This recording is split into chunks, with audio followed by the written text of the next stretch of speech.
Yo, what is up, everybody? Everyone who's on Twitch, welcome to my Twitch channel that I haven't streamed on in like 17,000 years, I think. And welcome to the MGLA YouTube channel that has never streamed. Either way, no matter how you found us, welcome, welcome, welcome. We are so excited today as the MGLA to be streaming the Webcam Warriors MHA Spotlight event put on by Ace Maneuvers, Sam Tate himself. So starting with that, how are you doing, Sam? Are you excited for today? I'm doing great. I'm super excited because we've got a brand new format, kind of untested waters here. And what's more exciting than seeing new brews and new combinations of cards in a card game?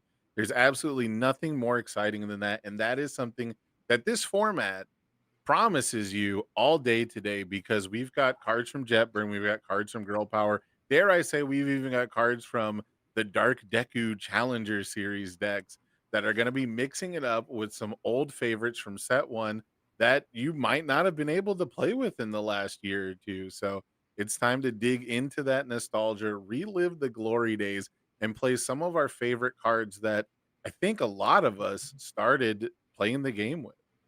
Yeah, exactly. And speaking of our favorite cards, I was already reminded today because of some issues we had with the cardio site that my favorite card of all time is absolutely going to be making an appearance in its only playable format, MHA Spotlight, which is Twisting Azure Inferno. So speaking of those cards, I'm so excited to see Twisting Azure Inferno. That card's so sick. I don't care that it's broken. I don't care that it's probably should have been banned in Spotlight 2. I'm excited for that one. But with that, obviously, we're going to have Sam here with us throughout the day, commentating a few rounds, but he's mostly going to focus on running the event. And most of your rounds are actually going to be commentated by two fresh commentators. Dean's commentated one or two events before, and I'm completely fresh. But with that, I want to introduce us, which is me and Dean. How are you doing today, Dean? Are you excited to commentate today? Like, no shit looking Dude, I have spiffy? been yeah, I've been looking. I got All Might behind me. I got my sort of All Might colors on. I am so excited for this today. I've been looking forward to it. My Hero Spotlight was a fantastic format. I had a ton of fun memories with it, and I just kind of get to relive that and also see all the new stuff people are bringing. It's so fun, man. I'm super excited. I'm so excited to hear that. In our Twitch chat, we already have someone has to know. Are you selling All Might? Like, can that be bought at your house? Can they show up to your house and buy your All Might? Yeah. Well, you can't buy All Might, but like My Hero Academia card game cards are sold Oh, you're here. selling the You just card show up game? here. That's Yeah, yeah, crazy. yeah. I have every card. I don't, but Uh, it's sold right here. awesome, perfect. So with that said, we are probably gonna go ahead and it says sold here. We're probably gonna go back to a quick be right back screen as we get prepared for round one here. The players are just finishing up their player meeting, so everyone's set up there. But we're really excited. We don't know who we're getting into for round one yet because I don't think pairings have been made. If you guys have any decks or any characters, go and shout them out in the chat, and we'll make sure to try and have them on stream at some point today. And we'll be paying attention to chat a little bit. Probably a little bit more than I think the official stream can oftentimes, because I think chat is one of the cool things about doing the streaming part. There is someone playing Kurogiri in Wait, the there is? yeah, I'm I pretty was sure I looking saw for that someone. character. I was I looking saw so hard for Kurogiri somewhere, Kirigiri. but maybe I'm just Okay. like stupid. I don't know, but I think I That saw character Kurogiri is somewhere so in the last week. yeah, that character is so funny to build, and everyone builds it in, like, such a different way, even though you would think that the synergies for stacking the top and bottom of your deck would be, like, so rare that every Kirigiri deck would look the same. They end up looking super different, so that's the kinda spice I'm looking for. That's the kinda character I wanna see. I wanna see characters that don't give stats, because if you guys remember, the MHA Spotlight format was dominated by who had the best numbers for the least cost. So I want to True. see characters that can like manipulate the game state without necessarily putting on a lot of speed and damage. Historically, there was only 3 characters that ever top cutted a major event with like over 100 people that didn't give stats. Do you have the three off the top of your head? Oh, I thought you guys knew. You guys didn't do your homework. You didn't come prepared. Nah. uh, Do you can you you're the even one who name made the 3 characters? claim. Can I'm you just wait, saying. can you name 3 characters from MHA that don't give stats? Don't Can you give even name 3 stats. that don't? Does Shigaraki Uh, one count or no? Are we not counting it? Shigaraki 1 does count. Yeah, so Okay, that's then. but like that's so fake though. Like, come on, that guy gives He 5 doesn't damage give to every type of Five hits. You have to, dude. You have to deal with technicalities because Shigaraki 3 is the other one, and he hacks Terrible check. Oh news. yeah. Terrible news for stream. I'm such a liar. There's no Kurogiri. I'm such a Oh, liar. I saw no. that somewhere else in the last week. Lied to us. Maybe it was in the Atlanta, but who knows? Would it be a UVS stream without being lied to, though? Yeah, In exactly. some I had to capacity. get the first lie out of the way. I do want to make sure we introduce. You won't see him quite yet until round 2, but I do want to introduce our last commentator for the day. For rounds, yeah, we're commentating with Sam throughout the day. Is also going to be Kyle from the Trading Post. We're very excited to have gotten to work with Trading Post in the commentary side of things, along with them being one of the sponsors. Correct, Sam? I Yes. have set up the screen, but like I didn't. The I Trading was mostly on Post. your side.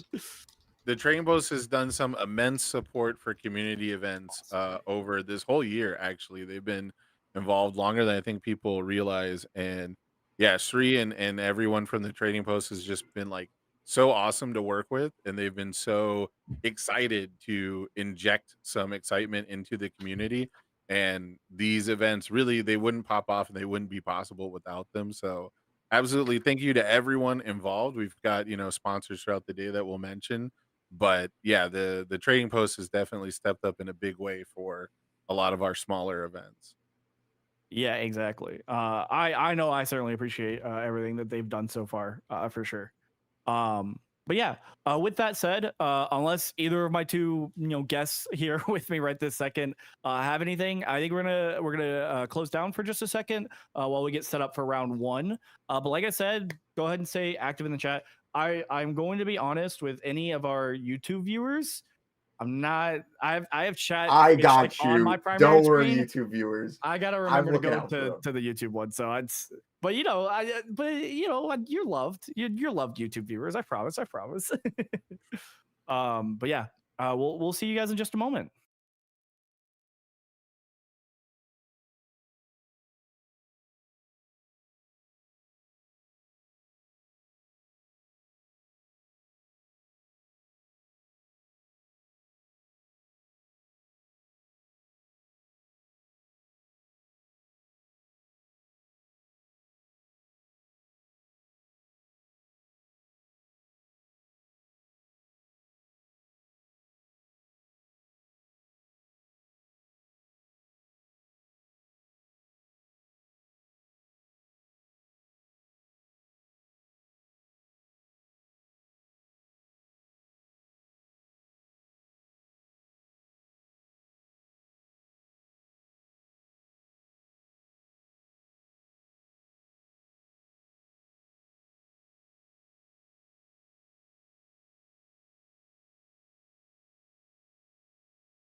All right, we are back. And for this first round, it's going to be me and Dean commentating. And we have a very exciting one for you. It's going to be Mountain Lady 3 and Momo Yao Yoruzu 1. Looks like Momo's on life and the Mountain Lady is on Earth here. So while I finish getting some stuff set up for the stream, since it's our first round, I'll go and let Dean take it away. Yeah, so we're sort of on the second turn of the gameplay, where Mountain Lady threw out one of her, I believe, throw attacks, close quarters to duel. But right now we got Momo playing a really awesome girl power attack, Canister Creation Strike, which she never got to play with this one because she rotated before it came out. So this is a weapon attack that lets her turn any of her foundations into foundations in her graveyard. And so her already powerful ones per turn that lets you tutor a weapon card from your grave can now also tutor any foundation. And I believe we saw it turn a flipped Wild Wild Pussycats into a Precious Lesson, which that's just value. A big part of Momo is she'll sacrifice her foundations a lot of time for her gameplay loop. And so you want to make sure you're keeping your stage healthy enough. And the ability to just turn one foundation into 3 more is fantastic. Now, it looked like Mountain Lady just blocked. Not exactly the fastest move to block for low speed, but that also lets Mountain Lady do her thing of getting her free momentum every time she blocks. So once per turn, she can do this sort of damage reduction that we're used to in standard UBS, where she keeps getting more and more momentum as the game goes on, and then her 1 block can turn into 2 because she gives minus damage equals to the amount of momentum she has. And I know, Justin, you and me both have happened to play against this character.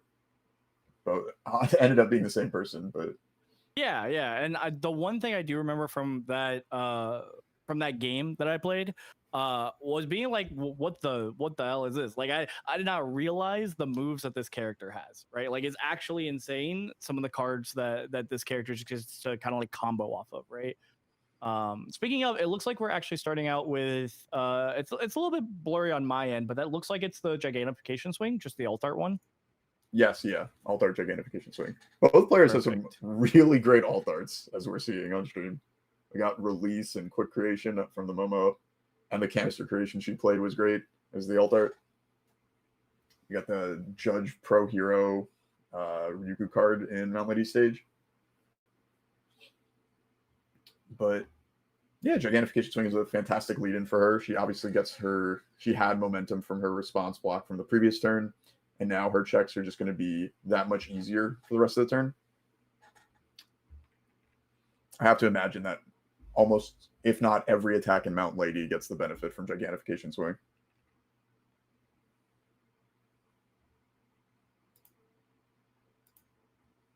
Okay, there we go. Sorry about that. Sorry about the stream. I was trying to get the card. So you can actually see the card in the bottom right there. I was trying to get that fixed. It looked like it took a quick refresh there. That was perfect. But yeah, it looks like we are starting, like you said, with Gigantification Swing. And it looks like we're still on that attack, I believe.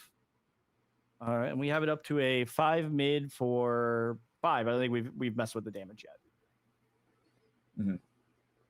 I think Mount Lady revealed Close Quarters to Duel, one of the Ochako starter cards, for some damage. Or at least not for damage, for powerful one with Mount Lady's enhanced. Yes. Oh, man. I hope we get to see a string with Close Quarters, potentially this turn, because a really powerful attack from this format was Heroic Strike. Having a move be stun 3, stun 4 at the end of your string into whatever your big powerful move is after was a great way to win. And Close Quarters to Duel is essentially doing the same thing as Heroic Strike, just for the charge keyword, as opposed to punches. Yeah, it does look like we have another. It looks like this time it's a Mesa Mallet coming down. I love this so much. The alt arts are these are the decks people love. I do love the alt arts from all of MHA Spotlight. Like, they have absolutely the best alt arts. It is making my job about like 5% harder. Like, having to figure out which of these cards are which, because I'm just less familiar with some of the older alt arts. Because we haven't seen them in forever. But it's so cool to see these cards again. It's the girl Yeah. power card is not a great example of that, but of course. Yeah. And we got to see Momo do her sort of bread and butter. So she blocked the Gigantification Swing with a Floating Around My Babies, which is a 4 block mod. So had to tap some resources on top of the Gigantification Swing debuff. But now on the second move, Momo was able to trade one of her committed foundations to build that Floating Around My Babies straight to her stage. So now it's just a little bit easier for her to block this one if she wants to. Yeah, exactly. And that is the biggest thing that we're going to see in this first round, where we do get to see the return of Momo.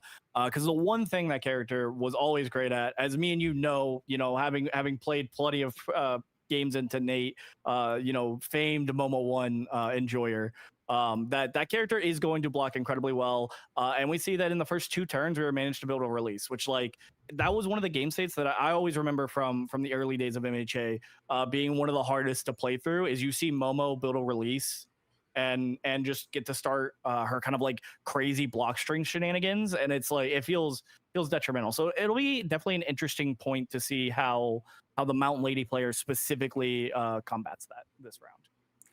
Yeah, something that's really cool that's currently happening is I forgot Misa Mallet had a response like this. After you spend a momentum, your rival commits a card in their stage, which that can commit characters. So if we get more of these Misa Mallets this turn, then Momo's just going to end up sideways, and that's going to be a pretty easy way to powerful a move and knock her head off. Now, to be fair, our Momo has already ended up sideways, so it won't end up mattering as much. But as we see the face shield block, we haven't seen that one in so long. Tell me how long it's been since we've seen anyone play face shield other than Corey Nelson on Teku 6, which is our own teammate, which is the only reason I know he plays face shield in the sideboard. I don't know. That one's really good. I mean, here it didn't really do much, but flipping moves can just be fantastic in standard format. But I really wish that Momo checked the 5 on this block to keep Momo ready, just because we would have got to see Mason Mallet actually do that, commit Momo, and yes, exactly. full tap out. Yeah. As we can see here, though, it is going to be this Mason Mallet's going to come down for a lot of damage and almost certainly be completely unplayable, right? Or unblockable, rather. Which is very good to see, because getting that early damage on Momo is going to be what matters a lot, right? Oh yeah, 100%. And I know Mount Lady gives damage equal to the card she reveals in her momentum, so her damage gates a little variance. Sometimes it can be powerful 4 on a move. I believe here the Subdual only has charge, so powerful one's not really going to get that big of a chunk of Momo's health. But if you choose, it looked like they didn't end up choosing to do it, but 7's nothing to scoff at. No, I think it's crazy, because we get to see some of these cards that we just never thought about into some early MHA meta, right? Like you just mentioned with the response committing a character, right? That does actually matter into a lot of the set 1 characters for MHA. It's not like Rodans like we have nowadays in standard, where it's that's the big defensive monster and he does not care if he's committed, right? A lot of our defensive decks in early MHA cared about being committed. Momo, if you could figure out a way to commit her. I mean, Blood Curdle was one of the main cards people ran in the sideboard to be able to kind of combat that, right? Yeah, but I don't know how you feel about that one, but I think Blood Curdle sucked. I hated checking a 3 on it and having to commit an extra foundation. And Misa Mallet can actually kill your opponent. Blood Curdle literally cannot do that. There's no damage on that card. Yeah. No, that is fair. I did forget that I'm mentioning Blood Curdle into Dean, famed Blood Curdle hater. Another one we'll have to be careful with all day on stream is daring to mention Vile Seizing to Dean, famed Vile Seizing hater as well. So we got to be careful if we ever see anyone running that one. Because as Dean will point out, you just never get to play that one. Yeah. I could have a different opinion on it in My Hero Spotlight than standard. But we got another great one on Momo's side of the board. Just Vile Seizing flows. That card sucks. Yeah. Oh, great. Okay, 2 command pigeon flocks. So this isn't really that different from what we got going on in standard, because we have Hunter's Ally doing a really similar job to this card. So I think it's a little bit And it different looks because like Hunter's Ally is just strictly better, right? But what's beautiful is there's a lot of there's some MHA one or not even MHA one, sorry, MHA 1 through 3 ally cards that we just don't have nowadays, like the Friend of Animals that we just built off of Command Pigeon Flock, which I think is actually does matter a lot, right? yeah, and I'd be a little surprised if we see a third Command Pigeon Flock, but it does have one more line of text that Hunter's Ally doesn't have, which is its pseudo powerful ability. And so, that could, now that Jet's gotten this momentum, it's potentially an out for Command Pigeon Flock to maybe send Mount Lady home. But it seems like a pretty good turn so far. It looks like Mount Lady just took 10 damage. They didn't have the high block for either of these. And that's Yeah, I mean, that to is be a pretty big fair, deal. yeah, to be fair, as the Mount Lady player here, right? Like we're definitely much more focused on trying to get our damage through on our next turn rather than not taking damage on Momo's turn, right? Like I think we're definitely okay with taking this 10 damage. I think the more concerning part is possibly the momentum that we gave Momo, right? Mm-hmm. Yeah, because a real strength of Mount Lady 3 is that you kind of do get to play on your opponent's turn with your response. Generating momentum is usually difficult. Now, I say that as Command Pigeon Flock is on one stage, strategic maneuvers being flipped on Mount Lady's stage, but it makes a really big deal that if Mount Lady gets to say 5 momentum, she gets to free block a Momo move basically, and sort of double up on the one block she uses. And not to mention how much damage you can do with 5 momentum versus 3. And it looks like We are going to take that as Mount Lady was momentum, just it looks resolving. like. Yeah. Yeah, keep in mind, strategic meeting is a May on both actions, so you don't have to take it as momentum. So I think what we're deciding there is whether we actually keep the 5 check. Of course, we got rid of the 5 check because we're going to end up playing seizing the advantage instead, which is yet again a blast from the past. I remember when this card came out in the Plus Ultra packs, being at the local game shop. Trying to get every single person that we could an amount of seizing the advantages because it was just so insane for that first bit that it came out. Yeah, I mean, plus 2 speed and flip Rival Foundation is fantastic. I yearn for the days of effects like that. I miss Apathetic. I miss seizing. Yeah, exactly. Did you happen to see what we flipped there, by the way? I was just a little bit too slow looking at that. I think it might have been the release because I don't see one anymore. Oh, yes, that is gone, which I think that's almost certainly the correct answer, right? Like that card is just infinite value for something like Momo that rebuilds her stage so easily, right? Yeah, there was some consideration to maybe make it new training method to deny her some card advantage because she'll probably check a foundation at some point in this turn. Yeah, I think that's fair, but I think it might be our goal to kind of use this gigantification swing to actually just set up and try and string out this turn anyways. So maybe we're not as concerned with the 1 extra card, and instead we're probably going to try and attack the foundation base itself, so that we end up with Momo having most of her board sideways. Mm-hmm. Hopefully we find another Mesa Mallet. Obviously 2 have already been used. And it looks like one of them is being revealed right now for momentum for Mount Lady's Enhance. Which does an even better impression of Godzilla. I think it's 4 damage. Powerful 4 gets added to the move. So you still have to spend your momentum. It's actually 5 damage. It has 5 whole keywords, as we can see there. One keyword I did not know was on that card, Breaker 1. So really bringing out, and I know this is kind of controversial, but I do really love these cards that are obviously intended to go with specific characters. So like this card's obviously intended to go with Mount Lady here, right? But like I really do like these because when you get to see them in the character they're intended for, they're just like these monsters that have abilities you don't even realize they have, right? Which I think is very cool to see. Yeah, and something that's cool to see for Mount Lady is a failed half block on the gigantification swing. Probably trying to just get rid of the -2 to your check so that it doesn't affect the lethal moves coming later in the turn. Yeah, especially as we see our third Mesa Mallet of the game, which I think is the one that we did not want to see come down on Momo's side. As you pointed out, this can even sit there and commit our character eventually. But even beside that point, you know, just with Mount Lady and the card itself, we could commit at least 2 cards while giving this card extra speed through its EX, right? Yeah.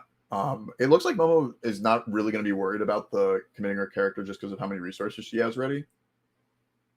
But this is certainly, name of the game is stun can absolutely break through Momo, even if she still has herself ready. And I think we're seeing a really, one of the I want to say fan favorite Momo tricks of using quick creation to damage reduce the Misa Mallet. And the card they built in was the card they failed to block with, the Dangerous Combatant, which I don't know if you know, Justin, has the weapon keyword. So she was able to. It does have the weapon keyword. Yeah, and able to build it down right away with Momo as your next enhance. I do have to be honest, I did not realize that card had the weapon keyword. I think having access to one of the many one diff flip draws to be able to build down is actually kind of crazy. I think that's a good one to point out for sure. Yeah, in this game state, it's not going to draw a card anytime soon. Mount Lady stage is completely ready, but it's a really, really neat trick that, you know, Momo actually could have been playing that, but I'm not sure if we got to see that in her sort of last hurrah at that, I believe his final event was Worlds. Yeah, I'm not sure at that point how much it was worth it, right? Mm-hmm. And also how many people were playing Momo at that time. Yeah, I think because of the fact that we had other cards that mattered, I think that possibly made it where just Momo was less played, right? Like I know for example, Nate, you know, famed Momo enjoyer, was actually on Eraserhead for that Worlds, right? I'm fairly confident we didn't see any Momos played at all, because I think the favored Hawks deck the favored prison deck for people that was kind of doing this block everything strategy was actually Hawks instead. Mm-hmm. And now it makes you wonder how these defensive prison-y decks will hold up against all this new support. Like we're seeing right here with Mount Lady, just how powerful her cards can be at board breaking with the sort of phantom speed that Gigantification Swing gives, making your checks that much easier to play. You know, we went on a 5/5, which there's definitely ways to have done it before, but you know, our second 5 diff being an attack that gets some momentum, has EX2, also randomly can stun our opponent's whole board. Never mind the fact that like it's a base 7 damage move that has EX2 no less. Like I think this card just kind of does, which like of course it should. It's a Mount Lady 3 card, but like this card does everything we want it to, and I think it's access to a level of printed stats and abilities that we wouldn't have had access to before in the early sets of MHA, you know, without being able to play Girl Power and MHA set 01 together. But you know, the fact that we get to, like you said, play on a 5 with 2 very powerful high difficulty moves is something new, and is definitely something that I think we're going to see all day in this kind of, you know, unexplored format. With that said, though, we are going to build out for the rest of our turn as the Mount Lady player, which I think is a little bit, you know, concerning as Mount Lady, right? Because as we get into later and later turns, I think this Momo deck is just going to kind of build out possibly way into Deadlock. So unless we have a specific Deadlock threat in mind to try and handle that, it might be that we start beginning to peter out and struggle at actually getting through the defenses that a Momo deck is going to be able to stack up. Right. And speaking of Deadlock, it looks like Mount Lady is actually in Deadlock, and Quick Creation was one of the more powerful Deadlock abilities we had back in My Hero Spotlight. Being able to essentially do the 9 Titans thing on, I think it was any weapon attack. but you didn't have to choose damage or speed. You just get double your stats. But we're Yeah, not starting it's with a even weapon. more broken than Nine Titans. You know, I remember reading Nine Titans, and I was a little bit brainwashed by Quick Creation. That the first time I ever read that card, I completely skipped over it saying Titan, and also skipped over the ore. I was like, "What? This does speed and damage? That's crazy!" But that was used to be on Deadlock, you know. But I think the fact that we are in Deadlock means that we do get to see this powerful ability. That's even more powerful than a card that was just banned, right? Mm-hmm. And fortunately for Mount Lady, she does have the new number 1 as a sort of answer to any absurdly large move that Momo ends up throwing. So it would really seem more of Mount Lady just needs to be able to have the right block zones and actually have enough cards to block. 19 is not that much health, but it's not nothing for Momo to be able to counter it. She doesn't give that much damage to her moves. Yeah, I think it also matters that we have learning the standards in our stage as the Mount Lady player. So we're also going to be able to, whatever move we do end up having to take, we're going to be able to say, hey, you can't send another one, right? Which could end up mattering where if the Momo player does decide, oh, I got to go for the win here and ends up committing too much, that could easily swing a win our way as the Mount Lady player. Or it could just make it where we can't actually stretch for that win anymore. Mm-hmm. Momo, though, famously is one of the better characters in the learning the standards, simply because she can just build down the foundation that she had to play, or the non-attack that she had to play. Yeah, but I think it could be, if we can't even play with the extra difficulty, that could end up mattering. But we will have to see how the turn stretches out for sure. Because you got to think, once we're 3 cards in pool, even if it's a 4 diff, we're playing on a 7, which we could pass right now, as long as we checked well on the foundation we played, or played a low cost foundation.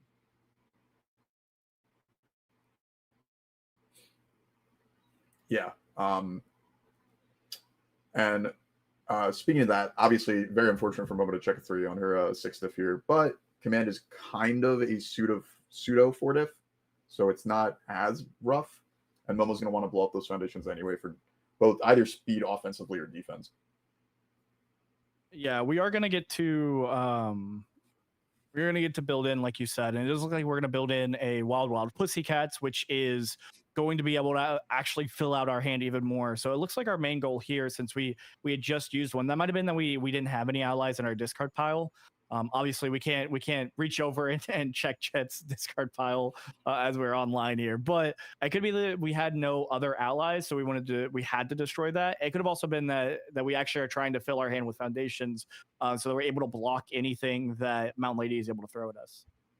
That said, that move, I was a little bit late on changing it here, but that move did only come down for 3 damage, because I believe we have over there, I can't tell exactly. Oh, sorry, I do see it. The Ryukyu Foundation on top. If people don't know, that's actually -3 damage to any move just for spinning a momentum. And I don't know if it's once per turn, so we'll go and pull it up on stream here real quick.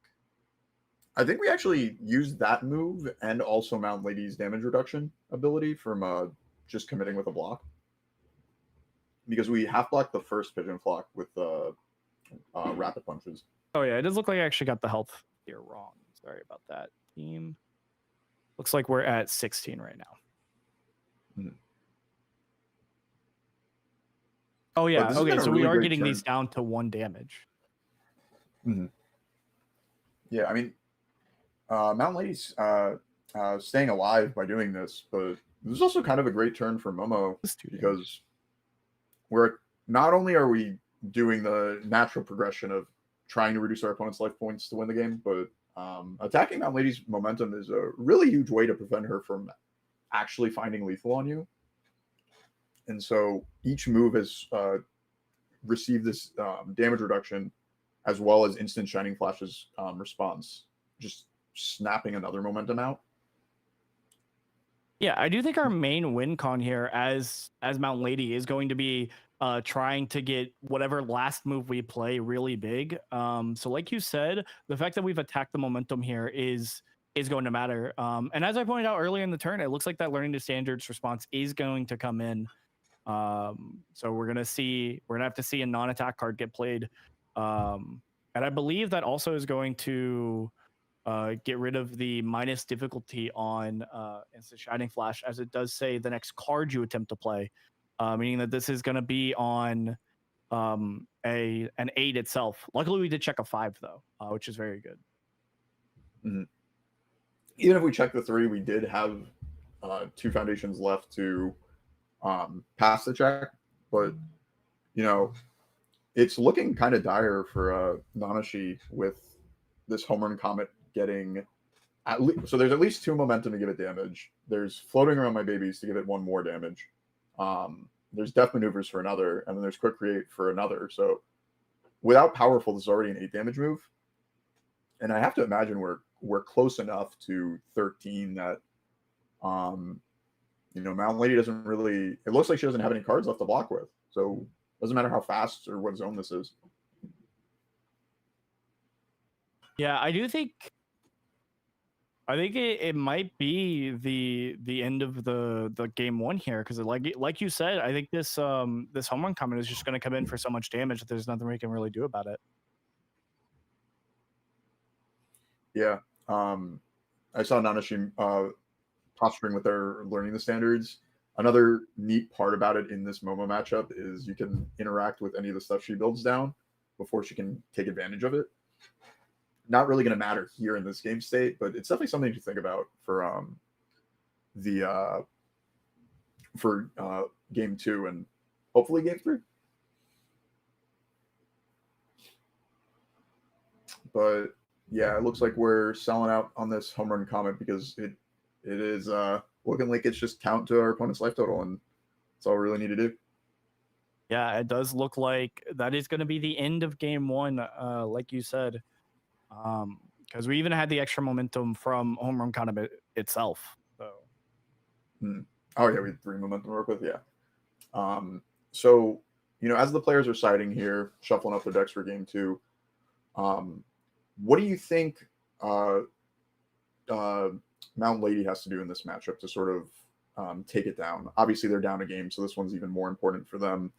Yeah, I think. Momo.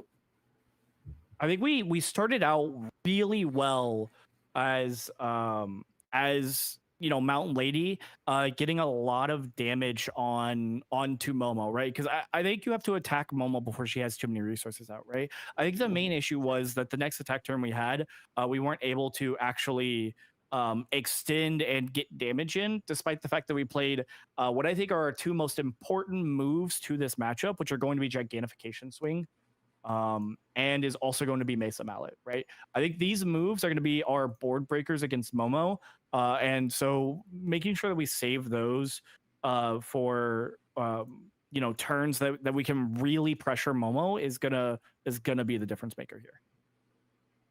Mm-hmm.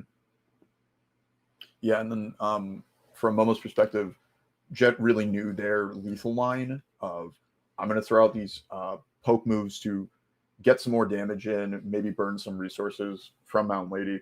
And that's exactly what happened. She used her block on the first move. She used momentum to DR the Shining Flash and the Pigeon Flock. But, they're not left with really anything to block a home run comet for their life total. Yeah, exactly. And, when we're watching that turn as Jet went for the kill there, I was looking at the Mountain Lady player, and I saw that the mid block came down, and I was actually a little bit concerned that maybe that mid block's going to be our difference maker. The fact that it half blocked a move early instead of being reserved for some mid attack later. But I think that might have actually been a little bit of a deck list prep issue on my end, where I think our Mountain Lady player actually may have already looked at the deck list a little bit stronger than I had the chance to, and knew that only highs were going to come down anyways, right? Because we do see that Jet's running exactly 4 non-high attacks, but we see that home run comments in the deck, and that card's always going to run mostly highs, because getting that high powerful number is what's going to be your difference maker and what's going to end a lot of games. quickly. So I think that our Mount Lady player did a little better job of me at assessing Jet's deck, and knowing that that mid block's not going to matter as much later, right? And possibly already figured out that we might not be able to block something later against this Momo player, since Momo can add so much speed to attacks. Yeah, I'm really curious if Nanashi's going to try and sort of Frankenstein a big lethal Mesa Mallet for the end of the game.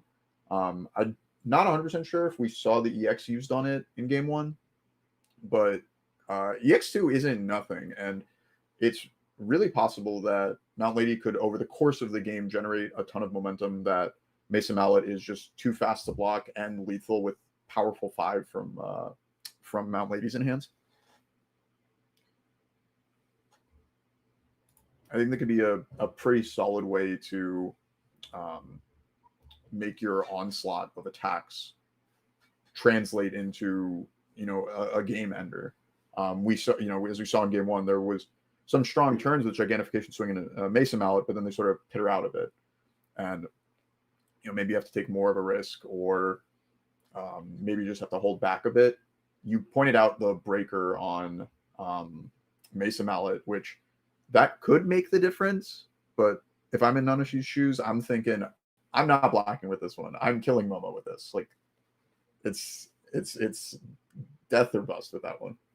Yeah, speaking of killing Momo, we are going to once again start with a Mesa Mallet. It seems like the fact that we are running 4 of those on our deck is just making it very easy to find them early, which is, I think, like I said, gonna be a prime difference maker, because I think this is possibly the best card in our entire deck against Momo. Especially if we find any other ways other than EX and just powerful to spend momentum. Yeah. And I missed it. We snap a momentum with No, we opted to actually keep the 5 check on top, so that we could just guaranteed not check a 3 here when we only have 4 foundations. So it looks like we opted to use the secret mode on strategic meeting, where you actually confirm your check instead of doing either of the other 2 lines of text. Oh. I also thought Mesa Mallet was if you reveal the card during this enhance, not this turn. So that's how we snagged that momentum off the Mesa Mallet enhance. Spent it for a bit of speed to make this just a little bit more awkward for Momo to block. If she wants, she could block it, but she'd have to be blowing up a lot of her foundations, presumably. It looks like we actually ended up half blocking this on a 6, and we did. Or no, sorry, on more than a 6. But we checked the 5, so it was on an 8. Yes, thank you. Yeah, but this is perfect for Nanashi. Our Momo opponent's completely tapped out. Like, this is where the get in is good. We gotta get our damage in, start piling up our momentum for our inevitable future move, as well as our defense. If presumably Momo will play a move next turn, and even if we don't get the damage reduction from Mount Lady on a second move, just turning your character sideways to get that extra momentum seems like the name of the game for this Mount Lady 3 deck. Yeah, I do think it's going to end up mattering that we are also playing, other than our 2 5 diffs that we've already talked so much about, the rest of the attacks in our deck, as the Mount Lady player here, is actually the combo of Hardened Barrage and Rapid Punches. Again, something that we wouldn't have seen in the last year since they rotated out. But these cards are incredibly good at stringing out, especially on an early turn, to really punish someone who ends up having to commit their entire board to not take more damage, right? So it looks like we are going to end up playing an amount of these, at the very least, the 1 Hardened Barrage coming down for 5 damage. Yeah, I have fond memories of them being ketchup and mustard as the red and yellow attacks hit the card pool.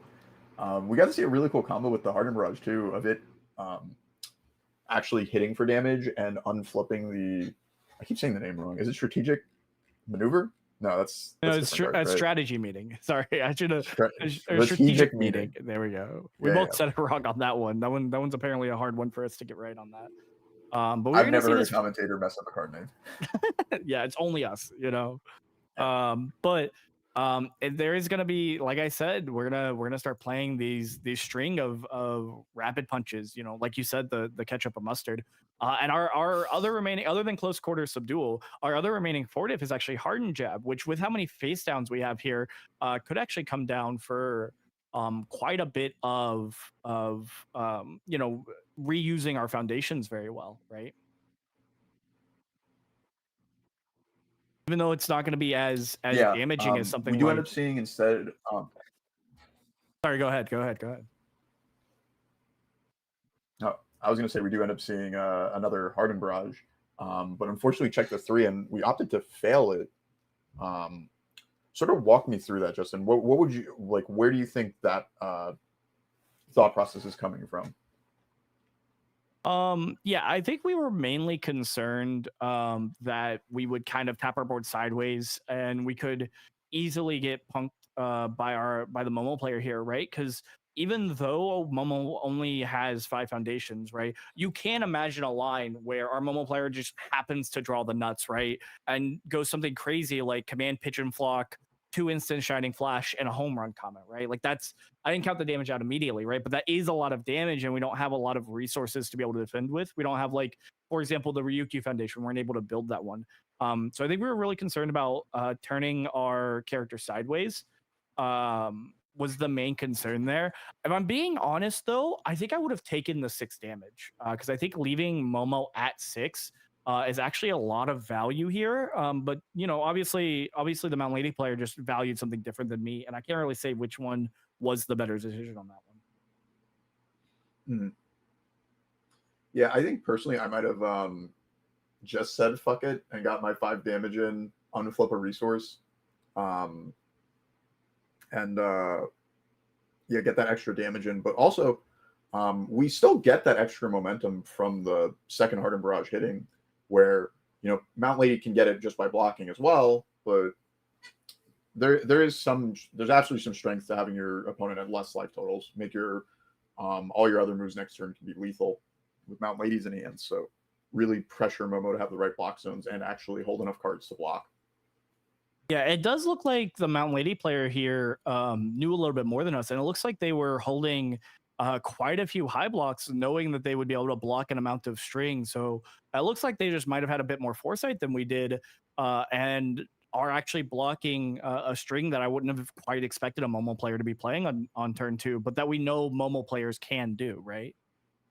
Mm-hmm. Yeah, the Shining Flash is a little free just because it makes the next one ignore progressive. Or not ignore progressive. It -1 difficulty. Yeah, it made our passing the torch there on a 3 instead of on a 4, which is definitely not nothing, right? Hmm. I think it was a little interesting that Mount Lady opted to not use her response on the very first move that got blocked. It looked like she used it only on the second one. I know it's a commit, so you're only getting it one time, but I think I might have fired it off. As soon as I do it, as soon as I get my first block off, because I'm a little worried as if Momo might not be playing another move after that.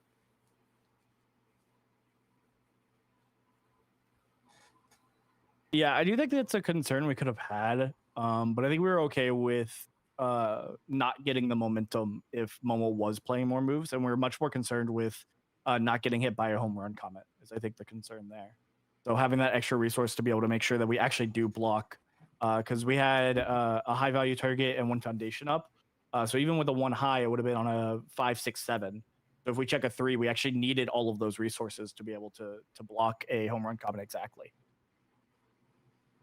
Mm-hmm. And then maybe the damage reduction for Mount Lady on that home run comet. I don't think there was any world that it was killing Mount Lady on that in that game state, but just that DR on the next one makes it that much worse. Yeah, I think it's possible too that we saw game 1. We were much more willing to just take 10 damage on turn 2. So maybe we were trying to correct for that because it clearly didn't pan out as well on our game 1 there. So it might just be that we're valuing staying at a high life total and just trying to eventually amount the turn that Momo can't block.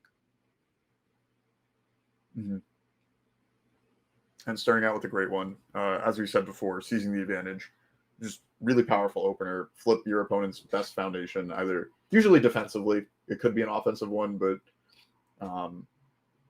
it looks like we'll see what ends up getting picked with the seizing. But a lot of good options here. I mean, there's 2 release, and we do end up opting for a release in this one.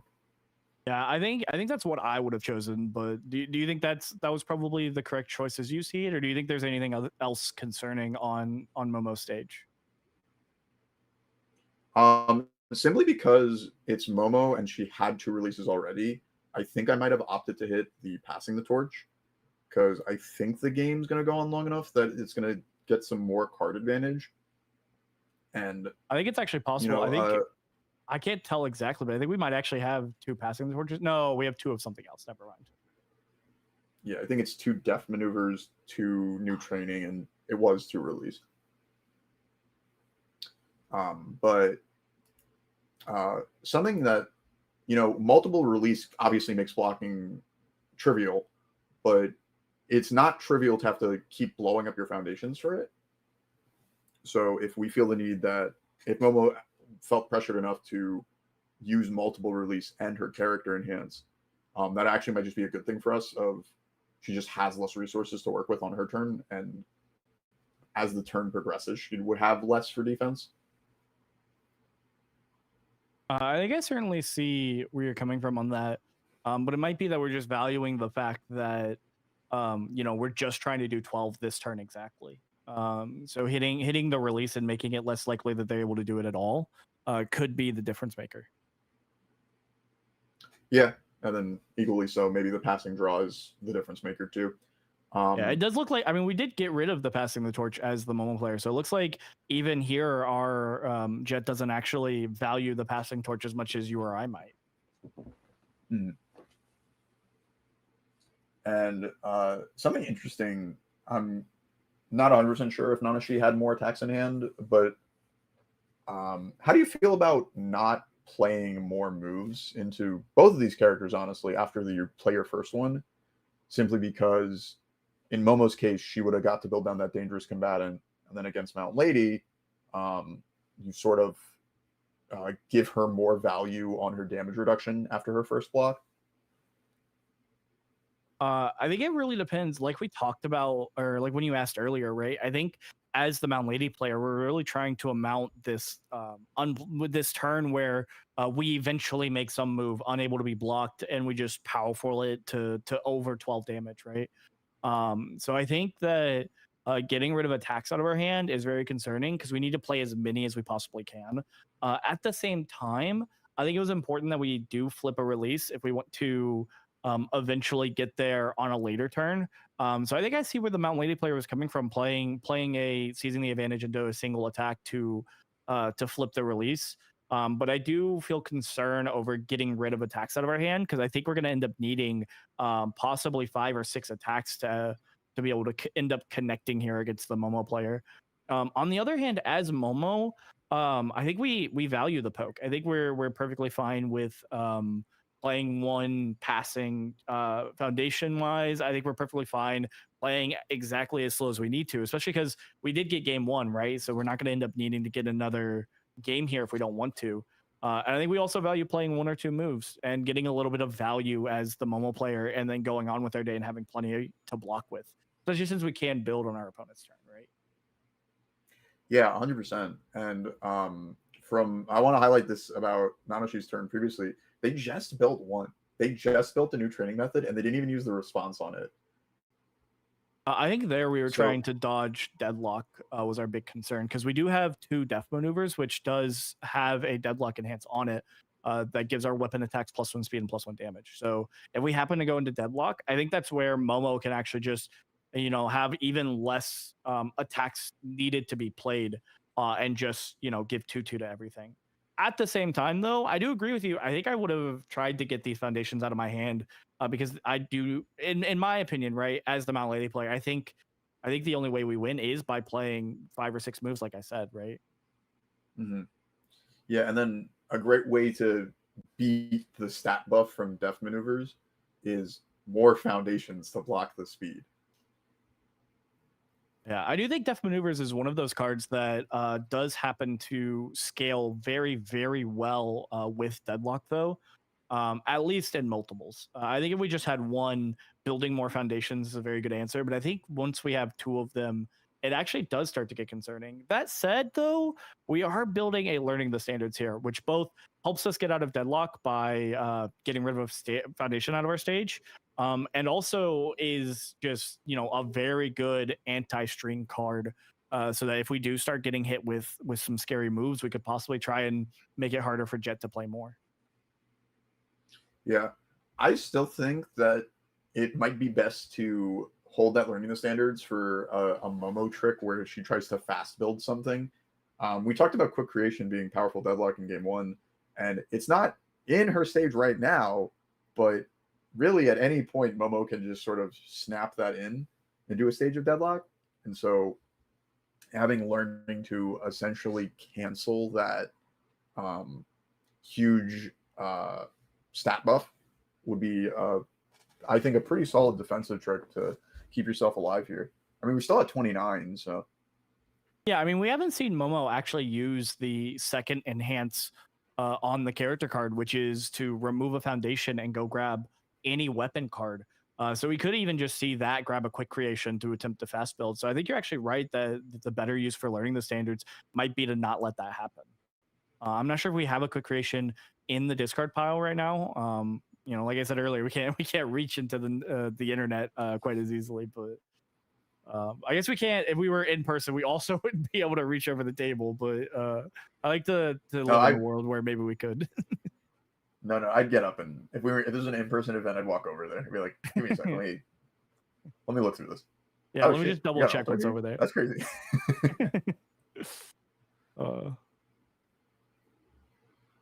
Yeah, I have to. I couldn't quite see the stats on that, but I do have to assume that this ended up coming as a 6 high 6 at the very least. I don't believe we destroyed a foundation to give more speed there. Mm-hmm. And did we have two Manly Passionate guy? I'm assuming we built down what we blocked with, or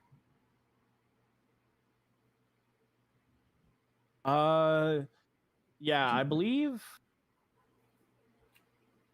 I actually also think that we half block. No, we did full block it. Yeah, I think. Yeah, because if they blocked it, it can't be fixed. Okay. Yeah. So I do see that. That's on the bottom left of the stage now. It looks like. Unless is that a quick act?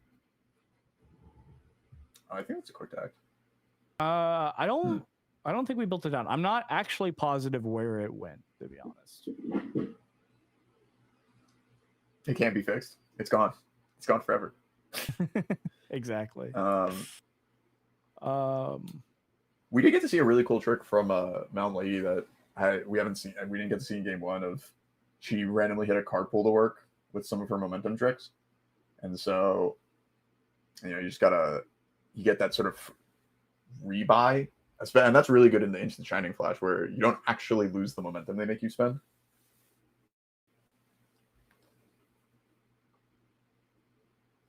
And we're really taking advantage of the damage reduction package that exists on Earth. A lot of these cards are more recent because we kind of started to move closer to damage reduction defenses as we moved away from My Hero. But heroic endurance from I think Jetburn and then the Ryuku 2-diff have been sort of pretty apparent in this Mountain Lady deck as a means to keep you alive. Obviously, Mountain Lady herself is giving damage reduction, and so using that to sort of pad your health total. We're on our third move as Momo, and Mountain Lady has only blocked once and taken 0 damage.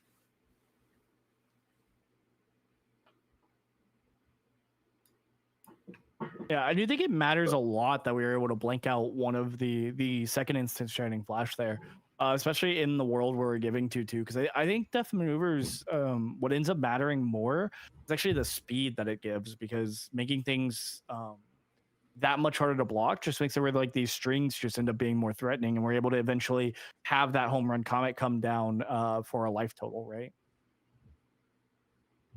Yeah, it still looks like it's not exactly what's going to happen here, unless it's some sort of deadlock combination with home run comet of we give it the 2 speed and damage we give it an extra 5 damage, I want to say. And then possibly having a quick create to deadlock enhance it. That's still not at 29. I think it's like, let's see. I think it's maybe at like 16 damage, just on like vibes math. Yeah, I think it's possible. It could be more than one comes down, but it does look like we're actually just going to build out here instead and say that we don't think that the board is very threatening. It might have also been possible that we were actually trying to bait out the learning the standards, but we kind of see very good discipline on this learning the standards that we didn't end up firing off that resource that we didn't end up needing. Which I think is very good because the fact that we still have that means that it's still going to be incredibly hard for Momo to make it through and kill on a later turn with this 29 life. Unfortunately, I do still think it's an uphill battle for this Mount Lady player, as they, even to eke out a tie as we're closing in on the round timer here, they're going to have to really piece together a strong string to be able to threaten Momo. Yeah, they don't have to work that hard just because they did so much damage in the on turn 2 of the game, but it does really depend what just how much damage their moves are getting to. I believe it'd be something like potentially 10 damage on each of their moves. At least you have to keep spending momentum for that. So I think they'd have to at least land 2 moves to get the job done. Maybe the Mesa Mallet just does it all by itself because of the really high 7 base damage. But I think unfortunately, swings, we actually don't have the Mesa Mallet doing 12 damage here unless we get the self-sacrifice tap down, because at the very least the self-sac will make it 11. So we'll have to spend at least 2 momentum on it, which I think does matter quite a bit. Yeah, and I think we started the turn with 3 momentum. And we're opting to use a momentum on the gigantification swing just to really make sure our checks work out.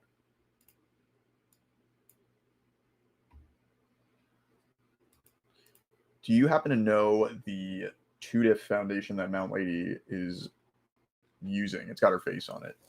I think it's a stat buff one, but yeah, I can pull that one up real interview quick. Specialty. Yes. Yeah.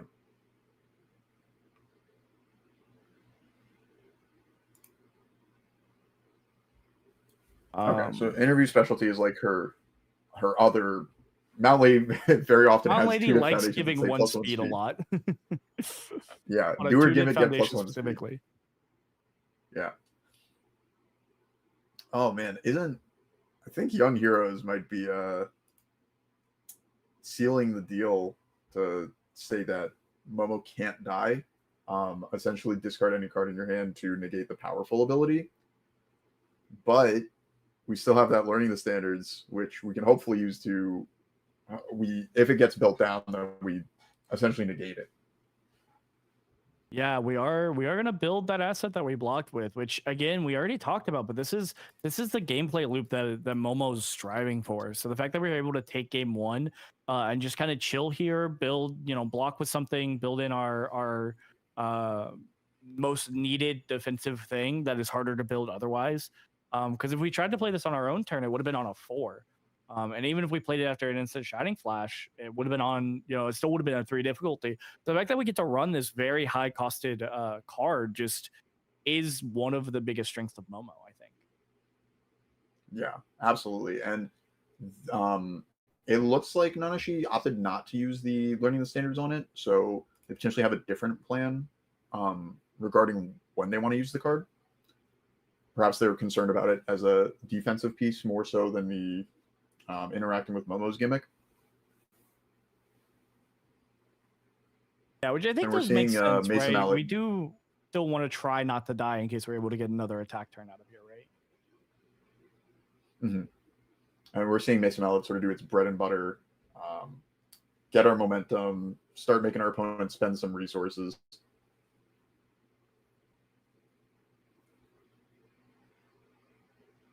Yeah, unfortunately, I was gonna say we've gotten our Momo player down to 5 foundations ready, which I think could end up being a difference maker. Unfortunately, with Precious Lesson is the name of the card. I really should know Yeah. the correct names of cards, but it is Precious Lesson, Precious Lesson even. We already are back up to 6, and we've ended up still having our 4 most important foundations ready here, despite blocking this 5-speed move on a 7. And not only that, but next turn we're gonna, or not next turn, but on the next attack, if we choose to continue attacking as the Mountain Lady player here, we're actually gonna end up being able to build that down and end up relatively even. It's almost like we only committed 1 instead of committing 2, despite this Mesa Mallet coming down. Yeah, this is sort of that like incredibly powerful defense of Momo that we've been alluding to, where you know, you're attacking her, but her stage isn't really diminishing that much, and she's actually getting more powerful effects in her stage as you continue to attack her. I think an effect like Manly Passionate Guy is an incredibly powerful card. We see it in standard with Desperate Plea. And Momo basically gets to do that with every card she blocks with. There's a deck building restriction on it, but there's some really, really good assets and weapons. But Mount Lady's not giving up. We're still attacking. We got our third move of the turn, Hardened Jab, a classic. And hopefully that card they picked up from their stage is either a seizing advantage to sort of tear apart Momo's stage and give some extra speed to their move, or it's just another move that maybe we randomly built down with one of the myriad of Earth cards that just happen to get you some extra resources. I think the only one we could have used here would have been a Can't Be Fixed. So I'm not sure, unfortunately, that this game we're going to be able to value off of a random build down, unless we do happen to have another Hardened Jab coming out here and we happen to build the top of our deck and it happened to be an attack. Which I think if we did, it actually would have been really good for us, just because that cleared a 3 check off of the top of our deck, and with another Hardened Jab, we're able to pick it back up. And it does look like we were actually considering learning the standard, like you mentioned earlier. So we might have seen that come down on the Rising Starlet this time, but unfortunately, it looks like we're okay with that one being built. I do think it's very interesting because I remember back to the MHA days, as we get to go through all of this kind of nostalgia for formats bygone, right? Where we actually used to, the 2 best things you used to be able to do that weren't even necessarily that common would be to build and to also clear your card pool. So the fact that we get to see Momo do that is kind of a format or play pattern that's like not been repeated, at least on the build side, right? Nowadays, clearing your card pool is a lot more available and still very good to do, but we don't actually get to usually see clearing your card pool and building at the same time. So it's very cool to see that come back. That said, we did block with a face shield and pick it back up. So we do know that Momo has a face shield, but I think this seizing the target that I actually forgot we built down might actually end up making it where we can eke out a tie here at the very least. Yeah, I think the only 2 foundations Momo has ready is Lost in Thought and Release. And -2 speed for Momo does matter, but it looks like we don't have the best block mods, especially we know one of them in hand is a face shield. So even with Momo's speed hate, not having Release tacked on top of that could make it so that we actually do break through with the close to base stats that we have. We're doing a little bit better. We're fighting with the seizing the advantage. We're fighting with the Mountain Lady card that I don't know the name of, the 2 diff that gives 1 speed. Interview specialty.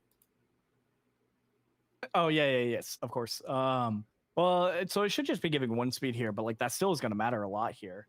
Yeah, like it's part of how we're 7 fighting speed. over Exactly. Momo's enhanced.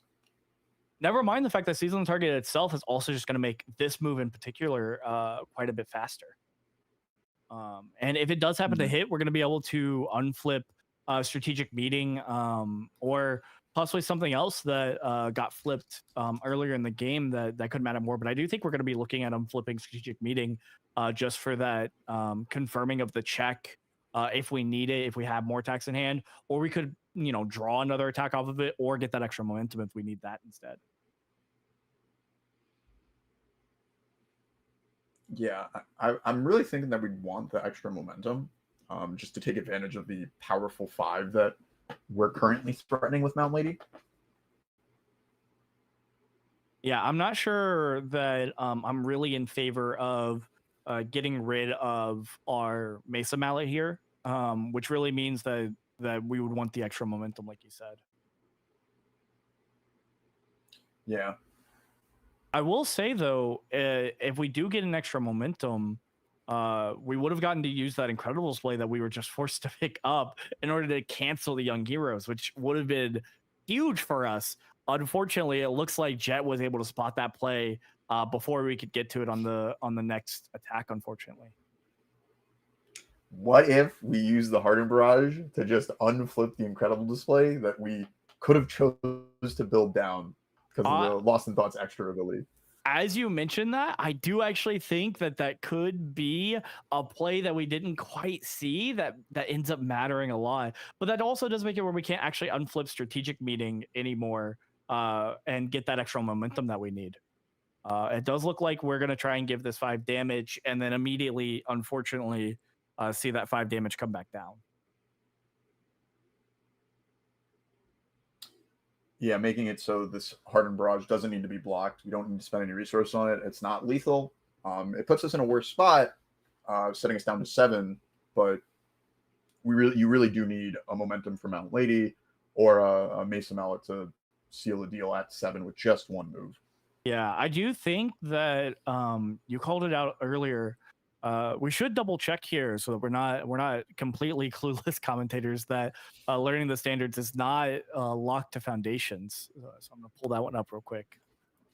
But if it is able to flip assets, it looks like we might have called that play earlier, and that's obviously we've been through a long turn now. That's a very hard play to have caught. But if that ends up being the difference maker, I think it's going to be annoying, but at least something that if we do happen to see Jet in the top cuts, that we could try and change as the Mount Lady player here. Or not Jet, not issue. But yeah, learning the standards, very pivotal card in the format. Largely for its sort of airy smiles ability, but specifically against Momo, absolutely taking advantage of the ability to negate whatever she's building down.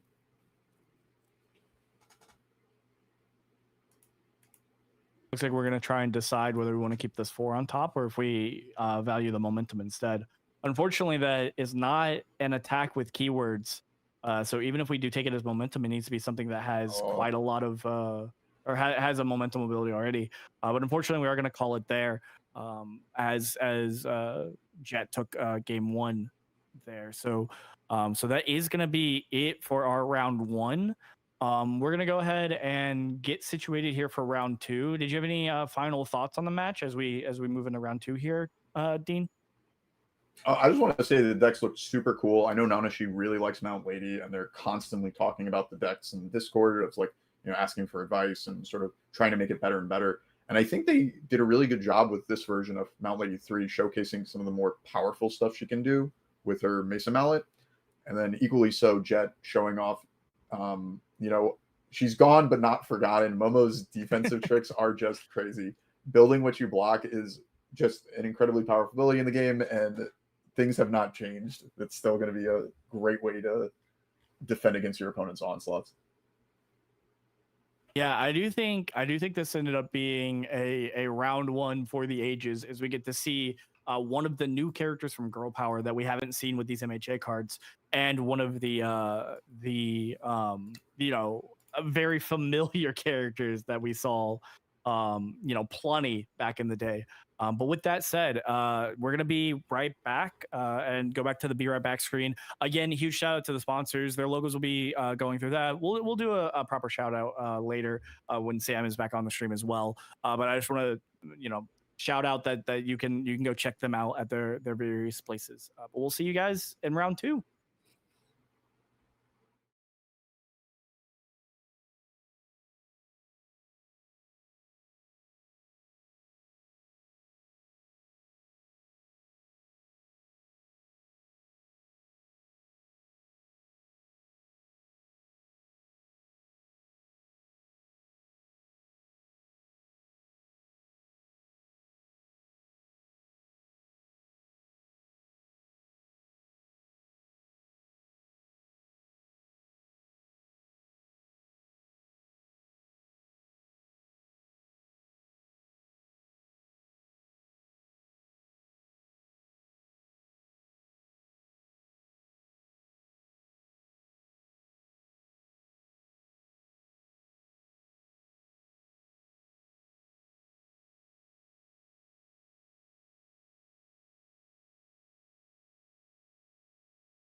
because we might actually miss a Tokoyami game this way.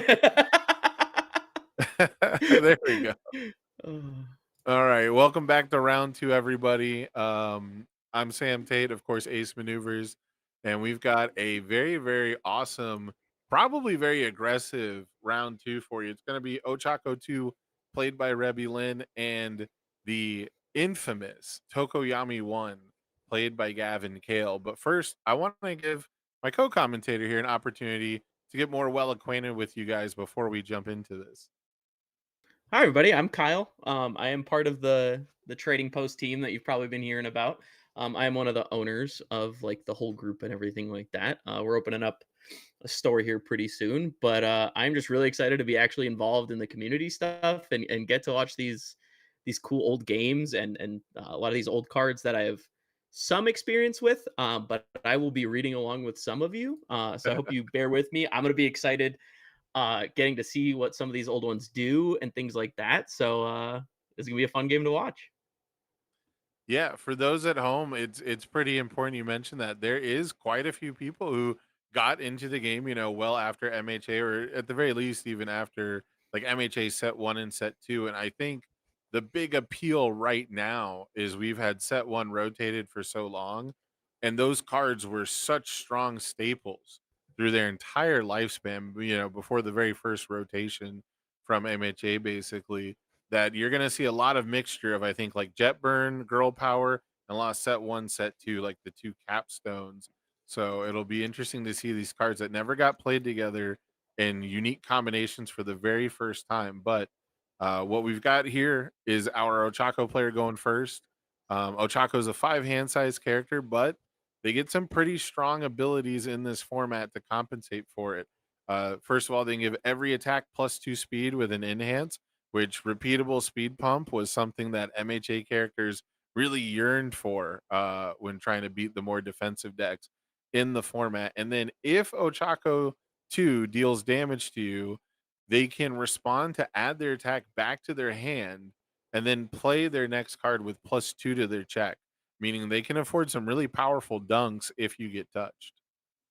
Yeah, and leading off of the Vile Seizing that I think just got blocked, but just what a line of stats on this Ochako though. Like it's got Yeah. defensive, your non-throws get to go back into your hand. That card is crazy. Strong 5-hander, and then we're going over to Tokoyami. Yeah, it can't be stated, it can't be overstated too how often we've seen the enhanced commit for -3 speed become really clutch for Ochako. Mhm. That huge speed reduction allows her to be really aggressive, to overextend. We've seen Ochako 2 overcome the best defensive wall character in the format, Momo, in a grand finals of a regional through just sheer absolute tenacity and the occasional -3 speed enhance. Yeah. It's a nice little bonus you get on your 33 health character is just well, I gotta block once or twice to make it matter. So it really helps clear that up when you get to -3 is so much. We're talking Rodan Yeah. numbers now. Yeah, absolutely. It's that's the average speed of an attack back then that was played, not Just even just so these that was slow little. printed. Yeah, 3 mids. The one of the best attacks printed in the format was a 3 mid for 5, and it has 1 enhance on it. So it's It's pretty perfect. crazy. Yeah. But yeah, on the flip side, this is normally not what you want to see from Tokoyami. So Tokoyami's one of the most aggressive 7-handers we've probably ever seen. 7 hand size characters in set 1 MHA, early MHA were really typified by how well they played defense. And Tokoyami is kind of the same in a weird way. He has a card advantage ability once per turn on both players' turns. He can mill 5 cards and then add a Summon Dark Shadow from his discard pile to his hand, which is just +1 mid block. It's got a +2, or sorry, it has a +2 mid block on it. So it's +1 card in hand. Mhm. The enhance that Summon Dark Shadow gives him makes it so that, he can block with it as a +3 blocking aid, similar to -3 speed, or it really, ramps up his offense and turns on all his buttons by helping him commit his character. Other than that, you might think the +1 -1 damage is kind of negligible over the course of a game. but we've seen multiple times, including a national championship, decided by exactly -1 damage on Tokoyami's face. Oh, I believe it. Especially like you're saying, just over the course of the whole game, every single interaction is plus a damage, minus a damage. Like that's so powerful. We're leading off with a stun grenade here. Yeah, stun grenade. Oh wow. This is one of the wild ones from back in the day. This was a gambling man's card. Mill 3, you get to add 1 fury attack milled this way to your hand. Absolutely amazing amazing thing to hit. But I personally I whiff on these effects so often that I never wanted to run cards like it. But stun grenade has 3 other abilities, so I still did. Yeah. Just getting to pump that stun rating, especially when you're like progressing the attacks with a Chaco, just seems crazy. Yeah, it has the good wording on it too, because it says left your card pool this turn. Yep, doesn't have to So actually have doesn't to be have to, cleared. yeah, it doesn't have to be discarded. We see the mill 3 come out. Looks like we grabbed, I think that was Nitro Explosion. It was kind of quick. I missed what Rebulin hit off the stun grenade there. But yeah, this one's an excellent poke. It stuns the rival down. It fishes for another attack. It gives you a good idea of what you might check. You know, if you see 3 attacks in a row, you feel pretty good about your next check Oh yeah. statistically. So stuff like that all adds up. And then of course, what better attack to play twice than the attack that fishes you for another attack? Yeah, draw more cards, stun more foundations. Like that's just like everything you want to be doing in your aggressive deck. So Yeah. Luckily though, Tokoyami's got mid blocks aplenty. So a 6 mid is not going to be too threatening for him here. However, the stage is getting taxed. One of the things that makes Tokoyami a really strong character is not only does his kit give him all the offensive potential, similar to Godzilla, right, with check bonuses and stats, but the chaos symbol specifically is so strong defensively mhm. with cards like release and cards like struggling with study. We see the struggling with study, but we don't see the release.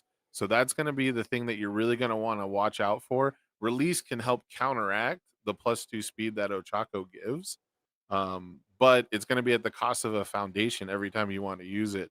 And that can add up in Ochako's favor pretty quick, just like this howitzer impact cyclone coming in on a big 6.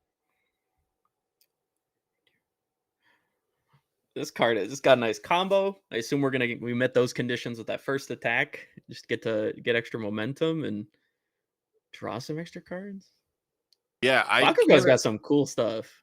Yeah, I can't imagine that there's going to be a non-fury attack in this deck, right? The opener fishes for another fury attack. The second attack combos off a fury attack. And yeah, Howitzer Impact Cyclone was one of the first cards they printed that allowed you to draw a variable number of cards, especially uncapped, which is just equal to your Yeah, momentum. Now, granted, we don't have the tension keyword looming which on is the horizon, which but is good. But I mean, if the game goes a little bit longer, that battle arena will help us get some additional momentum while passing those checks. yes. So just like these are such efficient cards for your aggro deck that your opponent has to block all of them, or you're just going to start resetting them and getting these effects again and again. So I am quickly learning the power of this Ochako deck and just efficient attacks that are replacing themselves and gaining you little advantages as they're it's just a 3 high for 6 initially, but like 6 is a big number. Um Especially when they're getting 2 speed on everything, just here catch for every single attack is wild. Yeah, the I love that you point out the battle arena having so many good synergies with the way the kit works. You know, the Fury package is pretty well known for being able to generate momentum. But it usually does it in like weird, quirky kind of ways, usually needing to do a combo or play attacks in a specific order to do so. And Ochako is already about dealing damage throughout the turn, but sometimes if you deal damage and do the response on Ochako, you might not deal damage the second time for one reason or another. You know, your rival has a better check on top, or they just, you know, decided to wait till later in a string. And so that battle arena actually helps make sure that we're getting a consistent amount of momentum, even though sometimes we deal damage and our attack doesn't stick around. But Mhm. speaking of stick around, we got Hulking Grimace on an 8.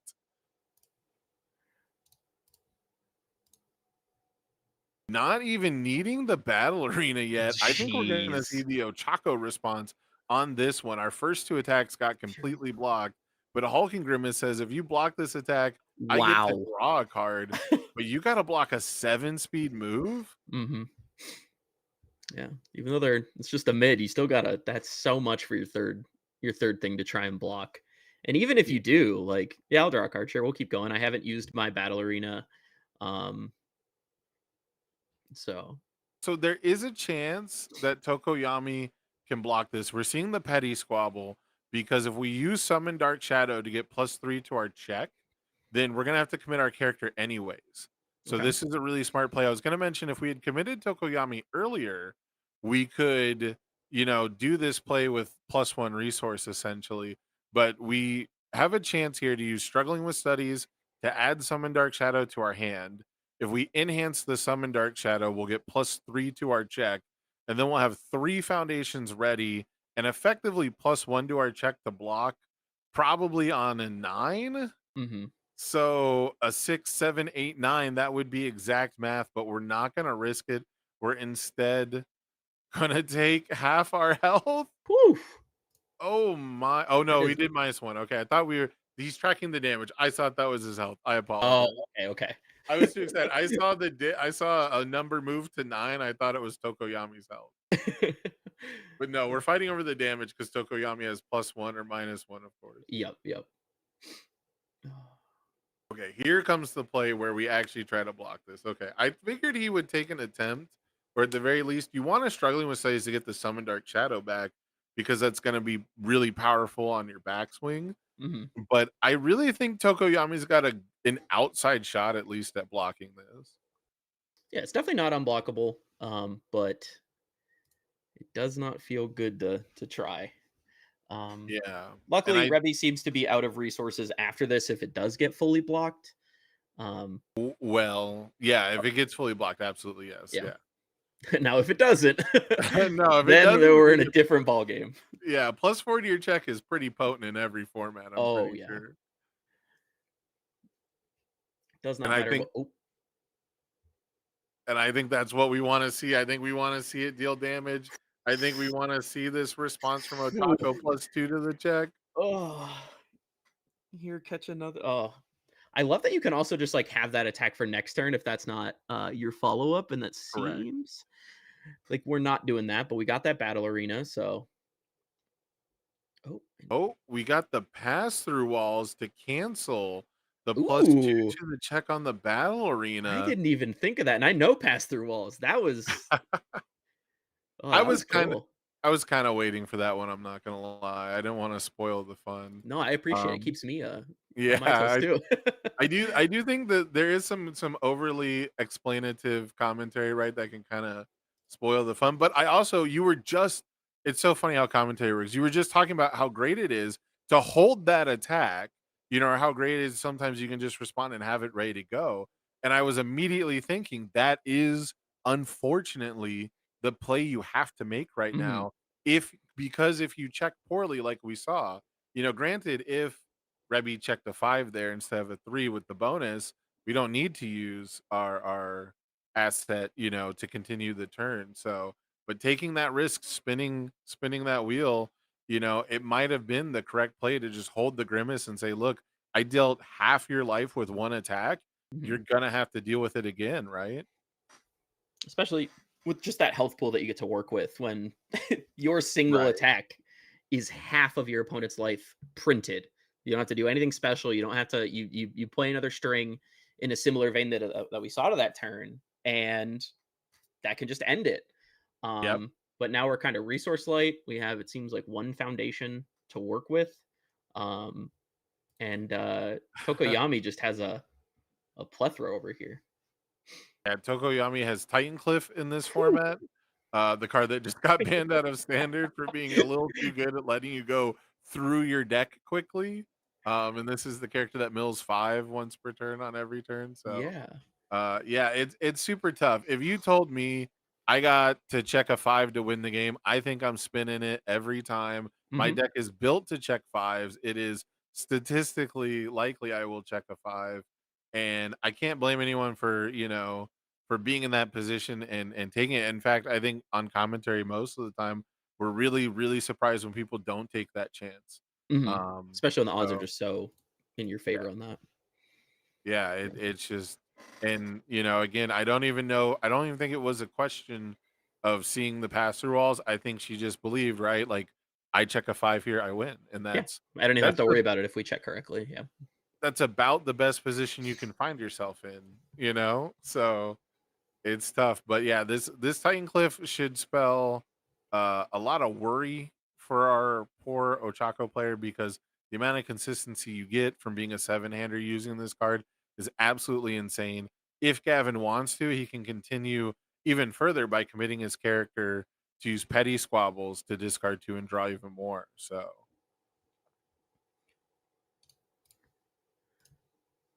no, the Hulking Grimace was put to 9 and then Tight Lipped was flipped. Mm, Okay, Justin's got it. that Justin's makes got the sense. chat. And here comes Vast Hybrid Chimera The Kraken, and classic.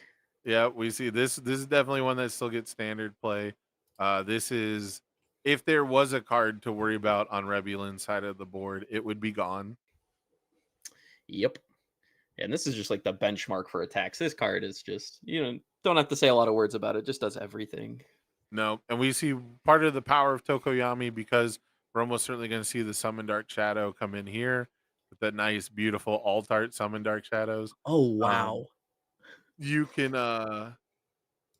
just commit Tokoyami to pass your check, because you're going to be committed from the effect anyways. And finding smart and interesting ways to commit your character with Tokoyami was always one of the big leverages that he had, Mhm. similar to Standard's Hanji 1. Just being able to say, I function while committed most of the time, is really big, when the difference between a single foundation and stage is probably wider than it currently is in Standard. Mhm. Um, but now we are going to get +3 to our next check, basically ignoring progressive difficulty on the first cards we played. And we're going to see Twisting Azure Inferno.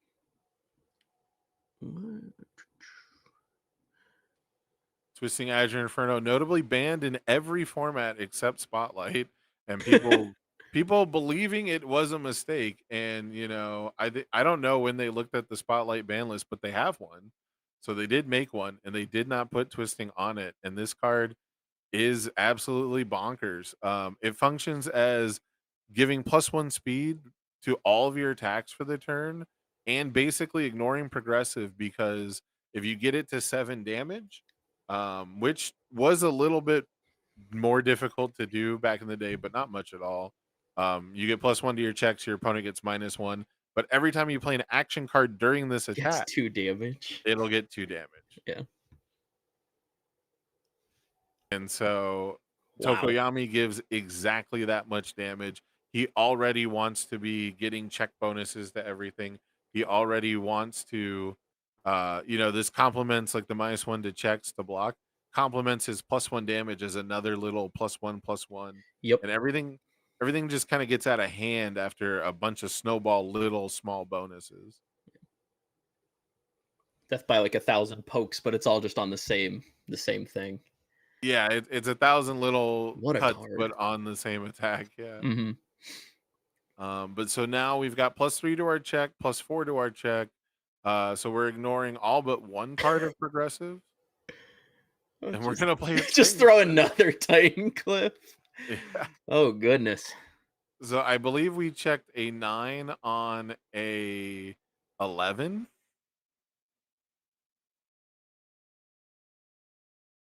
And this is gonna come in with 2 speed and 2 damage, and the -1 to our rivals check the block on top of that, effectively making this about an 8 speed attack. Mhm. Not to mention, we're gonna get to build another foundation, which might add speed or damage. Nope, just another. Well,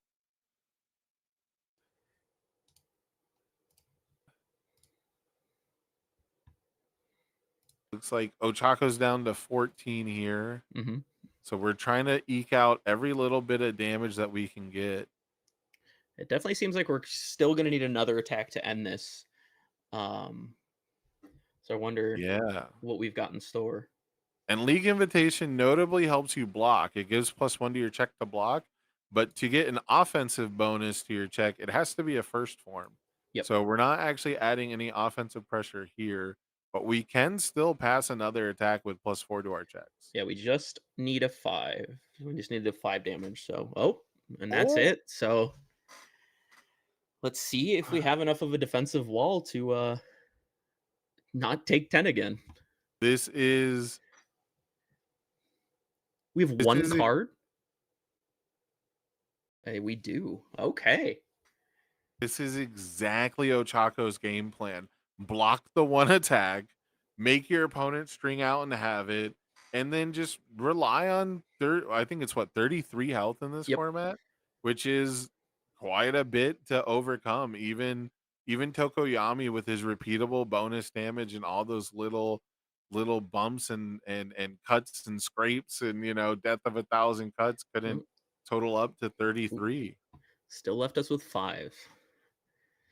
So we got another Which 28 is absolutely the oh, average health of a six-hander in this format. So, Tokoyami just killed, I think, 85% of the yeah. cast with that string. Yeah, most of the Uh, other tournament, just not the yeah, 5-hander. basically everyone except a couple All Mights and the five-handers. Actually, he kills some five-handers with that string. Oh yeah. There's a couple that do go down to that, but we got Nitro Ignition Explosion. This is actually one of my favorite attacks from back in the day because it statted really fast. It's really Mhm. annoying to deal with. And it generated momentum in a very, very unique way. Yeah. Uh, but we see it here now as just a way to lead up Oh, into the Grimace. and we are back throwing 10 again. Yeah, we played the fast little poke, tried to bait out the block, got the +2 to our check to make sure that we wouldn't need the battle arena because we want our character for the speed pump. Yep. And there's Because that pass through walls again. yeah, yeah, we did rebuild the pass-through walls with the Titan Cliff. This And has been a we've actually been paying health. Ochako's actually been paying health for Nervous Habit, I believe, throughout Oh, this that's game right. too. Yeah. So we were cutting it pretty close Yeah. to the Tokoyami just needs one more attack. Slim margins, but do we have the one to finish it here? We know that there's a nitro ignition, Yep. but that's not quite lethal. It's only 4 printed. You make that as fast as you want. It still will not end the game. We are going to play it again.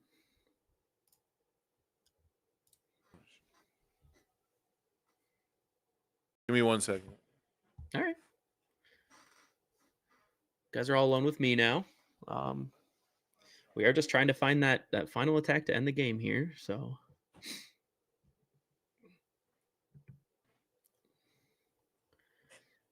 I'm looking through the list, seeing if there's any little sneaky things that can do it on this one.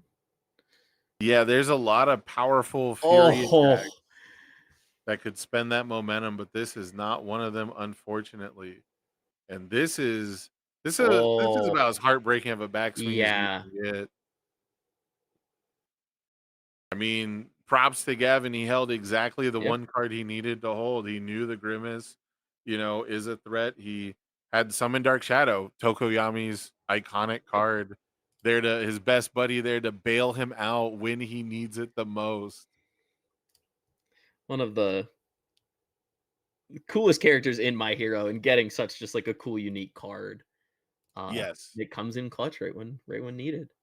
They did a very cool job with the Tokoyami design as far as I probably poo-pooed it at the time because I'm not like a stats guy. I'm a check bonus guy, but I'm not like a 1-1 to all my moves kind of guy, you know?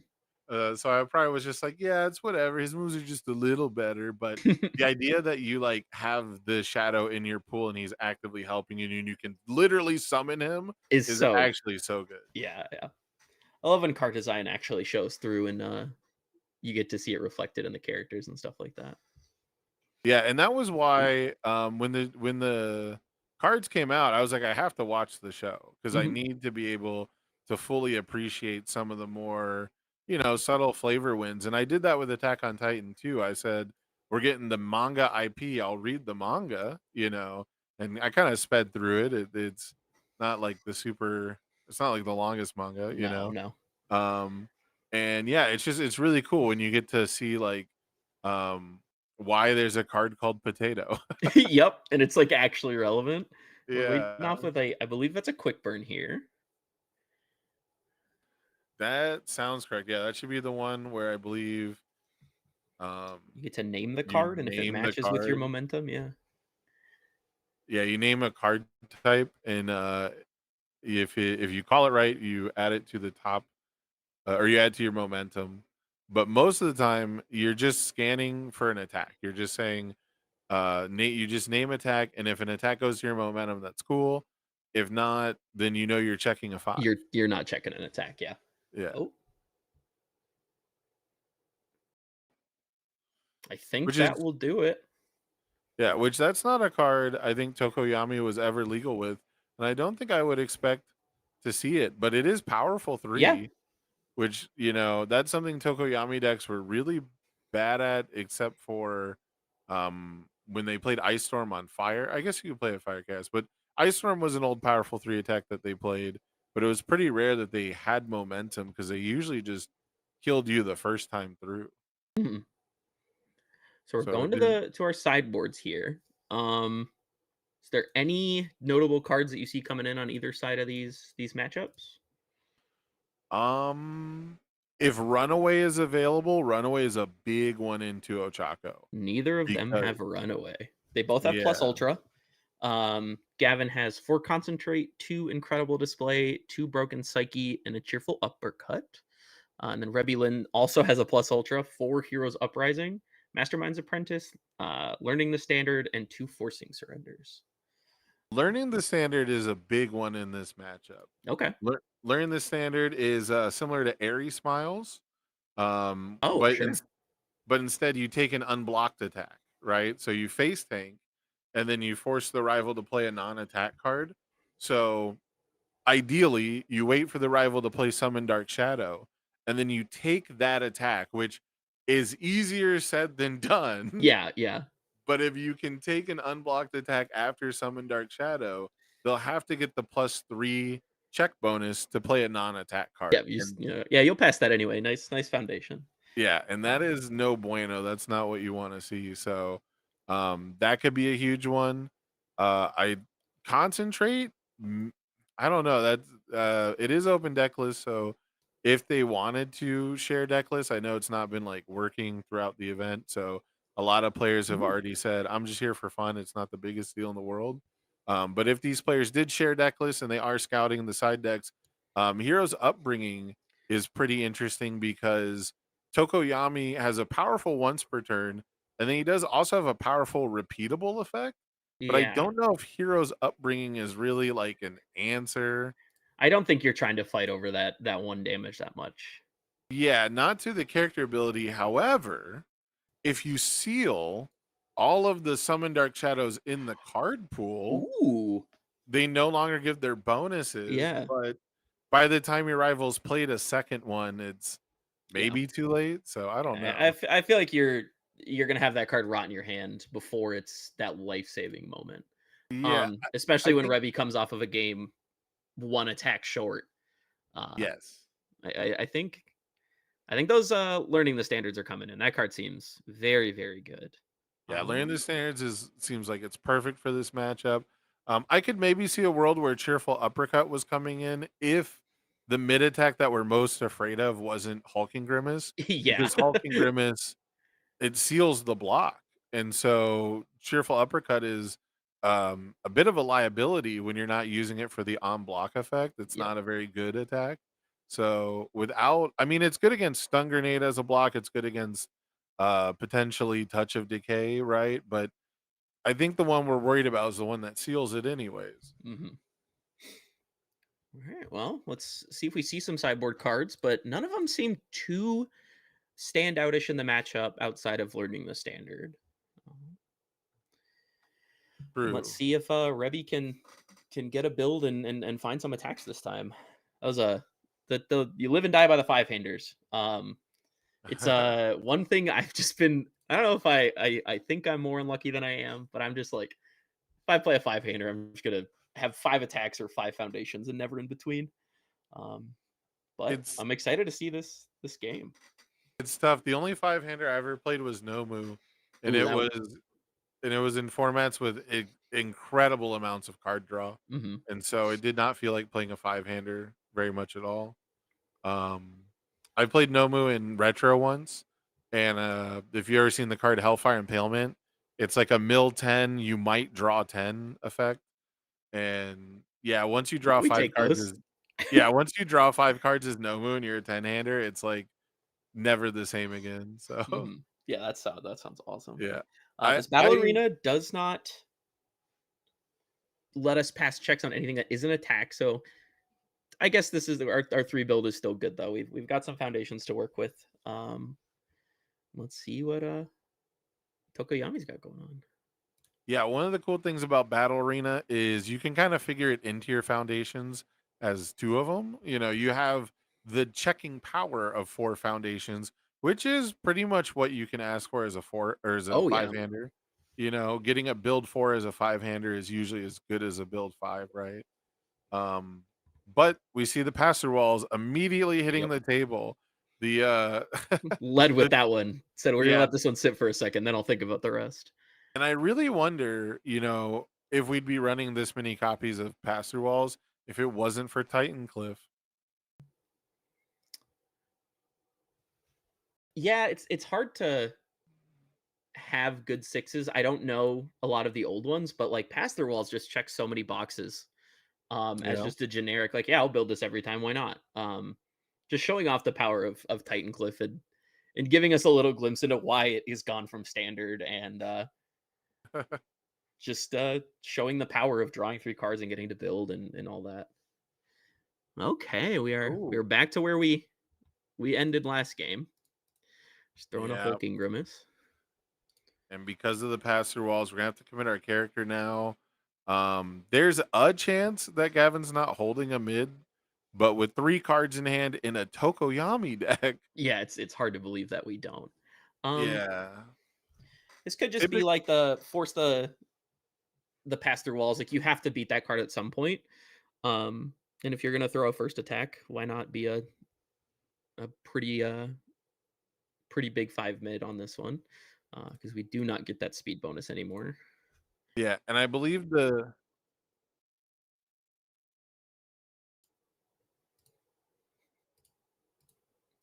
Gavin. Oh, the so the idea behind the hulking grimace for sure is the idea that if my rival blocks my opener, I get to draw a card, right? If I don't, if they don't, then I just get to play it again basically for free. Yep. And so it's a high risk, high reward style. Gavin had a great build there Yeah. to start things off, and so you can kind of feel like you're falling Ooh. behind already, even though you went first. But But that is a good rest of cards to draw, get us to 5 foundations, still having that battle arena. We learned last game that 33 is a lot of damage. yeah. So I'm excited to see if the string that we have here will get there, or if we're gonna allow the Chaco deck to throw more haymakers next turn. Yeah, and getting rid of, forcing the rival to block with the Twisting Azure Inferno is about as good as you can ask for. Yep. A lot of times we see attacks that have no hopes of dealing damage, but that's only on the condition that our rival actually wants to part with the card in their hand. And what people block with is oftentimes just as important as what they attack with. Oh yeah. Speaking of, we've got Dark Shadow Ruin here getting checked. That's the Nationals promo, I believe, for Dark Shadow Ruin. So a 3 check to open things up feels really bad. It is not how you want to start any of your turns. But that's part of this game. So let's see how Gavin plays out of this. Yeah, so 1.3 million volts is really neat because it has stun 1 on it, but you can also commit a foundation to make your rival commit a foundation. And in the past, Tokoyami could commit to pay that cost. But because of the rules update, Tokoyami actually can't do that anymore, which makes him a little bit weaker with this card. However, Interesting. yeah, and I don't know, I guess I don't know when it changed, but it's been in like the last year. For all of Universes' history, a commit one foundation colon cost could also be paid for with your character, up to and including Nomu response. Speaking of Nomu from before. And Sick. I, so I believe they cited it as like a new player like hurdle, because when you read commit one foundation, you assume it's commit one foundation, yeah.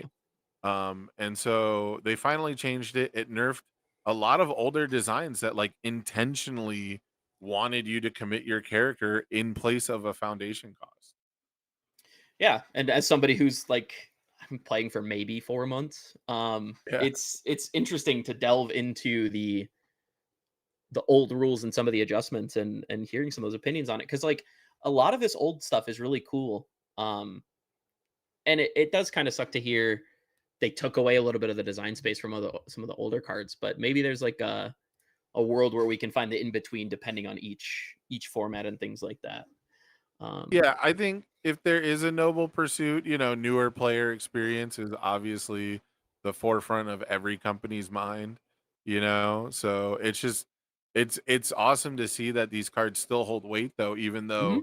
in the past it was very much kind of like a cheesy, it was just one of those things where like anytime you thought a deck was as good as Tokoyami aggressively, you had to remember, oh, he can also just commit himself for indiscriminate and you can't, you Yeah, know? just so So, powerful.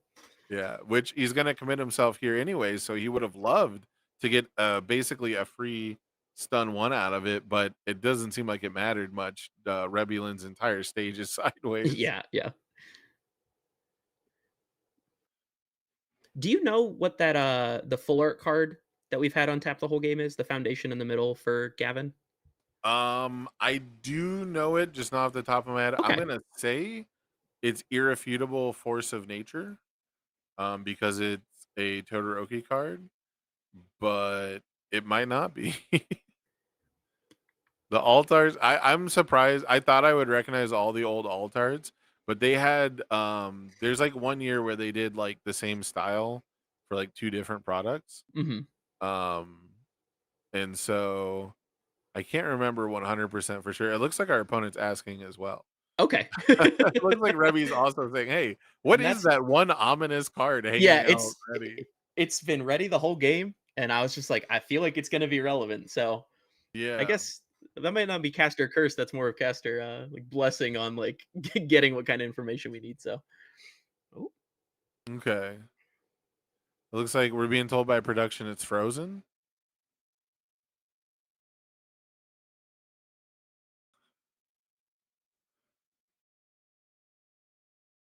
They did make a lot of Todoroki promos when they could. That was a well, smart choice. yeah, one of the favorite characters. Yeah, they definitely noticed that cash cow. Here we go. Dark Shadow Ruin on a 7 checks a 6 with the help of our Summon Dark Shadow. And now Summon Dark Shadow is not going to count towards progressive difficulty for the rest of the turn, which might be just enough. If we have another Summon Dark Shadow, this could be just enough to get us to launch yet another attack. And Dark Shadow Ruin typically comes in for about 10 damage. If you're trying to deal that 33, 10 is a great place to start. Yes. Oh wow, what a card. It's received a speed and damage bonus. It gets 3 damage. That is Yes, yeah, yeah. it is the definition of a snowball card. Yep. Um, your actions that pump it give it better pump, and now the actions don't count towards progressive, which they were already helping you pass checks. And unfortunately, we do still have 2 cards on progressive and only 1 ready foundation.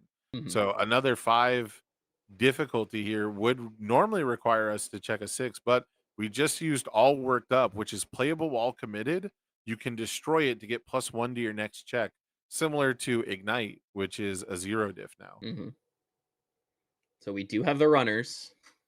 Oh, but Ooh. a 3 check puts a stop to that. He had lethal in hand, though. Oh! So we are talking 2 games in a row that just get live and die by the 3. And in the same boat, just not a lot of defensive pieces left. So can Rebby have attacks this time? That is the Yeah, question of the day. 20 is not the easiest thing to do to Tokoyami. We saw how Rebby has utility card. Okay, this isn't one of them. I was gonna say we had utility cards that didn't really serve us, like the card we checked, Nitro Yeah. Ignition, notably not swinging for enough damage last game, but immediately Windmill slamming the Grimace, recognizing this is their moment to seize. Oh, and we have a latent skill. We've got discard 2 cards, draw 2 cards. For a 5-hander, that's half your hand. Oh yeah. That'll help us find those finishing little attacks if need be. Yep, But I think we've got one of the best damage dealers in the format with brute strength. We're gonna be able to pay a life for +1 damage and sack a foundation for +1 damage. And Gavin whew, says, "Just that's show it. me." Just show me. Yeah, just And it show is me a 5 over. on top. That is absolutely insane. Saving us all the time. Still had all these. Um, Wow. gosh, Brute that's strength really lives whiplash. up to the name. Yes. Holy cow. That was some whiplash because we saw from game one, all the same, same lines really, like Mhm. even better attack structure. But Gavin was set up defensively. Gavin wasn't seeing too much offense himself. He didn't commit out. He didn't overextend. And here, tripped up by, was it triple 3 checks? Did he check a Yeah, 3 to play every attack that I turn? think so. Checked Which well on the Summon Dark Shadow though. mhm, but, we were always checking good on the +3 one, so we got Yeah. him 3. This is the first game Rebby's on the draw, if I'm correct. I believe so. Yeah, I think she went Um, first for the first 2. can, Tokoyami kill on 2, like, easily? Is that something we're He gonna see tried here? he is the best at it. Okay. However, he is one of the characters where it's very polarizing for him to be committed defensively. Mhm. The idea of being able to add the Summon Dark Shadow on the rival's turn is really, really powerful. And we saw that in game one, being able to use Struggling with Studies and recycle the Summon Dark Shadow, and even being the clutch, mid Yep. block Mid that was that just you the needed. extra card, right? So I think Tokoyami, while he's better at it than most, it's more risky for him than most, compared to a game where you can rely on really, really strong defensive cards on the chaos symbol, and just not take that risk. And that's really what makes him the better aggro deck in the format. Typically, is he has discretion on Yep. when he gets to do his thing. So Especially um with Rebby going second, getting probably closer to a 5 that they're looking yeah. for. Um, but we got a strong build here.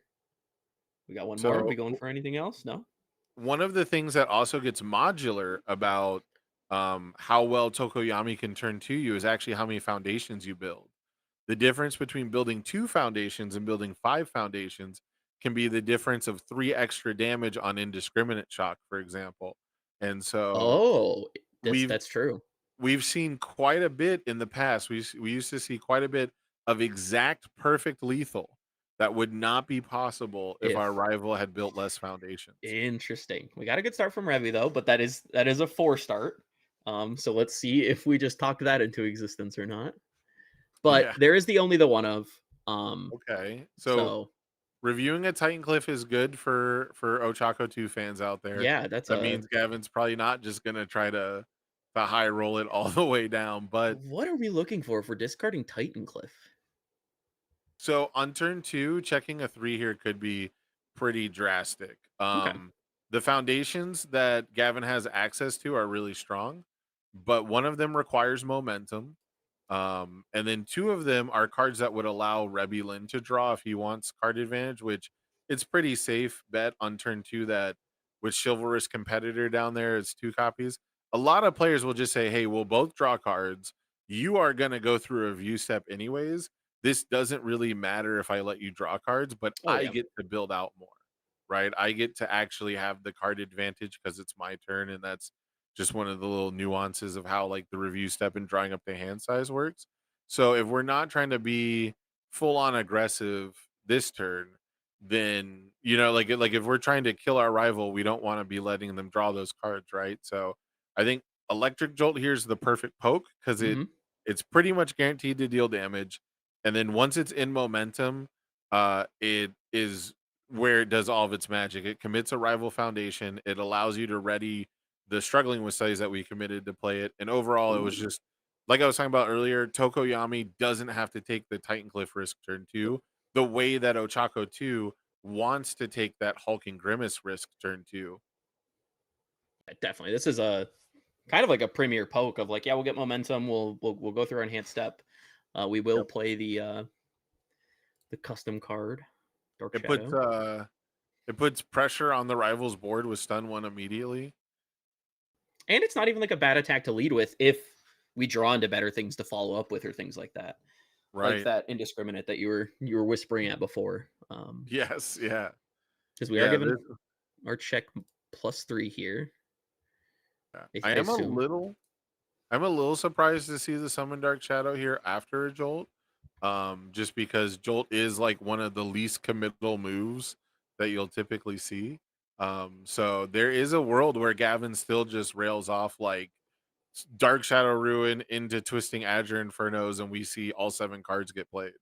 Yeah. And it's just, well, we'll get to 33 eventually. But I like guess you were all saying, though, 8 4 cards. cards in Rebby's hand, it seems like this is so hard to actually. Well, if we check like that, it's a start. Interesting. Yeah, and we're choosing to partial. I mean, completely blocking this attack saves you 4 damage, and partialing it saves you 3. So whatever your best block mod is really just the amount of health we get to shave. Yep. It's the amount of health we get to save.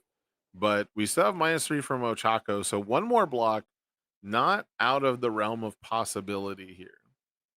We alluded to that at the beginning. Oh, and we are going to continue. Yeah. This is the twisting we've talked about. This card, I can see why this is just not allowed in everything though. But if there is a card that you're going to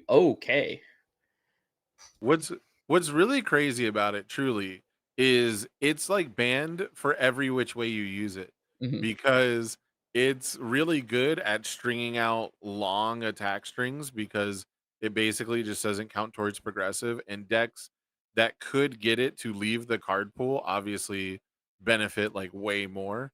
um and so the decks that really made it a problem though, like when they finally took action against it, were decks that were one-shotting people because they would play like a ton of actions during it to get it to like Oh, 40 damage. and just chain them. That's And crazy. then and then they had a combo where you would swap the speed and damage with an effect that says you can't lower the damage. So it would be 4 speed for 40 damage, and then it would be 40 speed for For 40 40 damage because you damage. can't lower the damage. Yeah. Holy cow. Yeah, so they were like, "You know what? This card's just always gonna be a problem." Yeah, yeah, it did. We may even see that here. Yeah, and I mean, people could do the combo without, like, the cheesy rules bend. Speaking of cheesy, yeah, here we go. So that Summon Dark Shadow was on a 5. We get to play this Dark Shadow Ruin on a 9 with +4 to the check. And we get Absolutely to, amazing stuff. yeah, and we get to keep that +1 check, get these actions to not count. Yep. This So is then one of the strings that you gotta fear. we could play a Summon Dark Shadow on a 5 here, Mhm. and then play another attack on a +3 progressive with +3 to the check. That is feasible. But notoriously, 2 10s does not deal 21. True. 2 10s are not 21. That is the 9 plus 10 math Yeah. that we're looking for. So we would need And we something saw else. this, but we saw this in last game where Gavin committed this hard and he came up short, and Mhm. with single digit health totals, Ochako was able to just plunk down the hulking grimace. Do, So do, I don't do. think this would be a, I don't think that this is a miscalculation by Gavin. He's got to be doing this intentionally in game Yep. 3. Yeah, he knows something that we don't. I was really expecting a summon Dark Shadow to hit the table, to hit the card pool there on a 5. Still notably with +1 to the check and only 3 progressive. So a 4 diff on a 7, +1 to the check. But what 4 diff is dealing 10 Oh, damage here? 11. Yeah. There's a couple that are theoretically possible, but they would need more momentum. And we just No, build on a 5. no. Notably, Twisting Azure Inferno also going to help you build some Ooh. foundations. Yeah. Not that good though. No. You got the check bonus there, but Alright. not when we needed it. So we've got a mountain of momentum. 3-ish cards in hand. no review from Rebby is probably the scariest thing you can see. 3 We card, blocked no with that review. forcing just to draw another card. Wow. Yeah. There it is. There it And is. there it is. Back to back. All right. Yeah, I think we're gonna keep the Mastermind's Apprentice here. This is a cool card because it punishes your opponent for bad checks in 2 ways. Oh no, we're Oh. going for the damage. Okay. Gotta fight over the Tokoyami -1. See, it's gonna get jolted anyways, I guess, whatever you use. Yeah. So, like, theoretically here, if our first enhance is Ochako, which it was, And we're we're committed. just gonna jolt that down. So I really believe we should have kept Mastermind's Apprentice and used that, but I don't know what's in her hand, so I could be totally wrong here. Yeah. The biggest thing is, will Rebby ever check a 5 to play Hulking Grimace? No, not today. Apparently. The Hulking Grimace wanted to hang out with the Hulking Grimace. They just wanted to be Yeah. friends. Yeah, I know that the two 9 damage Hulking Grimaces don't equal 20, but if we weren't gonna activate Brute Strength immediately anyways, I really feel like Yeah. activating Mastermind's Apprentice to potentially get more speed to make our next move easier, right? Do the Ochako response, maybe hold the Grimace and pray for the greatest brick of all time. But getting the check bonus is absolutely necessary here more than anything else, and we walked away with neither stat. Yeah, it's not great either side. Like going down to Foundation to do so is like fine, but these checks just have not fallen Rebby's way today. Yeah, and it looks like Rebby accidentally put Gavin to 9 when I believe Gavin's at 11. I believe Gavin took 9. Okay. We're gonna go for the Grimace again. Yeah, he seems to show 11. There we go. 11, There's the 11. fix. There we go. Oh my goodness. Now we're gonna lose the speed. 5 speed, pretty okay in this format, Yeah. but Tokoyami can ready a 3rd foundation, meaning that even on a 3 check, we'd have to have the worst block mod of like all time here. Yeah. And we can guarantee get back the Summon Dark Shadow, right? No, we're committed, so Oh, we that's right. can't do that ability. Oh, it looks like I think we enhanced on Summon Dark Shadow and checked a 6. But that +3 to the check should guarantee that Gavin blocks this no matter what. Oh, and on the it gets sealed though. Ooh. Yeah, the timing should be, if I'm not mistaken, it's 2 different, or it's the enhance. One is an enhance and one is the response. Yeah, so you should be able to just seal the block. We'll still get to draw a card. This is not doable. Okay, I was gonna say this is theoretically somehow doable, but now if we're gonna only check attacks, Yeah, not if we're only forever. checking attacks. Gavin did play Yeah. that correctly though, and get that speed or get that check up so that even if the block is or the check is bad, we can still pass it. Yeah, All right, and I so we just need a really, little attack string here. yeah, and when you see the 3rd 3 check in a row, anything from before that, it just kind of stops mattering, right? It really didn't matter how we decided to try and navigate through that electric jolt turn from the first 3 to the last 3. Um, that's really kind of what decided this game, unfortunately. Yeah. Um, but that's the calculated risk that Gavin had to take, right? He had to put Rebby in a position to feel like that this is the turn. Like I have to play this Yep. grimace. I have to play this 6 div. Get him when the defenses are down, because if not, like just a couple more turns will always go into the 7-handers way, it seems like. Stack of momentum.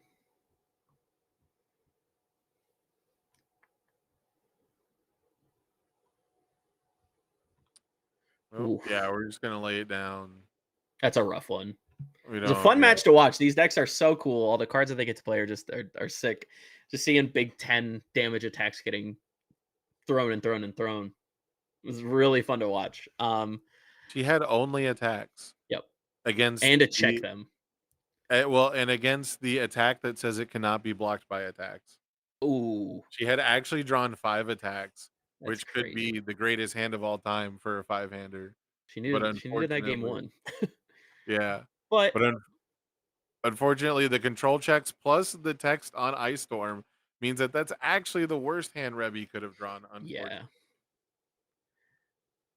But I think if Rebby checks just slightly better for the rest of the day, this deck oh, seems so powerful. yeah. Hopefully the rest of the day goes well for them. That'd I be mean, it's there's very few decks that can kill anyone, a 7-hander, any deck with a single card.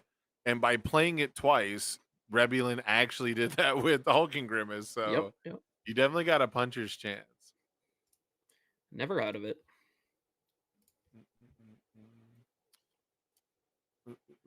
But I think with that, that's our time for this round. Thanks for hanging out, everybody. That was really fun.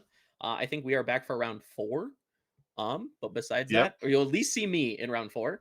We'll throw you guys to break. All right. We'll be back soon. Don't go anywhere.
Welcome back, everyone. We're here with round 3, and we got some really cool decks for you. Once again, we have fan favorite villain character Himiko Toga 3 against the #1 pro hero All Might, also All Might 3. And I don't want to spoil the surprise on what's going on in the decks, but I am super excited to see what this Toga 3 deck can do. There were some expectations that I had about her playing her namesake cards. Like, we've seen Deception Dagger with Toga before, but there's definitely some cooler sauce going on. I'm really hoping to see that in this game. But starting out, we have Frank on All Might 3, leading off with a Rejuvenating Smash as a second form. Unfortunately, checking a 3 on it, but we still get that extra card advantage, which is great.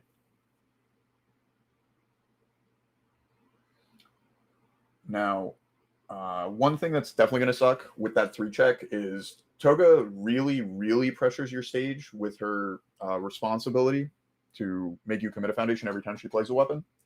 And usually, Toga's going to, again, not spoiling the surprise, but usually most of her moves are going to be weapons. So Frank's really going to have to build out wide here with the cards that he drew. Now, Otherwise, it's to going to be completely fair, we are playing All Might 3, possibly one of the best characters to go wide and build out with, because of the sheer insane number of draw power that we have, right? Like, we saw Rejuve Smash coming down, but we also have our character ability that's going to allow us to draw as well, which is just going to, you know, be insane. Like, we drew 4 on that attack, I believe. I was not watching the stream, I was fishing, setting stuff up. Oh no, we didn't draw with our characters. They're just going to opt to draw on our opponent's turn, which also works, right? Which I think was a good heads-up play. He only had 1 ready foundation, and he was building on 4s. So leaving All Might and the foundation ready to make sure he could pass his checks was a pretty solid decision. And obviously it paid off. He still has the All Might. For sure, for sure. And here we're starting with, I want to say Toga 3's namesake, her secret rare from, I think, Jetburn, Deception Dagger, which not only does it have stun 2, but Toga makes him commit 1 more for that. So Frank's really going to, his stage is going to continue to be pressure. That's the name of the game with this Toga deck.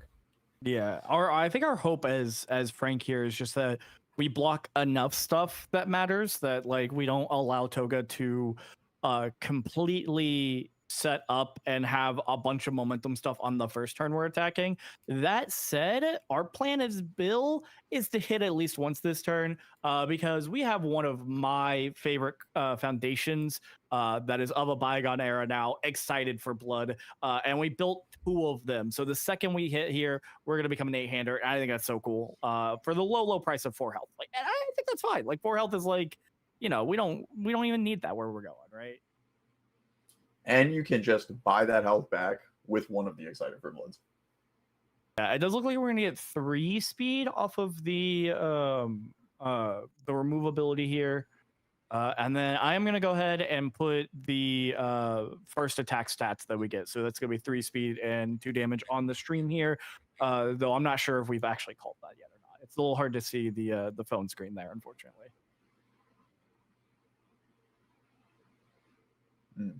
But I am sure. I think Frank also used some of his nice tries on this one.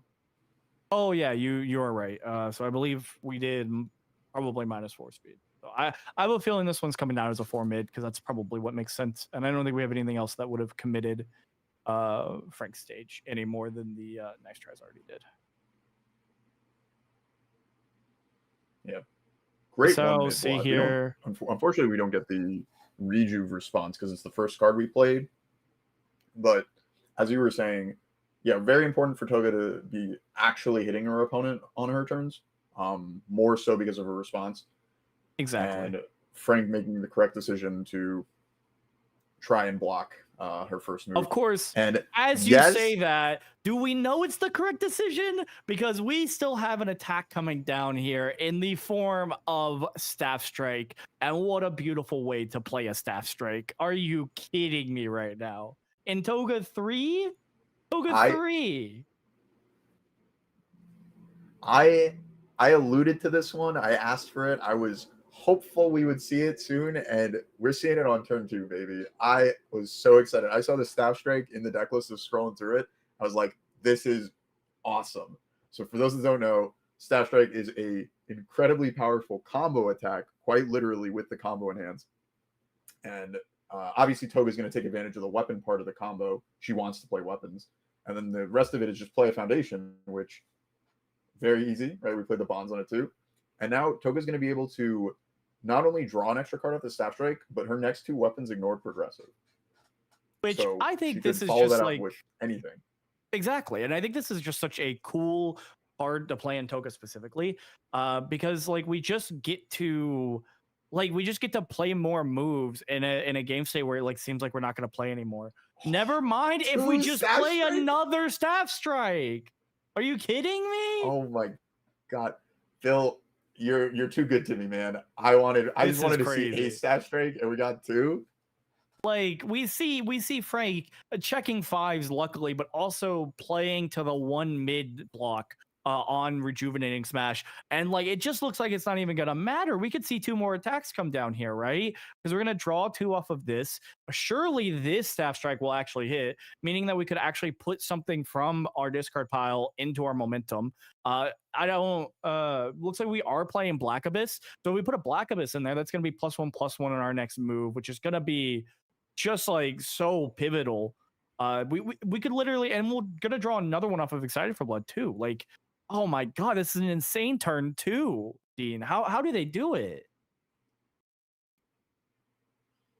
Look, you put the good cards in your deck, and you're bound to draw them. It's really that simple. I'm starting to think that you might be this- right about that.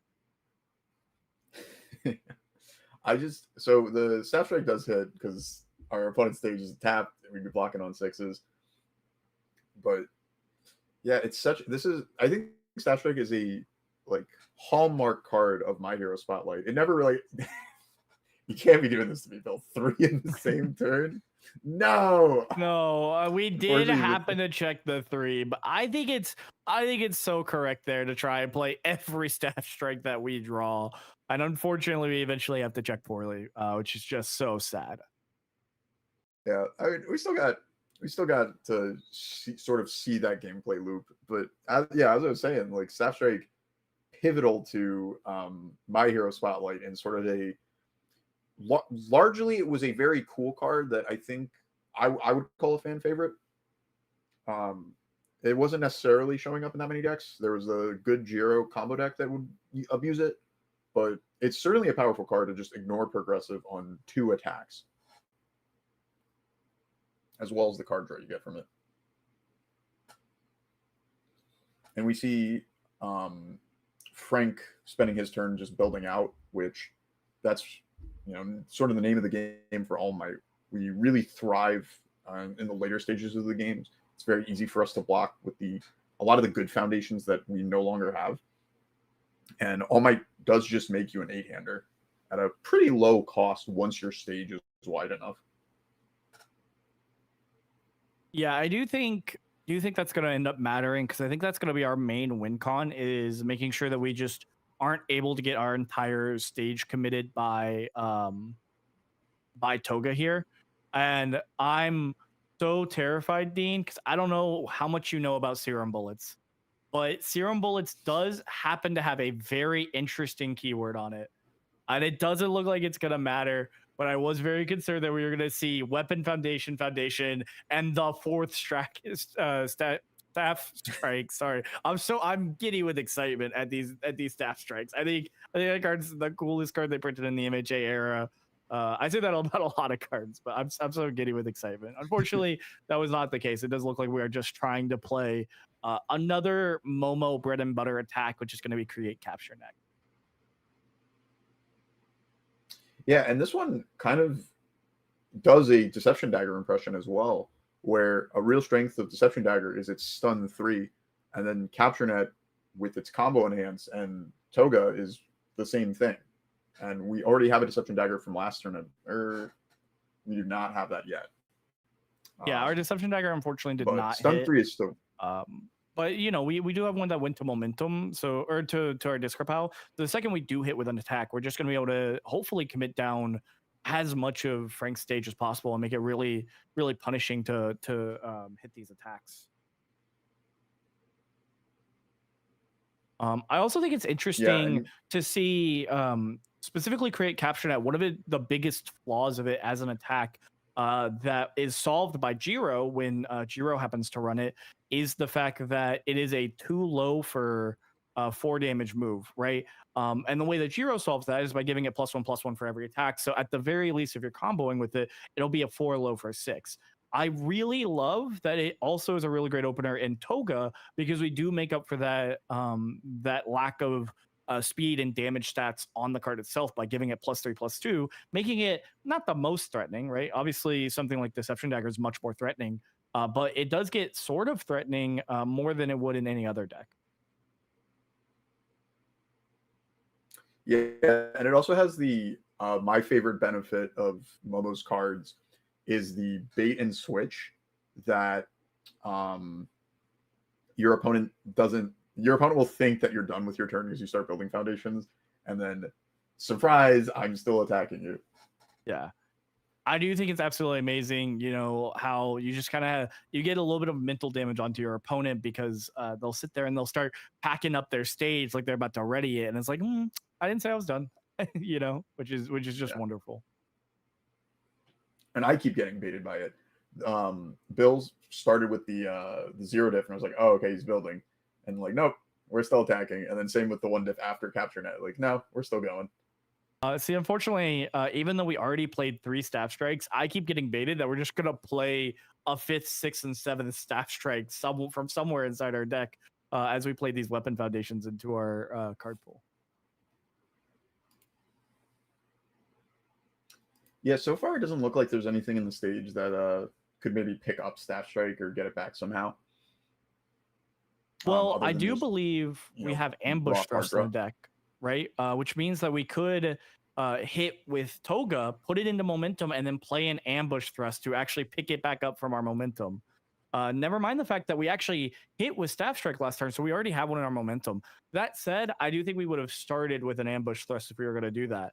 But starting with an ambush thrust is perfect because the first line or the first combo requirement for staff strike is actually weapon, which means you can go ambush thrust foundation and you're just off to the races playing that that staff strike exactly where you're going to anyways.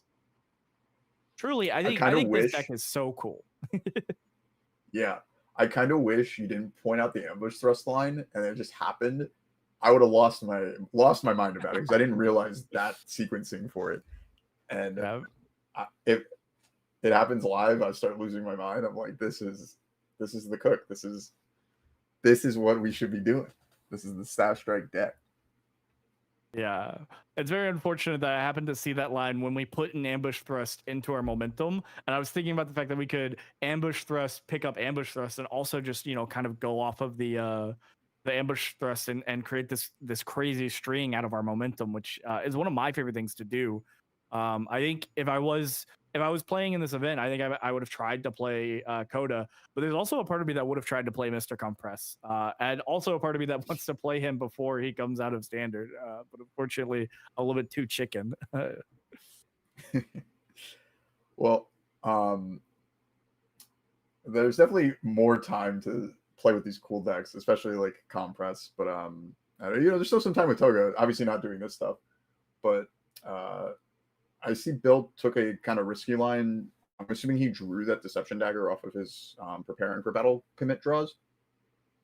But maybe we're saying that. I don't think we've drawn yet this turn because I believe we've played 5 cards and we only have 1 in hand. So I think it was just the fact that we were stringing foundations in between the capture nets. Or no, discard draw and preparing for battle. Yeah, you're right. My bad. Yes, Sorry about that. But this one also, unfortunately, is blocked. Every move so far that Toga's played has been blocked this turn. But we got a Texas Smash out of it, and I'm going to keep glazing the alt arts that people put in their decks because, they just look so good. And the Texas Smash over on Frank's stage. I did say in the chat on a previous turn that my favorite part about this format is the alt arts because they're just so beautiful. But I think that turn we really saw the strength of the old good symbol. There's just so many cards that make it so hard to fight through the good symbol. To point out a few that we don't have access to anymore, right? We have Specialist of Sound, one of the best sets of speed hate they've ever printed in this game, at least in the MHA era. And then we also have Nice Try, which obviously is still in standard, but is very pivotal. And then our Keeping Airy Safe, which also kind of protects it. Again, that one's also in standard still, but that one kind of protects us a little bit. And then we also have Body Rejuve, which I keep naming cards that happen to still be in standard, but they really shine in these MHA formats that just happen to have other synergies. Like for example, the fact that All Might draws so many cards, so Body Rejuve is actually really good. And then we also know that Frank happens to be running Passing the Torch in his deck because he's on the good symbol. So of course he's running Passing the Torch, and that one just plays so well with something like Body Rejuve. I didn't happen to talk all the way through our entire first attack, which was a rewind throttle that came in for 4 damage there, it looks like. Yeah, something that's interesting in the All Might is obviously typically you want to block your opponent's moves in this game, but against All Might you get punished the more cards you hold, and it also becomes more difficult to block his moves if you're holding too many, because he's one of the modal characters that can switch between speed or damage with his stat buff. And so Bill choosing to sort of play as many of the cards as he has and hold one mitigates how much damage All Might can actually do, as well as make it easy enough to block whatever the lethal move is if that happens this turn. Yeah, and I do think we have to assume that Frank has probably counted out his damage, and because he is choosing to put speed on these attacks, and we have to assume that he's counted out his damage and is relatively sure that he doesn't need the extra damage, and is just trying to make it where it's that much harder for Bill to get usage out of that first, or out of that one card in his hand, if all of these moves just guaranteed hit. Although it looks like we may have added damage to this from, I believe that was from All Might that damage came from. If we wanted to, we could also be using the self-sack for some extra damage, but then we'd be blowing up Ready Foundations, and it's always doesn't feel good to do that. Yeah, especially when we've already set up such an oppressive stage for Bill to fight through.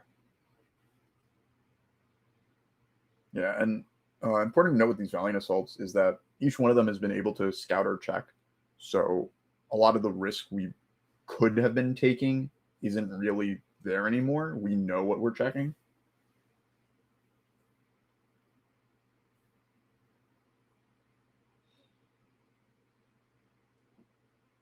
And we also got to see the powerful Pull No Punches 3 difficulty foundation to make this string even easier, get us some momentum for some momentum outlet in the future, while also just saying we're playing on -1 progressive. Yeah, I do think the fact that we still have yet to use our draw 2 on All Might means that we're really just choosing between the attacks in our hand rather than being overly concerned at not having attacks after the draw 4 that we've done with these 2 Valiant Assaults. Yeah, it could be advantageous to not use All Might, both because we'd be committing 2 of our resources that hopefully are helping us pass our checks to kill our opponent, and also the fact that if we already have 1,000,000 attacks in our hand, it's more likely that there's foundations on top of our deck that we don't really want to be drawing here.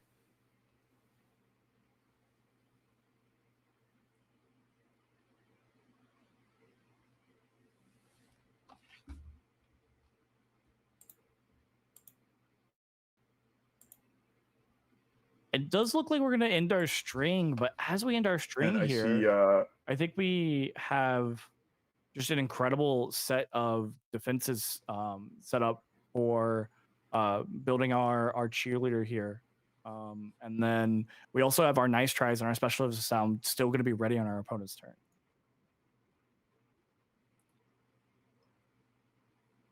Yeah, 100%. And Cheerleader is phenomenal against an attack like Staff Strike. You invest so many resources into essentially an 8 difficulty attack that just gets flashed and does 6 damage if they don't have the mid block for a 4-speed move.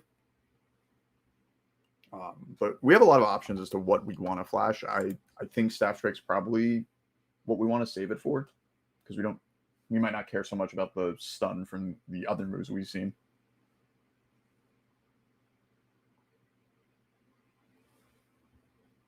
Do you think you'd save the cheerleader for Staff Strike, or perhaps if there's an ambush thrust that comes down, was that?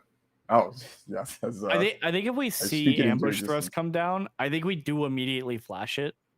Only because we know that gets that. I mean, I guess on the hindsight, you're kind of right that like not flashing it yet means that if we do pick up a Staff Strike here, then we are playing on an 8, coming out a lot of resources to an attack that does nothing, right? Which is just kind of a turn ender.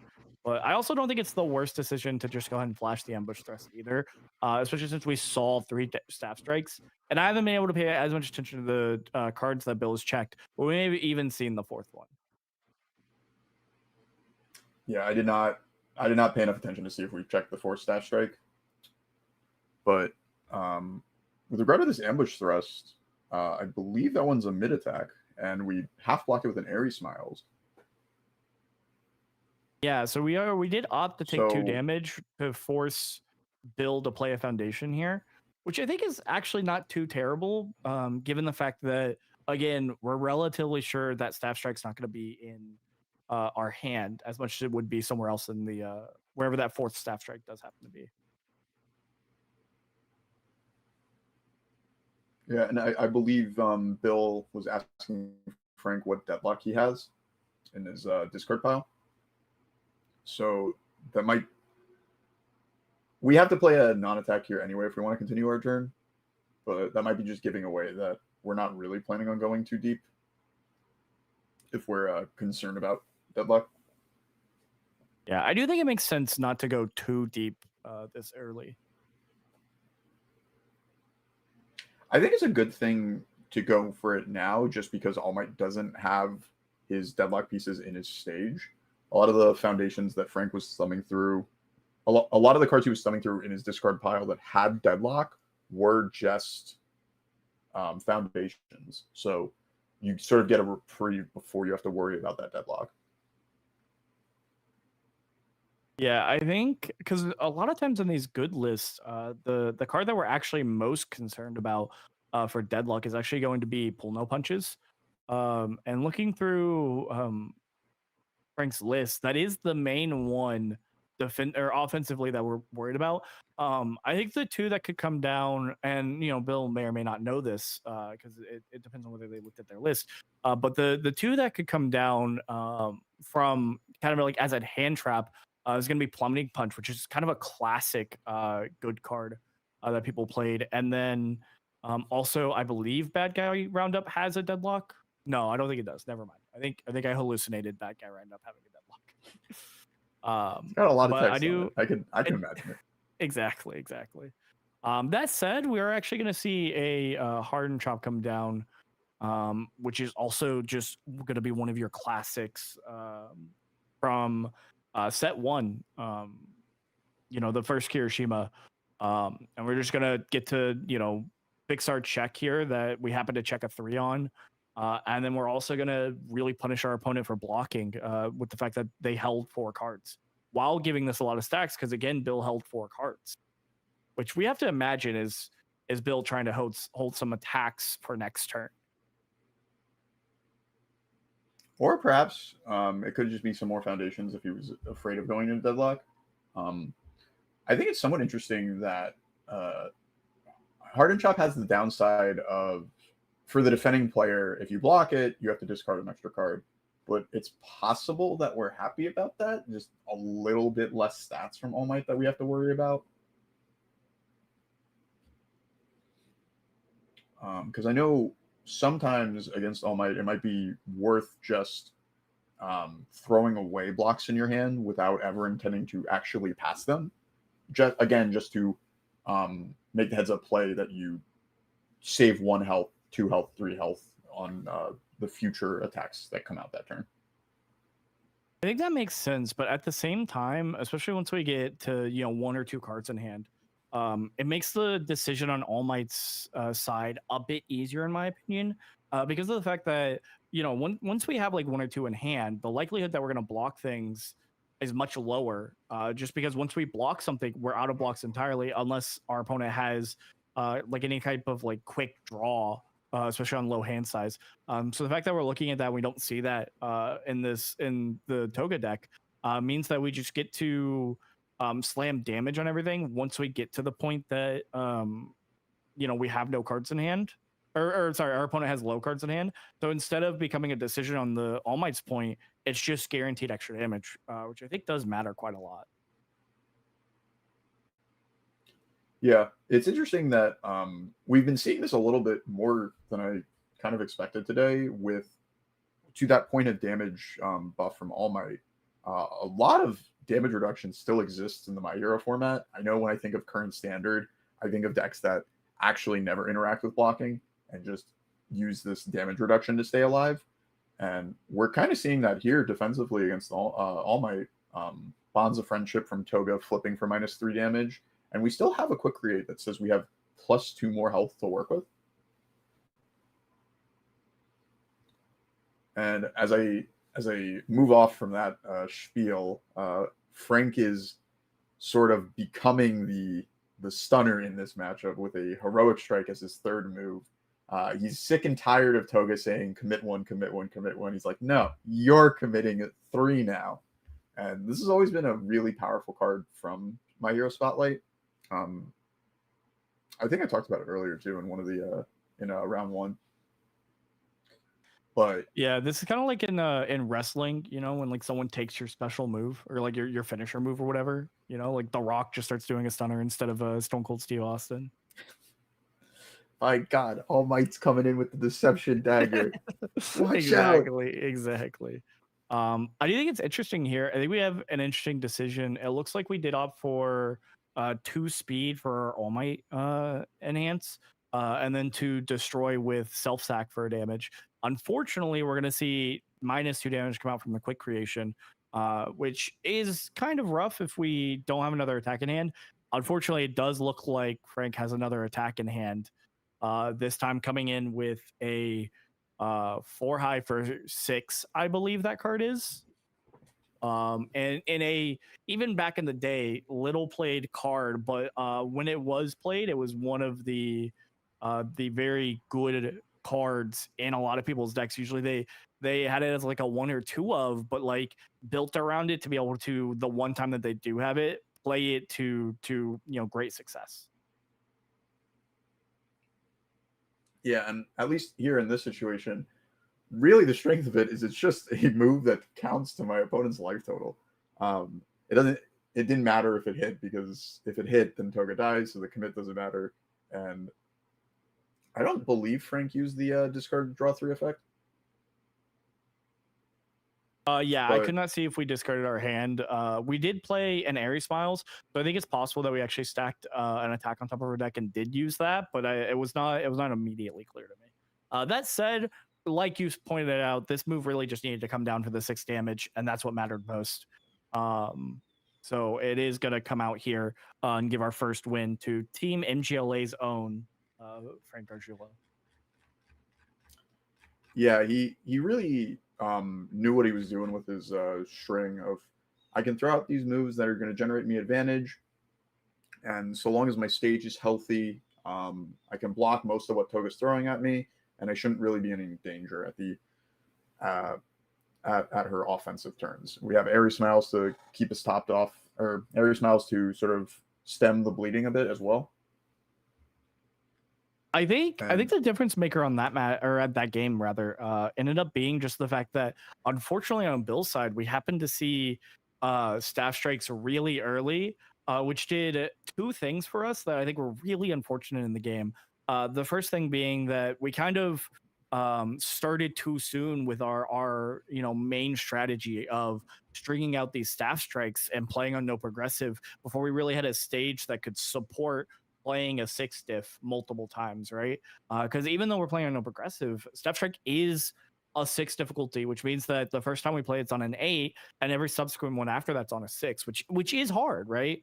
But I think the other problem is that it then immediately gave away our offensive strategy. And even though it's one that is, less known, we could have possibly found ourselves kind of almost punking Frank if he didn't happen to look at the deck list, and we could have got one over on him by baiting out some defensive choice that was just happened to be incorrect because of the fact that a staff strike was coming down later.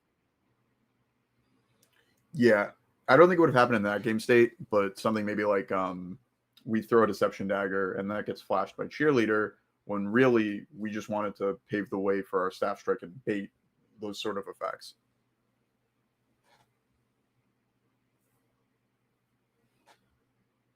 But looking at the sideboard, I'm curious if Bill has a Toga attack in his sideboard that I'd be really excited to see.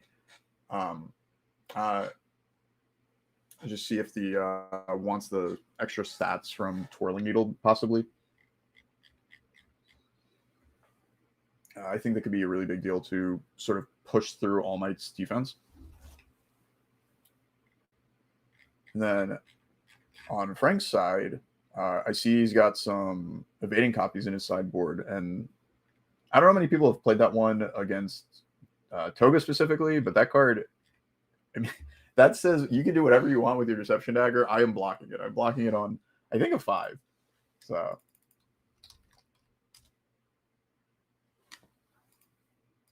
it seems like both players have some options in their sideboard to sort of make the matchup a little bit easier, make blocking a little bit easier for Frank, maybe make actually getting damage through with Toga a bit easier. We didn't really see the Black Abyss combos from Toga that game, but I have to imagine that if we can actually pull that off, that too is going to be sort of key to winning the game, where All Might really didn't have resets in his stage. He was playing pretty honest as your move's this much speed, my block's this much, my block modifier is this high, I'll just block and pass the check. Not really like huge blowout defensive pieces that's single-handedly answer a move or anything like that.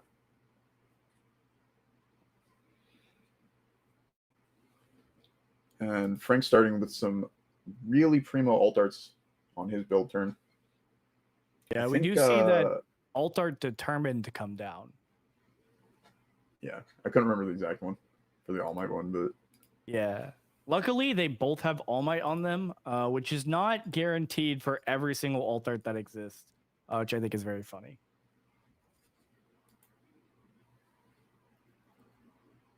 Yeah. And then obviously Destined for Mainstream Success is a staple in the format, so seeing it on the Giro alt art really blinging our stage out. True. I do remember those Giro alt arts, Destined specifically, was not too cheap back in the day. I don't know that its price really held up, but it is one of the rare alt arts to have. So it is impressive to see it here. We are gonna see another long answer in a bygone era of broken zero diffs, as we see that it can't be fixed respond to Serum Bullets to be able to build us in a new foundation that, to be fair, is just getting committed once again by Toga, but is still pretty good, right? And one of the absolute staples of the time. Yeah, I mean our first 2 cards stunned 4, and if it wasn't for the it can't be fixed, all of Frank's foundations would have just been committed. It really shows the power of how easily Toga can break down the wall you've established, especially if you're just trying to do that honest blocking that I'm talking about, of just my opponent's move is this much speed, I have this block modifier in hand, I'll just block that way. And we're also getting to see Dangerous Combatant actually do its, it's got Toga's face on it. It's from the same structure, starter deck. And we get to turn our one diff into some extra card draw, hopefully finding more moves to string in this sort of perfect game state we've established. Our whole stage is ready. We have 6 foundations to work with. All Might's stage is just his character and determined.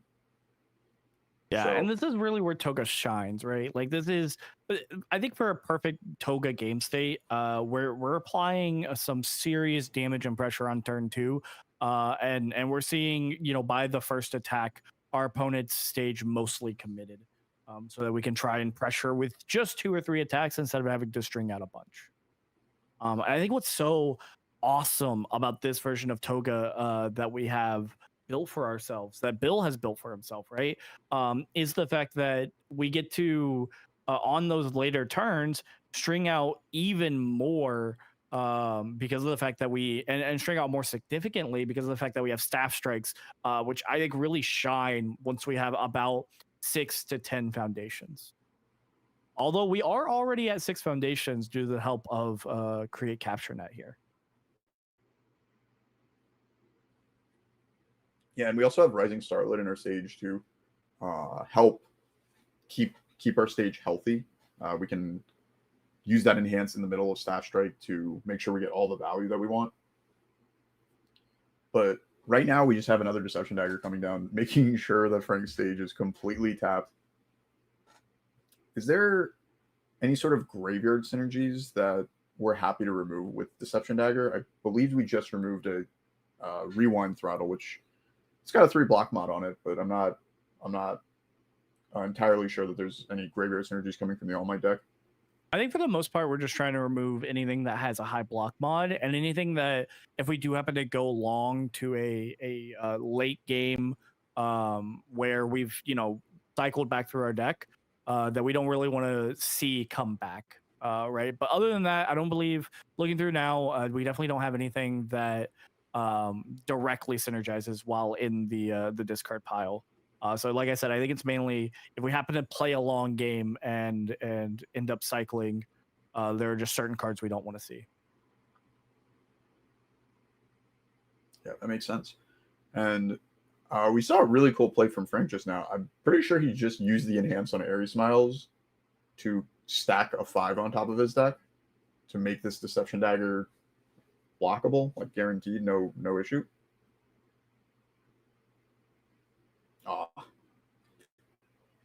Or not even not a only that, 5, we we actually stacked a 6 on top. Stacked a 6, which I think is the single best usage of that ability off of Airy Smiles. I know a lot of people argue that ability is not very useful and you shouldn't be using it most of the time.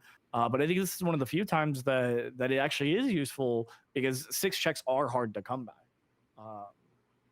That said, we are going to see another Deception Dagger come down. So it's really looking like we're getting that early pressure that we want to as Toga specifically. So it might end up not mattering here.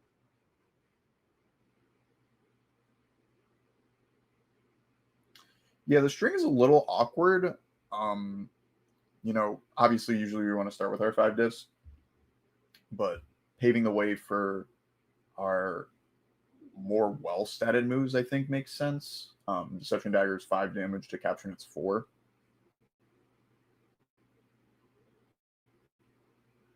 And then we also get the value out of Capture Net building a foundation that we wanted. So we got the stun from Serum Bullets, I believe is the name of that one, while also doing Capture Net. Yeah, I believe you're talking about Serum Bullets there.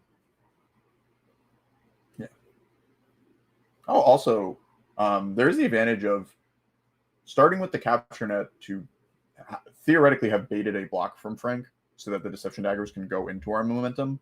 Something we didn't really see last game was Deception Daggers momentum enhance, which stun 3 on all your moves is already backbreaking.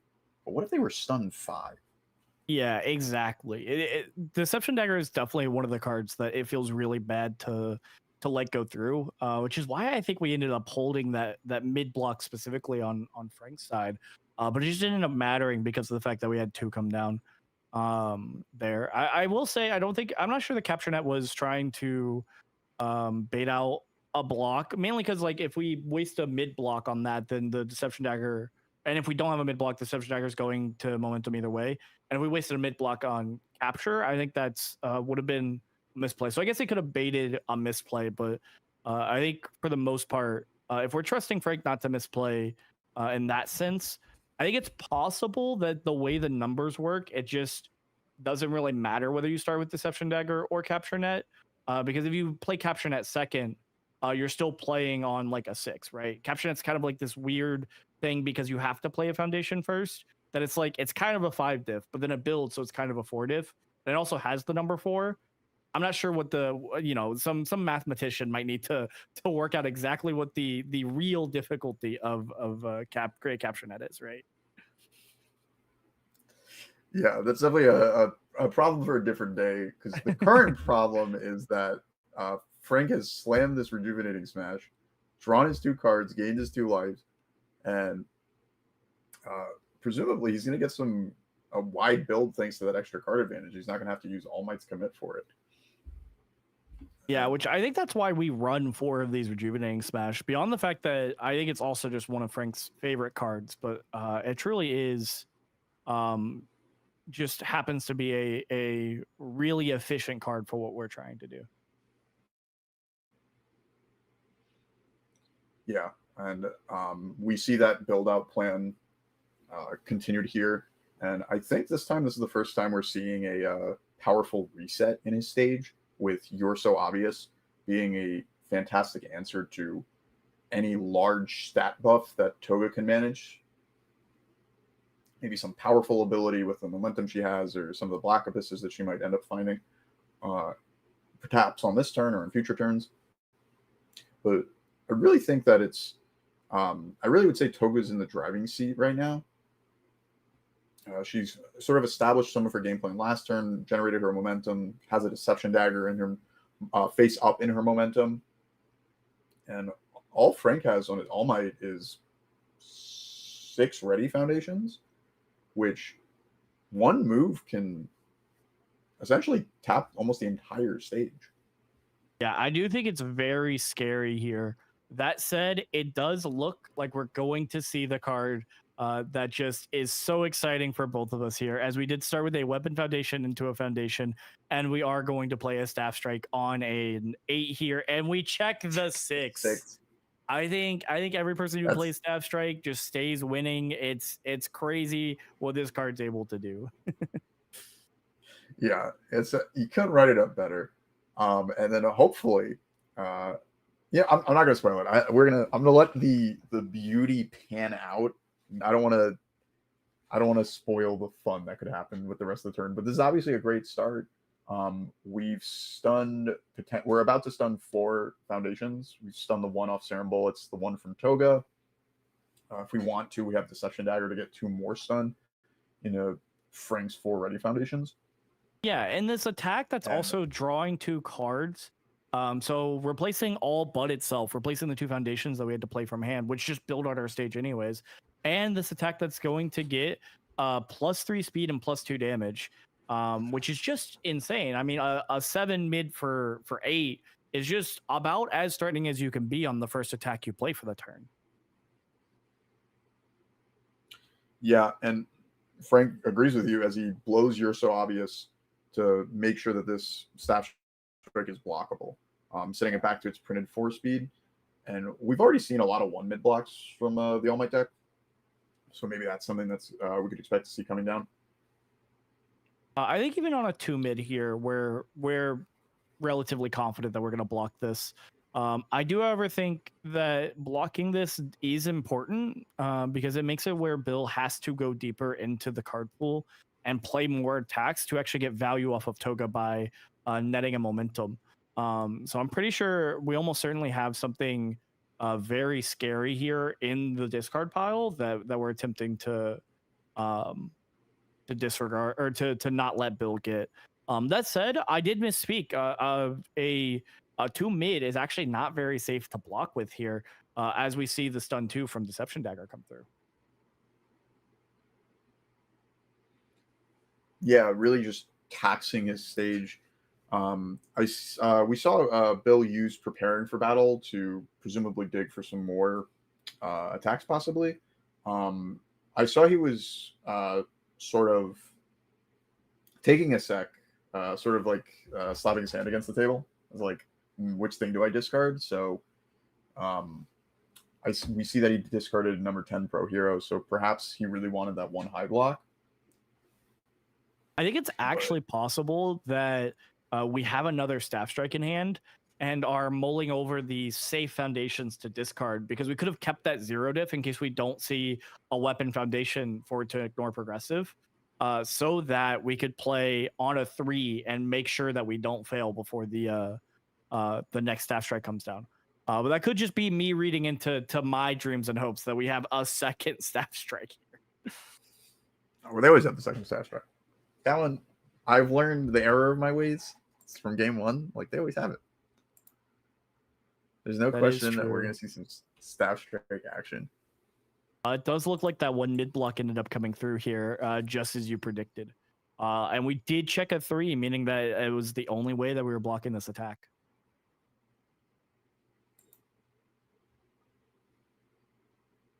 Yeah, and especially because just name of Toga, you're not going to get to use that foundation on the next attack. So might as well just full tap out, and whatever happens, happens.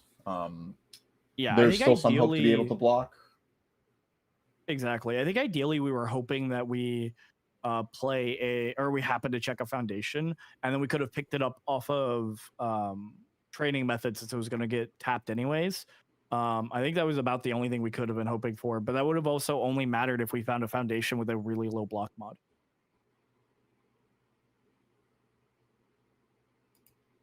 Yeah, and Justin, did you know Black Abyss was a weapon? I definitely forgot that part. I definitely knew Black Abyss was a weapon because I have had it used against me by Toga players. Much to my disappointment, because I think Black Abyss is a very cool card. I think it's much less cool when on turn 2 you happen to check 2 3s and put both of them near momentum, and I'm eating +4 speed, +4 damage. That said, you can't be too mad. It's still one of the coolest cards, just on look alone, that I think has been printed recently. It does look like this is going to have hit, and we're going to have grabbed a Black Abyss from our discard pile, meaning if we don't have any more attacks, we actually just have 2 Black Abysses going into our next attack turn, which is really deadly. Yeah, it's possible that this might be the end of the game on this turn. That 3 check, though, is not really what you want to see about it, and I think this is the second weapon we've played for Staff Strike. But yeah, so we do with happen the to be current Twirling Needle. I was just going to say that's getting the stat buff from Toga. This was the sideboard card that I was excited to hopefully see make a difference. Yeah, and it very well might. And we do see, unfortunately, like you were saying, Staff Strike is out, so we're out of ignoring progressive, which means it's gonna be really hard to play any other attacks, which is gonna be really unfortunate. All right, another Twirling Needle. Check the 5. That's what we need. I don't know. We would commit our character, which would make it where it wouldn't kill anymore. That's so true. We would have just checked the 6. No, it would have just been the 5. We could have checked the 6. You are correct there, and I think a 6 check would have been our main hope there. I think at this point, though, we've done what we want to as Toga, right? We've set up a momentum of more than one Black Abyss, which I think is always the goal when you're Toga. So that the first move we play is going to be this very threatening move that we could give as many stats as we want to, and where it's really like our choice what we do. And then we've also netted so much momentum that any of our momentum outs in the deck, those being non-existent possibly. I may have messed up, and I may not.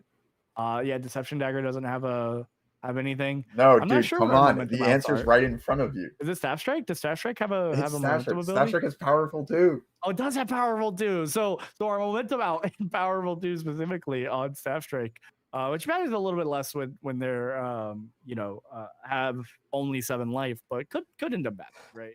We could definitely make something have to be half blocked, or sorry, have to be full blocked. Yeah, Frank did change the numbers. He did get 2 health with this rejuvenating smash he just slammed. So the staff strike, I believe Toga has enough momentum that staff strike can be lethal in a half block if that's what we see next turn. Yeah, I think for the most part, the momentum that we take is mostly trying to be deception daggers or black abysses, and then extra attacks for ambush thrust is, I think, the main goal of our deck here. That said, we did happen to block into an expert bait by Frank as he plays a calorie counter here. That's going to come in as a 3 difficulty move that also gets 2 extra speed. So it's going to be a 5 mid for 6, which is very threatening. Unfortunately, we no longer give any damage or speed pump with All Might. As you pointed out last game, Bill is taking on your strategy and choosing to go with the having no hand for All Might to be able to punish strategy. Yeah, largely it's really only going to be Texas Smash that gives a huge amount of damage pump that punishes you for not holding too much to block. And then there's a couple of powerful moves, but if your opponent doesn't have that much momentum, then you don't. That's not really something you have to concern yourself with. And as Bill draws up his hand, this is again another like where Toga wants to be. Unlike game 1, All Might only has 6 foundations here, and I know there's an it can't be fixed, but again, if our moves are stunning for 3 to 4 each one, it's pretty easy to just make that whole stage go sideways. Never mind the fact that again, for this And turn, without even putting another Black Abyss in our from our discard pile into our momentum, we have at least +4/+4 in stats that we're allowed to give. And of course, as I say that, we see another Black Abyss come down. Yeah, and Frank sees the writing on the wall and picks up his cards. Now, there's a move in there, right? There's a 4-diff behind that quick create. Yes. It's either Twirling Needle or Ambush Thrust. I cannot tell at the current moment.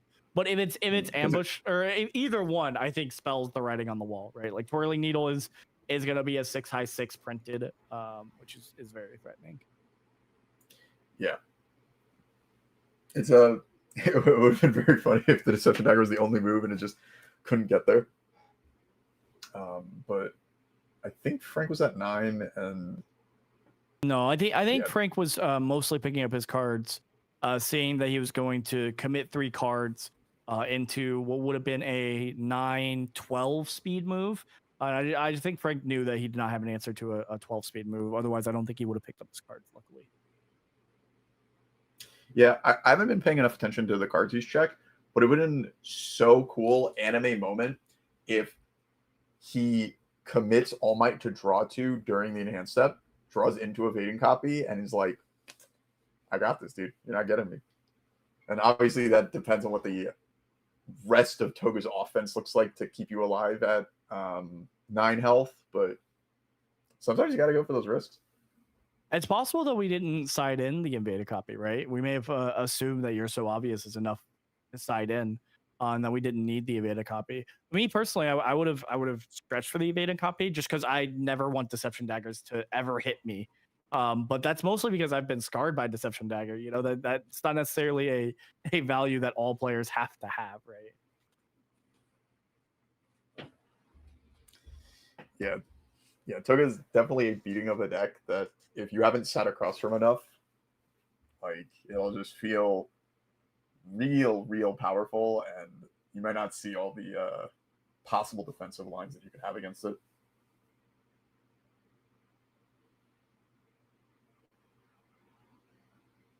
And one thing I want to point out. Go ahead. I really appreciate this, and it's cool to me because Frank played All Might a lot back in my hero spotlight, and he plays his turns so quickly. Like he knows what he's doing. Like he's slamming his build out. He is confident. He knows this is the sequencing I have to go with. And a lot of times with these newer decks, you don't get to see that. Like Guilty Gear's coming out soon. I'm sure people playing a lot of those characters are going to tank a bit because Frank's probably played All Might for at least 2 years. I'd be really surprised if anybody has played a Guilty Gear character for 2 years because that one's not possible. No, it's me. I actually I got a secret vision of the future about 5 years ago before I started even playing universes of the Guilty Gear Strive set.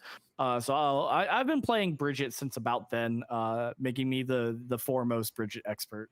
I think probably. Your mental universes for a game you hadn't heard of. You were like, what the hell is this? Yeah, exactly. 5 years ago is when I started my mental practice. Writing on In the wall, the in something like lines. Dragon Ball, where Goku's just like doing the mental fights or whatever, like he's just thinking through fights, like that does anything. Yeah, I did that 5 years ago for universes. You just knew. You knew. It was crazy. And in that mental practice, my opponent always had the answer. It was so messed up. Did they always have barrier shield?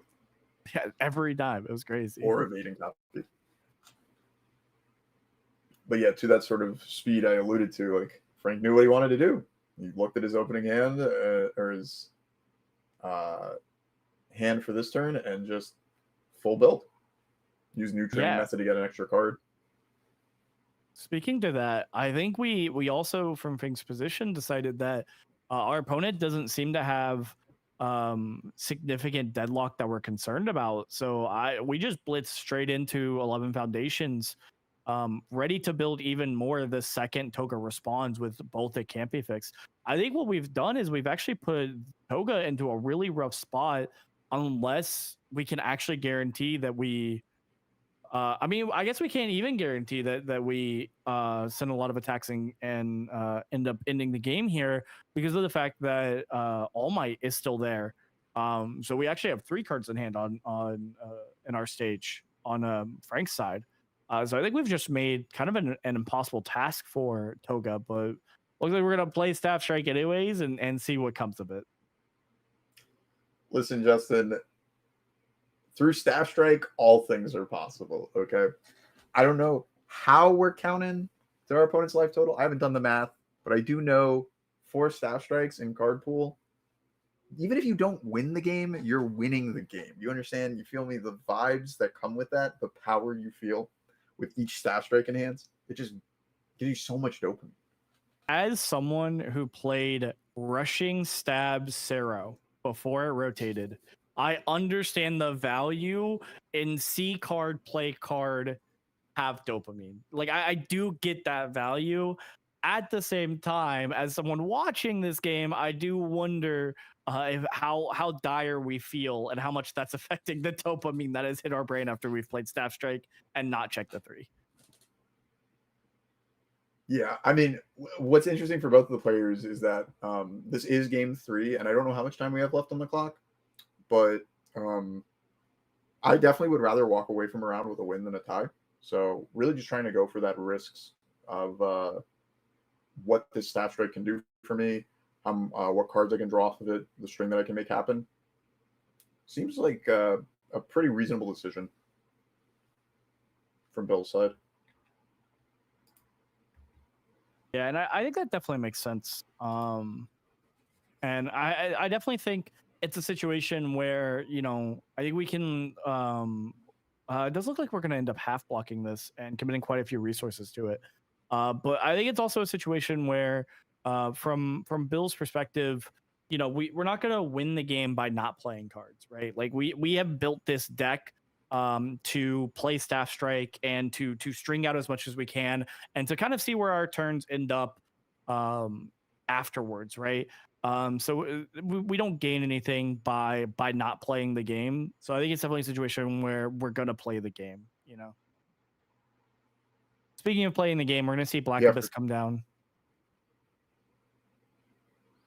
Yeah, and something that was really great for Bill's strategy is that the airy smiles that hit his Staff Strike happened early enough that Bill can just play a regular Foundation without having to eat the bonus from Staff Strike right after.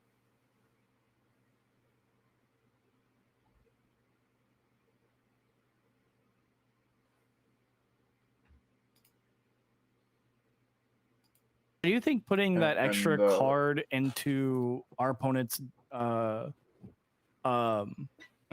card pool does make it where, you know, at the very least, like they have to have the stab strike. Like there's no world where we could have played some attack and drawn, then played foundation stab strike. So we at least did kind of gunk up, as long as our opponent didn't have exactly the second staff strike at hand, where there's not really a profitable way to play another staff strike here unless we have a non-weapon foundation like 0 diff.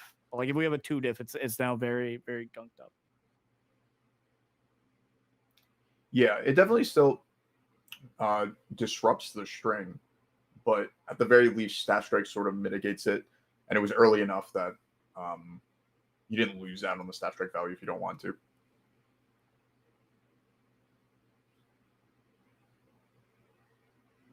And opting to use Excited for Blood to, I think, gain back some of the health that we lost.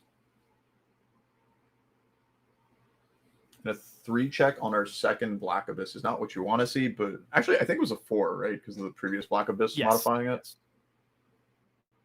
That said, it's not as punishing as it could be. We do still have another 5 low for 6, and if we couldn't block the first one, we probably can't block the second one. So we're once again setting up a turn that I think again is kind of our winning game state as the Toga player here. It's kind of what we want, right? Like we want multiple Black Abysses in our momentum, and I think the fact that we were able to play 2 of them and they both hit is just, you know, kind of good, and makes it where, you know, as opposed to just sitting back, Frank now has to pressure quite a bit.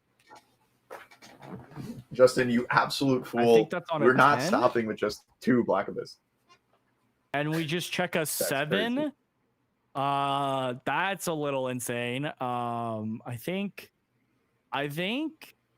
that's crazy. I think we're a little bit frustrated at that if we're Frank, to be honest. I know I would be, you know, like my opponent's playing on a 10 and check the 6. But I think this is exactly what Bill needed to do. Like I think we had 3 Black Abysses in hand. We have to play all 3. That way we're really telling Frank, you have to kill me next turn, you know? Yeah, and something that's unfortunate for Frank's defense is the Cheerleader and Specialist to Sound don't actually answer Black Abyss stats because they're reactive.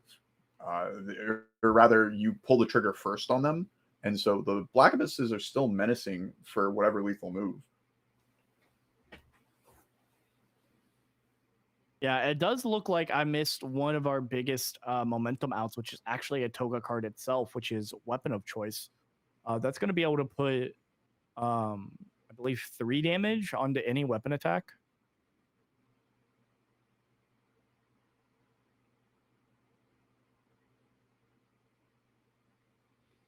Yeah, powerful 3 on all your moves is a pretty good way to do it. Oh, we're just Yeah, this. it's also Tenacious, which is perfect.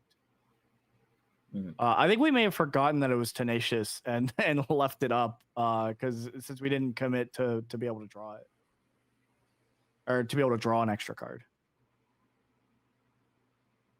Also, notably not unique. So we actually have +6 damage on every move as long as we have the momentum to pay for it. I think this is going to end up being, like I said, kind of make or break for Frank here, where we just have to see what kind of string we can make, because if we pass in next turn, I think it might just be dire, and Bill might just have it.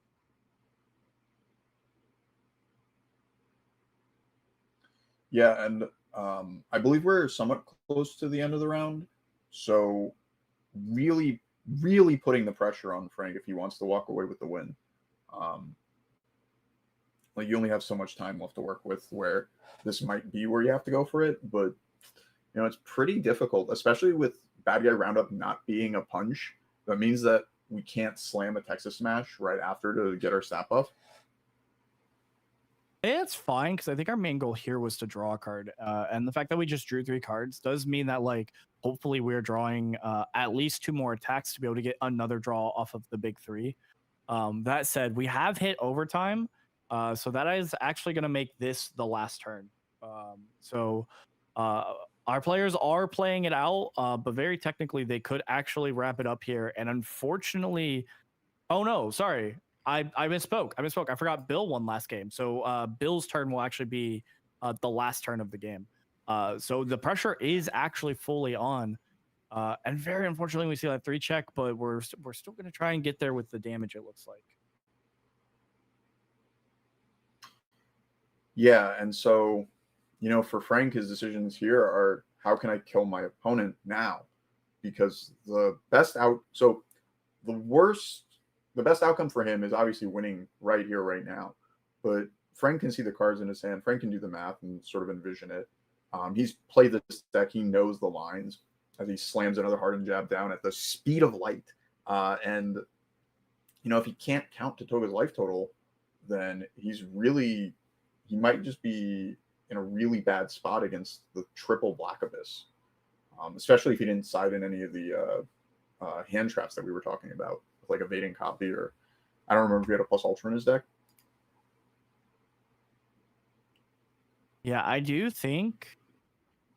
I mean, even so, even if we don't hit here, we are unfortunately, you know, we're fighting for a tie at the most. That said, we are slamming them as we go, and we have the third hardened jab. Hardened jab, if people don't remember, being the absolute best card to string out with, because this card, despite being low speed, if your opponent has no cards in hand, its speed doesn't really matter, and is effectively a 3-diff if you really think about it, because of the fact that it's building you that one off the top. Oh, I was subtracting from the wrong player's health total. Oops. I didn't He's put Frank super at dead. -6. He should be at 6. My bad. It looks like Toga should be at 8. I'm pressing the wrong button on the stream deck there. Very unfortunately. It does look like we're counting something here, as we have a lot of cards in hand. I'm guessing maybe we did not have the final attack that we needed. Yeah, I saw a rewind throttle flash in Frank's hand, and that one is unfortunately only 4 damage. Even if it gets another move, this might be what he's walking through. The rewind's on a 8, and then even if we draw another move, that one would be on a 9. So it'd be, I think, almost impossible to count to 8. Maybe there's a double 6 check line that gets us there, but it looks like Frank saw the writing on the wall, goes to scout his checks, see what would have happened. But it unfortunately would have been 5 checks, not 6s, and the Texas Smash he needed was. And our opponent does have attacks that they were drawing in their next hand, so it does look like we are wrapping it up there, and seeing a very sad loss for the MGLA. Yeah, but a huge win for Staff Strike Enjoyers. All right, we gotta amp up Staff Strike. That was a super awesome round. Yeah, I think that was an excellent choice. I think Staff Strike Toga was not what I was really expecting, as I have not had as much time to look through some of the decks while I'm running the stream. But that it is absolutely what I wanted out of this round, and that is very exciting for sure. But it is very sad to see the All Might 3 deck there happen to just not be able to get there, unfortunately. But with that, we are going to go ahead and get into our next round very quickly, because that was an overtime. And for this round number 4, we should actually have Sam and Kyle rejoining us once again. So we're going to go ahead and cut to the short break screen, and we should be back very, very soon. Stay tuned.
Welcome back, everybody, to round 4 of Webcam Warriors MHA Spotlight Edition.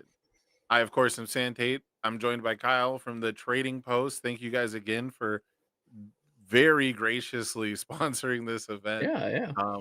I just got some details on what the final 3 players at the bottom of the roster are going to get. I think you guys call it what, the Wooden Spoon Award? Something like that. It's they do it a lot in like the Warhammer scene and a lot of the miniatures. So we just wanted to like bring it over, and I think it's really cool. Yeah, it's a very cool idea. So everyone who plays out all 5 rounds, and gets, just unlucky, we'll say, we'll just, Yeah. they played for the fun of it today. They're gonna walk away with some awesome prizes that I'm gonna announce after Swiss. So we're gonna have a 30-minute break between Swiss and Top Cuts, and there's gonna be a TMNT box giveaway and the announcement of those prizes. But right now, we got a Crimson Rampage showdown, 2 set 2 characters, 2 symbols that they share between each other, but they have basically completely opposite game plans, game ideas, strategies, however you want to put it. We've got Mineta 2 versus Mina 2. I will say I'm a little biased. Mineta is a very controversial character and one of my least favorites in the show. But for the tournament today, I'm really excited to see what both these characters have in store for us. Um, very, very unique abilities on both of them, and just like playing, like you were saying, games on such a different like axis than we're normal. I'm really excited to see how this pans out. Yeah, absolutely tragic that the amazing defensive strategy of card pool clogging had to be associated with a character like Mineta. I couldn't have said it better myself. And it's very funny too because Mina Ashido is represented here by her ability to get around gracefully, and I'm not too big on the lore of MHA. I don't know if her ability to skate on acid completely counters the sticky balls, but there's a very good chance, as we see right here, as Mina Ishido too is able to add foundations to their card pool, but make sure that they're face down. They will not count towards progressive difficulty, which is basically Mineta 2's like entire game plan. That's all he wants to do. He just wants to jam stuff in your card pool and slow you down. And the vast majority of card pool clogging effects either specifically add a face down card or they allow you to add a foundation of your choice, which, as we see, Mina's got plenty of face down foundations now. And as more face downs get added to the card pool, that's actually more health you're going to lose if a puncher ranged attack hits you. So this could be incredibly thorny for Mineta. However, he has some pretty powerful defensive stuff, even outside of the card pool clogging. He can spend a momentum, as we just see him get a momentum right now.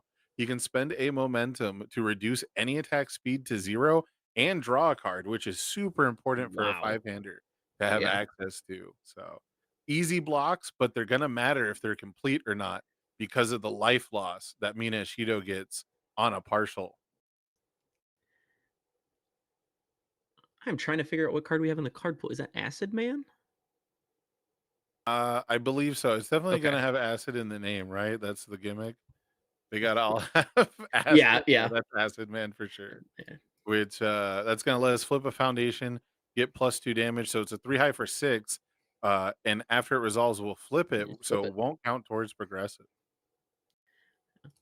Seems like a pretty streamlined game plan here, but very effective. Oh.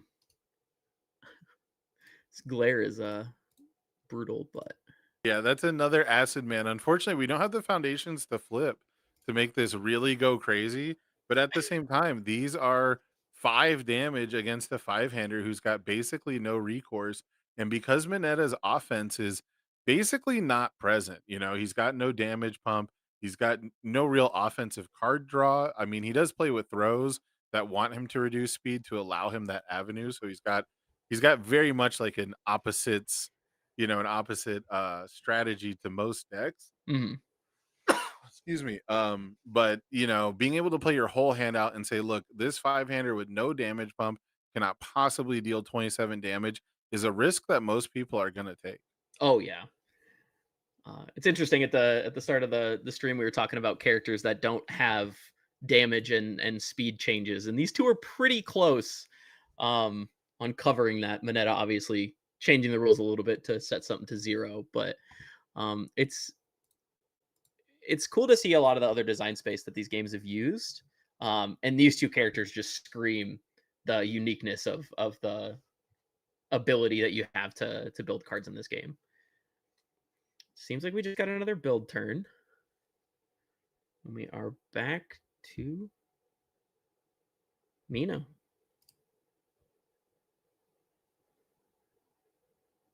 Yeah. Sorry, give me 1 second. I'm just No, doing you're good. a little backhand. We are starting with a kick I recognize, rabbit kick. Just another one of those, like, when it resolves, you're going to flip it over, and you're just going to keep this similar game plan, and we'll see how Mineta plays this defensively.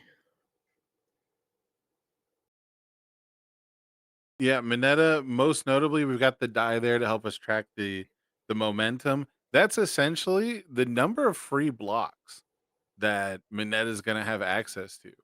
And it's so tough to get through what feels like a wall of momentum because Mm-hmm. even if you add as much speed as you possibly can, the threat of reducing it all the way to 0 every single time with a single enhance means it can be really difficult to sequence any of your bonuses. And we're seeing like the hyper aggressive style of this Mina deck.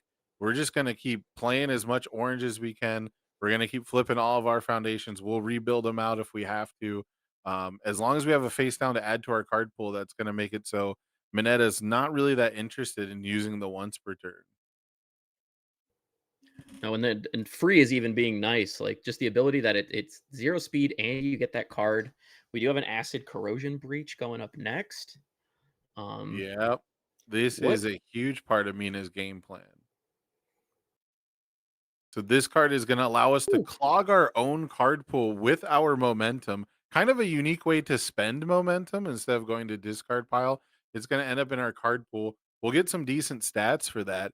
Luckily, doesn't count towards progressive because it's face down. And then we're going to get to look at the cards in our card pool and add one of them back to our hand, which because it came from momentum, it's almost definitely an attack that we hit our opponent with last turn.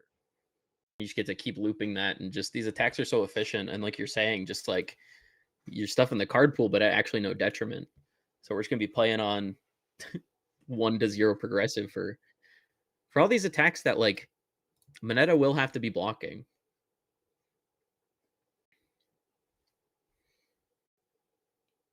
Oh,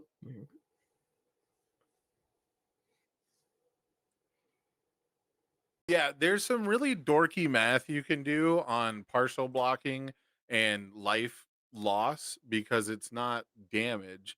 For example, right now Mina has effectively +2 damage from the face downs in her card pool when she hits with an unblocked attack. But because if you were to deal partial damage, it's still 2 overall. It's better than +2 damage in that instance. mm-hmm. So there's some really, really nerdy situations where you can get into where the fact that it's a response to lose health afterwards, it could come up and matter a lot. And that's one of those things where when the Mineta players are just going down to 0 cards and they're relying on their momentum to draw them back into the game, if you don't draw the right zone against a deck like this, it's way more punishing. Oh yeah, like partial's almost worse in some of the math, especially when we got 3 cards face down, like, and we are just throwing more and more attacks. Yeah, and those first 3 cards in the pool don't count towards progressive. This is just on a 5. This is exactly what Minetas are afraid of. They are afraid of Mina 2s that are just gonna play through all the cards in their card pool. They play every attack they can draw, and Yeah, just that's gonna EX2ing do it it for and game just 1. yeah. I don't know if you can write up more of a kind of like nightmare thing to look across than a character that just completely kind of ignores your game plan. Um does the Mineta have anything for this matchup? Yeah, Yeah. granted, we didn't get to see Mineta get on board with, a lot of momentum generators or even necessarily have the option of clogging the card pool. Mhm. Um, I can't think of any of too many off the top of my head that clog face up on purpose, but there are cards like condescending explanation that flip the attack, which isn't the most helpful, but it's still better than taking the damage, right? It still Oh, negates an 100%. attack. So while Mina plays better into it, we could still see some really solid defensive staples come into play here that might help out Mineta. I mean, if we can add the top card of our rival's discard pile to the card pool with sticky balls, the 3/5 foundation, that's a face up card that probably doesn't give Mina more damage pump. Nope. I know that she does stuff. There is a weird instance where always cool has the ranged keyword, and that might come into play. But other than that, sticky balls is a reliable card pool clog. I don't know if I'm seeing that in the deck list though. No sticky balls. Yeah. That is a set one classic, and there are stronger three diffs overall. And maybe the idea is if the card pool clog isn't good enough from Mineta, then my opponent was going to be able to play around it anyways, right? Yeah. We Like, did see we did see ways to flip foundations in the card pool with the Mina attacks. yeah, we just got game 2 starting here pretty quick. But did you see anything in the sideboards that you see either of these players bringing in? Hmm. Scott's just got learning the standard, which it might be fine. Make a little bit of a progressive play, some showdowns, some League of Villains, and a Luna Tierez. And that's about it, though. Yeah, I think the showdowns could be a big deal. Committing rival foundations is a much better way to slow Mina down than by clogging her card pool. Um, League of Villains is solid. I wonder if it's there for something really specific because he has quite a few copies of it. So it Mhm. makes me think that he's willing to side into 3 copies of a unique 4 diff if it means shutting down something really specific. So that would be an interesting question to ask him about the side because typically, especially for unique cards, you're going to get 1, maybe 2 copies into a sideboard in general. And the League of Villains asset is a very open-ended cancel for the format. It's any non-character enhance. So there's a Mhm. lot of stuff he could actually be trying to play around. Ooh, we get to see something getting thrown here. I can. Um on the Mina side, the go for the win seems pretty solid. Everything was kind of coming up their way. I mean, Mina gets the ball rolling, and once you are ignoring progressive, playing every card in your hand, the ability to destroy foundations and build additional ones, like we see here, Mineta on offense is able to successfully debuild a face up foundation. And because it's Mineta's turn, Mina doesn't get to build one back. You just permanently lose it. Ooh. Luckily, Mina has double always Oh, cool though, cool. which is gonna ramp us back up. Yeah, Merciless Rush is a great leadoff card, though. Yep, and it's pretty good to It's, play him back to yeah, back you got them too. pairs, too. Yeah, this is one of the nastier ones. Merciless Rush, I thought was definitely gonna be maybe like it could have been the best attack in set one. Like when I first read through, the previews and stuff like that, and it didn't quite work out that way. But it always found a home in pretty much any 5 hand sized death character, which there were quite a few. Yeah, I'm not surprised by that at all. Just like really efficient, good stats. Just getting to reduce that difficulty as well. And then if your opponent blocks you, you're like, yeah, I'll either deal some damage or we'll get rid of a foundation. Yeah, one of the Sadly, best. the double always cool answers that pretty easily, though. Yeah, one of the best punishments for blocking is resource denial because it's making your opponent think about their backswing. Am I jeopardizing my backswing by not wanting to take half my health on turn 2? Not to Mhm. mention every attack Mineta, excuse me, every attack Mineta hits you with, that's a momentum, which becomes an attack that Mineta is probably statistically gonna block. So, um, love to see little mini games like that. MHA set one format had a bunch of them, and now we're seeing a strange attack to see as a lead off. Yep. Um, and we're fighting through the -2 check hack. We had a fighting for control make us check a 3 on this, it looks like. Or sorry, a 2. As we check that too. Um, Yeah, are we we paid not a allowed to add the one back that we enhanced off of?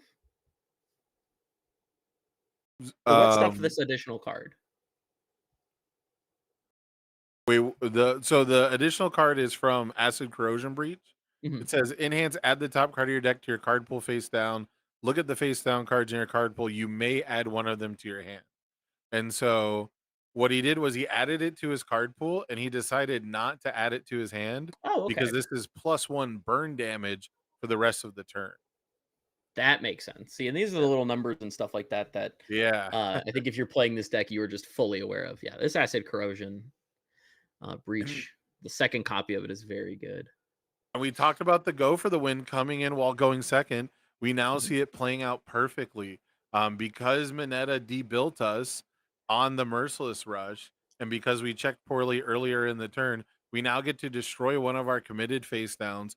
We built 2 ready foundations, basically going up +1 permanent resource, and now we get to play Acid Corrosion Breach on a 5 again, and we'll get to add that first Acid Corrosion Breach back to our hand.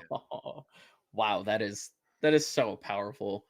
Just being able to loop these back and forth while, like you were saying, just like you couldn't dream of a sideboard card working more perfectly than we just saw. Yeah, and I don't know. It looks like we picked up a card that wasn't the first Acid Corrosion Breach, so Ooh. I'm not sure if there is a stronger attack. This one is a 5 low for 8 base in Mina plus the response. So I'm a little surprised that that's not the one we're picking back up, but there's plenty of really strong attacks in this format. I think we're seeing another a copy of Acid Splash here. Yeah, this is I know it's the one that destroys a foundation if you have a momentum. Yeah, this is excuse me, Acid Splash. We flipped the Acid Corrosion for 5 speed. This is now a 5 low 5 on a 4 diff. Absolutely amazing stuff. Still ignoring basically all progressive Yeah. because of that. All the Mina cards are working so well together, and it's so tragic because so many of these cards weren't really legal together.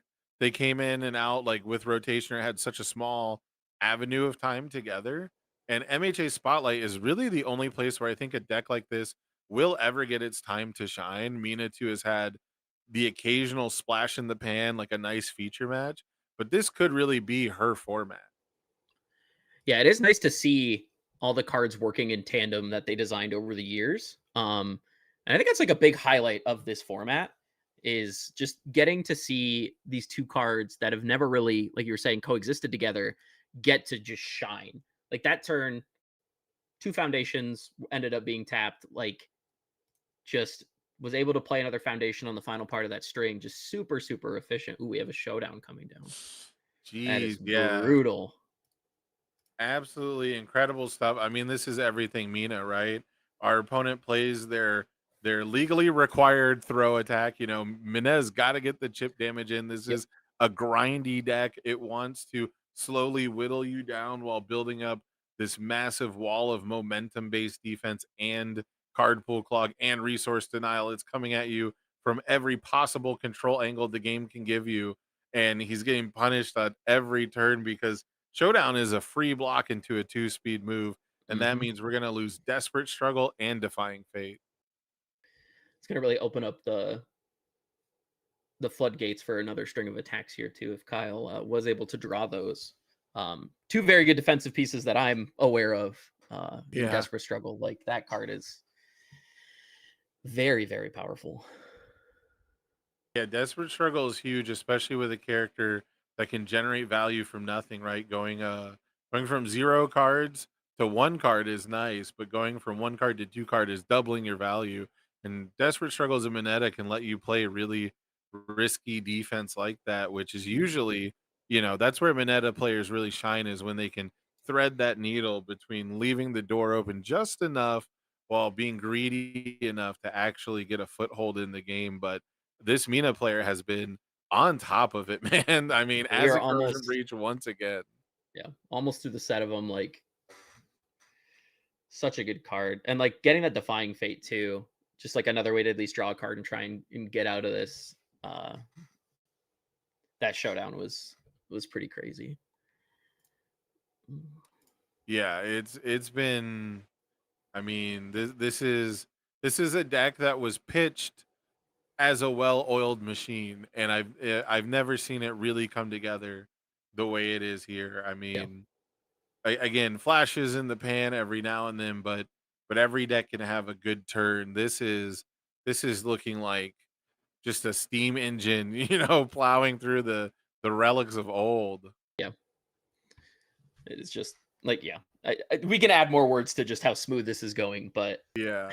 I feel like we are in the top percentile of some of the draws for this deck. I'm very curious if we've played an attack that is not a Mina ultra rare this game. Yeah, no, they've all said acid and all been very shiny. So Yeah, we had some of the commons in the last one, but I think this game it's just been like breaches and spray. I think we started with was a rabbit kick last game. Remember Oh rabbit yeah, kicking at okay, some yeah. point. There was a rabbit kick, I think, to Okay. start off the turn 2 But this game. after that, Yeah, and go for the win with a ready. That just seems like we're rubbing it in. a little bit. I mean, you still +1 resource, so like it's theoretically correct. But go for the win has a response to pump speed. Oh, that's why. Have you ever seen this card, Kyle? Do you know what's about to happen? Going for the win? Are we No, just gonna? this is the price for peace. Oh, I do not know what that is. So we're gonna Price- discard our hand. We're gonna drop back up to our hand size, mulligan mid game. But if we don't win the game this turn, we lose the game. He's going for broke. His opponent's down to 7. We played 4 attacks. We ran out of attacks. We drew a whole new hand. We're now playing this attack on a 6. Oh my goodness. And we get to clear the price for peace with the rabbit kick as if it was always the plan all along. Just how we wrote it up. Hey, there's 4 in the deck. Kyle signed up today to do this. He said we're playing a finite number of turns, and I will decide what number that is sometimes. Rabbit kick will flip after it resolves, which means we can play this one on a 5. And Mineta has seen enough. He's seen enough. This is too much. He had it the whole time. That's absolutely insane. The Mina 2 with the price for peace is actually a Phil Birch special, as far as I'm aware. Ooh, I know that guy. What Granted, a display from Kyle. Scott, I wish that there was more that was in the cards for that. The playmat's sick. The character's sick, but I mean that is not the matchup. So I picked Mineta 2 because I wanted to see Mineta 2 do his thing. And granted, I thought that it wasn't going to be so one-sided. I didn't think that strictly just the text on the characters, it was going to be that one-sided. But boy, did that Mina Ashido deck play a lot of Mina Ashido attacks. Yeah. I don't even think it mattered who the opponent was on some of those turns, though. No. That was just the well-oiled machine just off to the races. Yeah, and it makes me wonder now, if we watched it versus pretty much any other deck, would you expect anything different? I'm trying to find where a lot of the fail points are, but the deck is just 4 of all of the good cards you want to draw, and a really linear game plan. Like, I was new to this game and I was building with a lot of 4-ofs. And a lot of people are like, yeah, no, like you can trim on a lot of those because, like you were talking about earlier, unique cards. You don't need that many of them. You churn so much through your deck, you're going to see them, but like the foundations are all 4-of minus 3-ofs. And then all of the attacks are 4-ofs and then a 3-of. Like, we are just this well-oiled machine. When we are casting or when we're playing the price for peace, we are just trying to draw gas. This is just a really, really linear, streamlined deck, but like that's not a jab by any means. That is, we came with a game plan and we are going to flip our stuff down and we are just going to keep playing on no progressive until the game's over. Yeah, we hit a critical mass of the most important thing you just said there, which is ignoring progressive difficulty. And pretty much any deck that is gonna draw attacks and ignore progressive difficulty is gonna look that good. So Yeah, I don't know what if there was any other deck, I don't know what I would expect. Mineta had a better chance at blocking most of those attacks than the average deck. So, Mina moving on through round 4. What do you say we take a quick break while we find another match and we can jump right back into it? Sounds perfect. All right, guys, we're gonna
Welcome back, everybody. We're just dropping in on a new match here. It's a matchup we've seen before, but entirely different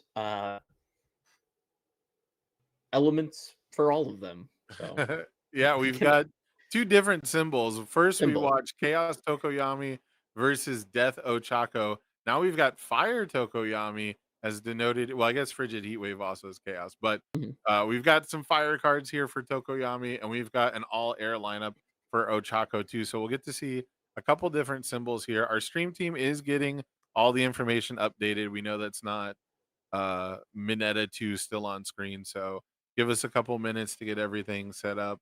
But we wanted to get you the gameplay because that's what's most important and that's what's most exciting. And I believe we are in game 2 for this matchup. Yep, it looked like we were joining right as Tokoyami was going first for game 2. So all assumptions at the moment is that Ochako is up game 1, and it looks like this is Tokoyami's turn 2. We're trying to generate some additional value with this Frigid Heat Wave. This was the most expensive card on release for MHA, outside of like secret rares, like Sure. one per cases. This was the most expensive UR by far, and it's all because of three simple words: Draw draw 2. two cards. Yep. I was like, I can pick those ones up. Yeah, it's a great card. You get to add to kind of the mill plan. And it just like helps fuel itself. Yeah, this card seems very, very powerful. Um, Yeah, this it's card nice and has the efficient. potential to be one of the most game-changing, tempo swinging cards possible. It potentially swings for tons of damage that attacks really couldn't get to by themselves. The amount of times you could draw two cards in a single game action were out, I think, limited actually only to characters at the time. You had to be like Eraserhead or All Might and committing yourself to draw more than one card at a time. Um, and so Frigid Heat Wave just commanded, like it had like, and it looked sick. Like, let's just be Yeah. real, of all the early arts, like the foils, like it looked really good. So Yeah. it Anything with commanded, those flames on it, just like they pop. yeah, it commanded attention. But it kind of fell to the wayside as just more consistent pieces, more reliable pieces hit the game. It sort of did phase out. So it's really cool to Ooh. see it as like a throwback here because it really does synergize so good with Tokoyami with the additional mill synergies, getting everything stacked up the way you want. On the flip side here, we see Ochako 2 making great use of some of the later sets of MHA, some of the cards she wasn't legal with for very long, and that is Vast Hybrid Chimera Kraken. What's better than commit and freeze one foundation? What if we did it twice? Do it again. We did see the Lust for Battle get milled with the why can I not remember the name of that foundation? So we do Yeah. have some check manipulation. The one man Inferno milled a Lust for Battle, which you'll like see in Porco list nowadays. So it's a pairing that's lined up a lot throughout time apparently. Ooh. This list does have 4 of these indiscriminates. Yeah. Indiscriminate is the biggest boy. And when you get bonuses to your checks, I mean, you get to play it even through lust for battles. Mhm. Um it looks like we didn't have to commit too much for that. We've got our rival stage half committed. We're going to hit the stun one. We're going to commit one of our own foundations to commit one of theirs, which is very much worth it in this scenario because we're going to be staring down, I think, potentially 9 or 10 damage here. Yeah, it's a nice big lead off attack or follow up attack here. Um, this I think has become one of my favorite cards I've seen today. We've seen it a couple times, but it's just raw stats, big number. But like you were saying, you put this card back in your hand. Whew. Yeah, and it looks like, so we're gonna activate Flustered. Flustered says if you have a charge attack in your card pool, you get to draw a card or make your rival discard a momentum. But obviously, as a five-hander, we got the Pac-Man syndrome. We gotta gobble up some extra value here, and we got the +3 to our check from the Summon Dark Shadow. But with that +1 progressive that it still adds, checking a 3 means we barely pass this check. So Jacob Johnson identifying the minuscule math, identifying the micro measures, making sure Hmm. that he had exactly enough to pass that check, even if he checked poorly, because that was potentially lethal if we still had access to the Ochako response, which I believe we do. I believe we do, yeah. Got an electric jolt. We saw this as a little poke earlier today, but as your third probably unblockable attack in your Ochako deck, this is not a bad one to have. Yeah, this is unfortunately it's not what you want to do the response on, but I feel like you might as well get the additional damage because you can play it on a 6. So we'll see if he bounces it here. Yeah, it looks like we're gonna bounce this one. Mhm. We'll get +2 to our check. Probably just gonna play it again, get 3 more damage in. But that electric jolt, when it goes to momentum face up, it becomes a targeted answer, similar to the way that Vast Hybrid gets to target, commit, and freeze. Well, Jolt's gonna get to commit something on the rival's turn of our choice, which is basically like as if you had frozen it on your own turn. So Mhm. rival gonna get basically one opportunity to activate something if they attack, and they'll have to chew through 24 Ochako health, including that pesky release. Release is an absolute defensive powerhouse in this format. It's basically a character ability. The most defensive characters in this format have the ability sacrifice a foundation. This attack gets -2 speed, and that's basically what release does, but better. Mhm. Yeah, because you can't even like just the check modification is so it's so powerful because like you can't do anything about it. There's very little things that let you stop that. Like they can't make it faster. They can't. Right. You're just always like, no, we just have +2. It's you're immune to the resets, right? Like if it was Yes. -2 speed, an actual reset would combine with it. And so that's the other layers. Release like combines with traditional speed hate better than necessarily stacking speed hate does. And yeah, it's just uninteractable. It's an uninteractable level of stat that makes it more powerful. And so it definitely earns its forecheck. It's crazy it's a 0 diff. Yeah. Yeah. Set 1 0 diffs are actually better than 2 diffs, I would say on average. Not all the time, but on average. But on average, Yeah, it's a good like place to be. That's the highlight of this format. there's some 0 diffs that are just 0 diff +1 damage, but man, most are way better than that. Yeah. Um, it actually took them a while to get down to the power level of 0 diff is just flip for +1 damage. Hmm. I've been Um, playing a lot of key recently, and I'm like, well, they do something. This is -1 damage, but yeah, there was one character that made good use of the blank ones, but she had to be taken out back. She had to be put to an end. When AOT decided to print like 30 of them, they were yeah, like, "Well, can't build a whole deck of them." no, too powerful. So we do have the cream of a crop attack with the frigid heat wave being the lead off. Seems like we are at some decision point here. Yeah, and we see the electric jolt has come in now to commit out more of the rival stage. We have more committed foundations than ready foundations trying to play our first attack. Hmm. So absolutely not what you want to see as a Tokoyami player. Again, we assume that the Ochako is up a game. We're not 100% sure, but it did seem that way when we joined into the room. This could be game 3. It could be game This 3, could yeah. be a super dense game 3 with the way these decks go at it. And there's nothing saying that Tokoyami can't pull it out this turn, as we see what the fire symbol is really so well known for at this point, which is dumping cards into the discard pile, triggering essentially random effects off of them. So now we've got +2 damage to our next Next attack. attack. This one's a 5 high for 10. Um, Ochako doesn't necessarily just want to take this, but it's pretty fast. Yeah, not easy to block. But then like you do know your next attack just has that 2 additional damage, and obviously you want to be blocking the 10, but it's not always free. Yeah, and now we see something very interesting here. We've got Frozen being activated, once called Young Mercenary back in the Boomer days. This is a enhance where you destroy a foundation, your rival commits one, but Ochako is playing first day of class, which is a banger foundation on offense. But when it's committed during the enhanced step for any reason, you can flip it and ready it. So it works as stun protection in this instance. That's going to protect our 3 face up foundations that our rival's going to want to use to frozen on in the next attack. So basically buying us one additional attack there.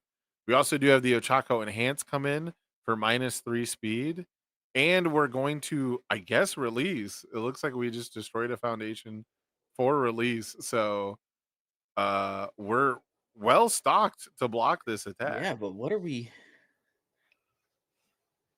We're there more checking a 5 at speed? minimum. Yeah. So this is good here to do the release because, like we just talked about with Frozen, we've only got one face down to commit to it. So if we check the 3 on a 5 and still had to commit to foundations, we would lose a face up in the process of passing the check, and that Frozen would cause us to commit most likely the release and leave only the requesting assistance to try and ready one of those foundations. But if the next attack that's played is a stun move, it's going to commit them anyways. So Okay, so we're just the release extra protection was super clutch, I think. yeah, really clean play. Just not taking the risk, right? Not Yeah, taking yeah. the chance when you don't have to. Don't lose the game for no reason, kind of thing. Exactly. Yeah. Because And that you was can tell that still, put JJ in a spot. He's tanking.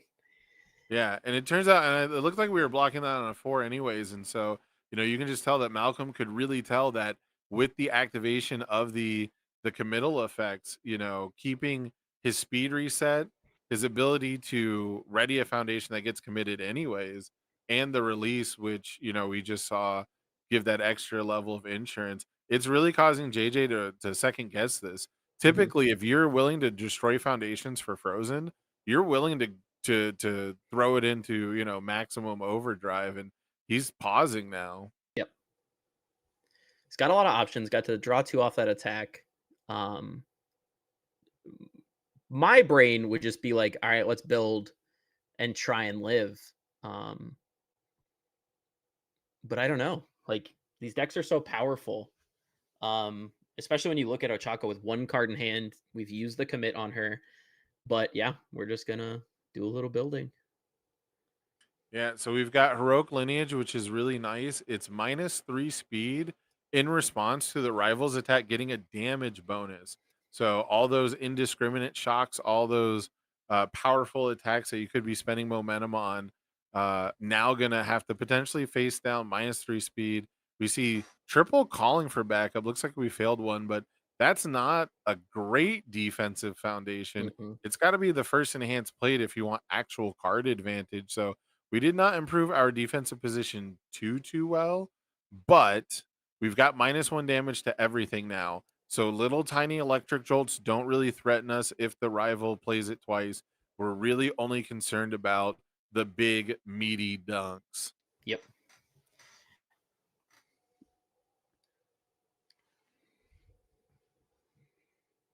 And that is the one thing that the death symbol really has over the air symbol is it has the hulking grimace. It has the 10 damage moves. Yeah. The air symbol has to work a little bit harder to get to those numbers.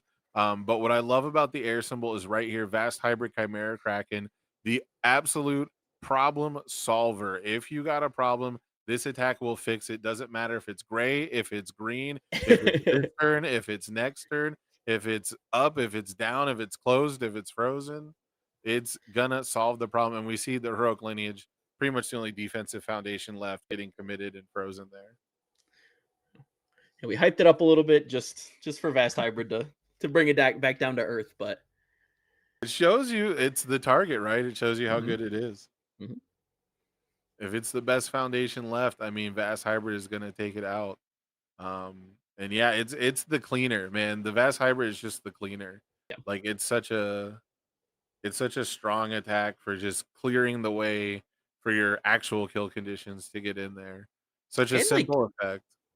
you want to block it. Like it seems like this format might not go quite as long for some of these matchups, especially this matchup. But like if you Yeah. don't block it and your opponent is able to take another turn, that momentum for the speed is so powerful. Or as you're seeing Yep. here, like it's back in his hand. Did we hit on this one? We did. JJ seems to be at 4. Yep. And when you just get to replay Vast Hybrid, wow. Yeah. And this is where you get a lot of information because if we hold this and build, then it's for sure the only attack. Mhm. But we're gonna swing in, and I love this because even if this gets blocked and this was our only attack, I always enjoy the freeze value on Yeah. Vast Hybrid. Yeah, if your slow turn is freezing 2 of your opponent's foundations, hitting them for 6 and, like, continuing on with your game plan, like, I don't think you can have a better poke than that, right? Right. Especially since we got the Frozen, which is probably the biggest threat to us right now. That Mhm. Frozen says all these extra foundations Tokoyami has over you, he can lord over you. Because if you only have 5 and release wants you to sacrifice a foundation already, so you're already going to be running out of like things to commit to pass checks pretty quickly.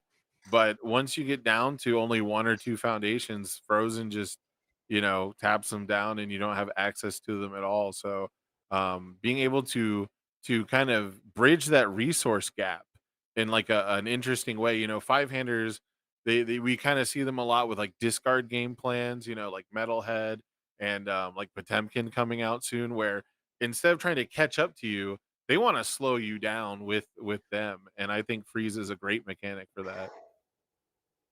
We are partialing this. Staying alive at 1 on the partial is Does Ochako devious have work. another high? I think we would have windmill slammed it by now, but I think we're Mount technically waiting for him to I guess you could show it to him, but yeah. technically, JJ does have 1 more draw left, I think. That's one of the flip to draw on first Yeah, enhance. he's got calling for backup. Yeah. So he can which if it's not the first enhance played, which it almost certainly won't be, it's just draw and discard. Mhm. So he won't get actual card advantage from it, but Whew. lots of attack That was a cycles. lot of attack, a lot of orange. Yeah, we have more cards removed than we have left in deck, I think. Mhm. We've been removing a lot of cards as we mill through with like unabashed mares and lust for battles. Mhm. And I think we have more cards removed than are in our deck.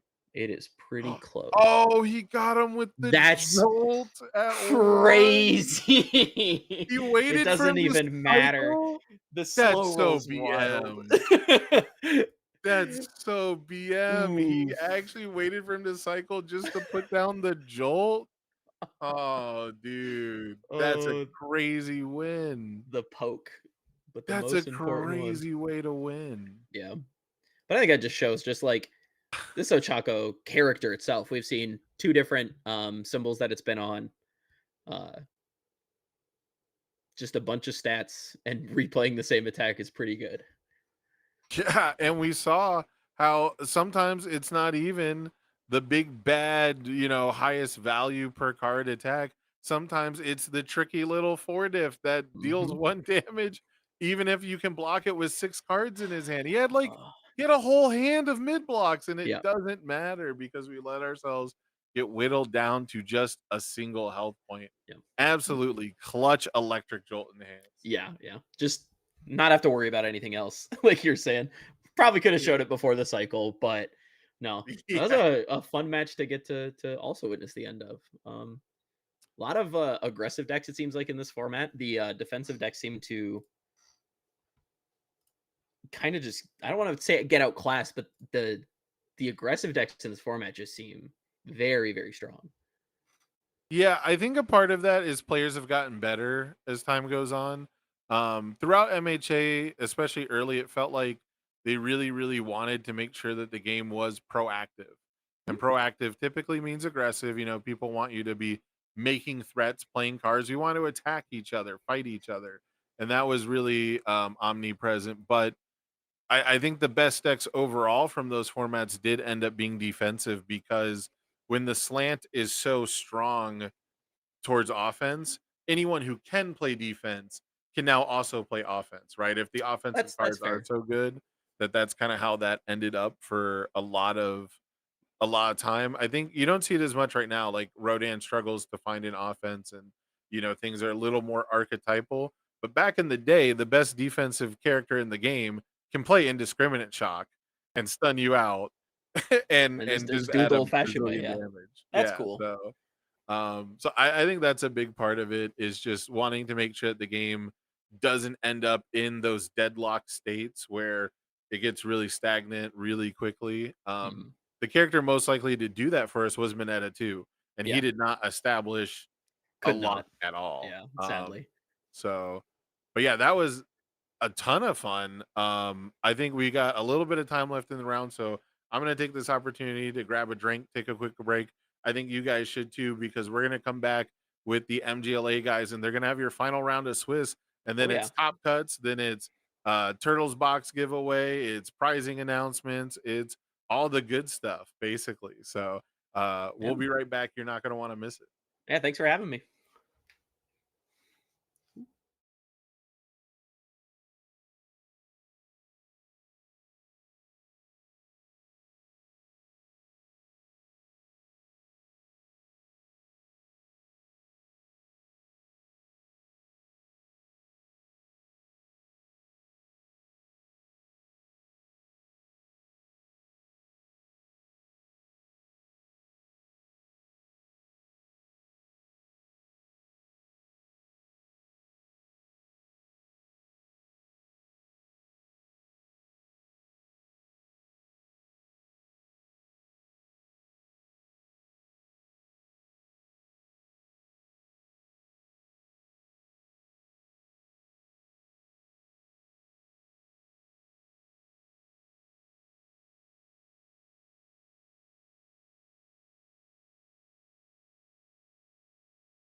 All right, guys, welcome to the final round of Swiss for this.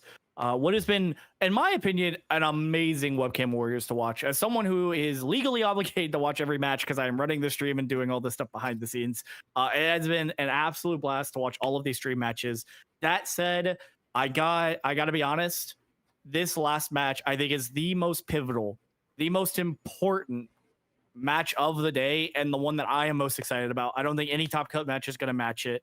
And you know, I think the viewers are excited to see who we're watching. So why don't you go and tell us who we're watching today, Dean? Well, we're watching Matt on good Izuku Midoriya 2 versus. I see. There might be a typo here. I think this is supposed to say Corey Nelson on. No, it is Hawks. Cody Schmelson, MD, on Hawks. The deck that he went and took to the LCQ for Worlds like 2 years ago or whatever. The guy who's like won nothing but like top cut a few times. That's right, Team MGLA's own Cody Schmelson, MD. So we're gonna go ahead and hop right into it, and they do happen to be a little bit into it because I wanted to introduce the match selfishly. So it looks like we already have a Harden Jab getting Breaker 3 blocked. What a wonderful time to pop into the match here. But yeah. Yeah, no spoiling the surprises on the Decker deck, but yeah, Breaker 3 might not be too different from what Matt has experienced today, I think. But again, no spoilers. We'll hopefully see it. Yeah, I do think that there's a slight chance that Matt has accidentally Breaker 3'd himself, but that is okay, because I think this Deku deck, without spoiling too much, is one that I have actually, like, I played a version of this when it was in standard, and I think it's like some of the most fun universes you can play. It's a little glass cannony, but like I don't know. I think this deck is so fun to play. So I was really hoping that we see it do a little bit better so we can put it on stream. And then I remembered we run the stream, Dean. We can put whatever we want on stream, including It's Cody so Schmelson into one of the coolest decks that exist in this format. Yeah, and not to take away anything from Hawks, currently, still a good deck. Way different from what we're seeing in standard versus Spotlight with Ninja Turtle cards not existing. But Hawks does a fantastic job of blocking, and in this format, he has some known finishers. If you've been playing the past year, you probably saw Focused Attack Hawks in Top Cut, but there's also just 1.3 million volts, which we've seen a couple of times on stream already as just a fantastic way to close out the game. Your opponent builds a wide stage, they tap out, your 1.3 with no momentum is like 15 damage. And we see that Hawk's doing exactly what he wants to do, blocking really well with our Breaker 3 into a 1 mid block. I think we're out of cards in our hand. So this last Harden jab is gonna get some damage through, and we don't have Hawks to swap it, which is another powerful part of that character's defense. Yeah, so the fact that our character is committed is definitely going to matter, but I also think we're out of cards in our hand anyways. So I think for the most part, this is just going to come in for a nice clean 5 damage, except we're playing Deku, so it's going to come in for actually a little bit more, as it's going to get +1/+3. Could you imagine having to discard a card for 3 damage on your move? I personally could not. What a what a high cost, some would say, actually.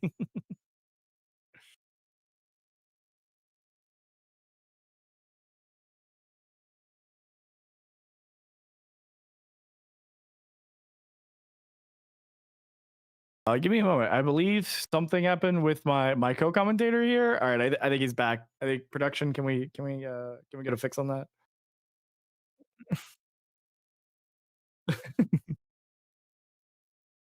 That is true, actually.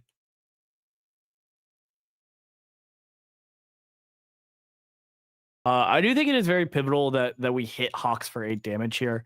Mostly because as the game goes on, it's going to be much harder to get more and more damage in.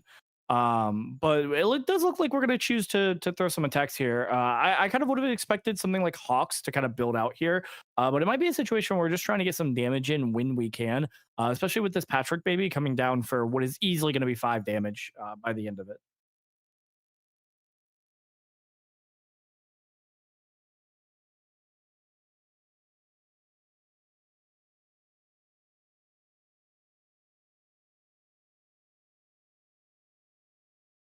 Oh, sure, yeah. What? I guess you could like damage buff it twice, so it's like a. No, I don't know. I don't get it. Never mind. I don't. Wait a second. Wait, no. So what? You would give it speed first, so it becomes 5 mid. Swap it, so it's a 1 mid for 5, and then give it 4 damage. 1 mid for 9, maybe if they have no cards in hand.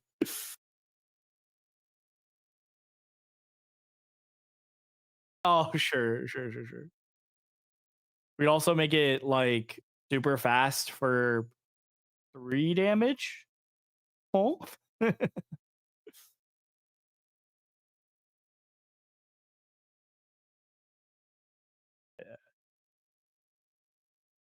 Seeing as Cody here has gotten his MD, we'll leave the math to him. You know, like I'm sure he did plenty of that. It is very real studies.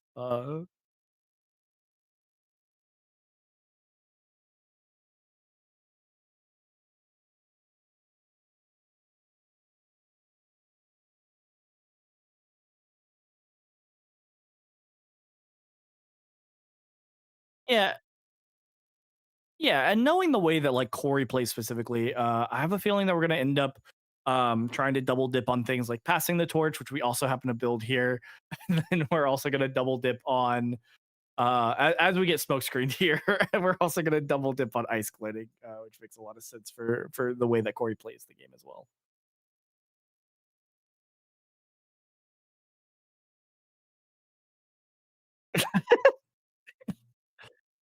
Yeah, as many people who may have watched webcam tournaments, Cody Schmelson is the MGLA's favorite for doing the webcam grind. You know, making sure that we're always.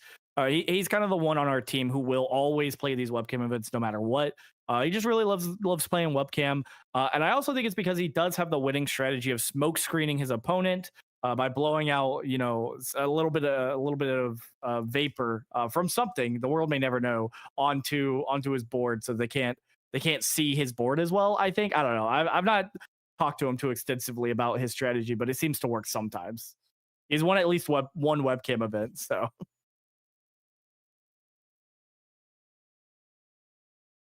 it does qualify him as a webcam warrior.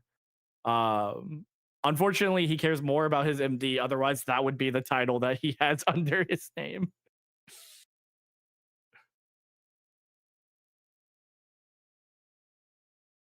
I I would I would, with the only issue being that the one thing that I am disappointed with our layout that we have here, because I'm very proud of this layout. Like I did, like that we got it put together and what time we did. The text on the nameplates, that's so hard to do live. I don't know enough about OBS, so if anyone knows how to set a specific length for text so it always fits in that and just like edits the font size or whatever, that would be great. That was exactly what I was looking for, and I did not find it, unfortunately. But it does look like we have another patchwork baby coming in.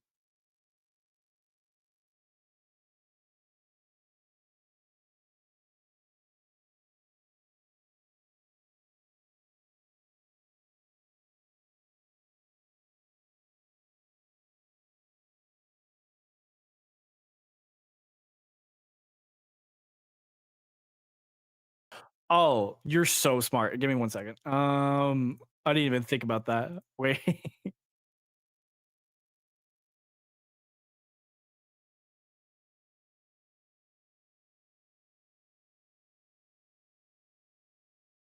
It does look like we gave it 4 damage. Um, and I'm sorry I cut you off there, but it felt necessary to point out that we are for once actually representing how much what enhances we have done. So if you've ever played into Cody Schmelson, not a big fan of doing that usually. So I'm glad that we actually can see on stream what we've done to this attack so far.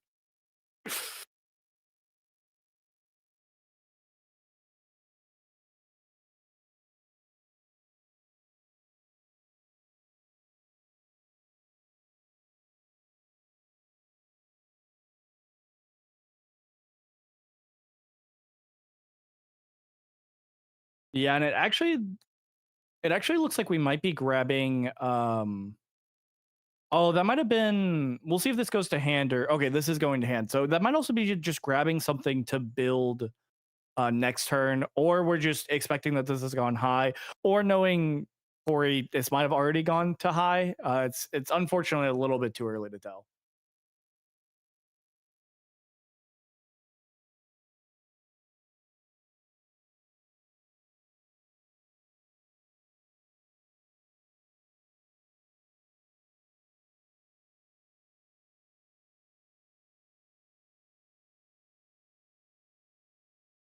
Yeah, I do think that was a bit of a situation where we were speaking much too quickly as to what was happening there.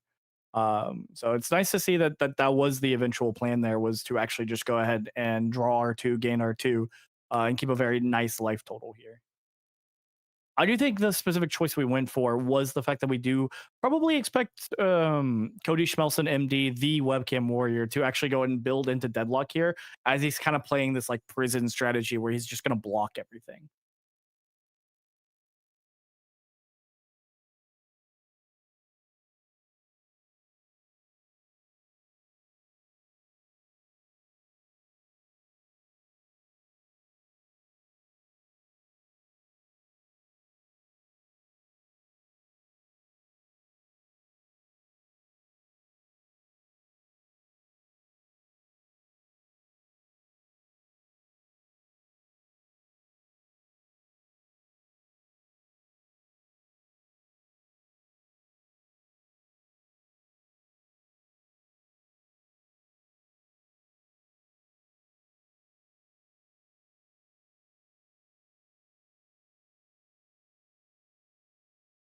Yeah, and we do know that, like we said, the fact that we picked up that pull no punches is also just going to make it where I think Corey is going to have to play at this 10 foundation limit, because both of those cards together definitely make it where it's a bit impossible to actually like, it's just kind of game over if you go into deadlock unless you somehow build 10 foundations and go to 20 immediately, right?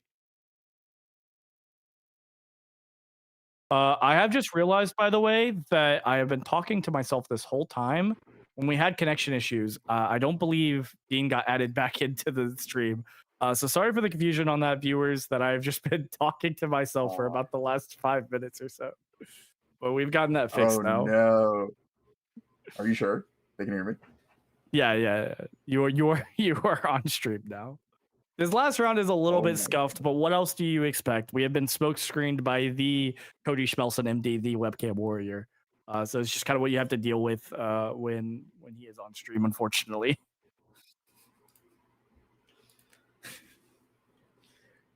God. Yeah, it's unfortunate they didn't get to hear me ramble about my Hawk strategy and the Deku strategy, but You we're definitely said some keeping. things that were more on point than I said. So But I was going to say it's possible for Deku to actually build to 20. He has his new training methods, and he also just is Deku 2, who, if he checks a foundation that is in his stage, he can just commit a foundation to get a copy of it. And yeah, I think that makes sense. I was definitely referring to like Hawks building to 20, which I don't think is necessarily going to happen, but I do think like either way, this is going to be a very interesting game the longer it goes, for how both of these players end up playing around deadlock, especially because we know that Corey's also playing Vial Seizing, which is a very strong deadlock threat, right? so let me clear it up about Vial Seizing, okay? Because I hate that card so much in current standard. I think it doesn't do anything. I don't think it matters that in deadlock they have +2 speedier moves. I think the deadlock decks can like block anyway. But I think in my hero it actually can matter. And especially because we don't have, excuse me, we don't have a release on Matt's side of the board. Right, we're playing a good deck, so our defense is going to be pretty honest. With here, we have nice try, speed, hate, maybe some specialist sounds later, but the Phantom 2 speed we can get with Vile Seizing in my hero format can make a big deal against non-release decks. So that's sort of where I wax and wane about why I think that card's not very good in standard versus where I'm like, okay, putting it in spotlight is a bit more serviceable. And the 1 high block's always good. Especially with Hawks being able to make it a high. Yeah, I do think of all the characters that overplayed that card, I think Hawks is the one that definitely makes the most sense to play that card. It does look like we are just going to end up building out here. It looks like maybe we use Rerun Throttle to mainly filter out a card in our hand and to just kind of see what interaction we can tease out of our opponent's board. But for the most part, we're just setting up for our next turn still. I do seem to have been a little bit punked. It does look like we ended up grabbing the Pull No Punches mostly for the high block that it provides rather than playing at this stage, which I think is good. It's never going to be a waste in your hand as a high block. But I really did think we were going to possibly play that one down just to make sure that our opponent knows that Deadlock is very illegal. I do also feel like it might have been useful as our opponent now hyper builds into Deadlock in classic Cody Schmelson fashion. Yeah, but so long as we didn't review it or discard it to the rewind, we can start to build it now. It is true, but it makes it where this turn, if we happen to draw 5 attacks, that we can't really pressure as much as we could have if we had built it last turn. But we do still hopefully have it. I don't think we've seen it go anywhere, so we do still have it in hand, I believe. And we could recognize now that it's a very good card to bring down now. Yeah, also, if Matt wants to avoid Deadlock, he did find the self-sacrifice last turn, which very pivotal for good symbol decks being able to staying like right outside Deadlock.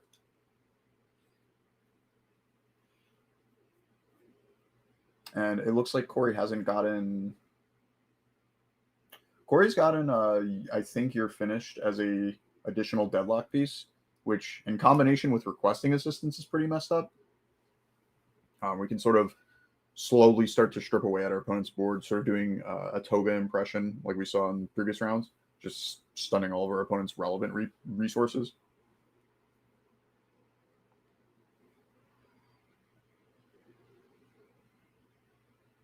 I'm sorry, which one? I was talking about you're finished with requesting assistance. Gotcha.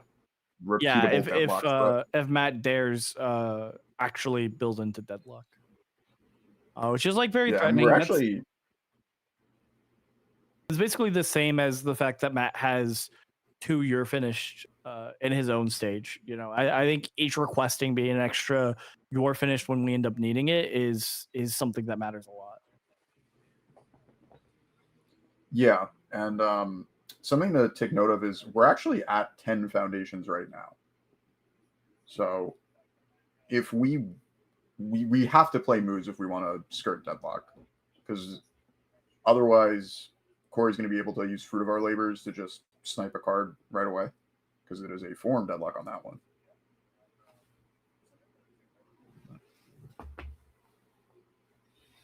It looks like we are making the decision to actually go to Deadlock. Building some good ones, as we discussed. Pull No Punches Deadlock is very powerful. Manly Passionate Guy is pretty good. If we find another Pull No Punches, we can suddenly build it down. There's no guarantee that the Pull No Punches we built is the only one that we have, right? Maybe we lure Corey into a false sense of, oh, he's only got 1 Pull No Punches, and suddenly we block with the other one in our hand. On one of Hawks' moves now it starts to get a bit scarier.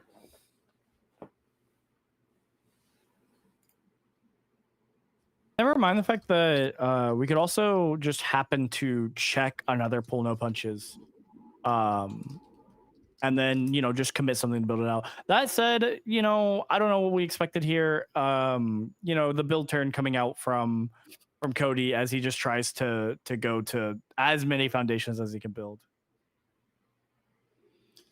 Yeah, I don't think the format matters. This is Corey's bread and butter. I will say, talking about the pull no punches response trick with Deku, like flashed me back like 2 years to just a pickup game I was playing against a friend with his Deku deck, and the absolute dopamine you get from that trick in Deku and multiple pull no punches against the deadlock opponent. You just stare at your hand and you're like, oh, you're dead. There's no hope. You're cooked. Yeah, exactly. Stun 2 on every single move, it turns out, is very threatening. Unfortunately, until we find an answer for your finish, it's not going to be very threatening for very long, as it's really going to mean stun 2 on the first move. And we do see the self breaker 2, technically, not breaker 3, in the form of a one check. And I do believe that's the first one check that we've seen.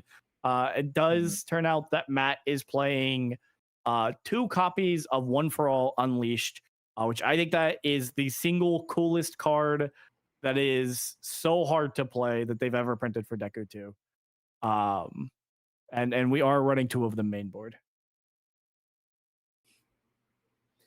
Yeah, it is a fantastic one check for if you're actually doing the thing.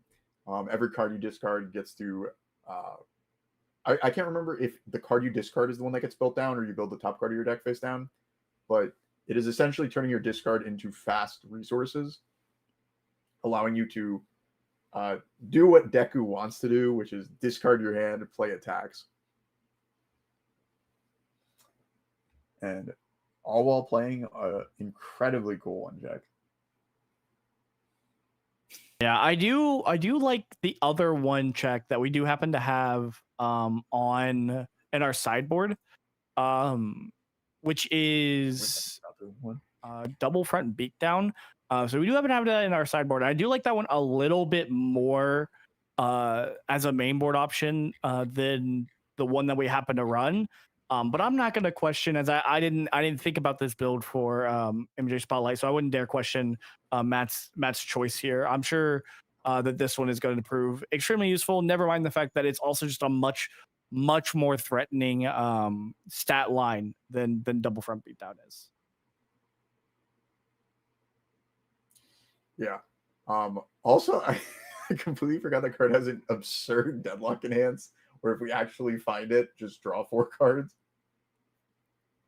Was it draw 4? I only saw draw. Yeah. Oh, it is draw 4 cards. Oh, I cannot read. Oh yeah, draw 4 cards would also be kind of insane. Yeah, more find your attacks, more discard for Deku. Yeah, I honestly didn't see the sideboard yet for Matt's deck, and knowing that Double Front Beatdown made its way into somebody's deck for this event is another just blast from the past. Really love that card. I kind of wish it was the one in the main board, but I really can't complain. It's like I'm picking between 2 flavors of ice cream, and I love both of them, you know? Exactly. I don't think you can really complain about either one check being played in Deku 2. It's really where those cards do shine the most and are the most, you know, I don't know, the most fun, the most interesting. And so I'm just glad that we just get to see it here today. Yeah. And sort of like examining the game state a bit more, it looks like Corey used at least he used the deadlock on your finished. I don't believe he flipped any requesting assistances. I think he started the turn out with 3.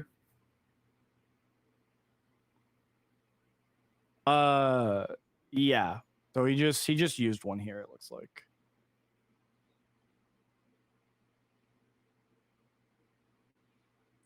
Yeah, it's so brutal staring at this Hawks board. Even if you find the grip of attacks, there's so much disruption that Corey's managed to build in his stage. Not just the classic speed hate, I'm going to block your moves, but also fighting for controls that exist. I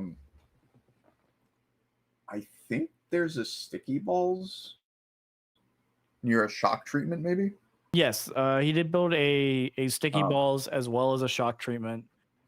We did ready our you're finished, although we're gonna have to wait until the next enhanced step to be able to play that.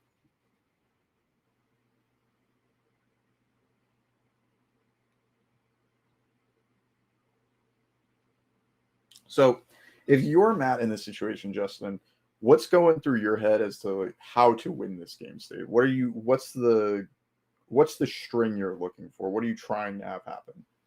Yeah, I think our main goal, I think honestly, our main goal should just be to pop out of deadlock. I think the fact that we have pull no punches getting committed to your finish every turn, no matter what, is going to matter a lot. And I think I would have honestly, I think building into deadlock was a little bit more dangerous than we realized, because I don't really see how we do any amount of pressure onto Hawks without pull no punches. I think that one matters slightly too much. Unfortunately, we couldn't really get out of deadlock on our opponent's turn. So I think spending this turn trying to either build some kind of answer to pull no punches getting committed, or build out or like try and get out of deadlock is really our only option. Um, Unfortunately, with the sheer massive board that Cody Schmelson has presented here, I do think it's a little late to kind of get there, right? I do think with the way that Deku plays, he's playing more. He plays a much quicker game than we've allowed here, and the fact that we had to take a turn off just ended up being very punishing for us.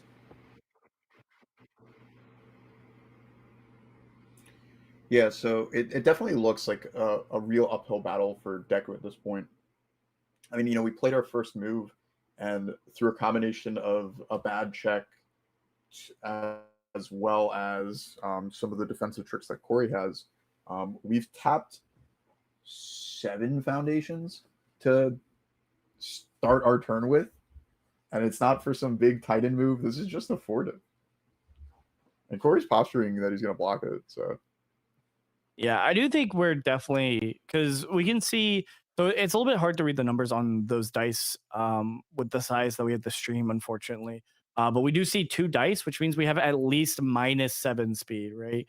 And it does actually look like we were possibly just trying to make it so that our opponent, so we don't have to block this at all. Actually, it looks like we're actually going to swap the stats with Hawks, so that we just don't even have to waste a card in hand, which could mean that we're holding some attacks to try and like return our own pressure, especially with how big of a board we have now.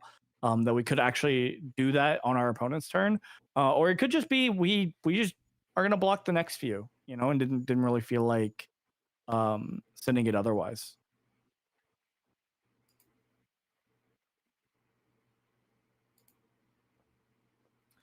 Yeah, knowing Corey, he is a huge fan of just thunderdoming people and DRing them. So the swap that he used to sort of protect his hand, it's not like throwing the Hawks' feather away makes it so he doesn't have as many cards to block with, but it's not like he actually lost that card. He's just a free one he gets next turn. And another attack check on the second rewind smash or rewind throttle is I didn't really expect much with the 4 ready foundations we had, but yeah, we're going into our second move with 2 ready foundations. This is just brutal.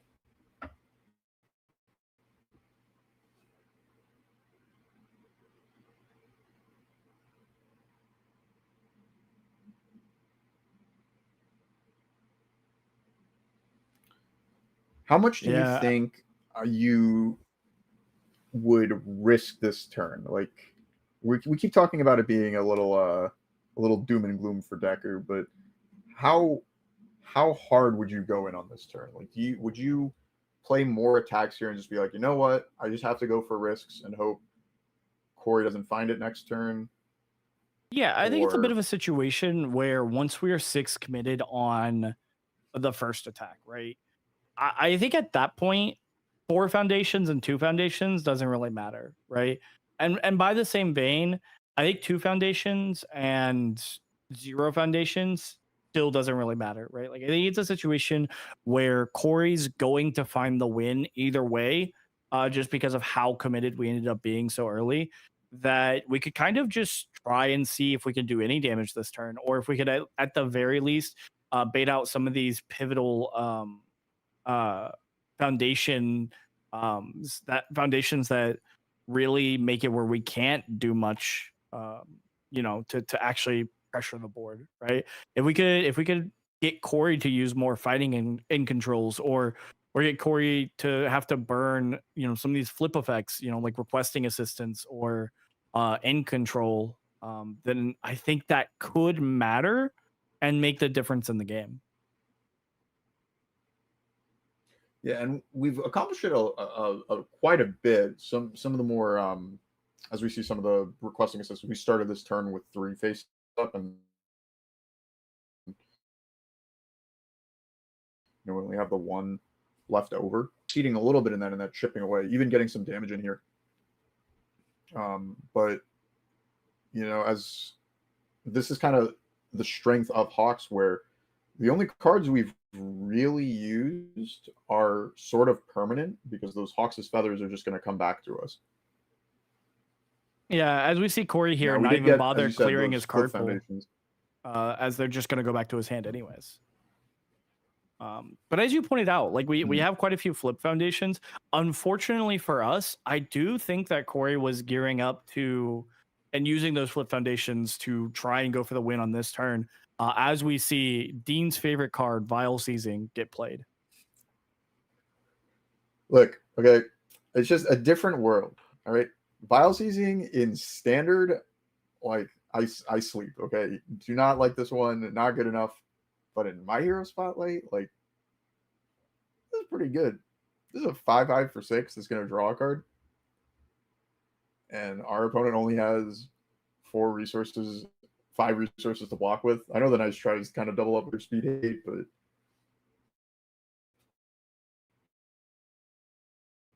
this is I do the think it's situation going to I want to be be. seeing my Deadlock Vile Seasons in.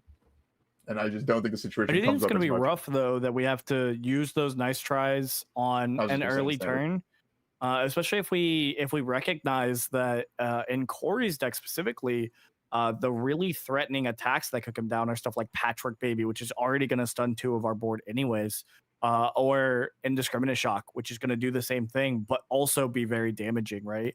Or even Recipro Burst that we could just use momentum on to make fast enough that it's threatening enough that it doesn't really matter that we have nice tries up, right? Yeah. I think it's kind of going back to that risk assessment from Matt's turn, where there's not necessarily a whole lot you're going to be able to do to those big finishers at the end of Hawks' strings. You'll probably you could have your stage ready, but you'll probably only have your character in the box in your hand. And Matt is a veteran player. I'm sure he's already calculated. All right, these blocks are good enough for this amount of speed on a dunk. Otherwise, it's just not much I can do in the face of some of those moves. And we see a Recipro Burst, as you were saying, but not necessarily as a finisher here, but more so as another poke attack that's going to whittle down our opponent's resources and also get some damage in. Yeah, and we do see, I mean, the set 1 card has the ability, every time your opponent commits, get a speed. But with Hawks, at the very least, the first time that happens, we're actually going to give it 2 speed. So already, as long as we have a way to commit our opponent down 1, which is a good thing to be doing, never mind the fact that these nice tries are going to get committed for -2 speed. They actually get committed for minus no speed because of the response on Recipro Burst, as long as we don't miss it. Yeah, and oh man, is that Corey's hand? That's his hand that is Yeah, where he's got at least through. 2 Hawks feathers in there. I didn't see what else was in there though. Oh, 3 Hawks feathers. I think it's 3. Sorry, my bad. Yeah. Saving grace for Matt, though, is those Hawks' feathers aren't actually for that much damage. Well, I don't think they're going to come down for damage. As we have a momentum here, I actually think they're going to come down for speed, which is effectively damage on Recipro Burst. As we're just going to make this Recipro Burst as high, as big as we can go. Oh, and I'm sure Corey's done the math, but hopefully this counts to 20. I know sometimes math can be a little difficult in this game, and there's maybe a chance that we've got into just a bit short. But Corey is also a history, a lot of history with this game, so I would imagine that he's counted this to be exactly lethal, if not a little bit more, as we see an ice gliding commit for some speed, which, as you pointed out, is some extra damage if we end up using the Hawk Slip. Yeah, so I think this move Or is not even the at Hawk Slip. I'm so 16 sorry. right now. And I think we still have Unexpected Hero, which I believe should be -3 speed +3 damage. Yes. Which if we use after we give it damage, it looks like they're saying that this is 15 speed, not 16. So I'm not sure about the ice gliding coming down.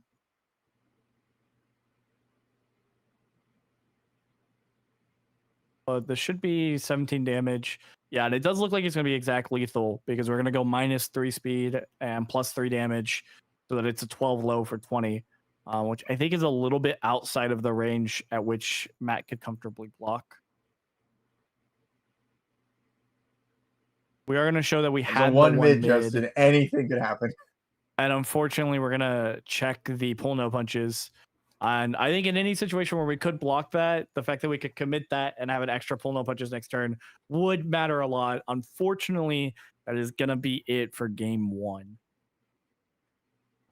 I have to ask Justin, what if, because Deku is the main character, this is a story of how he became the greatest hero. He blocks with a plus ultra there. How excited are you? I do think that would have been sick, and I do think both of us would have been out of our seats popping off. Unfortunately, it does not look like we have plus ultras available to us. We may not have decided that it was worth running in this event. That's really interesting. I personally think Plus Ultra is one of the better cards in the My Hero Spotlight format, where no matter what I would have signed up with today, I would have found room for it somewhere in my deck. There's a lot of huge dunks that exist in this format, both from the past in the forms of Giro or Recipro Burst, or even All Might True Form, to the more recent stuff of Izuku Midori on the move, who, Plus Ultra is a fantastic way to mitigate the backside forms stat buffing one move. It's even a really powerful block against some variations of Ochako too, assuming they're trying to hit you with a mid move. Yeah, I think that's a very good point. I think unfortunately on Matt's side, we made the decision that a decision that I generally like, that 60 cards flat was much more important to have. And I think when we were playing with 60 cards, 10 in the sideboard, it's really hard to find room for those things that might be answers when we could instead be running cards that do the thing that we want to do. Such as pull no punches, that is going to interact with our punch attacks very well, or passing the torch, which is going to interact with our discard mechanic very well. So I think it's just a situation where that our deck running well ended up having a higher priority than stopping other people's decks doing something specific. Speaking of sideboards, though, do you have any thoughts on what's going to come in here from either side? So, because you pointed it out, I really hope we see Double Front Beatdown. Not only is it just a fantastic move to slam on a 5 and get the Midori enhance off, that Double Front Beatdown is kind of our plus ultra. Exactly. Corey spends his time putting all that stats into Recipro Burst, and you don't even have to pass a check. You just go hand enhance. It's back to printed. Do you, when you're playing, right, and you just lost like game 1, right, let's say, and you're thinking about sideboard game 2, right? Do you think that the thing you most immediately lost to ever has a strong strong effect on what you side. So like for example, like do you think there's a world where we side in double front beatdown because of the fact that we just got annihilated by a 12 low for 20? But like if Corey had just played like 4 Hawk's feathers on us that got big and then played Big Fist Bash to like loop them, we're just not even thinking about double front beatdown anymore? Or do you think that's something where you already thought about that from the cards you saw and you were gonna side double front beatdown either way? I think from the cards I saw, I wouldn't fear that. I don't think Corey played any feather controls, and the only real damage pump he had in his stage, I believe, was Unexpected Hero. So his Hawks' feathers just cap out at 3 damage, and I can take 3 damage. I can take 3 damage a couple of times. I can't take 20 damage a couple of times. That one puts me out, you know? That's fair. So you think you would have sided for double front beatdown either way as our pseudo plus ultra here? That still fits into our game plan as well. Yeah, because I'm not sure we have as many great hits in our Deku list, but the fact that our double front can hit stuff like Passing the Torch, or I'd have to peek, let's see, even New Training Method or Destined for Mainstream Success as ways to keep going. You know, Plus Ultra is a great defensive trick, but having the dual mode of double front beatdown also being this crazy engine piece with some high roll potential is not really something you can just write off, I think, when choosing cards for this Deku deck. Obviously, it's a one check, but it is incredibly powerful on both modes.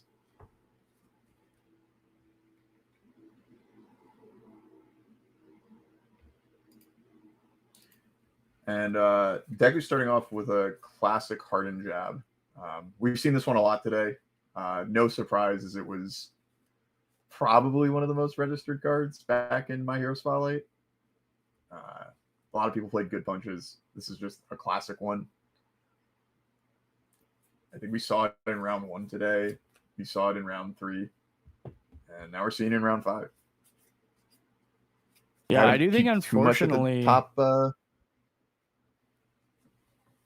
do think, unfortunately, the showdown block coming down is just gonna kind of dash our hopes unless we have a handful of hardened jabs. Since we did end up making this high. Yeah. Not what you want to be seeing after that showdown block. Matt goes for the rejuve on a 6, you know, recover some card advantage, get some more stats off his Deku. But a 3 check means we're tapping our whole stage for this one, and that is just rough. I think it's very unfortunate that, like you said, it's very rough that we're in this game state. But I think we have to kind of pressure here. Like I think this is our only shot to get an amount of damage in, so that on a later turn we can get even more damage and actually close out a game. Yeah. I do think that it's probably not going to bite us to overextend here. I think the Hawks deck needs a lot more setup to actually get the job done. And that might be as simple as just getting a momentum. But I believe from what we saw, there wasn't any way to get a fast momentum. So even if our variance is a little rough, we still have 5 foundations to work with, even if we don't build any more on future turns. And some amount of damage is gonna make, just as you said, those future turns a little bit easier. Yeah, it does look like, unfortunately, we're not going to deal any damage, but we did at least make our opponent lose a bit of life. And it does look like our opponent, Cody Schmelson, did end up bringing in the Runaways, which I think makes a lot of sense. I think that's doing a lot for a deck like Deku, where we're both trying to string out and make every attack threatening by going +3 damage on each one, right? This is kind of, as you alluded to at the top of the hour or top of the round, this is kind of, doing our Godzilla impression, but in MHA, where unfortunately, while we have to discard a card to get 3 damage, instead of getting it for free. Oh, We are still just trying to get 3 damage on things. And as we know, Runaway is a very good tool into Godzilla as well. yeah, and my little joke here is we really like 3 damage, and we like it so much that we can't help but check nothing but 3s with choosing to end the turn offensively there with a nice try on a 5, and unfortunately we checked our third 3 of that turn. I will say, to be fair, it could have been worse. We could have checked a 1, but which is not always true. Yeah. But in our case, it could have quite literally been worse. But either way, it's definitely not a good position here. If we were going to pressure, we definitely also wanted to be able to build out a little bit, because I think being stuck at 5 foundations here, while our opponent can play a jolt, which is obviously just going to poke for the most part, and then end up building out afterwards, is going to put us in a rough position. Yeah, but Corey is checking his fair share of 3s on some of the higher difficulty cards that he's playing, and he's still in a really strong spot with the jolt enhance, the requesting assistance, to ready some of his foundations defensively. But you can definitely do a lot of messed up stuff on just 4 foundations, and we know there's 1 checks that can really catch us back up on our somewhat small stage.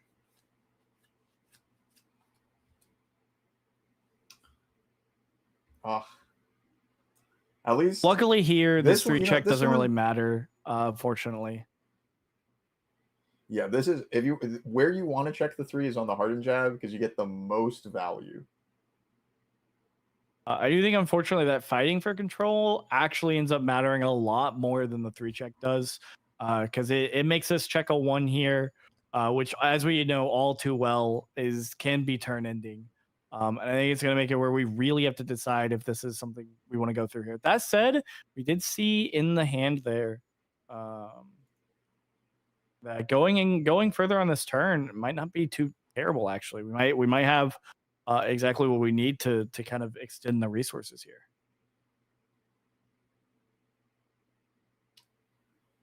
So Matt we are choosing to fail it. Yeah, especially because we had a second one. I think that makes complete sense. It looked like he was posturing a little bit to maybe pass it. Maybe he was thinking that it's more important to just have multiple of these hardened jabs. Yeah, to play devil's advocate here, I think there's a world where we just decide that actually I'm gonna check 5s for the rest of the turn, and this fighting for control only committed me 1 foundation because I played 2 hardened jabs. And I think that could have been a world that we live in, but I think the fact that we chose to fail it and play a bit more safer could mean that we're actually trying to gear up to do some real damage this turn, and that not committing those foundations might help us get there. Yeah, especially in the face of the tools that Corey has built. Saving your foundations so you don't get completely hosed by Electric Jolt or what was that, League Invitation, I think is the name of the 3 diff. Yeah, League Interview is what that card is. And that one can definitely matter a lot. No, I think I had it right.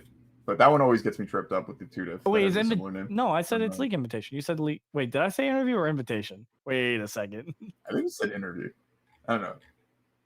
All right, one of us was wrong. I don't know who, but pull back the tapes. Someone clip that. Yeah. It does look like we opted to actually block with our Hawk's Feather as we move into a Valiant Assault. Now, we saw this card quite a bit. We saw 2 of them come down in a single turn in the match we watched with Frank. And we already saw kind of the power it can have there. But we also saw the issue it kind of had back in the day, and the issue it has in this format, which is that it doesn't really have very good stats. So it's not necessarily going to come down for too much damage. Though in Deku, it does come further down for at least 3 more than it would otherwise. Although it does look like we've been opting not to discard to Deku, actually, which might be a really good decision, given that both of these were blocked pretty easily. Yeah, I think it's so interesting that Corey chose to Fighting for Control the 3-check Harden jab, because he had mid blocks. So it would have been fine to just block it and, you know, not let Matt get away with the bad check. I know Harden jab could replace the one foundation he had to commit to actually play it.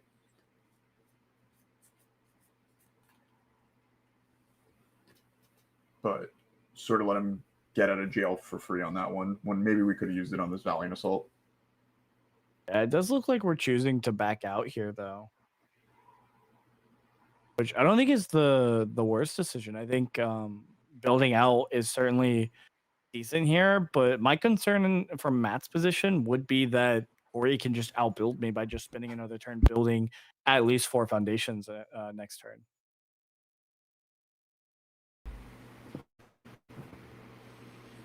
Yeah, I'm really hoping we get to see the 1-check from Matt at some point. Presumably the next turn would kind of be the best window. But as you said, you know, Corey is kind of in a commanding position, being able to just keep building up his stage and have this guaranteed extra card draw with the Hawks' Feathers. And while cards like Valiant Assault and Hardened Jab are incredible for card advantage, Hawks, as well as some other characters in the format, have very, very easy ways of full blocking those moves. Yeah, it does look like today, Corey's but going to build Eraser straight F1 into would've- Deadlock. So if there's ever a time to draw the 6th difficulty attack that builds our foundation or builds us foundations from what we discard and draws us 4 cards, it would definitely be right now.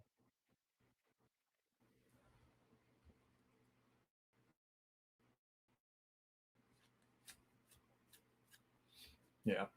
And I don't think it matters, but I think Corey built 4 low blocks. I don't think there's low attacks in Matt's deck that take advantage of that. No, unfortunately, our But deck is there's just trying to leech off of the fact that we give +1/+3 to every attack, as most of our attacks are actually mid. So that might have actually been part of Cody Schmelson's thoughts to go ahead and build his low blocks here. It also helps that they're very good cards to have in his stage. With, you know, your finished being a pivotal deadlock threat that mattered a lot last game. We didn't end up using Fruit of Our Labors last game, but if Matt ever ends up disrespecting how many cards he holds in hand, Fruit of Our Labors kind of paves the way. And even just self-sack minusing some damage can be the difference maker.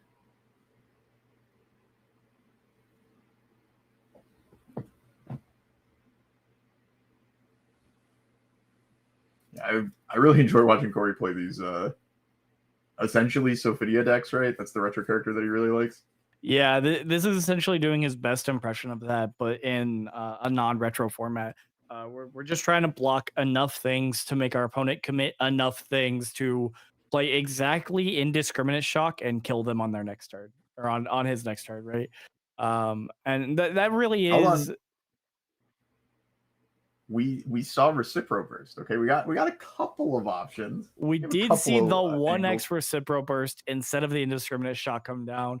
Knowing Cody Schmelson kind of closely, I do know that we would have rather played an indiscriminate shock for life total.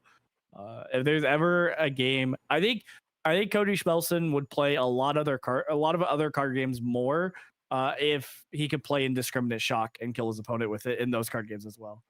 I think we would see Riftbound and Magic professionalism, or we'd see him playing those games professionally if Indiscriminate Shock was in those games as well. Yeah, I mean, I'm sure we're going to see more of that, more of 1.3 as the tournament continues, because just how powerful of a card it is. Yeah, we've already seen a few decks that are using it to their absolute best advantage. In round 4, we saw that the Ochako 2 is actually just trying to catch people off guard and replay. It looks like replay two indiscriminate shocks by just picking it back up for their life total. That was a strategy that was definitely winning for them as well. And then we saw at least one Tokoyami on Chaos, Gavin Kale playing it as well.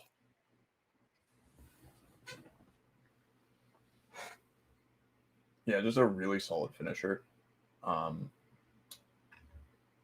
What is the Matt starts his turn off with, I think, wind up attack, right? Or A wind up punch. Yeah, so this move's going to be a very good one. close. It wears Deku stats really well. And it also is very good into opponents who have definitely built a lot. It wants the break point of 8. So the fact that Corey's built well past 8 certainly doesn't help us here. But we are going to get the stun 2 with it, and it did come down as a 4 diff rather than a 5 diff, which are both very, very good for us.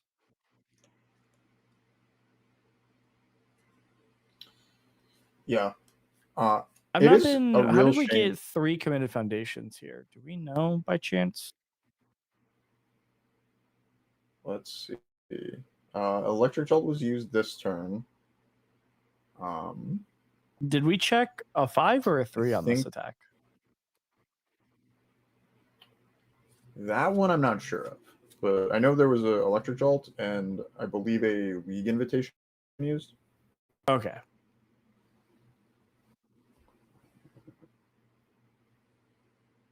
Might have been we checked a 5 and committed to not have a specific card committed. That said, we do see pull-on punches come down, which I think is going to be very pivotal for us to actually be able to amass a turn that can fight through this board that Corey has created here. Unfortunately, we are getting to a game state where I think Corey could just play an amount of indiscriminate shocks or patchwork babies or a single reciprocal burst, and it might be just threatening enough to actually just fight through this board that Matt has built.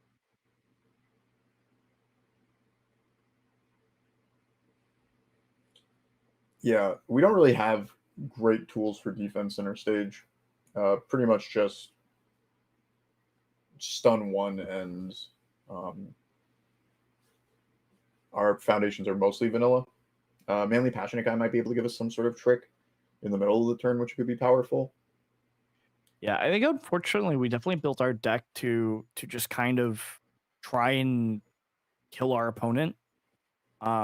And I think we can tell that based off the back of the fact that we went with these risky 1-check cards in our deck, which while I think are very fun and I love playing them in my deck as well, are inherently a high risk, high reward strategy. And I think when we're doing that, it makes a lot of sense that we ended up building our foundation base to care a lot more about killing our opponent rather than surviving our opponent.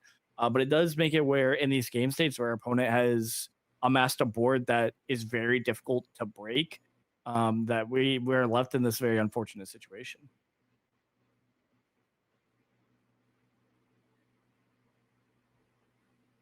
Yeah, and perhaps maybe there should be more of the 1-check in the deck. I know that'll mess up your math on actually playing your cards out, but if it's that sort of high power card that lets us keep going, it might be the risk you're willing to take. I'm certainly a big fan of playing more 1-checks. As I alluded to at the top of the round, I played a deck that was similar to this. Granted, not in any event with prizing such as this one, but I think it was in like a local event, just like a weekly. But I played it at least once or twice, and it actually was running 8 1-checks. And while it was a blast, I do see why Matt has actually dialed that down and is not quite as crazy as I was at the time, playing 8 different 1-checks. But I also think that might be the strategy that we have to go with when we're choosing to play those cards. I think it's a tough decision to make.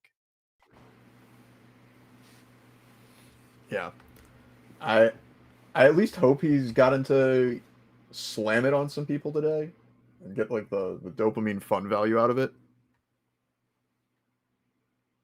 because honestly, there's nothing worse than putting a super cool card in your deck and never actually drawing it and playing with it.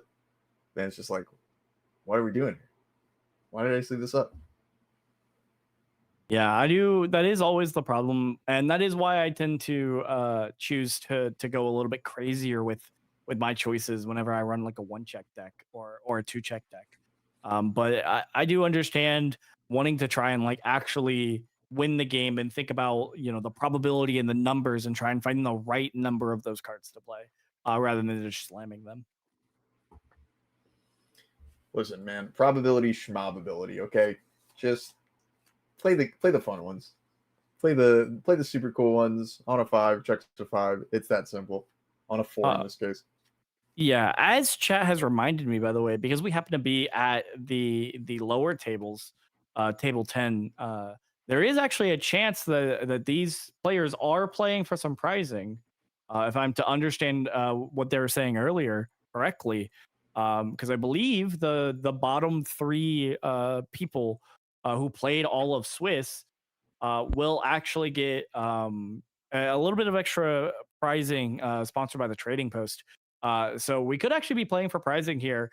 Funny enough, we're playing on the back of checking our 1s rather than checking our 5s, as it might be the person who loses this match that is more likely to get that prizing. But either way, still very exciting for both of these players, I'm sure, to have something on the line, even if it's in the opposite direction that they want. Yeah, I mean, I think that's such a great thing to have for this event, and I really appreciate Trading Post doing that. I forget what the words, the title, like the brown spoon or something. Yeah, I could not quite remember it, unfortunately. But as we introduce the prizing and do the giveaway, I believe we'll hear it again, and both Dean and I and any viewer who happen to miss it can pay a bit more attention this time. Yes, yeah, but it's super cool because a lot of times in these tournaments, you can play your first couple of rounds, you don't do so well, and then you're just like, well, there's not really a point in me playing anymore. I'm not going to get any pricing, which I can both agree and disagree with that. It's not every day you get to play in a 5-round tournament for universes, and just get to play more of the game is fun. But I can also get that it's like, the outcome doesn't matter. So having a little bit more incentive to just keep playing through the tournament, give yourself the opportunity to have some cool games, meet some new people, or just hang out with some friends you already know. I think it's super awesome. And the last bit on that is if it's lowest placing players are up contention for the prizing, that reinforces my belief of bigger number, better person. That is true, that no matter what, the larger number will be the true winner here. Mm-hmm.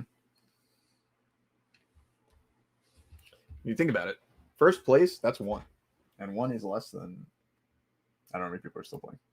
20, 21.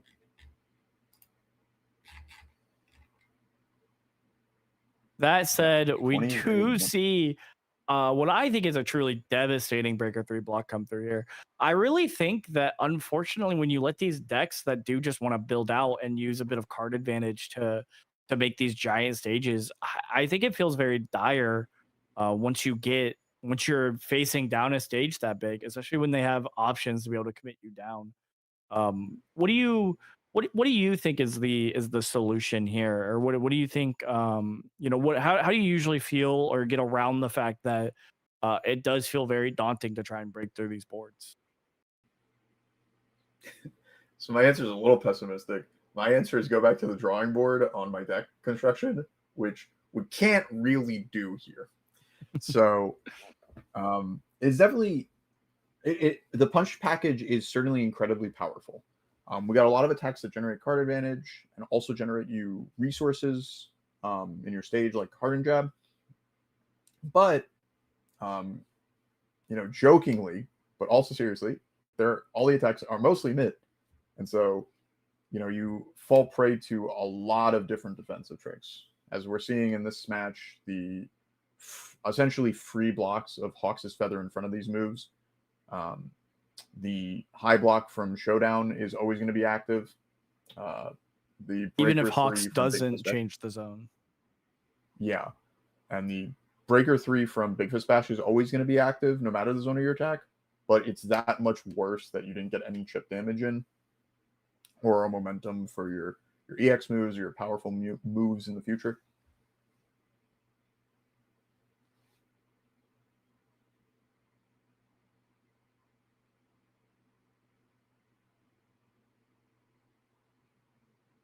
And so something that sort of takes away from a strategy like this is this punch strategy is you kind of give it away with what you're trying to do. You don't necessarily have a lot of mix-up going on. I know some of the other good punch decks we saw had a little bit more with Texas Smash and Hardened Chop as off-zone attacks to kind of keep your opponent guessing and maybe find them without the correct block zone. But Match largely chose to go with mid attacks for this lineup. So we're keeping it pretty honest as we're going to try and overwhelm you with this mono mid zone. Yeah, and like you said, I think that makes it very rough and makes it where we really need to slam a lot of stats onto our attacks in order to actually end up getting there. Which is just something that is kind of hard, right? Like we are hard gated as Deku here at +1/+3, right? Like we don't have a ton of ways to give even more stats, particularly per attack. And I think it's really rough too that with the league imitations, unfortunately, our pull no punches has been threatened every single turn as well. So we haven't been able to really use that to its fullest potential either. Yeah, Corey's Hawks deck really takes advantage of selective committal. And for some of the decks we've seen on stream today, that's not really that big of a deal. A lot of their strength is more so in the character that they're playing. And seeing what's going on with this Deku deck, it seems like more of the strength exists in our foundations, less than not so much Deku. But I need to shut up. The most important thing that has happened ever is a one check has hit the board. A one check is in the card pool. And it's a sweet one. Now, yeah, I mean, everything we we talked haven't about used this enhanced could just not matter if we just hit 2 pull no punches off of the top. Well, okay, we can only hit 1, but if we hit a pull no punch and something else that significantly matters, right? It could all just be for naught, and it could just not matter at all, actually. Yeah, that'd be a real high roll. Why do you say it could only be 1? Did he check the other ones, or? No, we only two run more? 2 pull no punches. Okay. Are we running? I gotcha. If you were playing a, we do hit 2 foundations. Okay, all right. No whiffs on that. We get the max value out of it, and we can actually confirm our check with the Destin. Yeah, never mind that we built another deadlock threat that way. So we could actually try and maybe get rid of something that matters here. I think committing down our opponent's fruit of our labors, if we realize that one picks up the breaker 3 block, could be a difference maker here. No. That's an evil card. It's not anywhere near as good as Struggling with Studies. I'm pretty sure. Unfortunately, we can't run Struggling with Studies. Yes, but so Fruit of Our Labors is not as good as Struggling because Fruit only clears the card from the card pool. It doesn't add it back to your hand. Oh, okay. So I just got the card wrong. Oh, I forgot. It doesn't pick. Just clears it. Oh, darn. Yeah. So like, Eraserhead could do it to like pick back up a raise, but we don't get any of those tricks. Oh yeah, it sure does just discard them. You are correct. Yeah, there's cool stuff about it for sure, and makes their moves. It makes blocking easier. So if as Matt's sort of going through this, seeing what attack he plays next, if you were to have played a double front beatdown deck today, what would you have chosen? Because there's a lot of Midoriyas and there's a lot of Bakurgos that can take advantage of this one.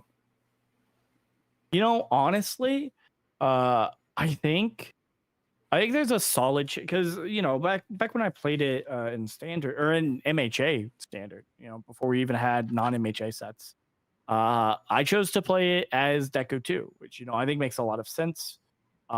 Just because mostly because of the six diff. The six diff is the one that makes a lot of sense in Deku 2. But also, this Deku 2 character is a character that we're trying to punk people with before +1/+3 is no longer significant stats, right? So I think that's what I would have played it before. However, I think the funniest and most valuable double front beatdown deck might actually be Izuku Midoriya on the move. Because if we build two foundations, we can commit them for the next attack. And just imagine how dumbfounded you are if in my hand I have a hand trap that solves my own deck, right? That returns my own attack to its printed speed and damage, right? And never mind. So if you're trying to do that strategy, it doesn't work against me. And never mind the fact that I could just play it and give it +12/+12, and it built me two new foundations. I just think you would stun lock every opponent. I think that's the way I would have chosen to play double front beatdown. Yeah, I definitely did not think about it in Midoriya on the move. I'm still like classic MHA spotlight build, and I'm not really thinking of the options he has. But as we put our double front conversation off to the side for a bit, I believe time was called. With Corey already being up a game one, he didn't really need to finish his going second turn. Yeah, But which I he think did makes show sense. But he did, yeah, like you were about to say, he did show the full breadth of his next attack. I was assuming, I didn't realize time had been called, so I was assuming that he was just showing, hey, I could definitely get you this turn, as tough as that uphill battle for Matt was.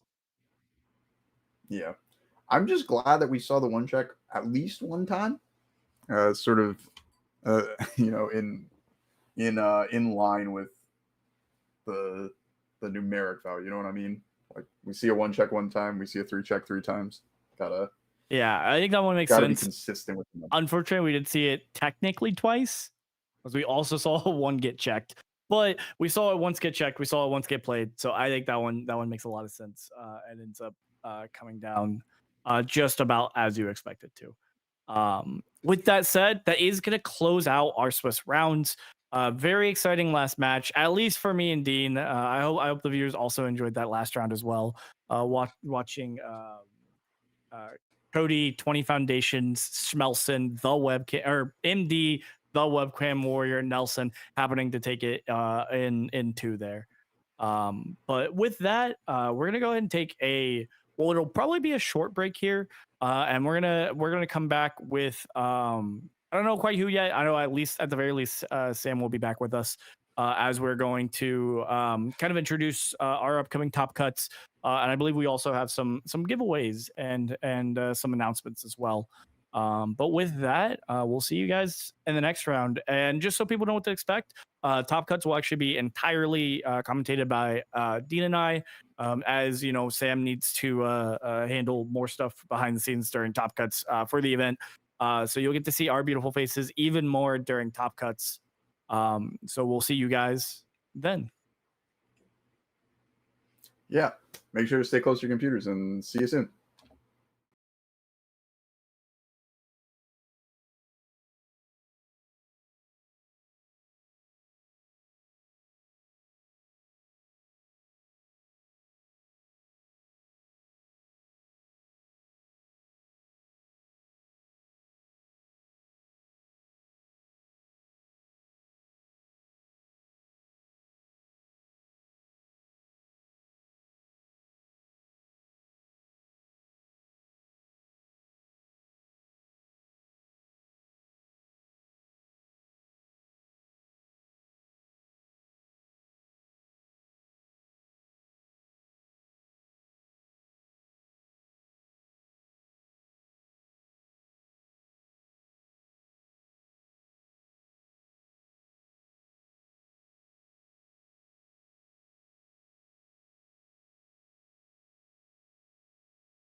All right, and we are back. This time I am joined by both Sam and Kyle because we have Hi. some giveaways, some announcements, some pricing for the. If you want to explain the trading post pricing for the bottom 3 people, Kyle, and then we also have top 8 announcements that we're going to be doing as well. So Yeah. I'll let So Kyle start with the bottom 3 pricing. yeah. So if anybody's played Warhammer or any miniature games, there's like the wooden spoon. But I like it as just like if you're part of the community and you are here playing in these events, I think every so often you deserve to get something cool. I may have an uncomfortable amount of turtles boxes in my house right now. So top 3 will all or bottom 3, sorry, will all receive a box of turtles. And then yeah, Hey, that's pretty uh sick. if you are actual factual last place, I actually have these came in today, and I got a bunch of them. So you will also this upside down. You will also get one of these today. So that'll come with your Ooh. turtles box. So it's absolutely gorgeous. This might be one of my favorite playmats ever. Big soul leveling fan, but also just like the colors on it and stuff is cool. So we love supporting these events. We've been chit chatting in between rounds about doing more, whether it's this, just other cool community events. And we like I want to practice what I preach. I want to actually put the support that we can behind it. So like for us, this is cool. This is fun. And if you had fun playing your deck today, things didn't go well, you still have a chance for prizing. So like we are really excited to support that side of the community. So yeah, if you are in one of those 3 seeds, you will be getting a box at least. And then if you were actual factual, you said 20 people played all the way through. 20, or if we're only counting people who played all 5 rounds, I believe, yeah, I believe it's 20 people. Yeah. So if you are 20th place today, you're going to get one of those playmats too. I will make sure all of the information gets passed around and we get everything shipped out for you. That is absolutely amazing, dude. That is so great. All throughout like the last, I feel like it's been 2 years now. I've been talking about how we need to make it so that the person who shows up gets last place and just hung out and had a good time feels absolutely amazing about coming to these events. And I think ever since the trading post has been able to step up and, juice really the hell out of the prizing, that's been something I think we've been able to say all year. So thank you once again for that. Yeah, of You course. guys have been absolutely huge with the support because it's great to have top end pricing, but I need every single person in this event. I need all 26 people to have an awesome time. Mhm. And so that's why I like to do a giveaway so at least everyone has a chance to walk Yeah. away with something because sometimes it feels kind of, if you're in the middle and you're like, well, I didn't get the wooden spoon, I didn't get the top cut prize, I'm just stuck in the middle. Now you got a chance to also pick up a TMNT Turtles box as well. I got a wheel here. It's all numbered. I'm just gonna go straight down the roster. So whatever number I spin, hopefully it's the same on everyone else's. On everyone else's. I'm on the standings. So I'm on the standings right now. I got Tamron Cardwell first, and I got 26 is Logan S. So I'm gonna spin a number here, and whatever seed number you got, you're gonna win a TMNT Turtles box. And it's no shot. It's number one. Cam Cardwell, first seed, 12 points, 4 Rigged, and 1. absolutely rigged. Yeah, I think it's rigged. Absolutely rigged. It was so close to number 26 too. It just barely bopped over. I'm sure Tam will actually probably just turn around and do another giveaway, but he Yeah. is the actual winner. So he's got a chance to walk Oh away yeah. with incredible pricing. He's already gonna be guaranteed the top 8 Guilty Gear Blitz box. If he wins the event, he gets the Hawks Chrome, $100, the $50 Stark Dart gift card, and now TMNT booster box. That's pretty good for $15 on a Oh community yeah. event. First seed Uh, got it. Damn. yeah, absolutely rigged. But with that, unless we don't have any other giveaways, I think that's it. Yeah, no, that's all I've got. We've got That's all we the Okay, got. wooden spoon award. I think it's just top cuts to announce now, right? cool. Right before Top Cuts, I actually wanted to make sure that we gave a special shout out to each of the sponsors that helped make the event possible by name, because we do appreciate all of them. We've already mentioned Trading Post, so we'll start there. Again, huge thanks to everyone at the Trading Post. I don't know if you haven't had the chance to meet any of the people from Trading Post. They're all awesome. They all very clearly care about this community, and they all very clearly want to help the community in whichever way they can. So we're very excited that they've had the opportunity to continue doing that, and to actually start putting start putting that together, right? But with that, we also I'm gonna do them as they show up on the thing, so I don't miss anyone. So Trading Post. We also want to thank Undefeated at Locals, Let's Talk UVS, Response on Play. I believe the last one here is going to be Stark Dark. So thank you to all our sponsors that help put the event together. And then I also personally want to give a huge shout out to one of our teammates at the MGLA, Devin Pina, who helped me put together this, the graphics that we use for this stream. In case they happen to be still watching, I want to make sure I give them a huge shout out as well, because I couldn't have done it without them, along with everyone else who helped at the MGLA. But I wanted to give them a special shout out because they did some last minute work for me and put together a lot of these graphics, or helped me with it. But with that, I think we can announce top 8. If we just want to go in a round, I can start with 8th and then go like, I don't know, left. Well, So we it'd be already like know who's Vincent. first. I spoiled who's first. Oh, then I we can think we start with should who's start first. from the top, right? We all know who's All first right, all now. right. So first happened to be Tamarin Cardwell. Rigged also won the giveaway. What the heck, obviously. The rich get richer. Second is gonna end up being Malcolm Hall. We saw Malcolm playing the Air Ochako variant earlier today, getting revenge against the Tokoyami matchup. Yeah, speaking of Tokoyami, Gavin Kale on Tokoyami as well. We saw he was the one who actually won against the Ochako earlier. Then in 4th place, we had Jet K. Jet, I believe, was on the Momo 1. I actually didn't get to catch most of that round. Still dealing with a lot of the back end stuff, but got to see that deck early on in the day. Not surprised at all to see a Momo make it to the top 8 of this event. Yeah, we got to be reminded of exactly how much that deck just like locks you down and blocks everything.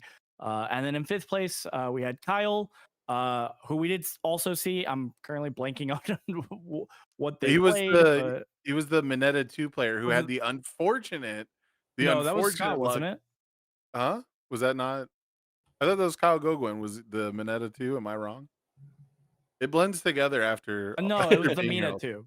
The Mina 2. Those are the Mina Kyle player was the on Mina? the opposite. Okay. Yes. Yeah. I see. I thought it was the Mineta Who had the 2 good time in that matchup, actually. Okay. It's Kyle's fault for putting his thing as the evil symbol on the UGN. That made me think of the Mineta. That's probably what it was. Yeah, exactly. So actually, on the opposite side of the matchup, the good part, or the fun part of that matchup, who happened to win. So I'm presuming they had fun doing that. And then in 6th place. Oh, no, it's your turn again. Oh, is it? Yeah, I'm making this is terrible. I thought, yeah. Anyways, it was Kyle S, who I don't believe we actually seen on stream yet. And Kyle S happened to be on Eraserhead 2. That is actually who's going to be on stream for the first round next round. So that'll be an exciting deck to learn about together and to figure out what their tournament run has been like. 7th place, we had the Trading Post Calvin Harrigal playing Tamaki Amajiki, one of the craziest characters in Spotlight format for sure. I am super excited. You guys, okay, if you don't get him on for the first round Top Cuts, he's got to be the semifinals match. I want to watch that one. That was also my hope, because Wub also always has the craziest decks. And honestly, I can't pick a favorite to win the whole thing, except for the 8th place, which is Jacob Johnson. But if I could pick someone other than Jacob Johnson, I think Wub would be my second favorite to win the whole thing. But speaking of our 8th place from the MGLA, really repping it out. Unlike Cody Schmelson, unfortunately, Cody Schmelson MD, who could not get it done today, Jacob Johnson came in clutch and got it done for the MGLA, chugging away at 8th place. Unfortunately, when we saw him on stream, did happen to lose that round, but that was a really tough matchup, and I can't wait to see him get into the next few rounds, ending up being able to push this loot box Tokoyami deck, as he puts it, into the further rounds. But with all that said, that was top 8. Unless we got anything else, which I don't believe we do, we're gonna have a very short break, and then we will be back with me and Dean for Top Cuts, and Dean and I will be commentating all of Top Cuts for you guys. And we'll have the little switch up where we had fun during the Swiss rounds, and it'll be super serious as there's real money on the line. Lock Well, in. real that are boxes, I guess, blitz boxes on There's the a whole line chrome. for these, and There's a whole Ox chrome There's a on chrome, for yeah, these yeah. players. But Yeah, with thank that you said, guys so much for putting this on. You guys have been doing an absolutely fantastic job. Kyle, man, I wouldn't believe it if you told me you never played with these cards before, man. You did absolutely fantastic for having to basically read these cards for the first time ever live on stream, dude. You absolutely killed it. Thank you guys so much for helping me put this on. I am going to enjoy watching the top cuts as I run things from behind the scenes for once. It's very different doing this while running the stream. So again, I cannot express my appreciation enough, but I'm super excited for these top cuts. I'm going to go get myself ready to watch the stream, and I hope you guys had an absolutely wonderful time this weekend. I'm definitely about to go make some popcorn.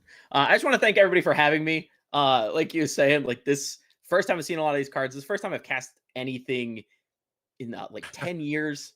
It's cool and fun to be behind the mic again and have fun and get to see this stuff. But I think my plan is to play in the next one of these. Ooh. And there might be a little bit of if you beat me, we'll have some cool little additions. Got to learn a bunch about the format today, and I'm excited to get to brewing and build something cool. And I just want to thank everybody for watching, everybody for having me. I know it's kind of just like this little plug and play, but it's fun. I had so much fun today. So thank you so much.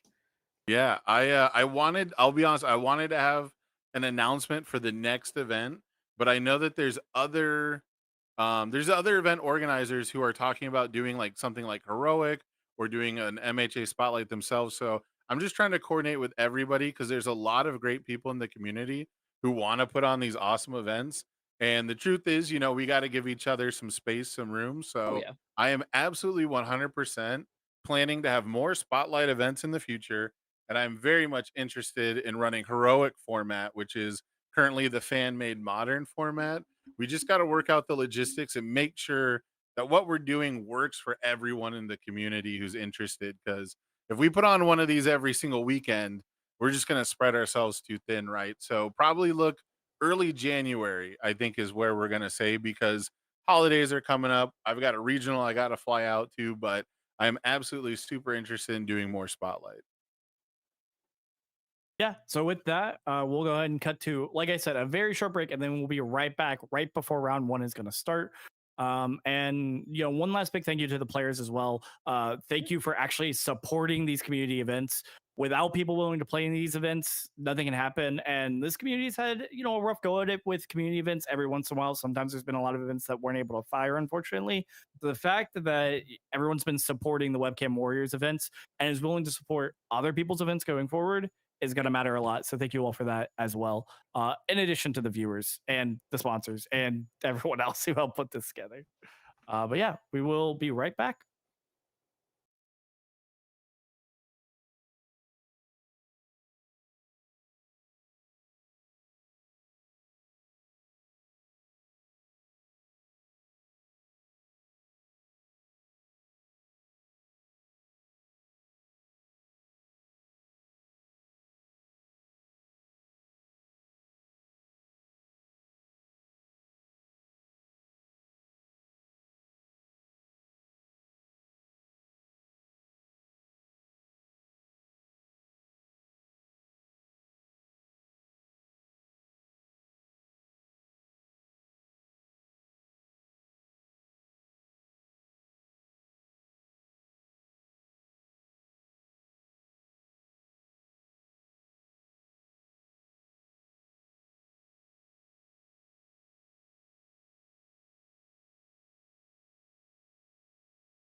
And we are back.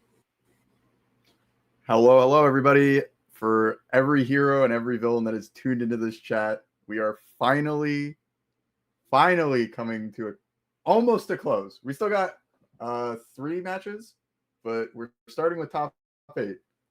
So we have some really exciting decks that have made it into Top Cut today. Some expected ones, but also some unexpected stuff, which very happy to showcase in this round with we have Kyle S on All Eraser 2 versus Gavin Kale on Chaos Tokuyami. And we're still getting deck checks from players and getting that set up, but figured we'd do a little chilling before then, get ready, get ourselves amped up for the oncoming gameplay, the hype moments. I know Gavin is familiar with Eraserhead 2. He I think might be the player with the most success on that character, like highest placing. And I'm not 100% sure if how familiar Kyle S is with Tokuyami, but if you've played My Hero Spotlight, and I would just assume you have if you're playing someone off the beaten path like Eraserhead 2. Tokuyami. You're familiar with this guy. You're familiar with your Summon Dark Shadows, your Ruins, your Azure Infernos. As we get set up for this, Justin, who do you want to win? I know, like, not to pick a player over a player, but at least deck wise, everyone's got their favorites. What character would you want to see move on from this round? Oh, from this round specifically, like from this table. Yeah. Okay. I thought you were gonna ask me who I want to win the whole event, and obviously, no. fellow TMGLA member Jacob Johnson on fire. No, I'm kidding. Honestly, I think Eraserhead 2 is one of the coolest and like most underexplored characters.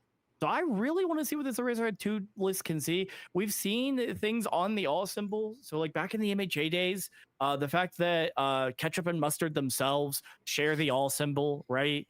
That being Rapid Punches and Hardened Barrage is very significant, and those matter a lot. The all symbol used to be crazy too, because it had all of the All Might 1 stuff and all of the Kirishima 1 stuff. And both of those sets of cards are...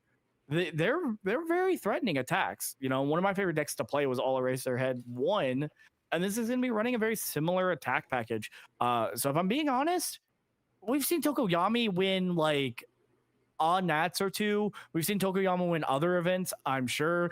So I'd really want to see All Eraserhead 2 pull it out here, to be honest. I love the all symbol, and I love Eraserhead 2. Yeah, and we can't both be rooting for the same. So we got to go with the tried and true Chaos Tokuyami. He is a fan favorite, a very, very powerful character in universe. Orange card, blue card. That's just how it goes. If Eraserhead 2 can't do orange card, blue card, then why does he deserve to win? That's just fundamental universes,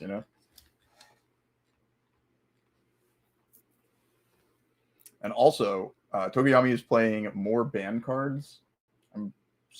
I'm going to double check that, but I'm pretty sure Titanglyph and Azure Inferno are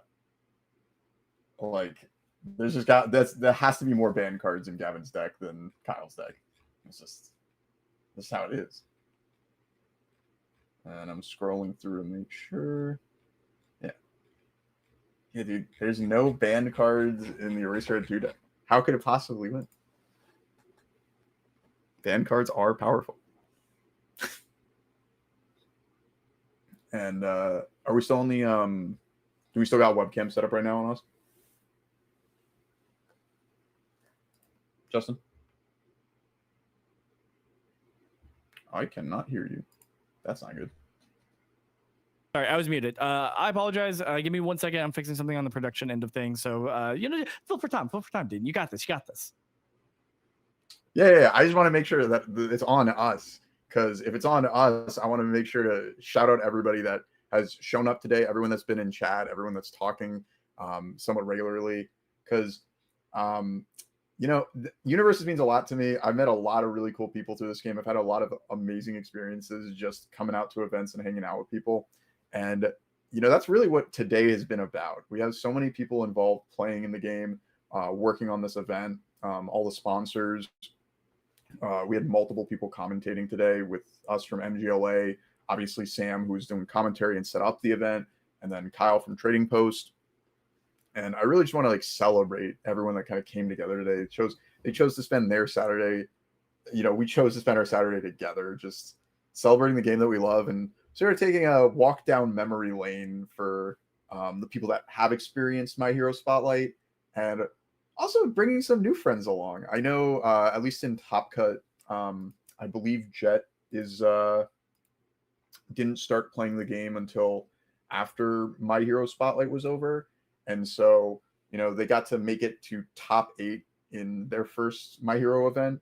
And presumably they have seen the power of Momo 1 and seen some of the intricacies of the format that make it just a ton of fun. And obviously we have we have people that have been here before. Obviously Tam is a little familiar with My Hero Spotlight. Gavin has a storied history with the game. As I alluded to earlier, he was playing Eraserhead 2 to second place finish in a prior webcam event. Calvin Harrigal, seen a ton of success in post My Hero Spotlight world, but he's been playing the games when it was just My Hero only. Jacob Johnson, obviously a storied player, he's been playing for years at this point. My Hero is not where he started, but it's certainly not where he's going to stop, especially with a powerful character like Tokoyami. And, we're just sort of relaxing and chilling before we get started with our top 8 match between Gavin on Chaos Tokoyami against Kyle on All Eraser. All Eraser had 2 for anyone that is just popping in and got excited for a sec to see the OG 7-hander.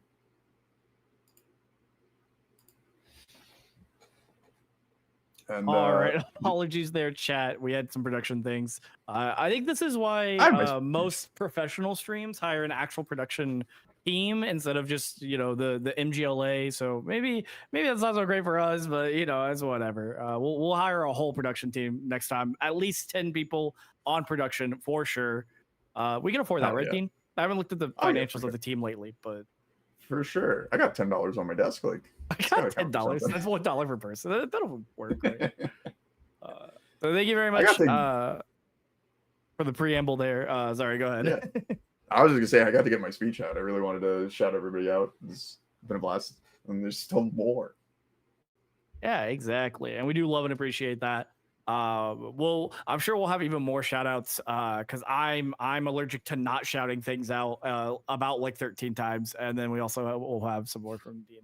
But with that said, we're all prepped here to get into the first round, so we're gonna go ahead and cut over to the gameplay itself, as the players should be beginning here within the next few minutes at the very least.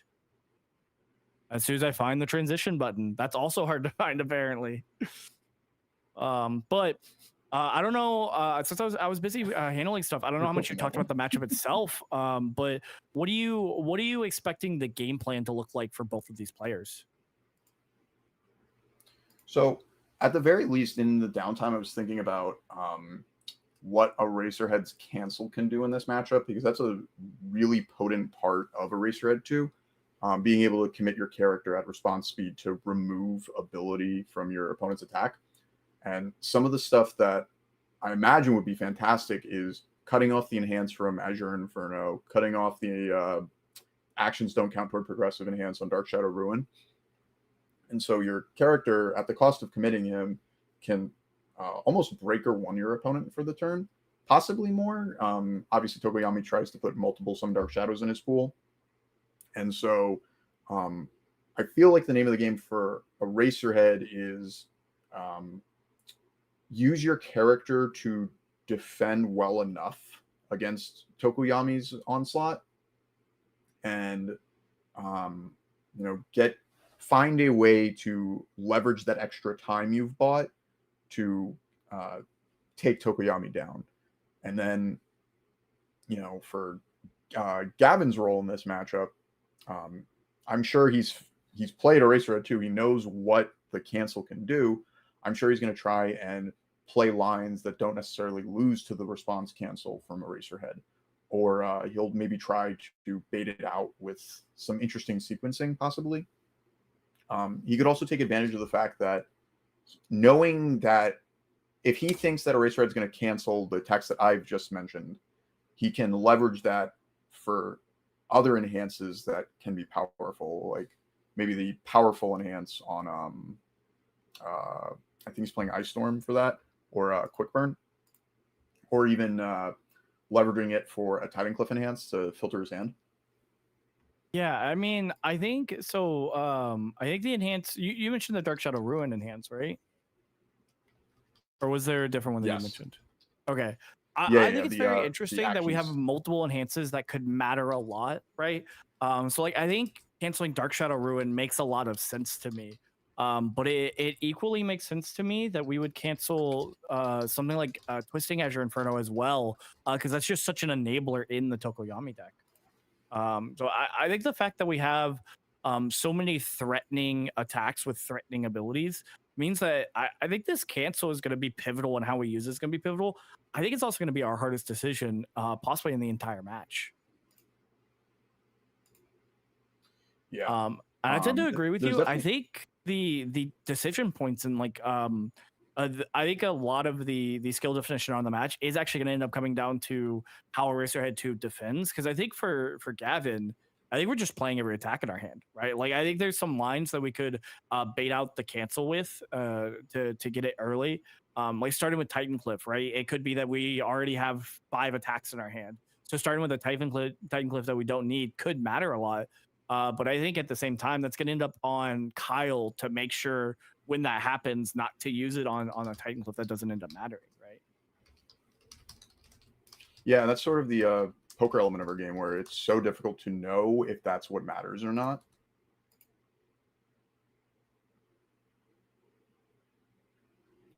My internet explode. Sorry, I was trying to look up some stuff about Eraserhead. Do you happen to know what exactly his response says? Is it you pick one ability on the attack, right? Yeah, so his response is going to be commit after your rival plays on attack, choose one ability on that attack, it loses that ability for the rest of the turn. So what we're going to do is we're gonna play we're gonna see like a Twitching Azure Inferno or a Dark Shadow Ruin come down, and we're gonna commit Eraserhead 2 sideways, pick whatever we think is the most pivotal. I think it's very interesting, and this might have been what you're trying to latch onto already. That it says one ability, so that means on Twisting Azure Inferno we can actually get rid of the response, which could be getting rid of 2 abilities, right? Not only are we getting rid of the damage, but we're also getting rid of, if Gavin ends up playing that in a position where he can't get it to 7 damage without the response, we're also effectively getting rid of the enhance as well. Yeah, really doing double duty against that move. Did we use Eraserhead on this fast hybrid that's just played, or did we use it to pass a check on one of our one discs? I don't think we definitely didn't use it on the vast hybrid because we have a frozen determined destined for mainstream success. So we definitely didn't use it on the attack. So I think we may have valued trying to get a build out of this. And we'll really have to see if that ends up mattering or not.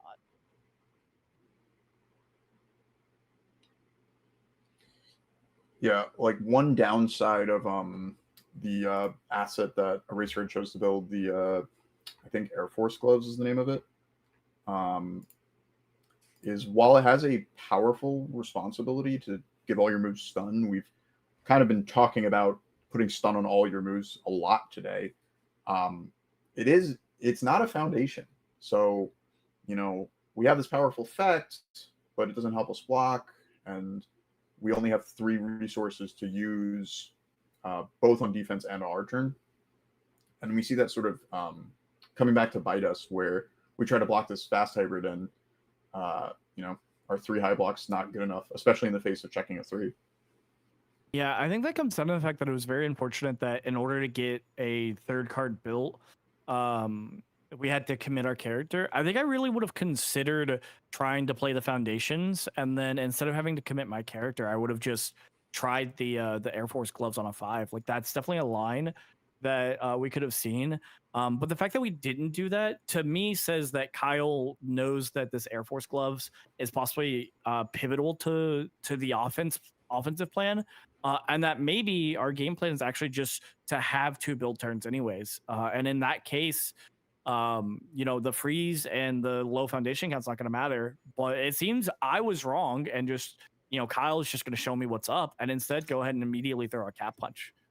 Which this is a wonderful move with huge stats that really excels in these characters that just give speed, right? The fact that his printed stats are so big matters a lot. Along with the fact that it draws you a card, which again synergizes with Eraserhead 2 very well, drawing you a card, I believe either way, right? Whether it does damage or whether it's blocked. Yeah, so Eraserhead is if my move is completely blocked, I draw a card, and Cap Punch is if it's blocked, I draw a card. Oh, so it's on complete block, it's draw 2.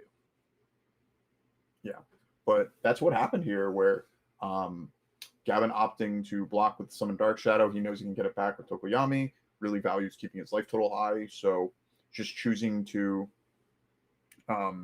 give Kyle the extra resources from the card draw because he's more concerned with protecting his health. And yeah, which I think. I was just going to say, as Kyle builds out, I wanted to circle back to the Air Force gloves just because I just want everyone to keep note of it, because he chose to build that one instead of Pageant Queen. And Air Force does have a 2 high block, which could have meant that he saved 6 health and a Vast Hybrid from going to Momentum. So sort of one of those early decisions that could prove to be pivotal as the game goes on. Yeah, I think it's possible, because as we look at his deck list, we do see that it's a 1x. So it's like I think we'll have to see how this ends up being on offense. Because like I said, that kind of emphasis that Kyle put on playing Air Force gloves, like you pointed out, it's gonna be the make or break for this match, I think. Yeah, either it's the key piece in taking down Tokoyami, or maybe it's the minute decision that potentially throws the game away.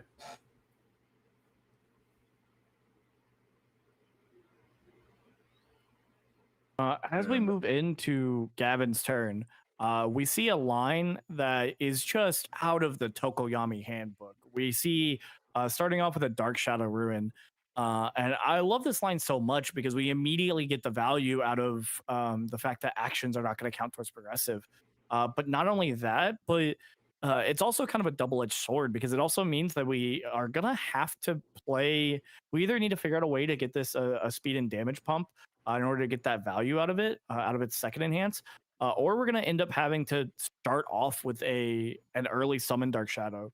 And in certain Tokoyami lines, you actually end up wanting to play those later in the line rather than early for its +3 while being not being counted towards progressive. It does look like we committed Eraserhead, so that may have been our first enhance just now, and we were deciding on the Eraserhead enhance. And I have to imagine that if we did commit Eraserhead, we got rid of the enhance that remove or makes the actions not count towards progressive. I'm not sure there's any other right answer, right? Yeah, and I noticed that right as Gavin played the Dark Shadow Ruin, Kyle put his hands on his head and took a moment to think, potentially signaling that we are a bit worried about this turn. Like, this wasn't a really committal move from Tokoyami. This was just the first move on a 5. It checks, no foundations tapped. Is it the right...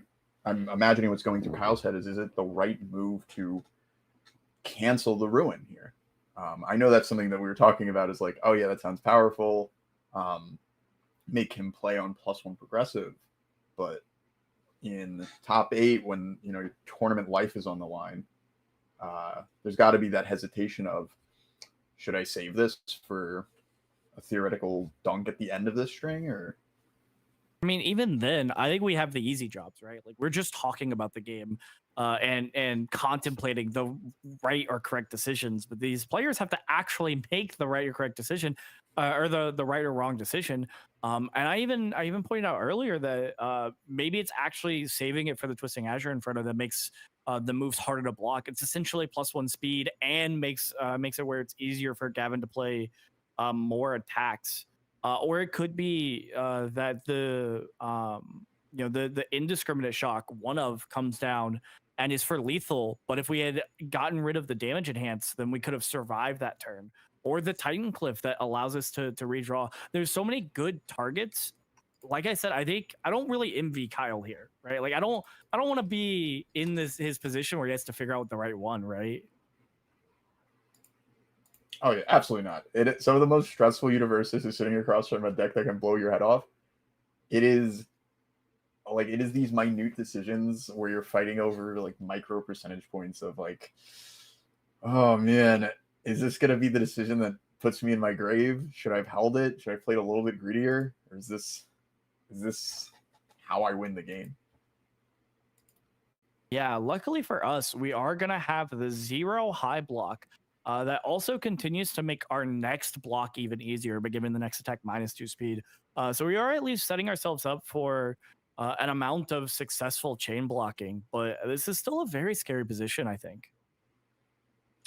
Yeah, and we did have to commit some resources to block, despite it being 0 high block. It looks like we got the vast hybrid once per turn used. Oh yes, I believe we were a little lacking on marking that. I didn't see the dice go down on the vast hybrid, but it looks like we're actually gonna opt to play some foundations here. So we may have been trying to bait out exactly some resources on Gavin trying to bait out Kyle's resources. And I'm not sure how much I agree with that, but it might be that we also just didn't see the cards that we needed to as well, that we expected something else to come down instead, right? I will say that the one thing we couldn't have foreseen is the -2 speed from hardened uppercut, and that might have just made it where the one attack that we were planning on playing next that would have hit otherwise just doesn't, so it's not worth wasting it out of our hand. Yeah, and something that's super interesting about we spent so much time just talking about that Eraserhead decision on the Ruin, and it eventually ended up not mattering because it was the only move that was played that turn. But in Kyle's position, you have no idea what's coming. There's 6 cards in Tokoyami's hand. He's going to be able to pick up a Summon Dark Shadow. He blocked with it, so it's already in his discard pile. And that's sort of tenseness you feel with each decision in this top 8 match. But yeah, it looks like it might just be that Kyle did make the right decision, because we see a review of a Summon Dark Shadow, meaning that we had more Summon Dark Shadows in our hand. So it seems like we really were banking on them not cutting towards progressive to continue attacking that turn. Yeah.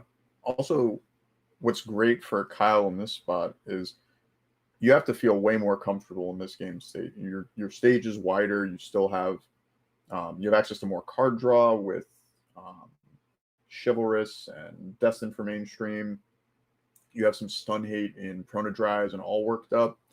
And if things get really down to the wire, Daunting Message can help you defend against just that one extra stun 1 on your opponent's stage might be the difference that says you can't finish me off with this string. Yeah, I think Daunting Message is another one of those cards I'm very nostalgic for, because I think it was a criminally underplayed card. Not only does this card have a 2 low block, not only is this card a 1 diff, but it also just says in these characters that are really trying to defend to their last line of defense and then immediately backswing, it really says, hey, I'm going to make sure that you don't actually end the game here so that I can end the game next turn. And I think to me that's just an invaluable resource as our life gets lower to be able to use. Never mind the fact that we could just hold it until that next turn and not need to use it on their turn, and we just benefit from the fact that our life is lower from the fact that we played the game.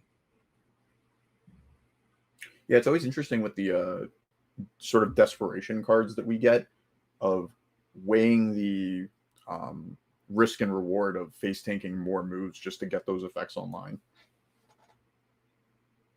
Yeah, I definitely like Daunting And Message and the fact that not only is it rewarding that face taking, but it's also just good if you are playing good tight defense. Even if you don't end up needing it, it was a one diff. You know, it's not as committal as some of these other desperation style things. Almost like quick to act, that feels like it's necessary for you to face tank to actually get the value out of having played that card. That said, it does look like Eraserhead got committed here, so I believe we probably well, we removed some ability off of Electric Jolt. I believe if I had to guess, we probably removed the fact that it does 1 damage even if it's blocked.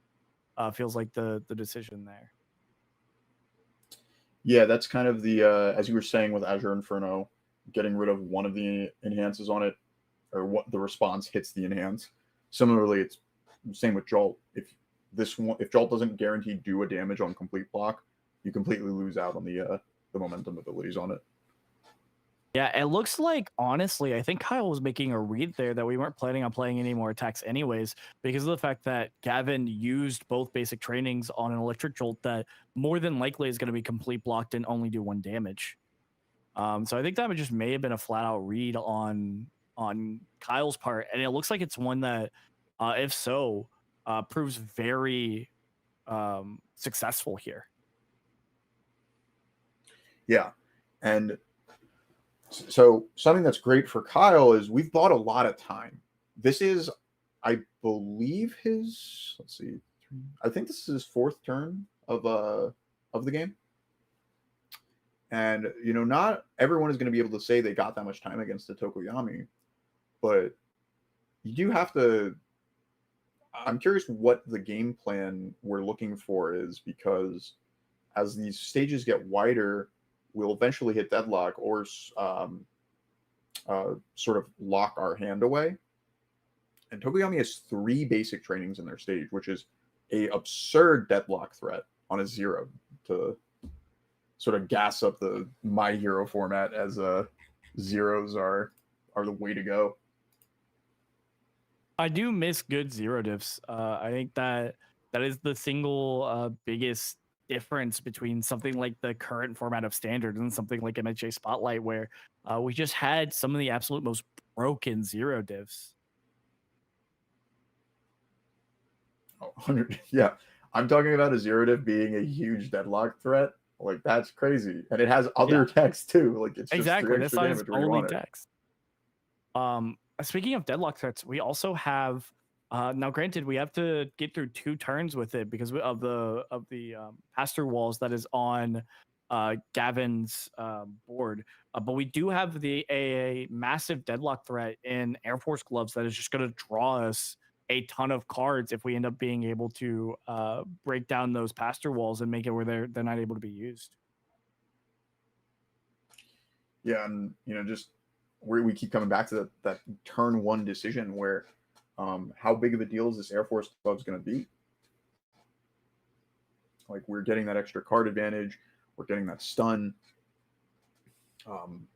and at this point, I don't think a Pageant Queen really would have carried its weight, especially in the face of we would have been in deadlock if we had that extra foundation on Eraserhead's side. So I'm really interested to see just how much value we're going to get out of Air Force. We've survived long enough to get value out of it. We haven't really done anything outside of the cat punch that we played a couple turns ago. And my 2-diff just giving me stun 1 on a non-lethal turn isn't really where I want to be. But you know, as you pointed out, the deadlock on it is going to make us a 8-hander, and by nature of Eraserhead's enhance, we're probably going to be a 9-hander. If we can leverage this card advantage, it's probably a good place to be. Yeah, and it looks like we're actually going to just choose to full take that on Gavin's side. Really interesting about this card. This card is probably one of the best ones in and Eraserhead, because unlike Cat Punch that says I'm going to draw 2 if you happen to not want to take 6 damage, this one actually says I'm going to draw a card no matter what. So it just becomes one of those cantrip cards that actually is always good. That said, I think the best card in our deck is easily one that we have missed for so long and we haven't yet gotten to see played as an attack today, which is Texas Smash, the alt art no less, which is going to be able to come down for just insane amounts of damage because of its combo enhance. Yeah, this is the bread and butter of the punch package, and we've seen it on numerous symbols in the My Hero format. Probably the least on all. Very much, I think this card is good in Earth, but yeah, we're really primed to get advantage of just our move is huge. You're incentivized to block it, and even though card draw is traditionally very good in our game, they can come to a point where you can't play all the cards that you've drawn. And so leveraging these extra cards with a discard outlet like Texas Smash it's just kind of, that's how it is, that's the punch package in a nutshell. Yeah, and unfortunately guessing wrong on what is on top of our deck, but getting to confirm that we have a 5 check with that destined for mainstream success means almost certainly that we are not done attacking here. Yeah, and I want to point out just how much value Gavin's gotten out of pass-through walls this tournament. That card is crazy in current format, probably less so because Titan Cliff is banned. But right here on this turn, we were able to use our pass-through walls to seamlessly cancel the deadlock response on Air Force Gloves to make sure our opponent doesn't get too far ahead with card advantage. And earlier in the tournament, he used that same trick against Ochako 2's Battle Arena. So despite the fact that I think My Hero Spotlight's asset light, Pass Through Walls still does an absurd job of keeping you alive. Yeah, it does make it where those few assets that people choose to run suddenly have a lot less text, which at the very least is going to end up mattering this match possibly if we don't die on this turn, because imagine if Kyle had 2 more cards than the cards in his hand. Oh yeah, it can make the difference of this game. Like 1 more block, 1 more attack, maybe the correct zone. Yeah, and another Texas Smash coming down. And although we showed that we have a 5 check on top, this is going to come down and check a 4 instead because of that unfortunate breaker 1 on the Dark Shadow Ruin. But our last attack did happen to hit, which means that this one's also feeling very likely to hit as well. Yeah, we opted for the mid half block with one of our more essential moves. I was going to say powerful, but it doesn't have the keyword. Obviously, we want to play with Ruin on our offensive turns. So perhaps Gavin is sort of sweating now. This is the second Texas Smash.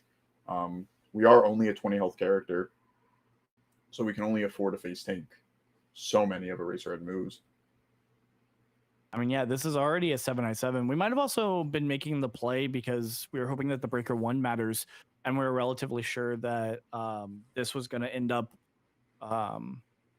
getting picked up once another move was played anyways through struggling with studies. Yeah, how could I forget the classic, incredibly powerful 1-diff? If 0 diffs are broken, 1-diffs are absurd with the power of struggling with studies. We got to use our power. I have to stop referring to that. We got to use our essential Dark Shadow Ruin as a good defensive trick because it randomly has breaker 1, and we didn't even lose it. We still have that resource for next turn. Yeah. Now, granted, we do have that 1-diff back in a little bit different of a flavor. In through a Street Fighter 1-diff on an attuned water. Of course, that one requiring that we actually play 3 blocks rather than just requiring that 3 attacks have been played this time. Yeah, it's a pretty low ask to get the value out of that. It does look like this is going to be a block on a 9, and we checked a 3, which is very unfortunate. Unless I may have miscounted there, but either way, they should have one less damage because I missed the Tokoyami enhance, I believe. It's going to be a half block either way, doing 6 damage. Oh, they have it as doing 5 damage. I may have missed a minus damage somewhere. Maybe Tokoyami's, but I think it was interesting that Gavin opted to use requesting assistance defensively. I'm not sure I would have made that decision just because I'm incredibly greedy, but it's possible that that one foundation he readied makes the difference on a theoretical third block this turn. Now, Kyle just opts to play a foundation and pass, so it didn't end up mattering for that. But again, you don't really know that what the outcome of the turn is going to be when you make that requesting decision. Yeah, and I think burning it early so that we have something to commit that isn't something else isn't the definitely makes sense to me. I think sometimes we want to make sure that we end up getting to use it and that nothing ends up punking us or surprising us as it comes down. That said, we did build into deadlock here, and while it was we do have the ability to get out of deadlock via all worked up, adding to our check, and we do also have 2 daunting messages that are, again, as we get lower life, are going to make it much harder to push through and might be the difference maker in ending a turn early. But we are in deadlock, so at the very least, our first move is going to be able to have +3 speed from these basic trainings. Deadlock on a 0 diff, like you mentioned. What year is it? You know, It's the year of My Hero Spotlight, baby. We got nothing but good ones in our stage. Good 0s and 1s. And 2s, apparently. This is all good foundations.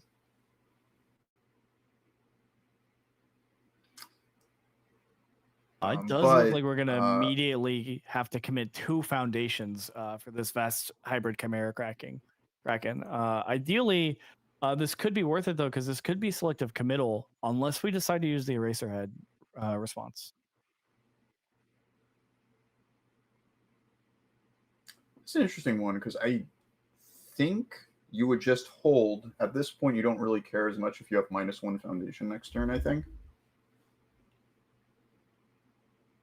And we've literally cycled. We're starting to get to that stage where more and more threatening moves can be more likely.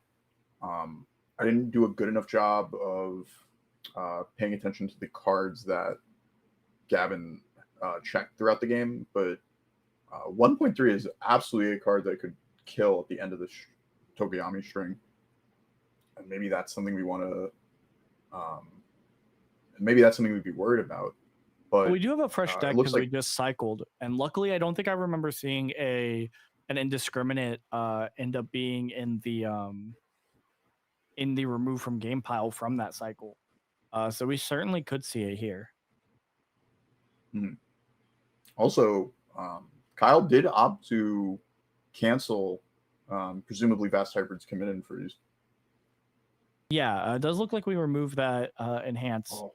And we do see the indiscriminate shock. So at the very least, we know that our character response is not going to be needed for that one. Yeah, I think it's very interesting that so far we've ended up using the Eraserhead response on the first one in the string. And I'm really curious if Gavin has picked up on this pattern and ends up actually punishing it this turn by playing this Vast Hybrid first that he may or may not have cared about the enhance on.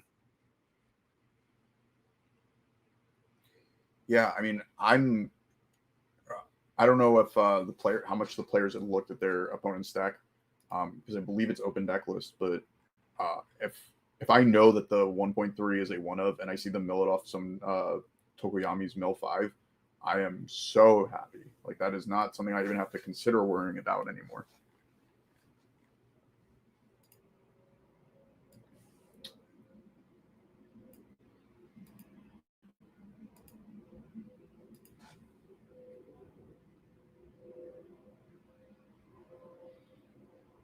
And also, we got to see a cool trick from the all symbol. Tokoyami used Frozen to start trying to tap down Eraser Red's stage. And Prona Dry's response says, after it's committed by arrival effect, ready to face downs. So sort of a repeatable, it can't be fixed, which, our 3-diffs should be powerful. They should do a little bit better than our 0-diffs, yeah. I think that makes sense. I think readying 2 for the low cost of my opponent played and enhance is definitely something that should be on a 3-diff rather than a 0-diff. Yeah. And we see the Azure Inferno as Tokoyami's next move now. I'm really curious if Kyle, surely Kyle must have thought about the Azure Inferno and weighed his options and been like, I'd rather this vast hybrid not commit something, and I will just defend against the rest of the moves this turn normally. Yeah, we could easily be valuing the 2 daunting messages, which are almost certainly what would have gotten frozen and committed. That, or we could be valuing the fact that we really don't want Prone to Dry Eyes to have been frozen for our next turn, so that we can actually make sure that we have plenty of damage. I think there's definitely cards on our or in our stage that we could easily be valuing not being touched. So I think it makes sense that it came down, but I do wonder if we end up, not being able to survive this turn, if we're gonna question whether we should have canceled, or rather, if we should have responded on Twisting Azure instead of the Vast Hybrid. Yeah, I know Sam said it earlier in the day about just how important the checks can be in the My Hero format compared to Standard. And something like your opponent playing on +1 and progressive for the turn can really be the make or break it, especially against a sort of well-oiled machine like Tokoyami. Yeah, and we see a Ward the Victor response coming in to make sure that we didn't have to commit anything. Man, we still have a full stage up with this very threatening Dark Shadow Rune coming in. Possibly being very difficult to block. I'm not sure I see a world where we actually are able to block this unless we happen to have another 1 high in our hand. Yeah, I mean, yeah, we've seen that it can't be fixed already. There's definitely quite a bit of good high blocks on the all symbol with it can't be fixed, hardened uppercut in this deck. There's the Sugar Rush power up on top of Kyle's discard pile. I believe that's a remove from game pile, but same difference. It is definitely possible that we have the 1 high here. Mm-hmm. I believe that was the stun 1 coming out, which means that we have given this 3 damage as well. Yeah.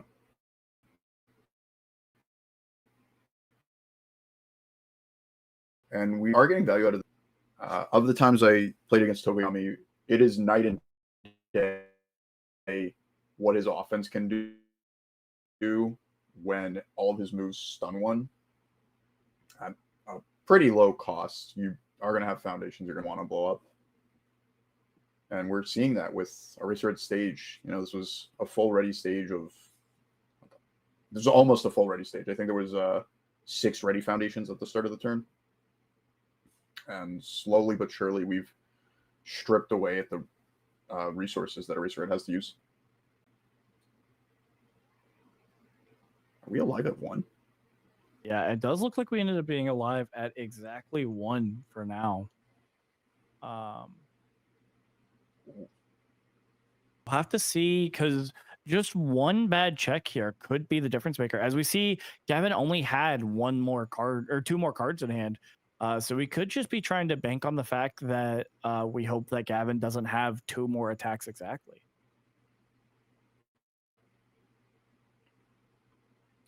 Yeah, and there's always the variance of the Titan Cliff. Like maybe we're just hoping it finds the next move. But there's no variance here. We don't have a high block. So, or maybe if we did, it's not good enough to block the 7-speed move. Yeah, I mean, even with a 1 high, it was on a 9. So Without our character ready, we couldn't really block that. And I think as we move into the next match, I think what we've learned so far is that Air Force gloves could have absolutely been the difference maker if Gavin wasn't so good at finding the pass through walls, or didn't run for it in his deck, as we learned earlier. And I think we also learned that we might have fired off that Eraserhead response a little early on that turn, and that could have been the real difference maker. But unfortunately, we don't really live in the world where we could try again and see what happens if we held that ability. But as we move into the next match here, what do you think is in your head as the Eraserhead or as the Eraserhead player trying to win this second match? We're already playing from an uphill battle because we had to go second, so we do get to go first this time. But what do you think you're trying to change for the next one? So I think we did a great job of buying time with our cancels and denying some of the more powerful abilities early.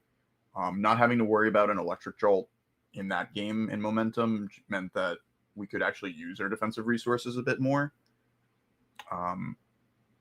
Honestly, I don't know if I would change too much of what we were doing on the Eraserhead side. Maybe we just accept that Vast Hybrid is going to commit something down, because by committing Eraserhead against it, the Vast Hybrid essentially commits something anyhow. It still did its job. It's just you chose your character response over some foundation in your stage. Yeah, I mean, we could also change something by just sideboarding in some of our options.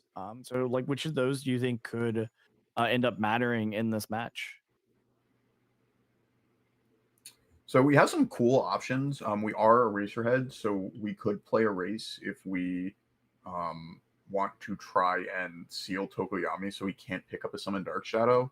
I'm not sure that's how we want to be playing our cards, because if he just plays another move, he can just pick up the Summon Dark Shadow. We could have Nullify as a way to cancel some of the enhances on these attacks on top of Eraserhead's response.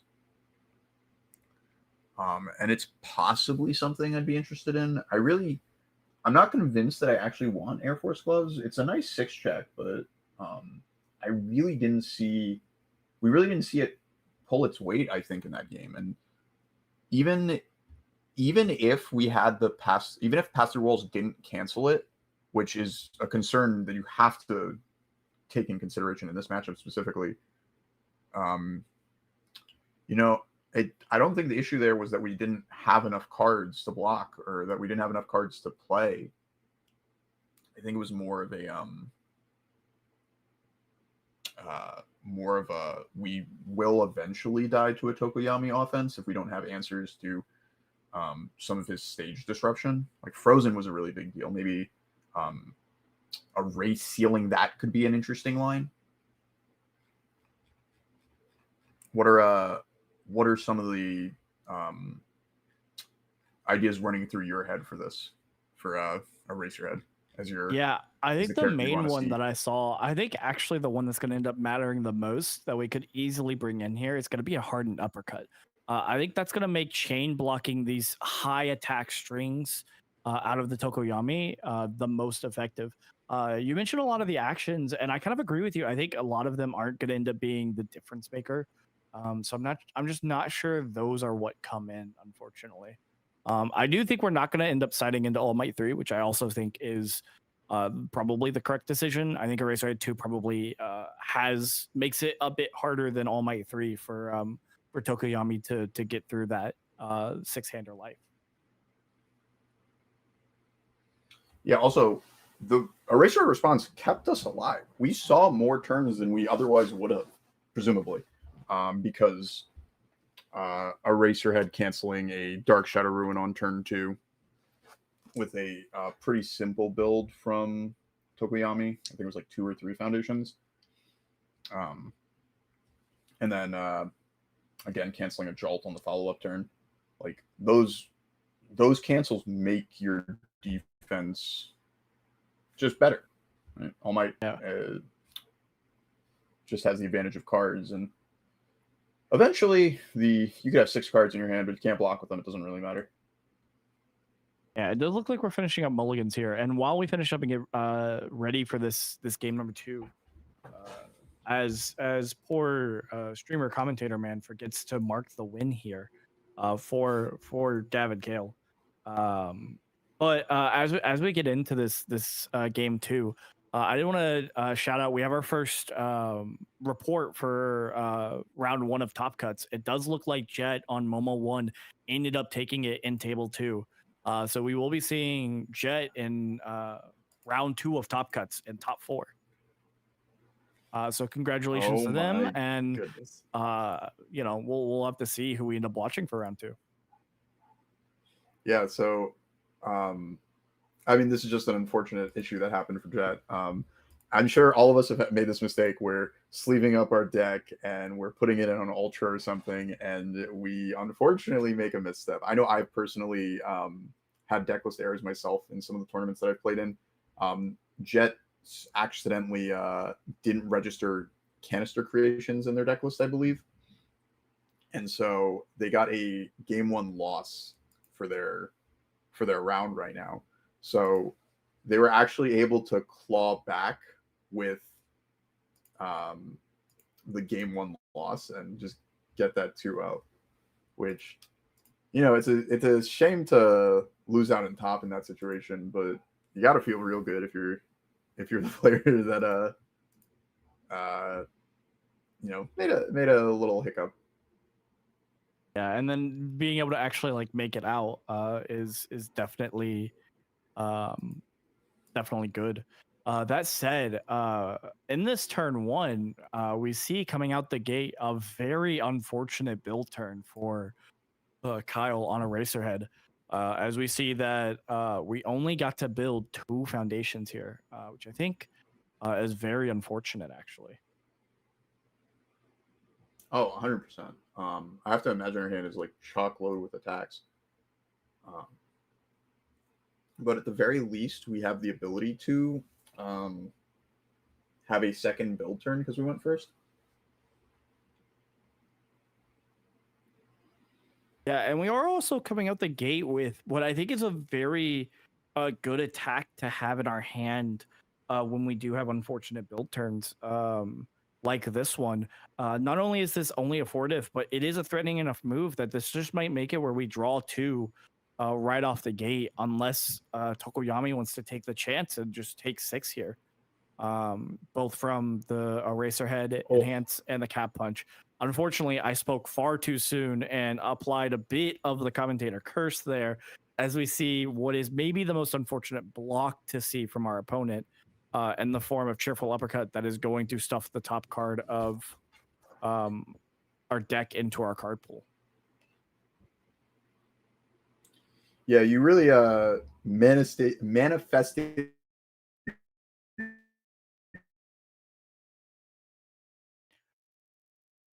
I think we lost Dean there for a second. I think we lost you there for a second, Dean, but it sounded like you were saying that I accidentally manifested the absolute worst case scenario for Kyle there. And all I have to say to that is actually manifest is a I'm a Jiki card, not a Tokoyami or a Racerhead card. So yeah, you're back. You did a little bit. Punch too, right? Like, or it was a hardened jab. Just punches knock me out every so often. Yeah, I do think it's the punches. You are officially back on stream now, as your internet got finished imploding there a little bit. But oh no, we might be having some technical difficulties here. All good. I will continue on without Dean while Dean gets that situated. That said, coming into Gavin Kale's turn here, we do happen to have an electric jolt coming down and an Eraserhead response just to match it immediately. Again, I think figuring out that that Gavin's possibly just trying to poke here and making the read for it. Back. Have I been unpunched? You should be back on stream now. Okay.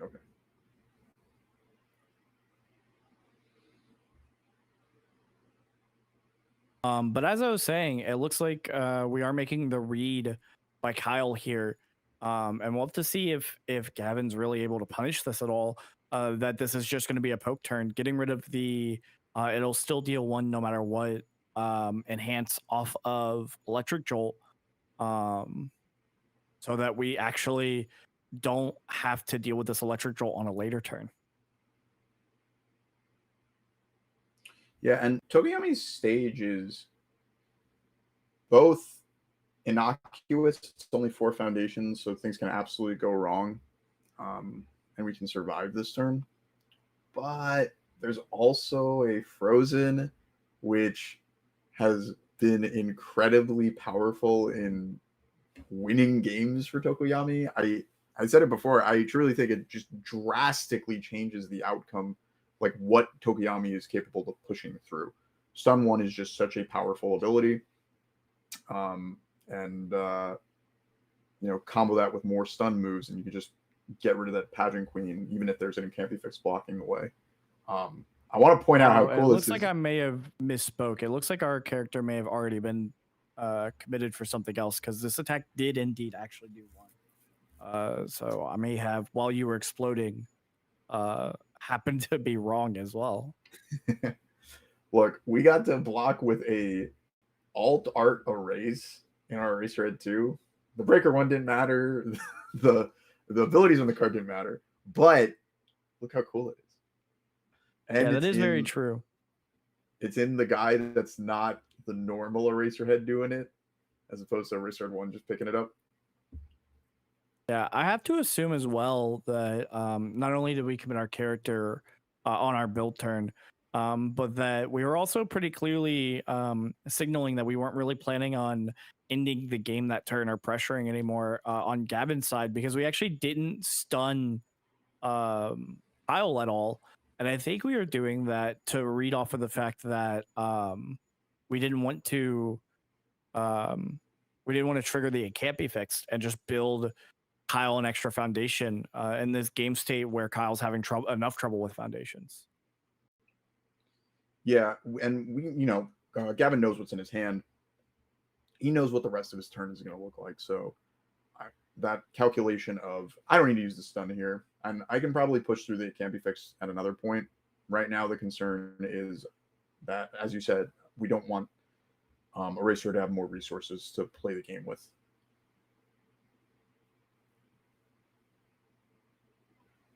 Yeah, we do see a build 2 coming out here, and I always wonder if there's what the difference maker between like a build 2 and a build 3 or 4 is in a lot of players' minds.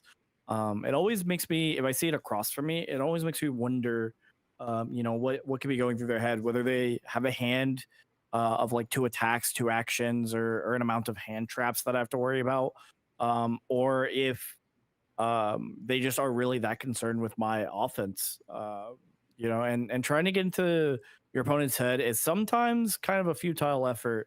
But I think in this case, from the commentary side, I'm also kind of wondering what we're gearing up for or here on Kyle's side. Yeah, and we saw Kyle review a hardened uppercut, so that would lead me to believe that he's got a bunch of defensive tricks in hand, because I feel like you want to keep that one. And what better way to it's very well signaled. Your opponent holds 4 cards, that they're probably holding some action tricks in it. They might be sculpting attacks, but with as small of a stage as Eraserhead has, I think it's more likely that it's some action shenanigans going on.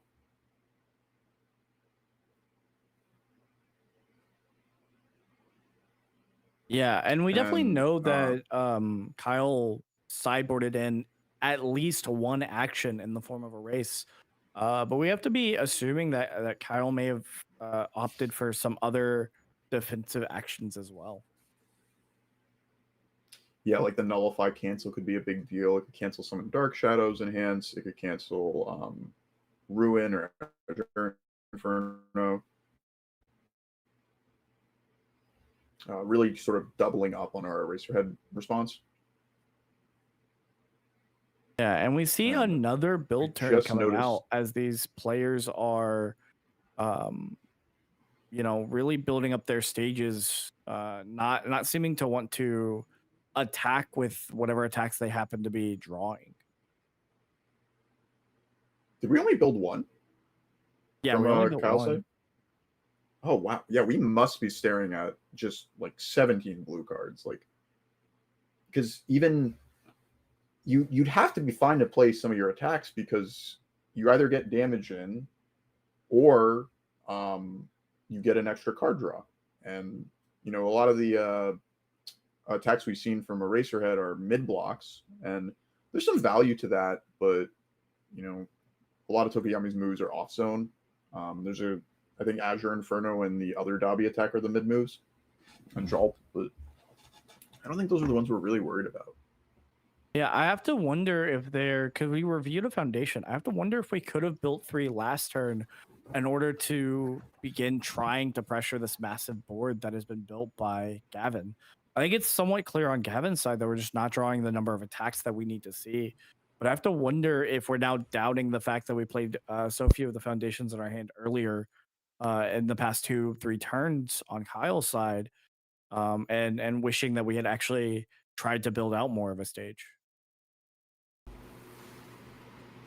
Yeah, and then like conversely to that, as you sit across from this Tokoyami stage, there's 4 basic trainings there. If you touch Deadlock, every move is getting 5 speed because we're almost assuredly playing a Summon Dark Shadow. And you're just not going to be able to block anymore. It doesn't matter if you can cancel stuff. If you're in Deadlock, you're going to be facing off against some incredibly fast moves. But it looks like Gavin just hasn't found I don't know if that's picking up on the mic, but it looks like Gavin hasn't found the thunder that he needs. I was about to say, I think we found the source of your internet issues. It seems that Zeus from the hit musical Epic the Musical is coming for you himself, which is a little bit crazy.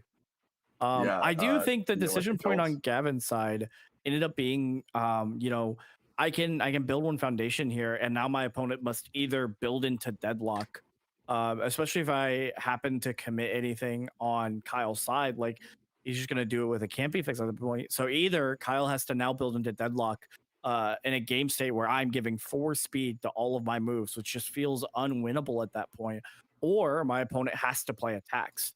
And if they play attacks, I'm hoping that they check enough 3s that it makes my job on the backswing even easier to fight through that 26 life with as few attacks as possible. Yeah, really well said. And, we're getting to a point with Tokoyami where our checks aren't going to matter. Our stage is just so huge. We have Award the Victor, we have requesting assistance and all worked up.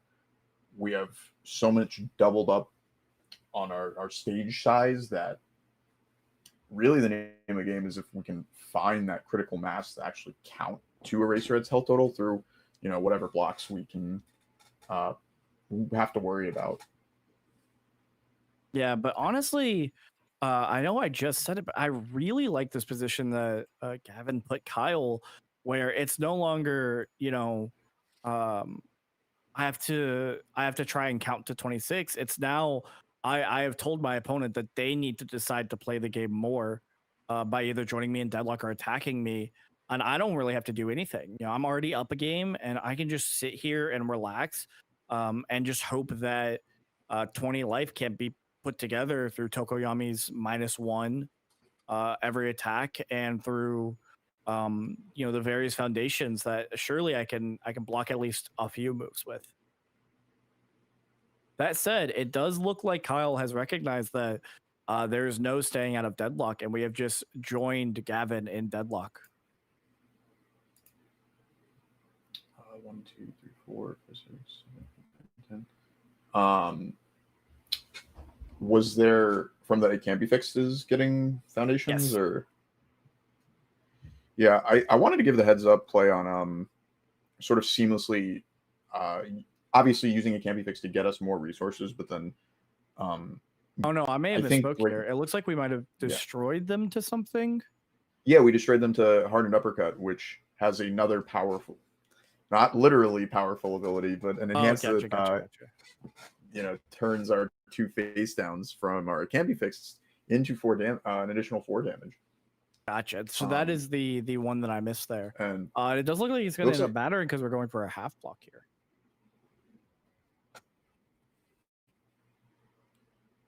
I think this one's actually a low block. No, it is full block. I think the Stabby attack is too low. It's the girl power one. When will Justin get a right answer? Real quick, no, you get them right. You just don't know the evil cards. True, I do not know the evil cards. As we see the Texas Smash coming down, and we're gonna keep trying to pressure Gavin here. Huge shout out to Tamron Cardwell for the raid of 18 people. 16? I still can't read. That's crazy. I hope you guys enjoyed Tamron's run. I can only assume that means that Tamron's run happens to be over, which is very unfortunate. But I want to give a huge shout out and thank Tam for streaming the event on his own channel and for playing in it. As we said during the break earlier, it is really important, the community aspect of these events and putting forward that trust. So every little bit helps with that, and every little viewer and player helps with that. Anyways, back into the game as we see the Texas Smash coming down here, and is gonna be for, at the very least, a lot of damage. Although we do still have plenty of ready resources, including 2 requesting assistances on the side of Gavin.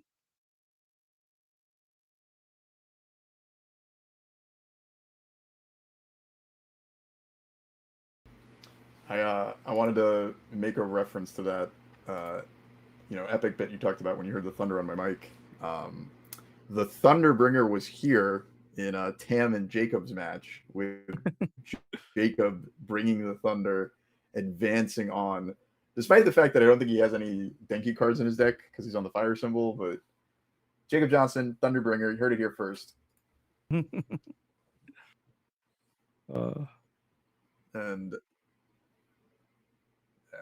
but we still have Kyle. Was that an animal popping their nose over the thing, or is it a microphone?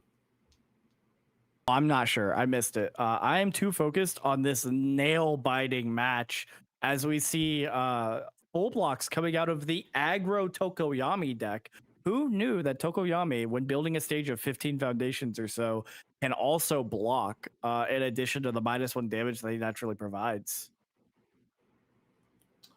Yeah, it's so brutal for a Eraserhead here because you can keep going, but there's 2 struggling with studies just staring you smack dab in the face. So if you keep going here and you don't have it, then the moves that Tokoyami blocked with are just back in his hand. Like, he didn't lose resources. Yeah, I think this is one of the key decision points of the game. I always think it's very interesting when you have hindsight on a game and you break it down and analyze it after it's already over. You begin to wonder, all right, what were the key decision points? And I think the reason we're taking so much time here is because this almost certainly is the key decision point that could lend itself to make or break for whether either player wins or loses the game here. Yeah, super pivotal. What would you do in this situation? Oh, that's an interesting question. Unfortunately, I don't have to be playing the game, so I could just have the hindsight that we are choosing to continue attacking with this 8-speed rapid punches, as it's going to get 1 speed from itself and 3 speed from our character, which I think makes a lot of sense, and 4 damage from Texas Smash, as we still had that effect floating. It could have even been that this was not a pivotal decision of do we attack here or not. It could have actually been the fact that we were just trying to figure out what attack we play next. Since we did discard a card to give our next punch 4 damage.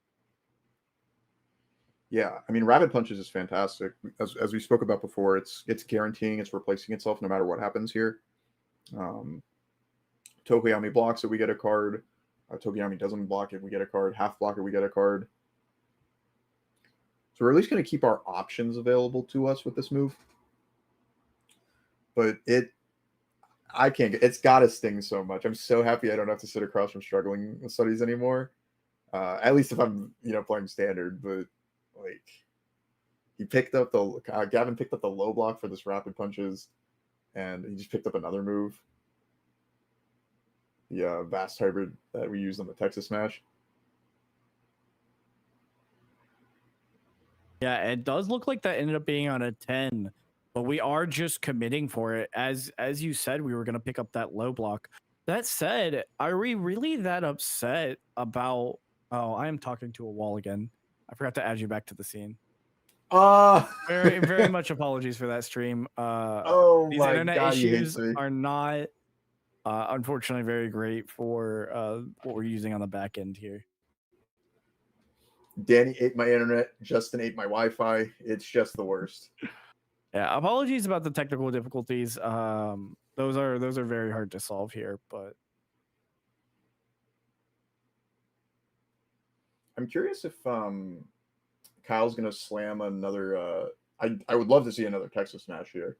Toguyami's basically tapped out. I got excited. I saw an All Might artwork and I was like, this is it. yeah, but instead of a this Texas is- Smash, it's actually gonna be a final Smash, which I was wondering if we were ever gonna use the Chivalrous this turn, and it looks like that's probably what we were leaving this up for, as we're now going to be able to use this final Smash to guarantee that we draw an attack with Chivalrous.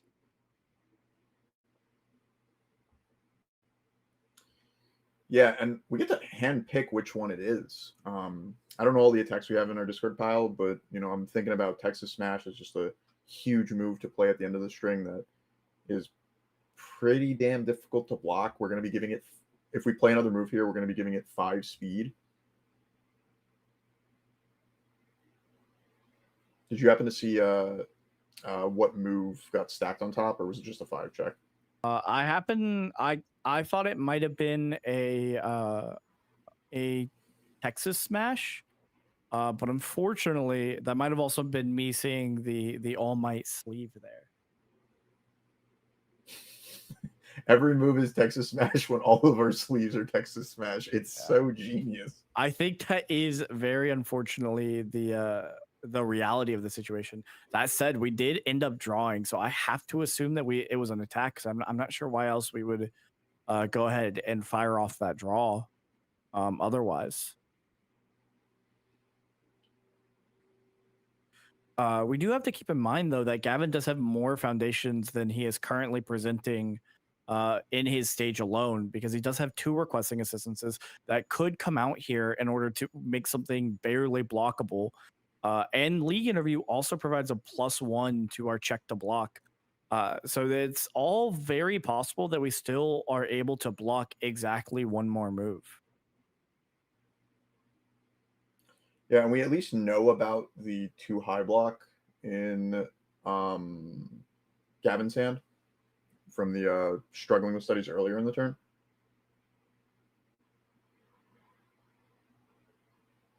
Yes, exactly. But let's see, this is a 5, 9, 10.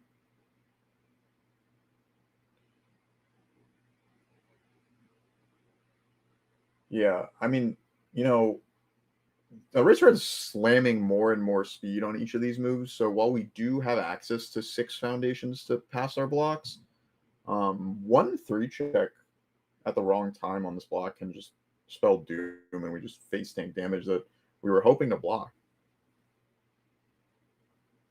Yeah, I think we were at least to the point where the 3 check does matter.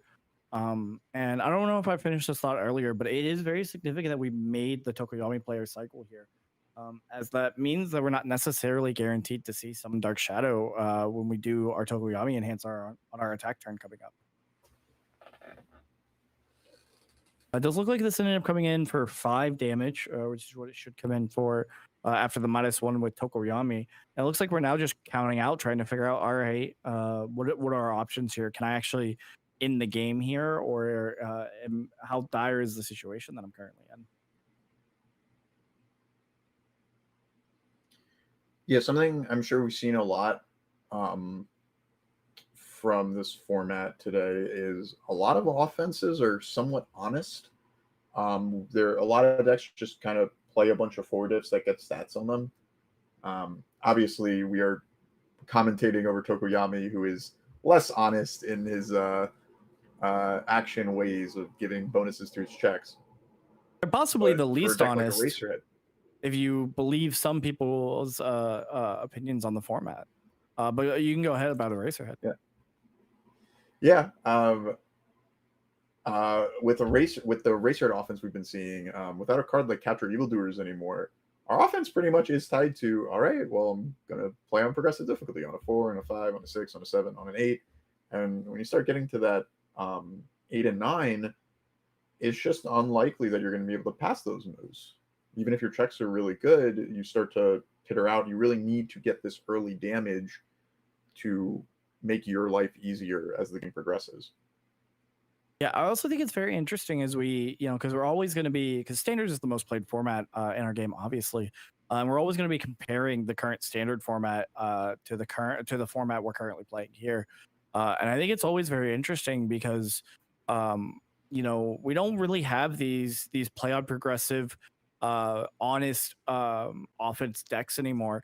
And I think part of that is because it's just a bit easier to create very large, very hard to deal with attacks that beg your opponent to have the answer. And it's also very easy to play strings without progressive. And I think those are the two prevailing offensive strategies in the game right now in standard. So it's very refreshing to see Eraserhead play a bit of honest offense. But as we see here, maybe that's to the detriment of this Eraserhead deck. Maybe it's just not quite good enough to actually pressure the Tokoyami out of the game. Yeah, it's certainly good enough to get in the top 8, but then you have to ask yourself, is it going to be good enough to move on to top 4? And we've already lost game 1. I do really like that Kyle's sort of learned his lesson from game 1. I say as never mind. I thought we were past it looks like we were still response. deciding our response there. Yeah. Unfortunately. So it does look like we're going to end up caring about this Vast Hybrid Chimera Kraken. And I think it's going to be equally unfortunate if Dark Shadow Ruins and Twisting Azures end up coming down this turn. Or even worse, an Indiscriminate Shock. And if we get later in this turn and really wish that we had not used it so early. As I say that, we do see a Dark Shadow Ruin in the bin. And it does look like we also fail on picking up a Summon Dark Shadow. Like I said, as we're going into this turn, it does matter that we made the Tokoyami cycle and play with a fresh discard pile. Yeah, it really is these micro hedges that you're hoping for against these crazy aggro decks that exist really in any format. You can apply this to standard too, where you sit across from, say, like Devil Jin or I'll say Mikasa Hizuru's Hope. I don't know how many people believe in her. I do. But, you got to hedge your bets that not everything is going to go swell for them. They miss on a mill. They miss on a check. Perhaps they just don't have enough attacks in their hand. Oh, we did. It does look like Nullify came down as a block, actually, which I don't remember if that has a block response. I don't believe it does. No, that one's a response and an enhance to cancel a character ability or just an enhance ability. But it's a 4 block mod, so that's pretty crazy. Yeah, it's also possible that we might have actually canceled an enhance that we just happened to not see. Our character is now committed. Did we commit that? We committed that to pass the check for this attack. So it's possible that there was an enhance on a foundation that came down that we were hoping to cancel there. But no, it had to be for the block because that's all that's up. Yeah, we did use specials to sound, so it was, on a 5. Yeah.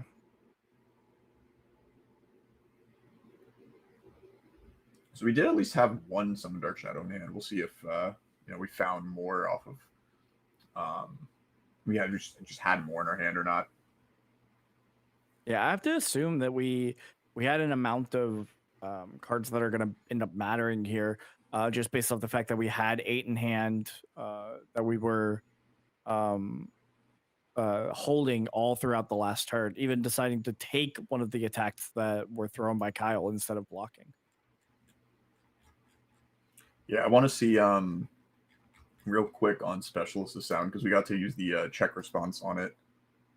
Oh, okay. I had forgotten if it said reveal the top card of your deck or look at the top card of your deck, and I was curious if we we're in a worse position in this game as a Racerhead because it's webcam.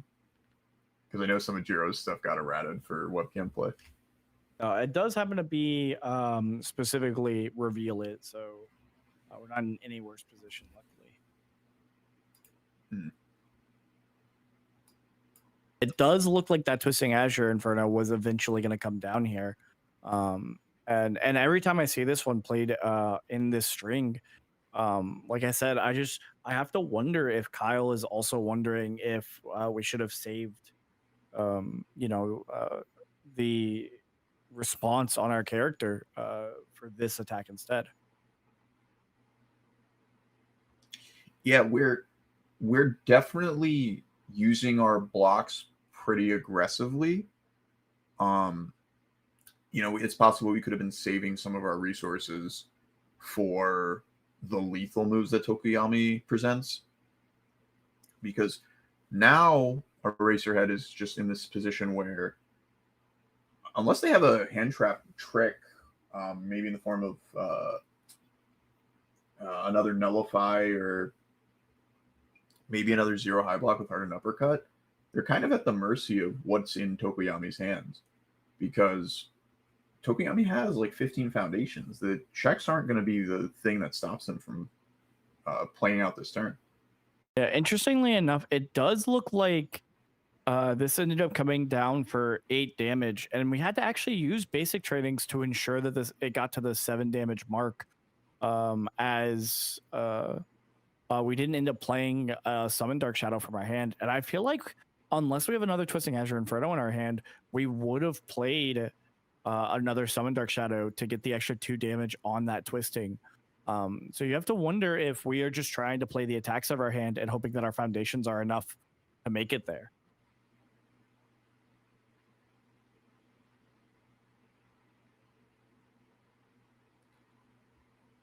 Yeah, I mean, at least in Gavin's position, you're up a game, so if anything goes wrong, it's not the end of the world.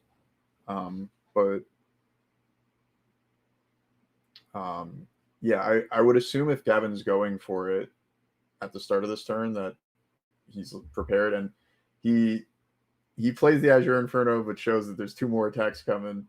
And the writing was kind of on the wall, is if Tokoyami has the moves, I, as a Racerhead, have used all my resources. I don't have any more means of blocking. Just show me that you can count to my life total. And we're packing it up there. Is this top 8 match concludes with Tokoyami, Gavin Kale, and Chaos Tokoyami moving up to the top 4 players. And that is the second Tokoyami we got in top 4. Looks like that is apparently going to be the writing on the wall that this Tokoyami, or more specifically, I think it's really going to be indicative of the fact that this Twisting Azure Inferno card should maybe be banned in every format. As sad as I will personally be that I can no longer play my XR Twisting Azure Infernos in any deck at all, it might be the writing on the wall that this card was simply too powerful for any format and for any time. Yeah, I would have to go back and double check, but Azure, everyone that has registered, at least 2 of the people that have registered Azure Inferno have made it into top 4 of this tournament. And that was an interesting one where you could kind of track who was using it today, because what was it? UGN has an issue where you just couldn't put that in your deck. So people were putting a different Dobby card in. So while we have it fixed for stream, it is very interesting. That card, happens to actually be registered as Blue Flame Eruption instead of Twisting Azure Inferno, as for some reason Cardio was having an issue with that, which I think is both very funny and very interesting. We do only have about 10 minutes left in the round, so I don't think there's enough time to go check in on the last remaining match. So instead, Unless you have anything, Dean, I think we're gonna go ahead and just take a quick, about 10-minute break, depending on overtime for the last remaining table that still has to finish up their game. Wouldn't be a UGN event without deckless submission issues. I do happen to agree in this specific scenario. But I think we're gonna go ahead and go to our be right back screen just for a short bit here. But don't go anywhere. We're gonna have plenty of gameplay left as we have 2 more rounds in this Top Cut event, and how both of these rounds are ended up shaping up to be very exciting matchups. As our first confirmed matchup is going to be Jacob Johnson on Fire Tokoyami into Jeff Kaufman on Life Momo 1. I was a little bit too slow there. Life Momo 1. Thank you very much. Thank you very much. Yeah, so that's gonna be one of those classic matchups that we get to have fun watching and reminiscing in. Oh, yeah. You know, one of the classics, if you will. So with that said, we'll see you guys in the next one, in the next round. That'll be soon. Don't go anywhere.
All right, welcome back, everybody. Like I said, short break, and I still have channel points on my channel apparently. So Hatbonger wanted me to hydrate, so I'll take this totally not empty water bottle and it's totally not closed. Yummy, hydrate. I didn't forget to fill up my water. I don't know who would do that. Anyways, while we're getting ready for round 2 here, I wanted to give 2 more shout outs as we just continue rolling out the shout outs. First one, a little bit. Our first one's going to be anyone who followed today. Thank you very much. I appreciate all of the follows. It wasn't until I looked at the activity feed and was like, oh, followers, that I realized that like I didn't set up alerts or anything. I don't know that alerts would have been a good thing to set up for this event, but I didn't. I just forgot they existed. So thank you anyone who did catch the stream and wasn't following before and decided to follow from the stream. We do honestly, this has been a blast to host. I want to do it again. Like I don't know how much I want to put tournaments on. I think it's like really stressful to have done what Sam did all day. But commentating, that's been fun. Running the stream, that's been stressful. That wasn't as fun, but you know, it is what it is. It is what it is. But then you know all the people who followed was the main point there. And hopefully we'll be able to like host some more streams like this and have some more webcam events that we get to broadcast, which will be really cool. Second, huge shout out to the judges. We had 3 judges today. They kicked ass all day. And they happened to not get mentioned like when it was you know, between top cuts. It's because their job wasn't done. You know, I wanted to make sure that they got the full shout out. I mean, their job, I mean, one of them is done, but I want to make sure they got the full shout out after all of their hard work's been put in for this day. And that's going to be David, Thomas. I should not have done last names. I don't remember everyone's last name. That's going to be David, Mac, and Andrea, all 3 of them judging and putting in a lot of hard work today. At least during every stream match, there's been at least one judge in there adamantly watching the match, making sure that nothing gets done wrong on the stream, which has been very appreciated. Because as far as I've noticed, I've not noticed any bad plays or like any like rules infractions or like anything that didn't get caught. I don't think we had any. That said, why don't you tell us about the match we're about to watch, Dean, as I check and see if they already started or not. Yeah, so they're starting to move, but this is a classic My Hero Spotlight. This could be something you've seen at any era in the history of My Hero Spotlight. These are both set 1 characters. So we have Fire Tokoyami this time against Life Momo 1. And you know, we've seen a lot of Tokoyami on stream, so as we get more and more familiar with orange card, blue card, I'm pretty happy that we get to see Momo again. She really is just an incredibly cool character to play.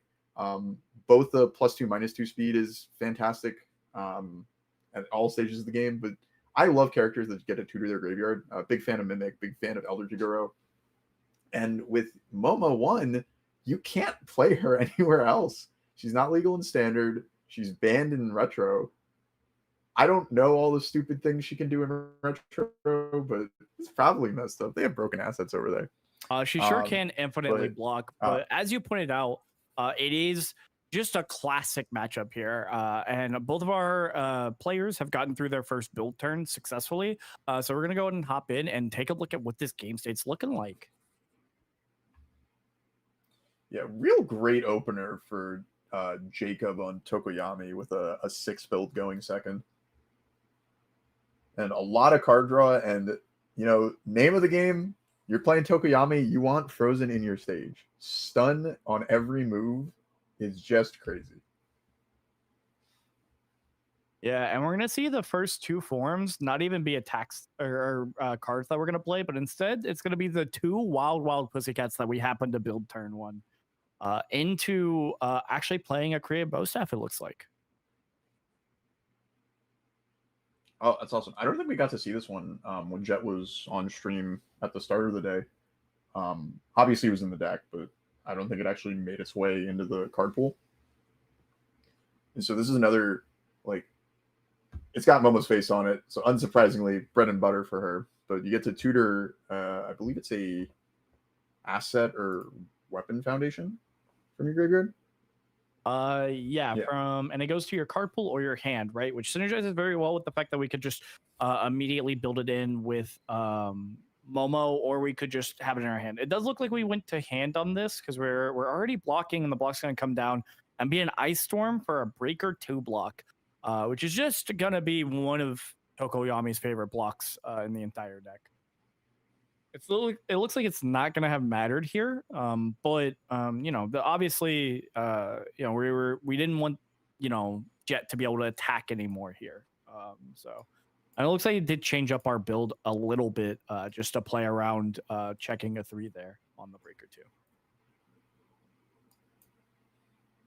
Yeah, a lot of the defense you can expect from some of these life decks can be some of these more powerful 2-diffs. So making Breaker 2 say that your 2-diff is actually risky is a solid strategy. It also helps that both deaths and mid attack, so we deny momentum in the Ice Storm block as well.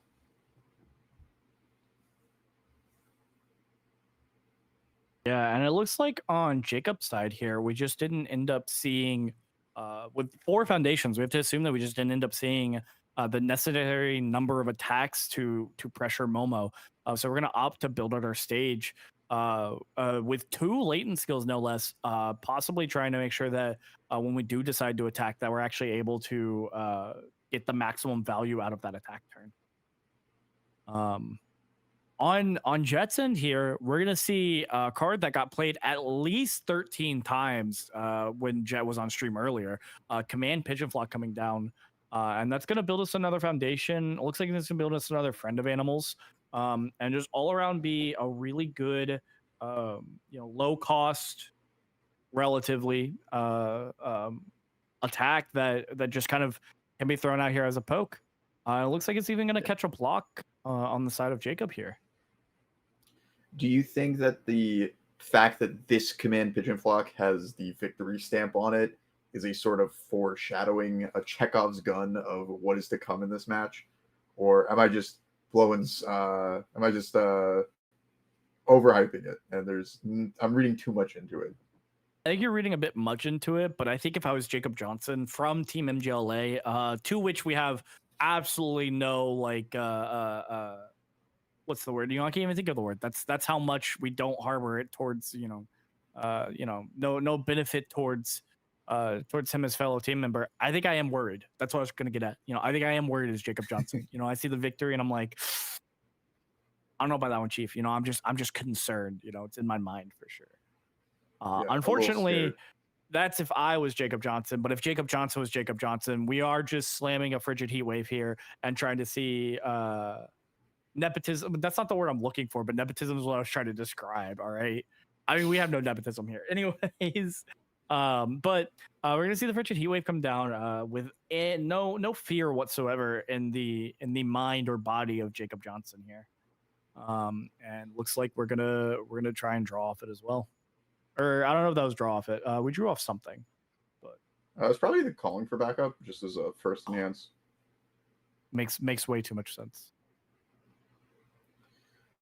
Yeah, and I wanted to point out Jacob built a lot of the sort of brick foundations, the 1-diffs like Lust for Battle, Unabashed Manner, which usually you just want to be milling them off of either Tokoyami or the myriad of discard and mill effects you have in your stage. But we have the broken one. We have Frozen in our stage, so we can actually turn those bing bongs into their powerful effects attached to them.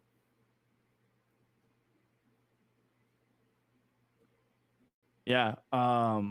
Which is, you know, I think that's of course what Jacob's mostly trying to do out of this deck, right? Not only do we have Tokoyami to hit the 5 off the top every single turn at the very least, but we also have Frigid Heat Wave that's hitting random things off the top as well.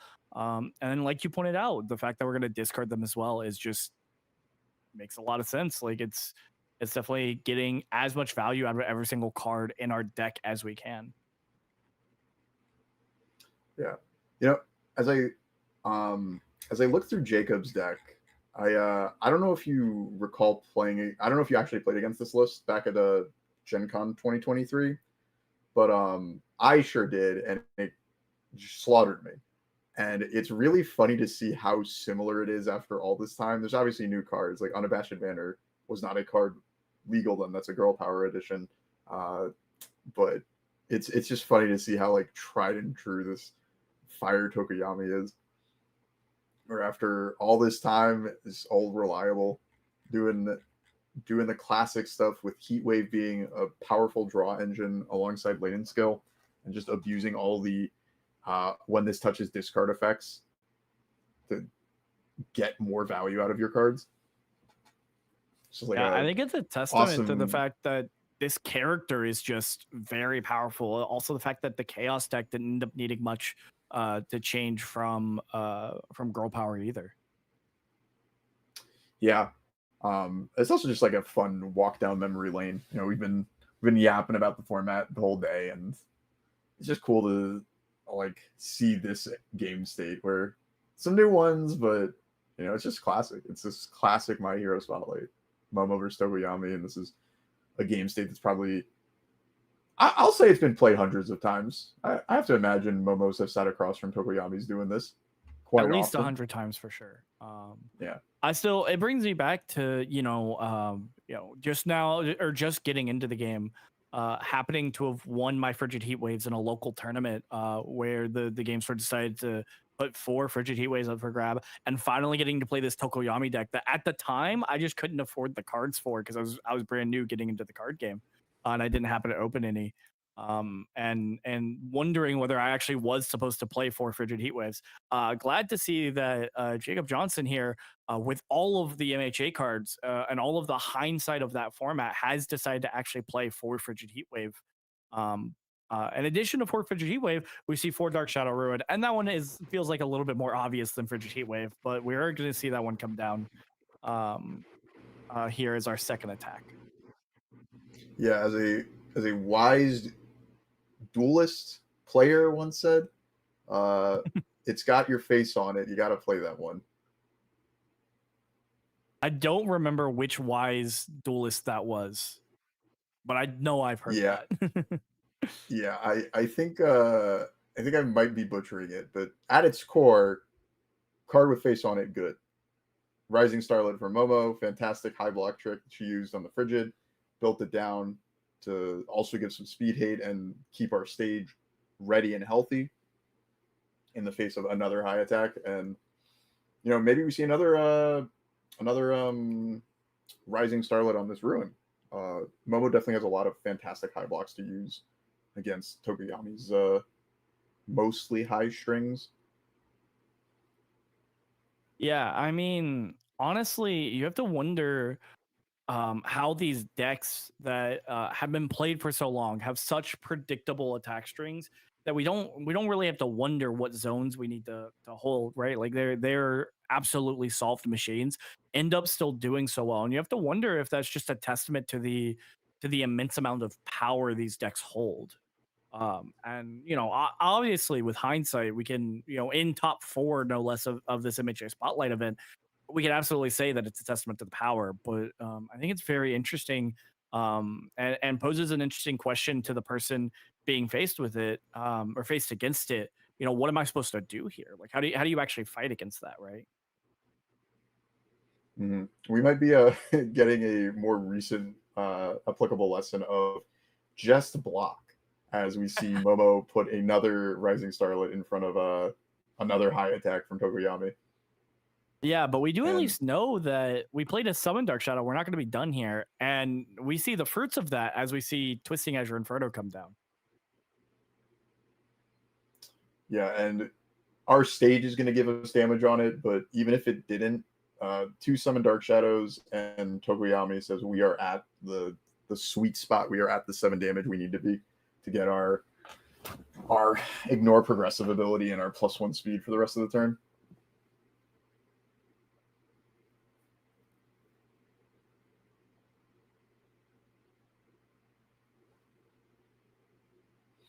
Yeah, it's a little hard to catch some of these exact enhances, but I do think that this ended up being, I think we have given it at least damage from our character, and it looks like we also destroyed in order to activate Frozen here. Yeah, I think we're and getting I 2 think damage that to was our next Revel. move.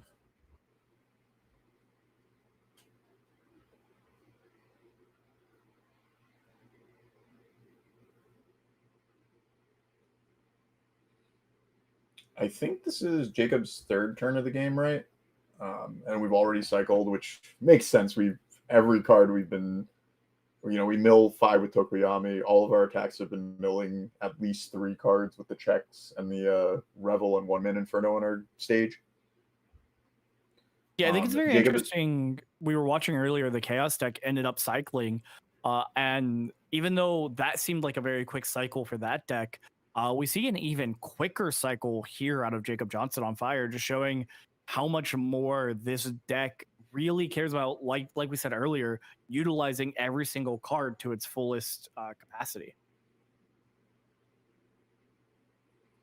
Yeah, and Jacob is definitely trying to abuse the Bing Bong effects that he has access to. There's about 12 in the deck, and so even if there might be some concern about when to use mill effects, with maybe you want to not mill because you have 5 checks in your deck, so you want to check better.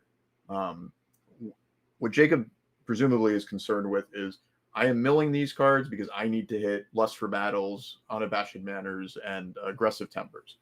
And that way I'm just getting more and more stats on my move that other Tokoyamis might not have access to.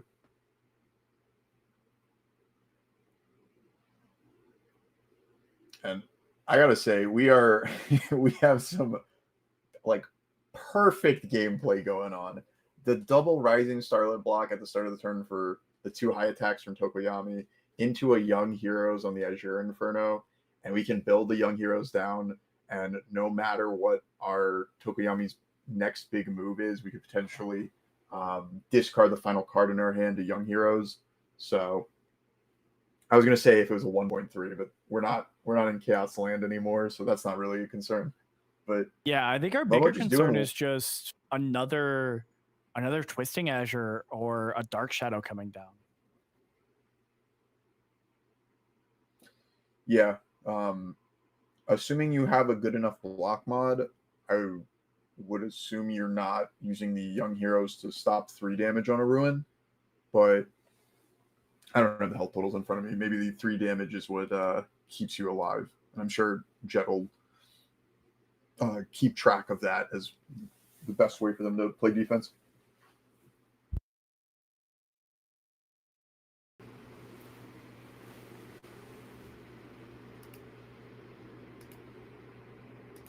But Freezer Burn is the current move being played, and this one's a super interesting one. I know there's some weird things about what it can stop with its response, but I don't think that matters here. I think it's more of a response speed issue. If Momo wants to use her enhances in her stage, or her like Young Heroes, Freezer Burn can cancel both of them. Jacob has enough foundations that he can just blow those away for the powerful cancel ability on this card.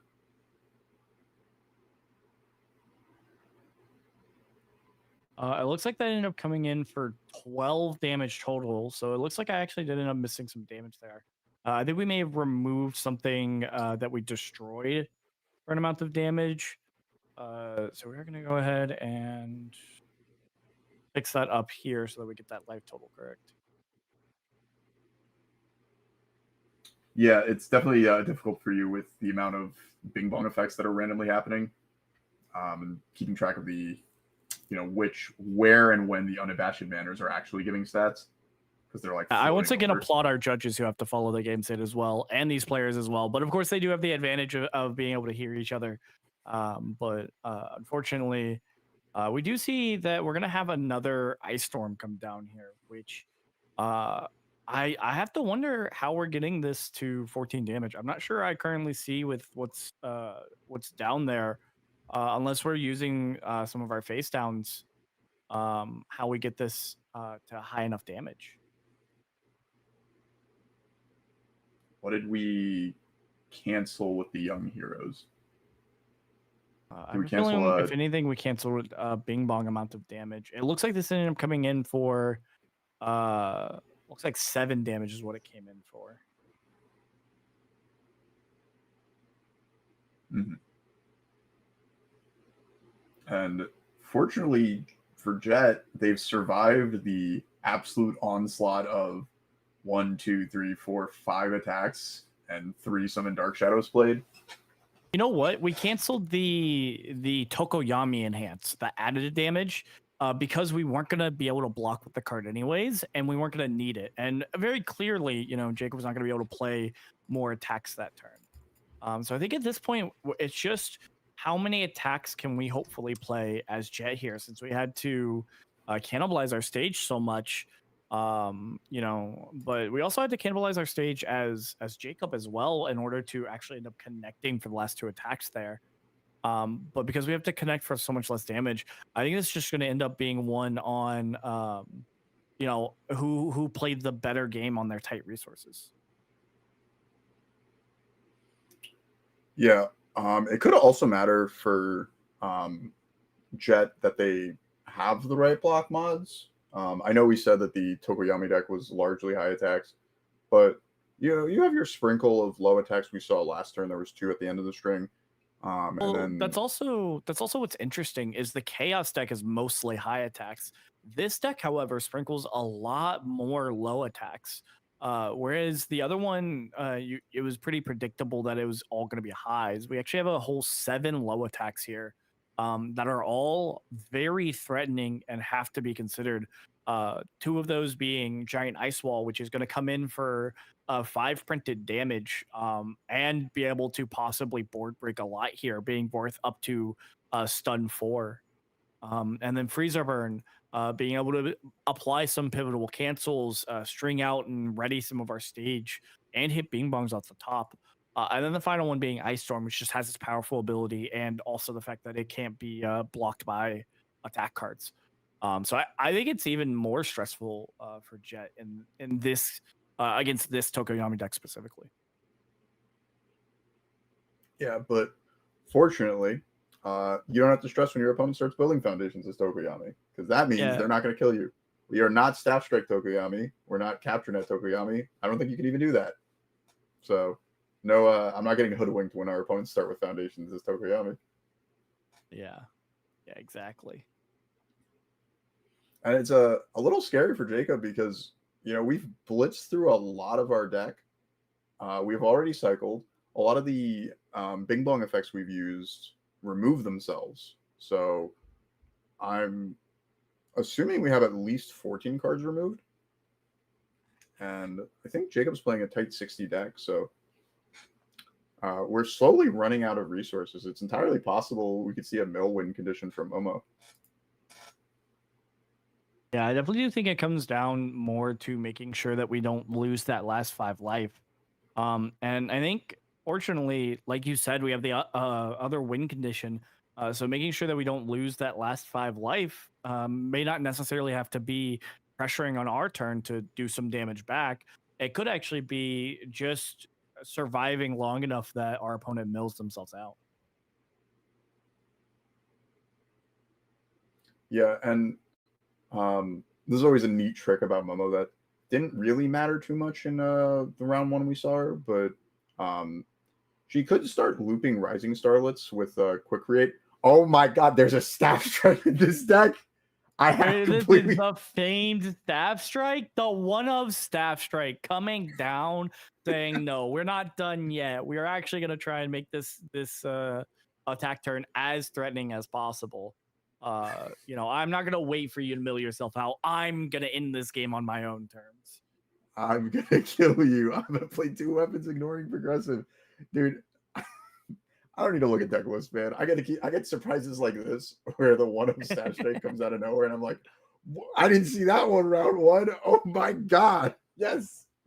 We could even I'm going to leave it up to surprises because there's a lot of options looking at the list of some of the weapons that could come through and end the game here. But man, I love seeing this one, and now we get to see it in the character. It's got her face on it. You got to stick to the game plan. If it's got your face on it, it's got to be good.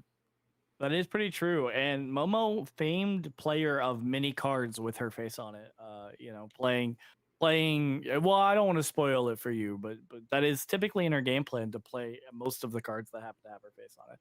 So we're not We've gonna seen a end lot up of them. blocking. We're not gonna end up wasting the cards in our hand on these attacks that don't kill us yet. From the side of Jacob Johnson here, but you have to wonder how scary that's gonna end up getting. We have to assume hopefully that he has held the right block zones or enough of different block zones to be able to block the pivotal moves here. But it's also possible maybe he just didn't hold a mid, so he's just waiting for the highs and lows to come through. But we're definitely getting down to very scary life totals. Yeah, I do think Jacob is familiar enough with Momo. I have to imagine he's played Nate 100 times on Momo that he Honestly, knows. Momo Tokoyami 100 games might have just been the games that Jacob Johnson and Nathan DeWalt played into each other, right? That might have Yeah. just been them that we mentioned earlier. No one else. But sorry, go ahead.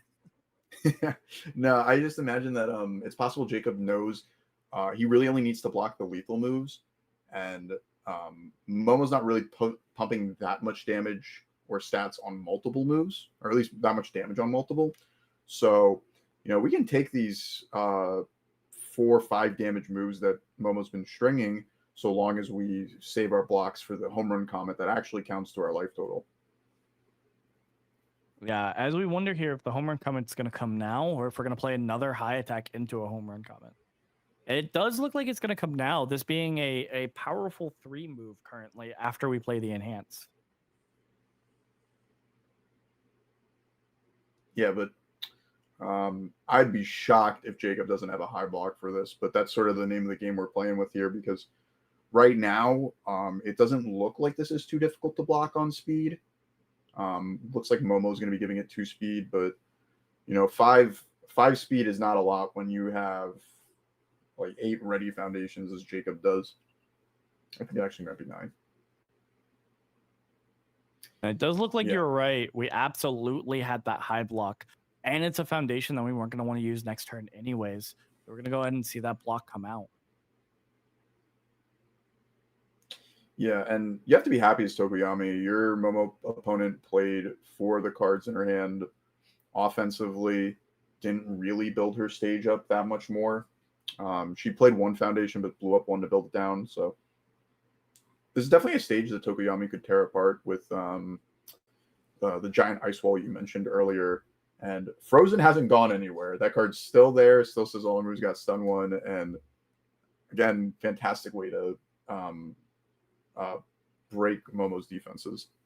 Yeah, never mind the fact that in this specific loot box Tokoyami deck, as Jacob loves to call it, it's even more threatening as we are able to see our bing bongs destroyed from the stage. So we just get to see Frozen not only be destroy commit 1 foundation, but destroy +2 damage commit 1 foundation, making that 5 damage a lot easier to fight through even on half blocks. Yeah, for sure. And we see Jacob checking his discard pile, or was he just counting his deck there? That was his deck. That was his deck. Yeah. He was actually checking what's still inside the deck, which you're allowed. No, I'm kidding. I'm kidding. Yeah, you just lift your deck up and look through it. So you're allowed to do that if you are part of Team MGLA and playing in a tournament that is streamed by Team MGLA. It's a little known rule. You have to find it in the rule book. But white text on a white background in the rule book, so it's very hard to find, obviously. Yeah, but we get to see that opener you were talking about of the board breaking with Ice Wall. This one's no. That art's Ice Storm for sure. Anyways, famed webcam ruiner card. It is the giant ice wall that was misprinted with the art of Ice Storm. I remember that was the single hardest part about playing webcam as someone who only played in person at your first webcam event when Tokoyami was as threatening as he is. You almost got me. I thought I made a mistake. I was like, no, there's a 5 diff in there. That's not Ice Storm. But yeah, this one's going to turn into this one itself is stun 2, and then it gives the next ranged move Tokoyami plays stun 2, and we have Frozen. That's stun 6 right there, and I think Momo has 7 foundations ready. Yeah, we are also grabbing a low block here. which if I was Jacob Johnson, I would be taking that as the absolute freest reign to throw every low attack in my deck. Of course, that assumes that we actually drew them, but that to me, the fact that we used our once per turn on Momo so early says that we just don't have the low block to play otherwise. Yeah, and we really obviously can't afford to take this move. We're at 5. Maybe we gain some health. I'm not 100% sure on that. Yeah, But we are at 5. Unless what do you we, think about the I heads don't up? know when we built Rising Starlet, so we might be at 6, but I believe we're at 5. Yeah. But what do you think about the heads up play of like maybe trying to bait Tokoyami into thinking we don't have low blocks? And we pick up this low block knowing that we have like potentially another low block or a face shield in hand to sort of cover our bases. I kind of wonder. I feel like the face shield is much more likely, but I kind of wonder if we just have a hand full of lows, why we didn't keep more high attacks in our hand, knowing that it is mostly highs. Even though this deck plays a lot more lows and mids, it's only about half highs. Unlike the Chaos deck that's about 4 or so more highs. I feel as though we should have just kept highs at that point.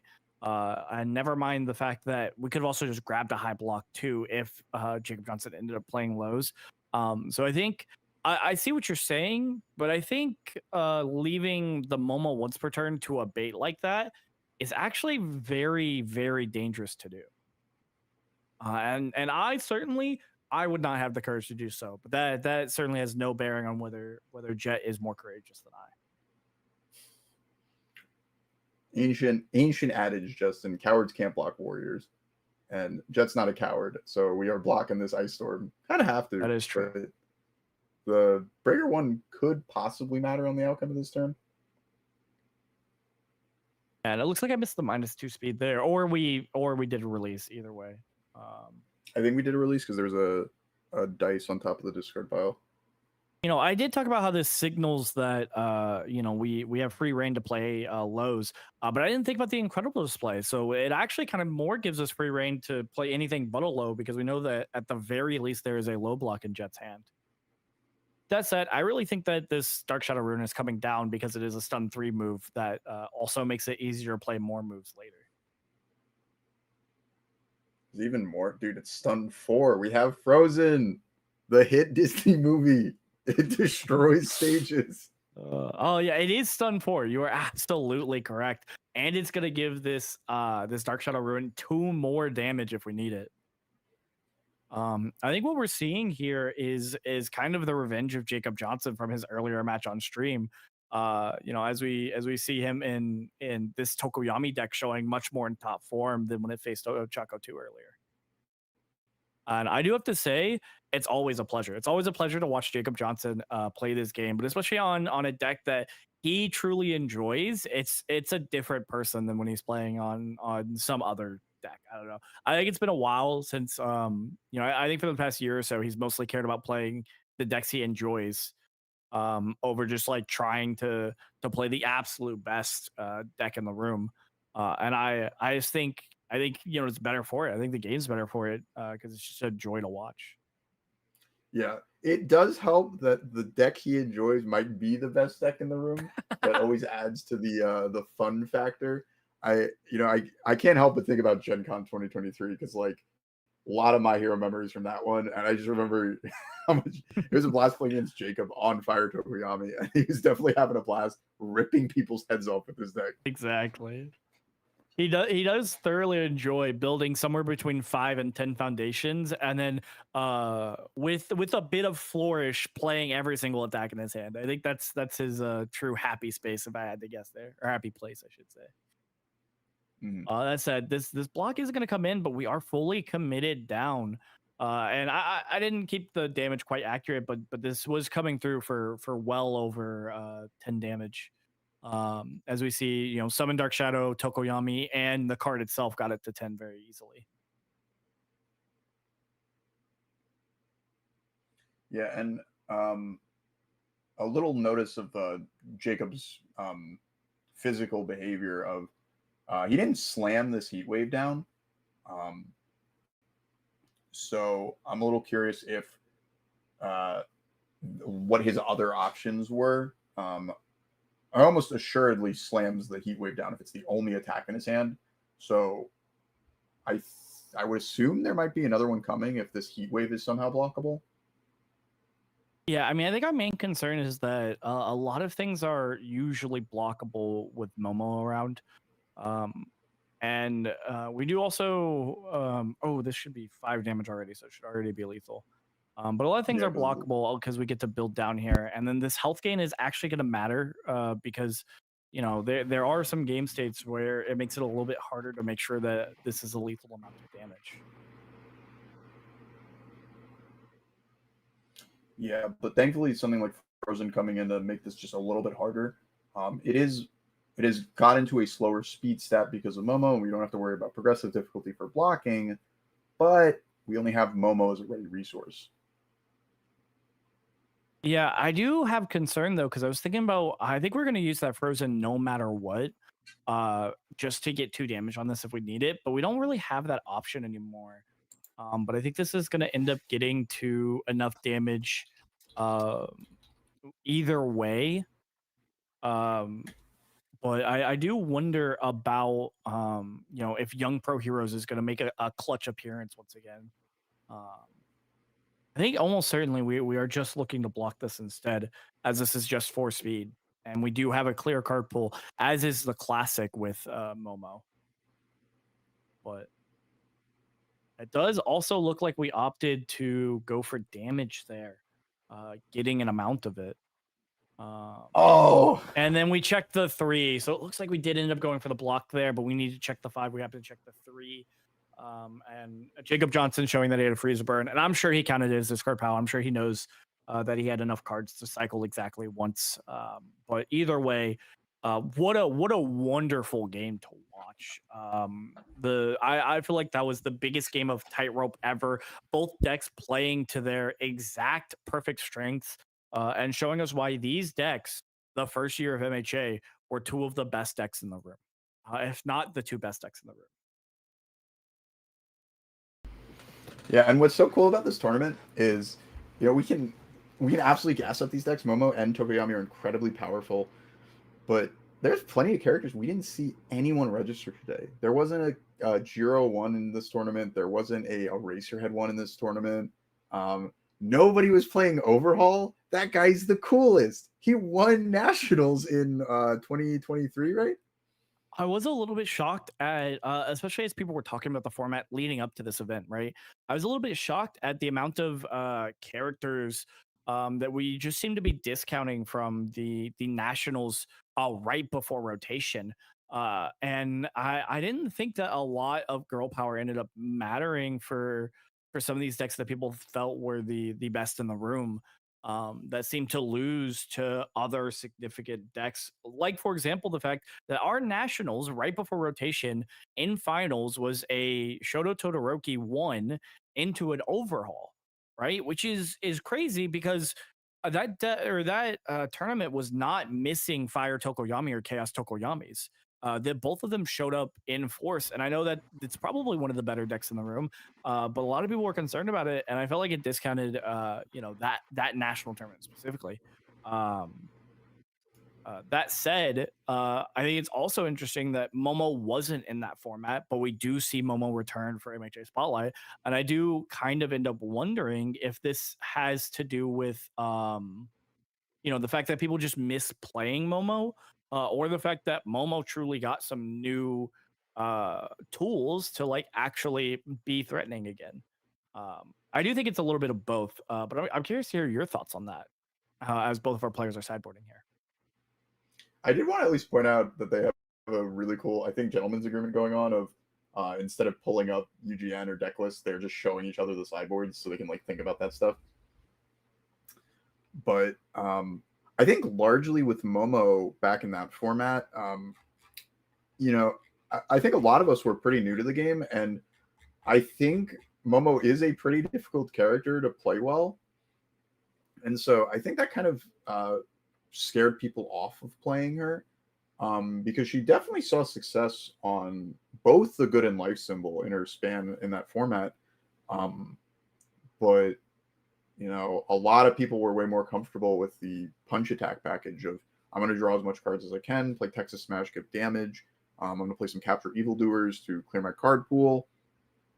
But I don't necessarily think Momo was necessarily a bad pick for that tournament. But I don't know about you, but when I was playtesting for the last My Hero Nats, I was sort of overwhelmed with the amount of options I had. Like, I knew Overhaul was a good deck, but I didn't think he was going to be the only thing people were playing. Jiro was on my radar. Tokoyami was on my radar.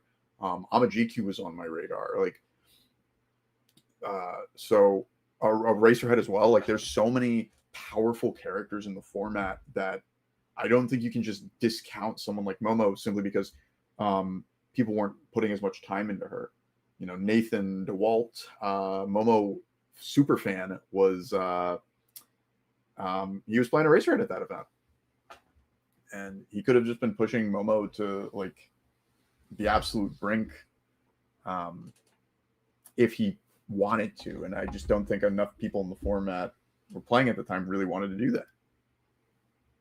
I think that makes sense, and it definitely makes me wonder about formats, because a lot of people, or not a lot of people, but with every format comes people who want to solve that format, right? Like, that is always our goal as competitive players, and it really draws the question for me of how sure are we that a format's solved, right? And like, I think if you could assign a percentage to it, I think it'd be really interesting trying to figure out what the upper bound of solution is, right? Like, what is actually the most solved a format can be, the most certain that you've actually found the best deck in the room. And I wouldn't be surprised if it's way lower than people expect, right? For that, like, Yeah, and certainty that you have found the best, or that you have solved the format and found the best deck. yeah, and something that's so interesting about our game is because people have so many choices, and some people are motivated by their favorites, and others are motivated just by the swath of cards we have to pick from, that maybe they think this card is more powerful than some of the other options.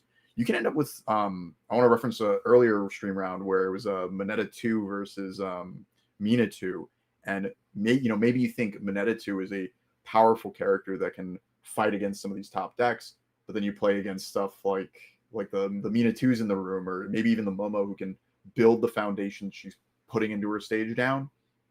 And you get these sort of lopsided matchups where your powerful character can prey on a lot of the top decks, but maybe can struggle into some of the other ones. Yeah, and I think that's definitely the interesting thing to think about with formats. Because as we've talked about in just conversations that we've had with each other, when you go to these big events, when you gear up to play something, you can think you know what you're gonna play, but you really don't know what you're gonna play, right? Thinking about Atlanta, right?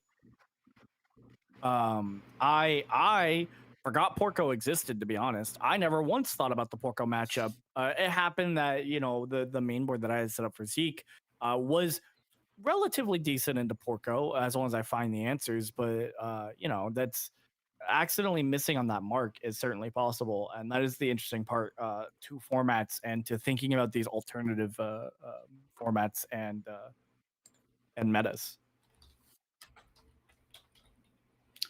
Yeah, and I wanted to point out, at least a little bit before we keep moving on with the game state, was Jacob checking a Hellflame Javelin, because I kind of wanted to get back to some of the sideboard discussion, but yeah, both players have some really cool sideboard technology for the other's deck. So we've been talking a lot about stun today, and Hellflame Javelin is a fantastic card if you know you're going to cycle, and that is the name of Jacob's deck with all these mill effects and Togoyami's mill 5. Target commit 2 rival foundations is a fantastic way to close the game out against Momo. Instead of needing to find an ice wall or a frozen, we can orchestrated game state where our 4-diff is just target tapping 2 of their foundations. And then on Jet's side, I really hope we get to see this one. Tattered Costume, one of the newer My Hero cards that Momo has access to, is a repeatable trick that Momo can abuse to cancel summon Dark Shadows, because you can quick create you can sack the Tattered Costume on the first summon Dark Shadow, and then you can use quick creation to put it back into your card pool and then Momo build it down. So you essentially doubled up on your unique foundation. And so long as you have multiple quick creates in your stage, you can keep abusing the Tattered Costume and forcing Tokoyami to play that honest gameplay where we see where it can kind of struggle if you're playing on 5s, on 5, 6, 7, 8.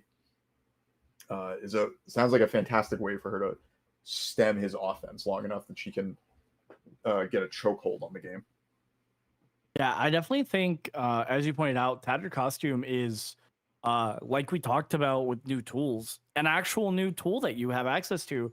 That, as long as we see that Quick Create is going to possibly create almost an unplayable, game state for Jacob. That said, until we find that Quick Create, it is only a hope and a dream rather than a reality. As we have to face down the reality of Frigid Heatwave coming in here. Luckily, we did destroy for -2 speed and instantly build 3 more foundations, turning our turn 1/4 build into having 8 foundations already on turn 2 on our opponent's turn, which seems a little bit good for our game state.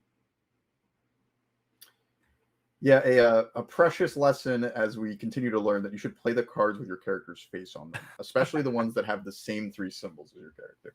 Yeah, I think those do happen to be the good ones, possibly made for each other, if you will. Yeah. Maybe the designers were onto something when they put Summon Dark Shadow in Tokoyami's kit. Maybe. Are you saying you believe? Never mind. I'm not gonna. I guess that one's less good for stream. I'm gonna stop it there. But we're back to the bread and butter. Orange card, blue card, and I'm assuming we're going to see more from Tokoyami, because our Frigid Heatwave draws us 2 cards. Even if it didn't, we still got 5 to work with.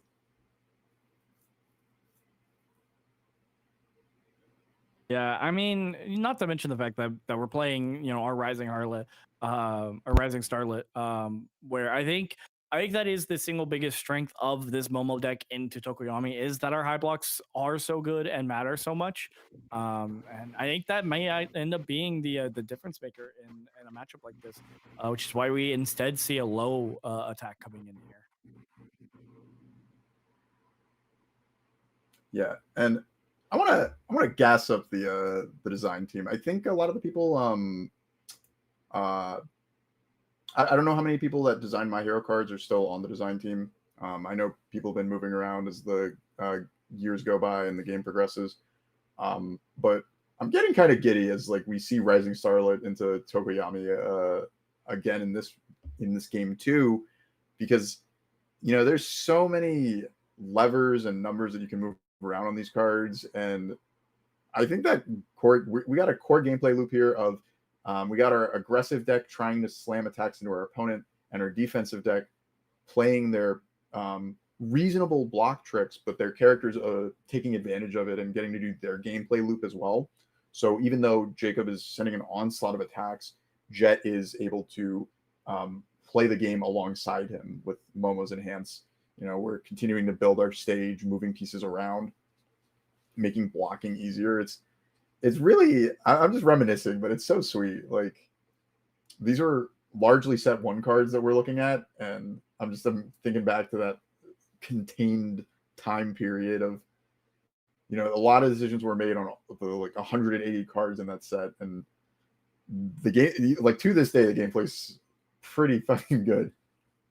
Yeah, I do think I think the key word of this format is going to end up being, or not of this format, but of this tournament, is going to end up being nostalgia. And I'm just remembering that time. I'm remembering the cards we had access to. And honestly, all this is doing is making me wish I had the chance to play it instead of commentating it. I've enjoyed commentating it, but I think playing this tournament would have been an absolute blast to just a blast from the past, even to just play some of our favorite cards and play when a time when the game was designed differently, for better or for worse. And I'm certainly not trying to say whether it was for better or for worse. But I think analyzing that different design perspective is very is the fun part about these formats for me. Yeah, and taking it to a food analogy, there's a lot of really good food in life, a lot of good options, and just like food, Universes has a lot of really cool options. But maybe sometimes you're not in the mood for, what standard tastes like, but you get a different flavor with My Hero, and it's just been really cool. There's a lot of charm to this.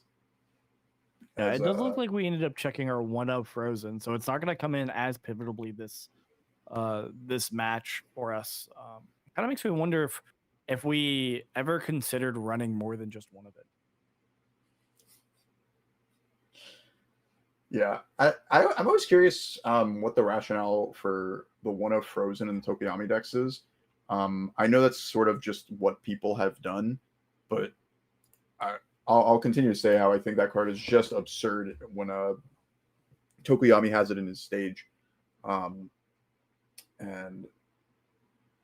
finding it can just be so important to dealing with some of these wall decks. And even if you're not playing against a wall deck, a fantastic way to push through another aggro deck's defense is force them to commit resources on every one of your moves. Yeah, I definitely think it's a question of we were resolving Wild Pussycats there. It looks like I definitely think it's a question of we only have to run one usually because we will just see it by the time it matters for the decks where we need to see that to win the game. But it also does make you wonder if at this point, because of the fact that we got game 1, we're just playing to game 3 instead, where we have a much better matchup being able to actually go first that game. Since we happen to not see the Frozen. And are stuck here on only 6 foundations. Yeah, and at least for Jacob, as he sort of decides to take another turn off and build up his stage, he at least has the safety net of Momo's not really going to kill him out of nowhere. She needs to play a bunch of moves in a turn. And her final move that's for lethal is pretty telegraphed in it's not going to be a different zone. It's going to be a high attack home run comet.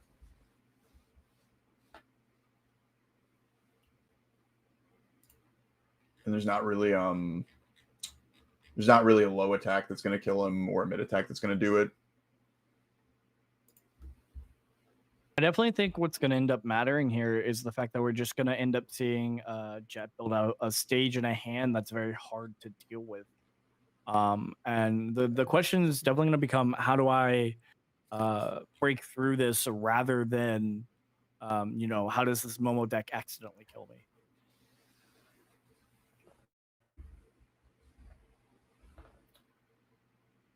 Yeah, that's definitely a question where we kind of got to figure it out of, we don't have the Frozen right now, and we're potentially not in a spot that we can use the Hellflame Javelins. But I'm assuming that Jacob sided in 2 of them, and target commit 4 is a pretty good start to try and sculpt toward. We did unfortunately remove one of the Hellflame Javelins on that cycle there. But it looks like we're just going to continue trying to build up some resources here to eventually fight through and have an attack turn that the Momo just can't defend.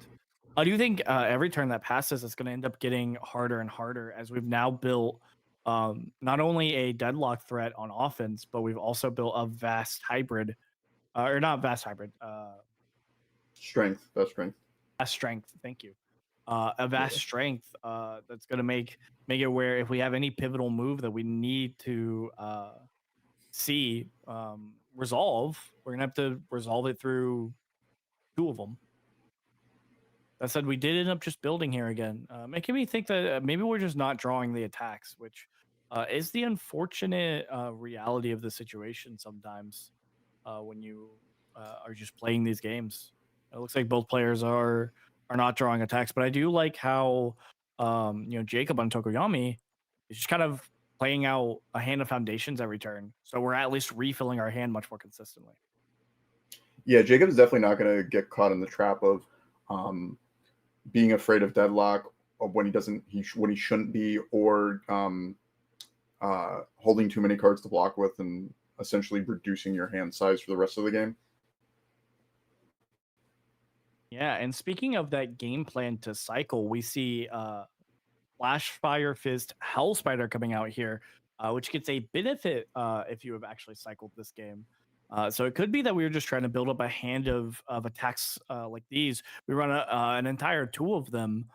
So it could be that we're just trying to amass a string that's just so incredibly hard to block because of the sheer amount of stats we're giving across the turn. But we do also see on Jet's side of the table that if we do happen to have a Tattered Costume in hand, that we could just start making it where Jacob's just never allowed to play a Summon Dark Shadow. Yeah, especially because the Tattered Costumes also draw cards. Like, maybe you're fine with putting the Summon Dark Shadows in your pool because you have so much in your stage, so many foundations in your stage, and you just want the 1/1. But giving Momo more resources to block with is probably not where you want to be.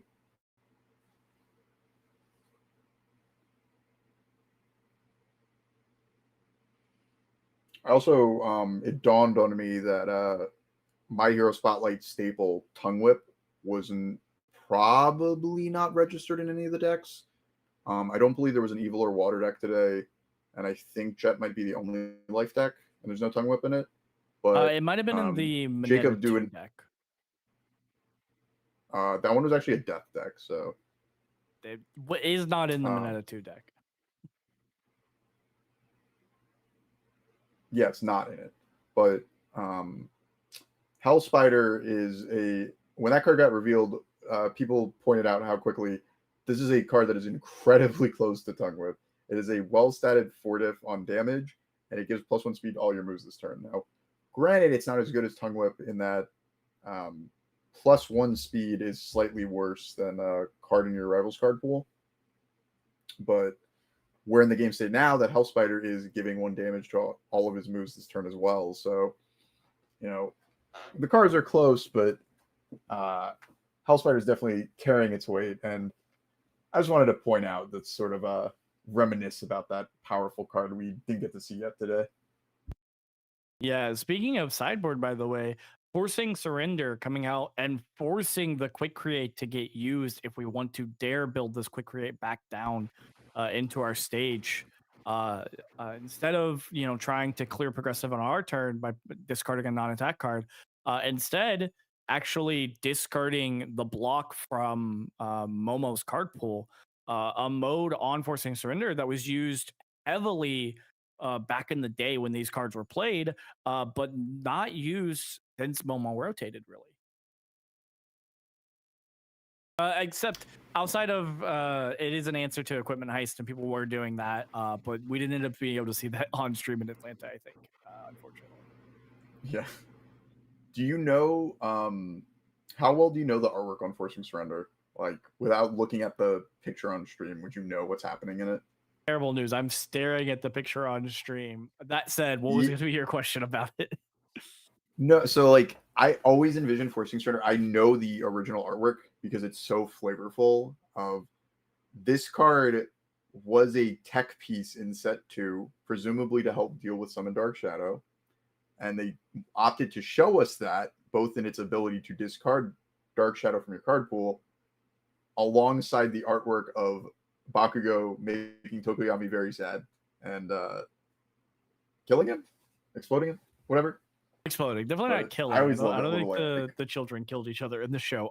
Well, fortunately. Not unfortunately. Not unfortunately. I mean, unfortunately.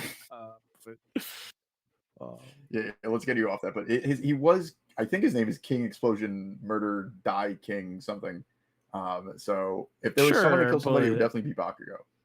That's fair. You know what? That's fair. That's fair. Yeah, like that's his thing. That said, it does look like we're gonna be taking a lot more time on this turn for both players here. As a King Explosion Murder Dynamite, with might being a reference to All Might, according to Frank. I always find it funny when I look That at makes sense. Frank in God, not Murder. King Explosion, God, Dynamite. It's not Murder. Murder's not in the name. I swear he said murder. I swear he had murder in that name. I do believe I missed a damage on this, and we But- did see it end up coming. No, I didn't. So we should take it off the wrong person. Oh no. All right, But so yeah, murder we're gonna. was in the name at one point, but there's murder in the card pool right now as Azure Inferno is the third move coming in from Jacob with his entire stage basically ready. I think. I don't think there's a committed foundation in sight. Yeah, and do you think we're saving the high blocks for some more threatening high attacks that we know are in Jacob's deck than these Flash Fire Fist, and just wanted to be able to build in a new foundation? Or do you think that we just are out of highs and had to block with a mid there? What do you think is going through the mind of Jet here? I think it's always so interesting to try and bait your opponent with the poker element of the zones. That being said, I think if Jet is holding high blocks, they're maybe not cards that Momo can build down easily. So At the that could very be least. something that. What'd you say? At the very least. Yeah. Because yeah, like if you a surefire way to make blocking harder is having cards in your card pool. Momo obviously does a fantastic job of mitigating that, and maybe we just didn't want to block too early and sort of leave ourselves open on these future moves, especially because we have help to work with. Like you are allowed to win at not full life. Yeah, I did Oh. also. Oh, it does look like we happen to check an Airy, which is going to be very clutch because we do have the momentum for it. Dude, Momo's the coolest, man. I do I'm wonder if that's. I'm not sure if we one man Inferno, but I think if we one man Inferno them into the Airy, I think we're a little bit disappointed. But I also think if that's, I was able to see if that was the card they checked on the last block. But I think if we didn't one man Inferno to keep them from putting that in, maybe it's the glare on the card, so we didn't see what got checked. But I think that's going to be very unfortunate for us if we could have one man Inferno this away. Yeah, there's a lot of ways it could have got to the top. It could have been like a face down foundation from a Precious Lesson, and then we blew it up knowing it was there. Oh yeah, that as well. But it could have been a floating around my babies or move 3 to like dig to it. Dude, Momo, the movement with Momo's quick creation and her build is so cool. Like, obviously, building the area in, especially because we have the momentum, says you need to have one more to kill me. Did you happen to see what we checked there? The glare makes it a bit too difficult for me. It happened to be a tattered costume, meaning we could actually end up in a game state where we're trying to cancel as many of these actions as possible. Not that they've seemed to matter this turn. I think we could have had Summon Dark Shadow canceled about 13 times and it wouldn't have mattered this turn so far. Yeah, we're definitely playing good old-fashioned honest-to-God universes. And by honest-to-God, I mean 4 diffs, and some of the 4 diffs ignore progressive, which... may, depending on who you ask, might not be honest, but largely we're just playing orange cards. We're forgetting about the orange card, blue card part of the strategy.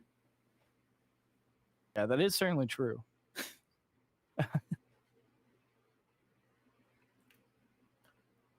War flashbacks or fond memories. It really just depends on who you ask. Unfortunately, knowing Susan Crushbone, I don't believe they're fond memories. I believe it's war flashbacks because they were never the biggest fan of Tokoyami. They were usually on the Jiro or Momo side of such a match.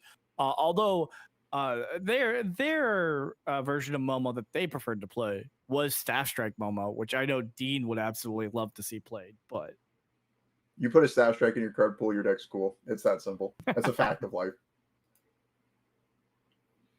I I think it's fine to say it at this point because I really don't think a Staff Strike is going to be the determinative of this game. But something that I always think about with Staff Strike and Momo specifically is I think it's like a really awesome card for her to play, but I also think it's a lose the game type of card. Like you get so caught up with doing the gimmick for it in her, and you don't have the same amount of damage pump that characters like Jiro have, that you end up baiting yourself into a worse position and lose because of it. And theoretically, if Jet loses this set, there was a Staff Strike played, so my theory that it loses you games in Momo specifically has some weight to it, you know? yeah, exactly. I definitely think it's more of an unfortunate trap in Momo, but it's still a cool card. So we kind of have to pay it homage whenever we can. Yeah. Also, I have to give you the out that I'm playing both sides because I'm saying that, and I also said the thing about the victory command pigeon flock. So no matter what the outcome of the game is, I'm saying that I predicted it. No, that's a good point actually.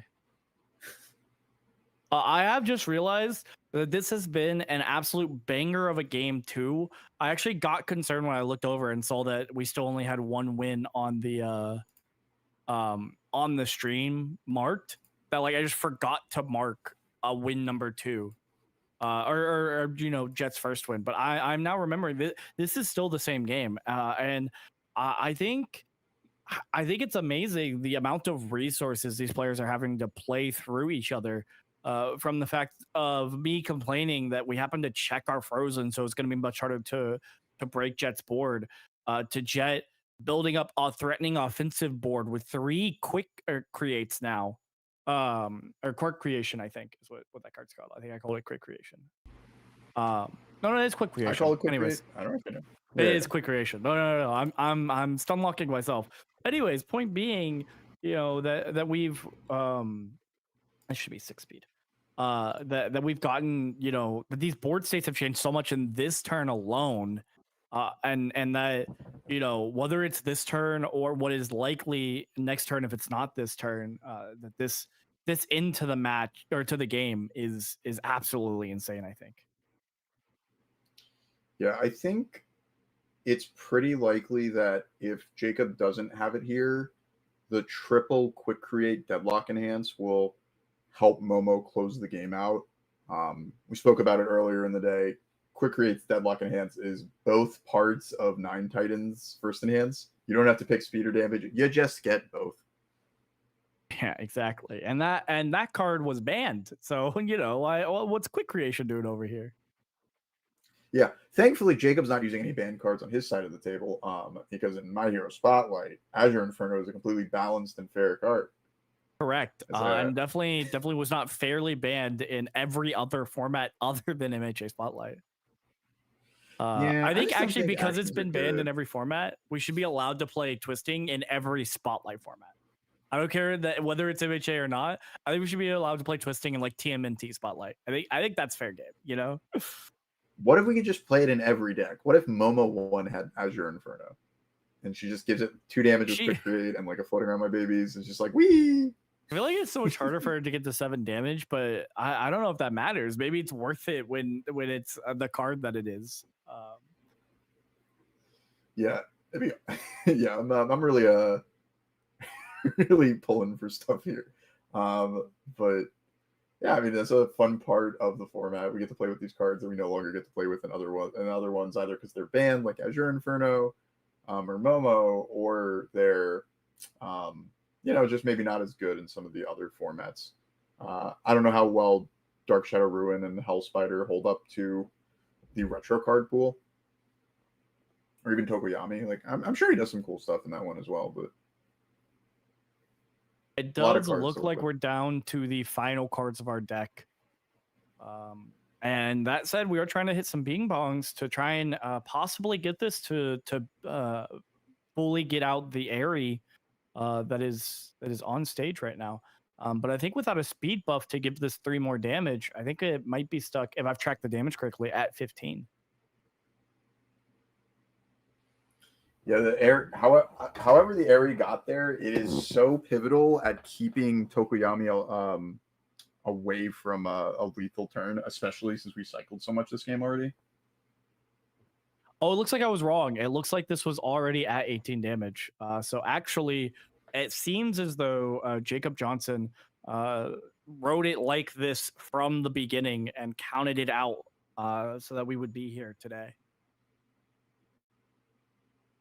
Yeah, I mean, I spoke about As it we with Frank see- earlier. Sorry, go About ahead. about the confidence these players have with these decks that they've played for a very long time. Obviously, we haven't been playing these My Hero Spotlight decks, once the format was over, but there's still that muscle memory. You still know, you never forget how to ride a bike. You know your Tokoyami lines, that confidence from Jacob as he puts the string together, slams his 6th move in the turn. I also would like to point out we didn't commit a foundation to pass this on a 10. City Rampage. And even if we need to play a 5 diff, we're playing a 5 diff on an 11 with 2 to our check. Even if we check a 3, 5, 6, 7, 8, 9, 10, 11, we could still pass another Frigid Heat Wave. And as we see, at the very least, one Tokoyami going to the finals, and what I think was the best match so far today. That was an incredible masterclass on what is truly the peak of defense that is possible with this Momo deck, and the peak of offense that is possible with this Fire loot box Tokoyami deck that I know Jacob Johnson was so excited to play today. Yeah, I mean, it is, Tokoyami is incredibly powerful, and the extra damage not only makes a headache for Justin specifically to keep track of, it also makes a headache for the opponents, because that extra damage is just coming out of nowhere, and it's really hard to plan for that. An advantage of this deck that the Chaos one just doesn't have is Hell Spider. We were giving 4/4 to our moves this turn off the Hell Spiders and the Summon Dark Shadows. And that's not even including any of the check modifying from Azure Inferno or the Tokoyami stat buff or the foundations in our stage. You just make all your moves so threatening. It's like you're playing Titan attacks, but they're on 4 and 5 divs. Yeah, I think like you pointed out, it's absolutely insane. 4/4 on every single attack. If they ever print a character that never mind 4/4, 4/5 on every attack. If we ever print a character that just does that for free, which is effectively what we were doing here, it's just all near unbeatable. Like it's near unlivable that we dare be attacked with such fervor. With that said, we do know what our finals are gonna be. However, I think a nice little 3-minute break for the players here is almost certainly probably what they're gonna do. Either way, unless you got anything, Dean, we're gonna take a quick break. Go to the Be Right Back screen as we set up the stream and get everything figured out for what is sure to be a very exciting repeat of one of the Nationals year 1, I think, where it was Tokoyami versus Tokoyami. I don't remember Nationals year 1 because I didn't go to that one. However, I think they were on the same symbols. This time, we're gonna see which symbol is actually better at MHA Spotlight, whether it's Fire Tokoyami or Chaos Tokoyami. It's evil, by the way. All right. See you guys for our finals match. Don't go anywhere.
And we're back, and we are so excited for the finals of what has been a fantastic, amazing tournament where we get to really have a blast of from the past, a bout of nostalgia, and about how nostalgic can you get other than a repeat character-wise, not symbol-wise, of the online nationals in year one with Tokoyami versus Tokoyami. This time, Fire versus Chaos, even though then it was Chaos versus Chaos. But with all that said, we are very excited to get you guys into the game here. And Dean, are you good there? Are you ready? Or Revel in the darkness. all right, Dean's absolutely ready. Easy. All right, let's get into this match. And they should get started here right as soon as we show the game on stream, as that's what they've been told to do. That said, I want to ask you, Dean. We've talked about these decks a lot today. We've had both of these decks on stream twice, no less. What do you think are gonna be the it factors on either side for whether we see a win for Fire here or a win for Chaos?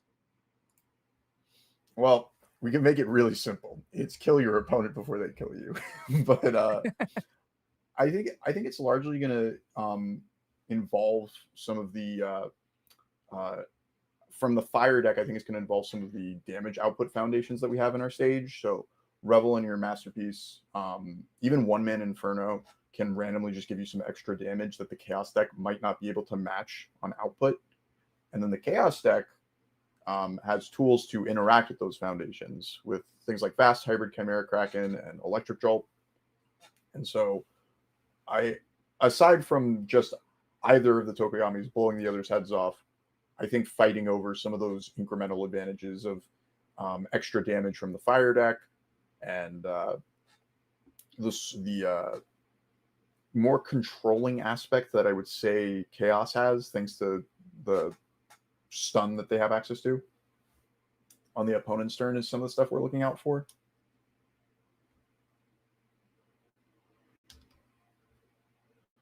Yeah, I think that makes sense. That said, with our turn ones here, we see a very strong build from both players, as we have a build four with no zero diff out of our Chaos Tokoyami player Gavin Kale, and a 6 build out of our Fire Tokoyami player here in Jacob Johnson. Yeah, that's obviously going to be a fantastic start for Jacob. But equally so, we do just have less cards to block with because of that. And so if there's a possibility of this Chaos deck finding an opening on turn 2, it could be a bit of that. We're out of cards to block with, and we only have 20 health. The damage reduction Tokoyami has access to is obviously mitigated by facing off against another Tokoyami. Yeah, I do think it's funny that both of these characters end up just being Summon Dark Shadow machines in the mirror, because their other ability doesn't exist into each other, which I think is very funny, both on the offensive and the defensive side. Unless we see a situation like this, where, you know, Jacob Johnson happens to be committed, but Gavin Kale is not. So if Gavin Kale doesn't play a Summon Dark Shadow here, we're going to be able to give this attack -1 damage and leave it there. Speaking of having the -1 damage coming out here, as we attempt to track all of these small little stat changes that both of these decks are so adept at creating. Yeah, true hell for you would have been 2 Fire Tokoyamis with the floating Bing Bong effects. Changing the math. But thankfully, Gavin has looked out for you and chosen to play Chaos, so that the stat pumps are relatively clear as where they're coming from.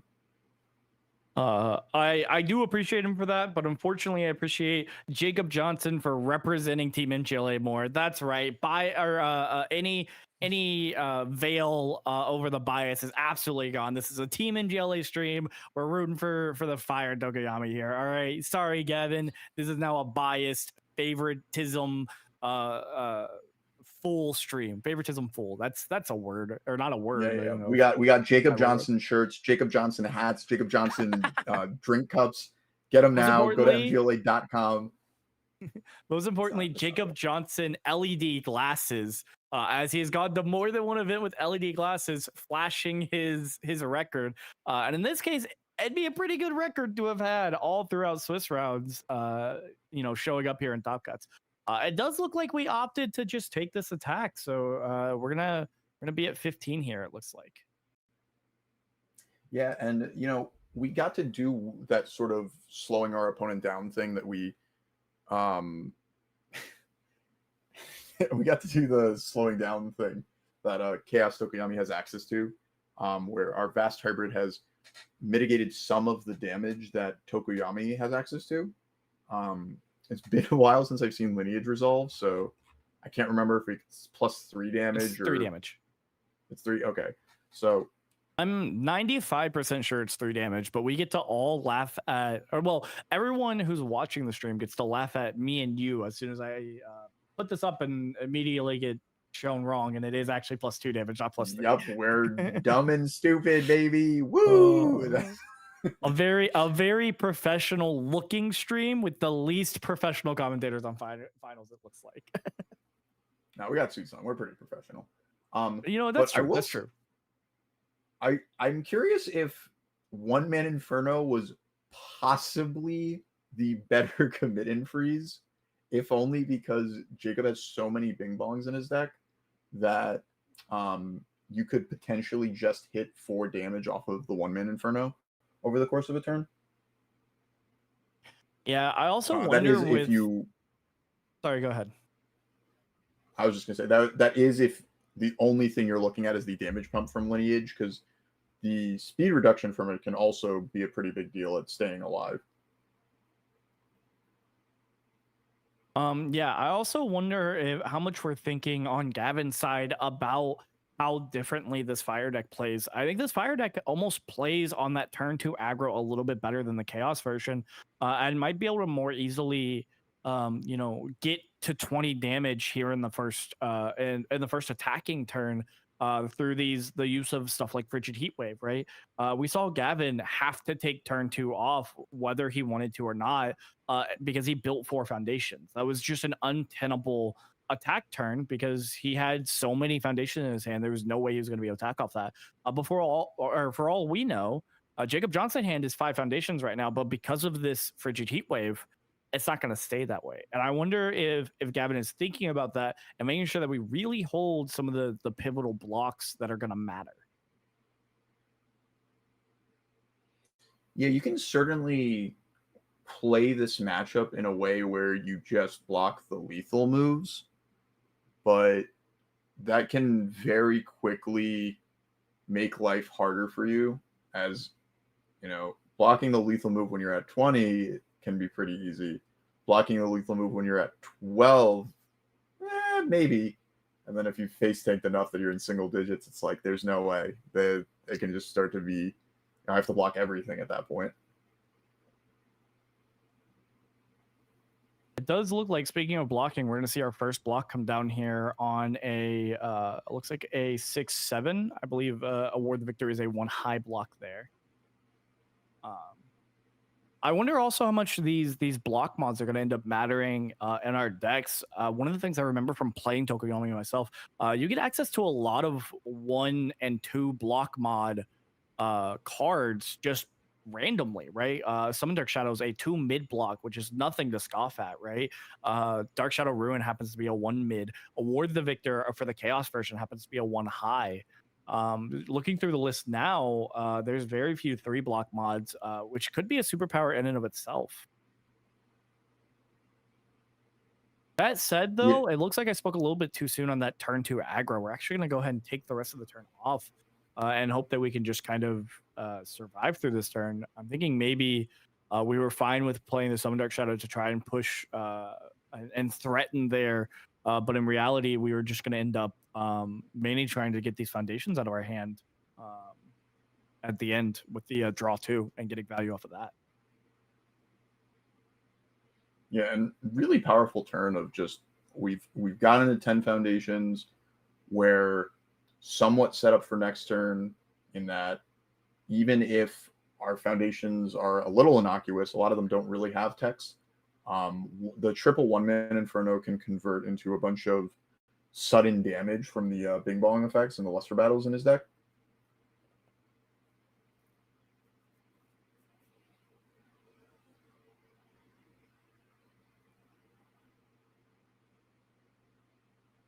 Yeah, and it does look like we're going to end up wondering on this turn. I'm not sure if we're just making sure we were trying, or we were going to forget the league interview, or if we're really pondering what this turn's going to end up looking like by the end of it.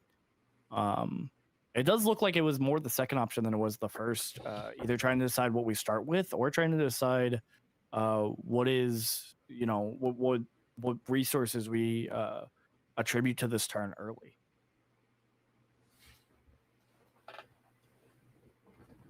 Yeah, and sort of to that resources that we can spend on Gavin's side, it's a really big deal that we have 3 foundations that count as 2. And if you really want to go a step further, the league interview was kind of 2 foundations with its first form. Because if we have the gas right now, it's not really a question of passing it. We have some in Dark Shadows from Tokoyami.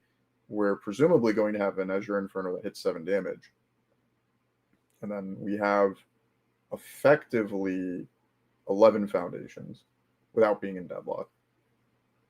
Yeah, I think it was definitely a question of whether we should be sending these attacks this turn because they would get big enough. It might have also just been a question of replacing an attack in our hand with a Summon Dark Shadow as well, as we did have the Tokoyami enhance come down. That said, it looks like we are planning to, at the very least, try and put on some pressure this turn as we do end up playing that Summon Dark Shadow.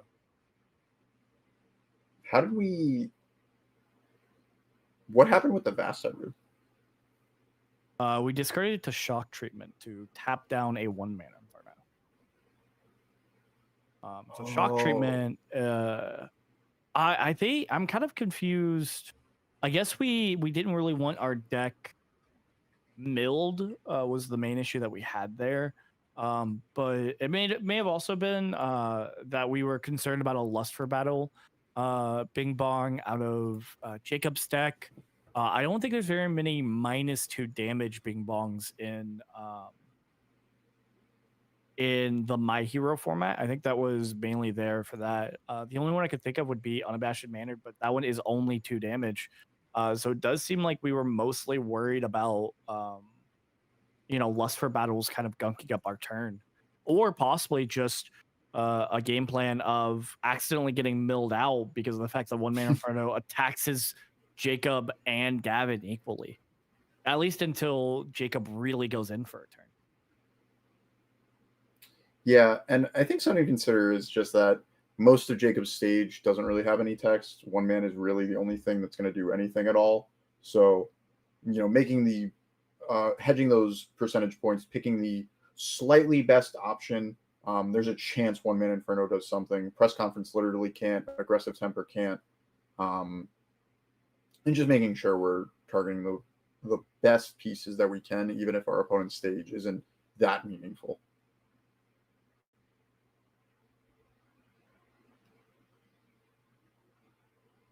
Yeah, I'll be honest. I think it's very And possible. I got what I wanted. Oh, sorry. Got what you wanted. I was just going to say, well, I got what I wanted in that Vast Hybrid committed a one-mana Inferno. And Gavin got what he wanted, and it looks like he has taken game 1. Jacob saw the writing on the wall as third attack came.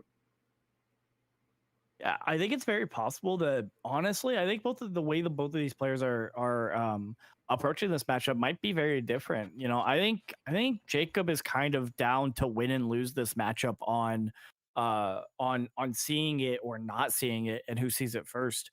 And I think Gavin's really considering on every attack whether we should continue or not. I think it's very interesting to watch these clashing perspectives and see which one actually wins out.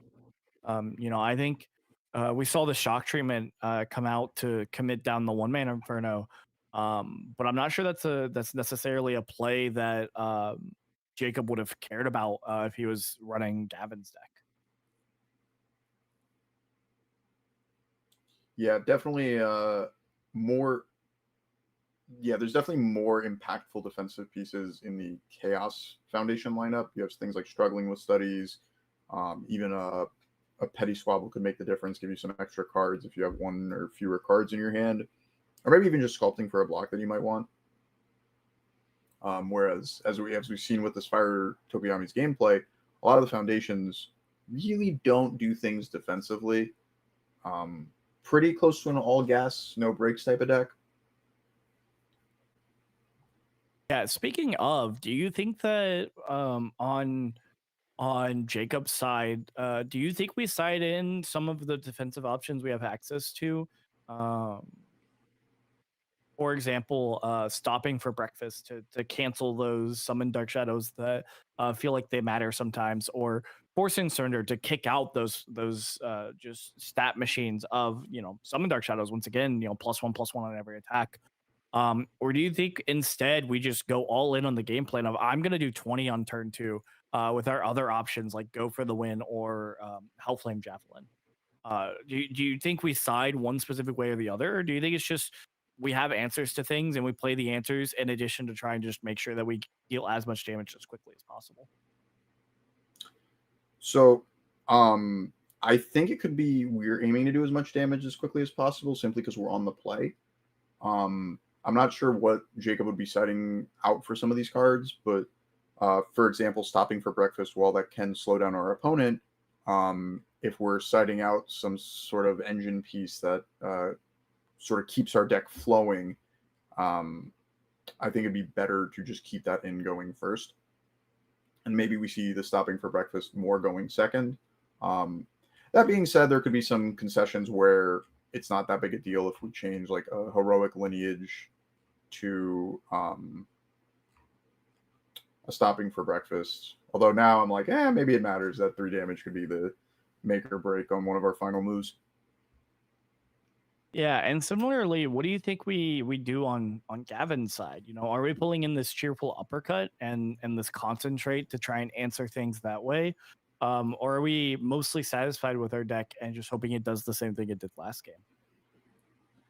I think it's probably worth it to put in the concentrates, and we just slam that to negate Summon Dark Shadow to sort of breaker 3 our opponent. And I think Broken Psyche is another one that I'd be interested in. It doesn't look like Jacob's doing that much blocking, and we have cards like Electric Jolt to guarantee the momentum. And just having a 2-diff foundation that says, I blocked your move, quote unquote, by just making it 2 damage is pretty decent.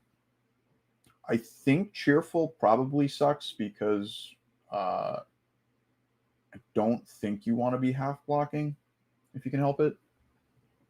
Yeah, but we could be blocking But Twisting Azure Inferno with it and kind of trying to cancel out that +1.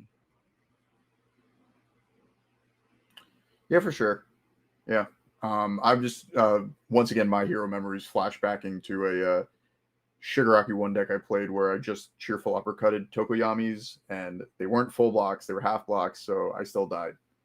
And that is definitely I do think that this Fire Tokoyami deck definitely has a higher potential for damage than the Chaos one. So Cheerful being a half block certainly feels like it matters more to into the Fire deck than it does into the Chaos deck. yeah. And we almost saw a mirror of game 1 of the 6 build versus 4 build, but Gavin couldn't pass his final 0 diff.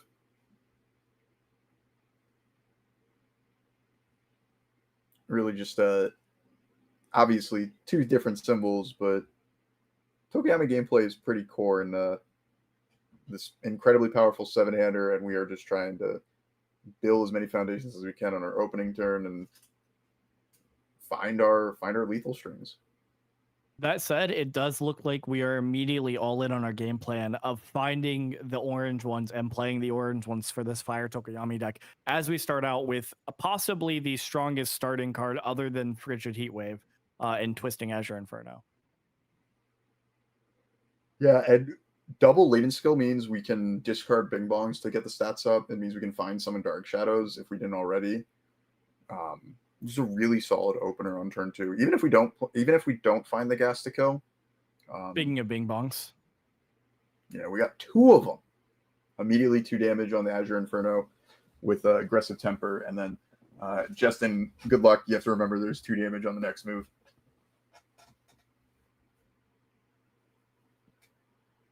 Hey. Oh no! Oh yeah, Unabashed Manor is on the next move, isn't it? Lord Yes. have mercy on my soul. We do not have a 2 damage die next to the attack, marking that our next one also has 2 damage. But surely I will remember, and surely the more important person to remember is actually David, our judge for the stream match. So hopefully he does not forget either here. That said, this Twisting Azure Inferno is already coming in for a lot of damage, and it really makes me wonder if we did sight in the 1x cheerful. If we do happen to see it here, if that's gonna end up being the thing that just kind of wins us the match by stopping this very aggressive turn 2 that we're seeing. Yeah, and if it wins the match here, then I'm just an idiot. I don't know what I'm talking about. Don't do anything. Don't like if I ever put an idea not to do something, just do the opposite. But that is not the mid block we see here. Exactly. Instead, we see that Twisting Azure Inferno indeed does actually block itself. That's how you know it's broken. Excuse me. I do also like that we're leaving up the absolute maximum resources in case we need to pick up this Twisting Azure Inferno to block again later in the turn. That said, that is not Jacob Johnson's plan for you. Jacob Johnson's plan is to instead play yet another Twisting Azure Inferno. And just kind of try and get there, I think. We almost certainly have another Summon Dark Shadow coming down, since we do have the damage canceling out on both Tokoyamis being committed. Well, we did actually get to start no, with this move at 7 damage. This has 2 damage. This has 2 damage. No, I remembered. Dean, I remembered it. Unabashed Manor automatically gave this attack 2 damage. Yeah, it's so simple. So obvious. We do have an check at 3 here, but this is also going to ready us a resource while being a low. So at the very least, we're not going to see this get full blocked. Yeah, and I don't think Gavin has any cards in hand. So, we can struggling with studies pick up our Azure Inferno mid block, but we can't even do that because this is Freezer Burn, and that the cancel on that surely one is just so getting good. canceled. Exactly.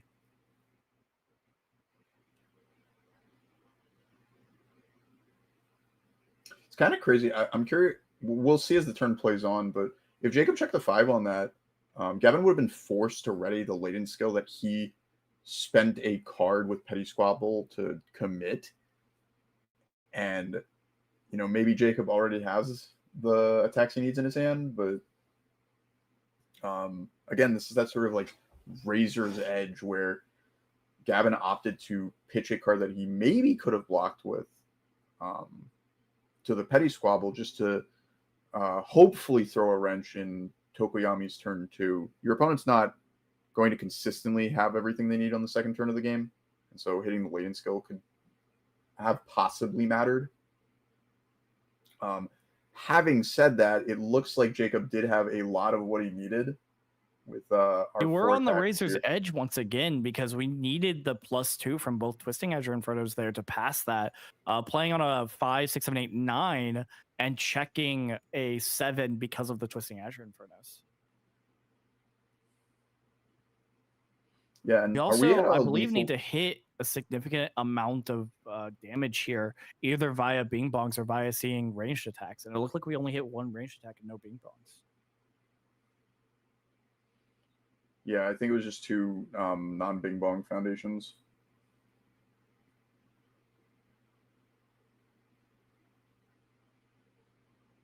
I said, if we see a Summon Dark Shadow here, that would give +5 to our check, and it would be on a 7 with 2 to our check. We could actually play another move here, but we did not. So instead, we're going to put Gavin to 1 and just hope that we can get it on the next turn, it looks like. Ooh, the magic pixel. That's all you need. Just 1 extra health. And if Gavin finds it this turn, I was just gonna say if he finds it this turn, it's um the pinnacle of playing on that razor's edge. Like I do not need this. I do not need 19 of my HP. I simply just need to buy another turn. Yeah. We'll certainly have to see how it shakes down here.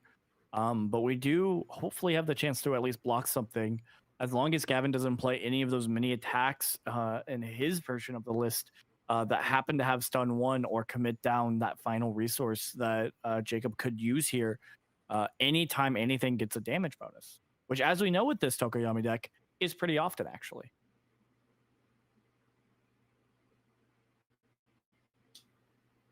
I do believe I saw a cheerful in those 5 cards, so I do think we sided in the cheerful. But unfortunately, that also means that we will not be seeing it come down as a block this match. Maybe it's his only other attack, and we need it to live. No.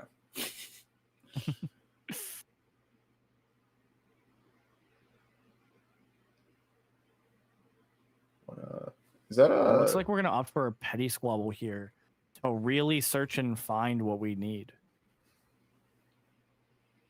Yeah, and kind of doing the bing bong thing too with the all worked up. I believe gives some amount of stats when you discard it. No. Or no.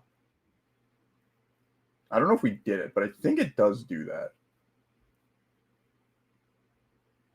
We do have the power of technology. It does give damage, and it's not even remove or anything. It just does it, which is arguably better than many of the bing bongs in use nowadays. That said, assuming we gave it the damage, this should come in for 8 damage after all is said and done here.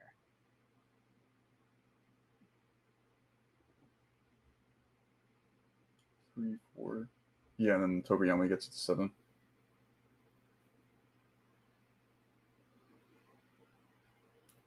Yeah, definitely. That's definitely an innocuous part about all worked up. I'm sure when people think about this card, they really just think of its playable all committed double up your foundations effect. But, 1 is a very powerful number, as it would have made the difference in Jacob winning that turn. Yeah, it does look like we're going all in on this move here. And we did also respond with Heroic Lineage, giving this -3 speed here. So it looks like from Jacob's position, we're also trying to block this and trying to negate this damage entirely here. Yeah, and when you see 2 Dark Shadows on the Azure Inferno, I think it can kind of signal to your opponent they don't have that many moves. Like, they don't have their, strong string in their hand. Yeah, and that is crazy there. It looks like we might have actually just been caring about the speed to get it to unblockable on a 2 mid. But we actually have the 1 mid in our hand, and we check the 5, negating 11 of this damage. And you have to wonder if we do have more attacks at hand. Let's say we have another Twisting Azure Inferno. We could have saved the second Summon Dark Shadow, and that could end up mattering. But even in the worst case scenario where we have no more attacks in our hand, we have to be terrified out of our mind to pass up into Jacob Johnson with 20 life, only sporting our 1 life. You have to really wonder what's going through a player's mind at these moments when we're just trying to figure out the one piece of information, the one out to the situation. Ruin's a pretty good thing to be looking at as you contemplate all the decision lines and options you have to use. But equally so, 3 check not the best, and I'd be surprised if we have another Summon Dark Shadow to use to make our next check easier. But I guess we're just playing on essentially 1 progressive because of Ruin and the Azure Inferno enhance. Yeah, we're not on too much progressive here, but we do need to play at least 1 more attack, possibly 2 more, depending on the attacks in our hand. And we spent a lot of time thinking there, so you have to assume that these whatever attacks are in our hand really make it where we have to do the math and have to question what we're playing or not. Yeah, and maybe there's the fear of like a barrier shield because, I'm sure it's something you think about when you sit across from Fire Tokoyami. I mean, we did have 2 barrier shields in the sideboard that we could have boarded in here, replacing either Sugar Rush Power Up or Go for the Win. As we can see, because we don't need those stats nearly as much to get to 20 life. Sacrificing those offensive actions could actually be good to put in a I'm not going to die here. That said, it does come down that it is a lack of attacks in our hand as we play this poor basic training. That's not going to do much to keep us from dying next turn into Fire Tokoyami, but is going to do a little bit on our next turn if we do get to it to try and end the game then.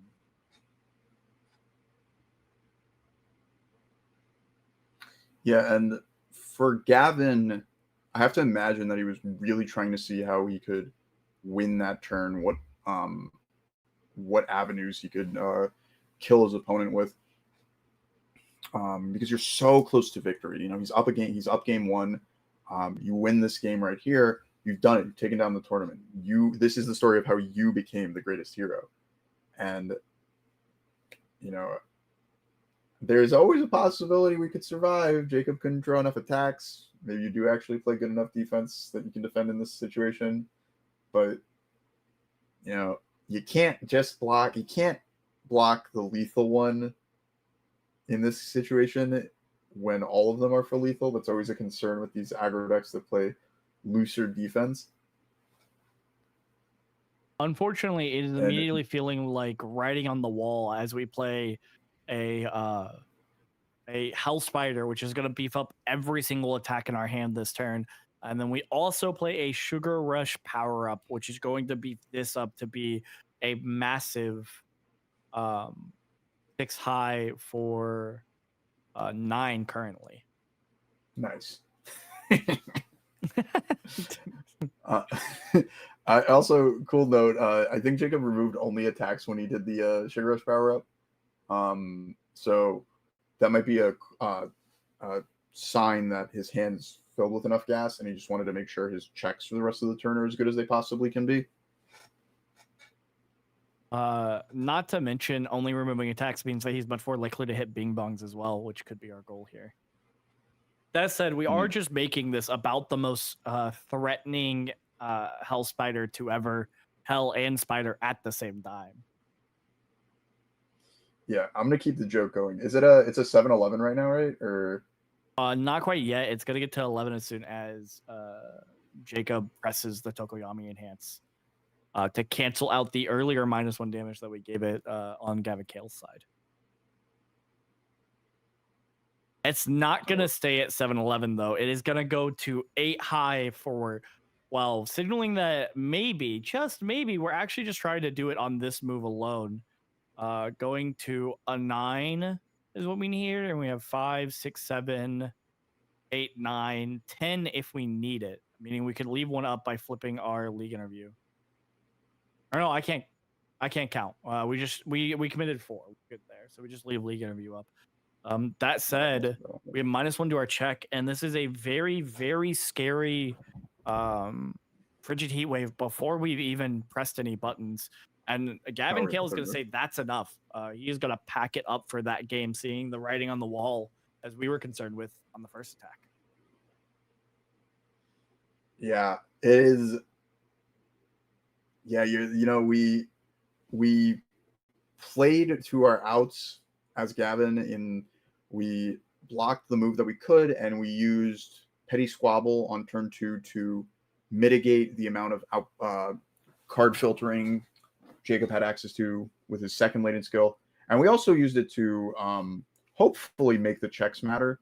I don't think the single 1 Ready Foundation made the difference for Jacob's turn 2. But, that's sort of the name of the game with this Tokoyami mirror, where At any point, one player can blow the other's head off, and it's really about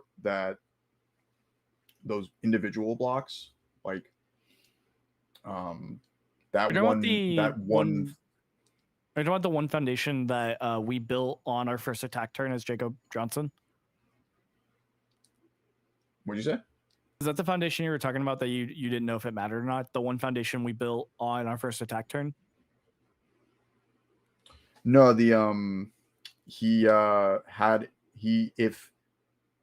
if Gavin did not use Petty Squabble on the laden skill, Jacob would have had one more ready resource. But I don't think the checks mattered in a way that one resource amounted to anything extra. Gotcha. Like if we played a fortif after our turn 2 move, or whatever our last move on turn 2 was, I don't think one foundation was making the difference there with how wide our card pool was. Gotcha. I think at that point, we have more concern over the permutations of discard 2, draw 2 that would have mattered. But I got what you're saying now. My bad. That said, it does look like we're sideboarding again for both players here. I think I saw both of them move some cards out, and you have to wonder if we're trying to balance around whether we're going first or second, and if we're trying to end up being the more aggressive side of the matchup with our siding decisions here, or if we're just questioning our first sideboard decision and just changing it up because it didn't work the first time. Yeah, what I really like about the sideboard discussion more so in this matchup is because we're playing the mirror, and because it is such a aggressive deck already, these micro decisions are really making a big difference. I was talking about potentially changing heroic lineage for a stopping for breakfast from Jacob's side of things, and the card that kept Jacob alive in game 2 was the speed hate from heroic lineage. And if he opted to side all copies of that card out for some other defensive piece, it would have meant that he couldn't have gotten a block off. Maybe the check hacking from stopping for breakfast mattered, but these like micro decisions that you're making as you swap some more innocuous foundations could drastically change the outcome of the game.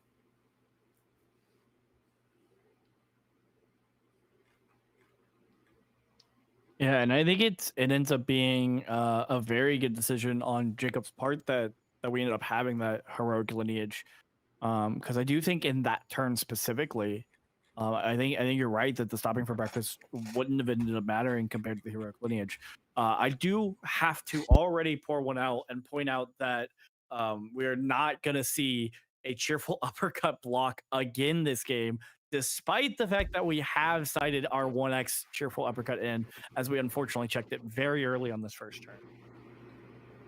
It's fine. We will simply build to 20 foundations on each side, cycle, redraw the cheerful uppercut, and then block with it and live because we did it.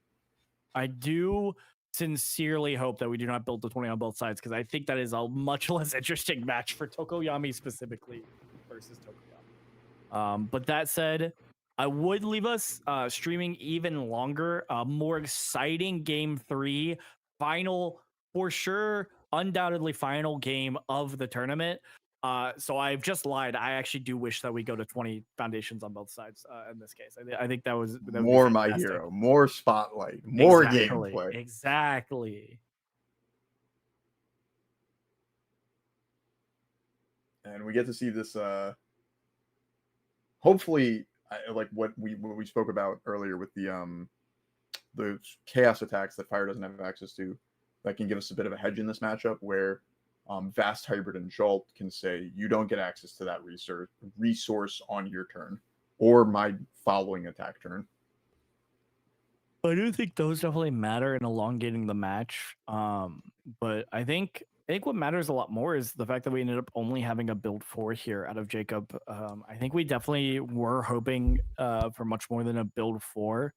So I think we're really going to be hurting, because I think if we had 5 or 6 foundations, we wouldn't care about that foundation getting frozen. But since we don't, I think it does matter a lot more on our turn too.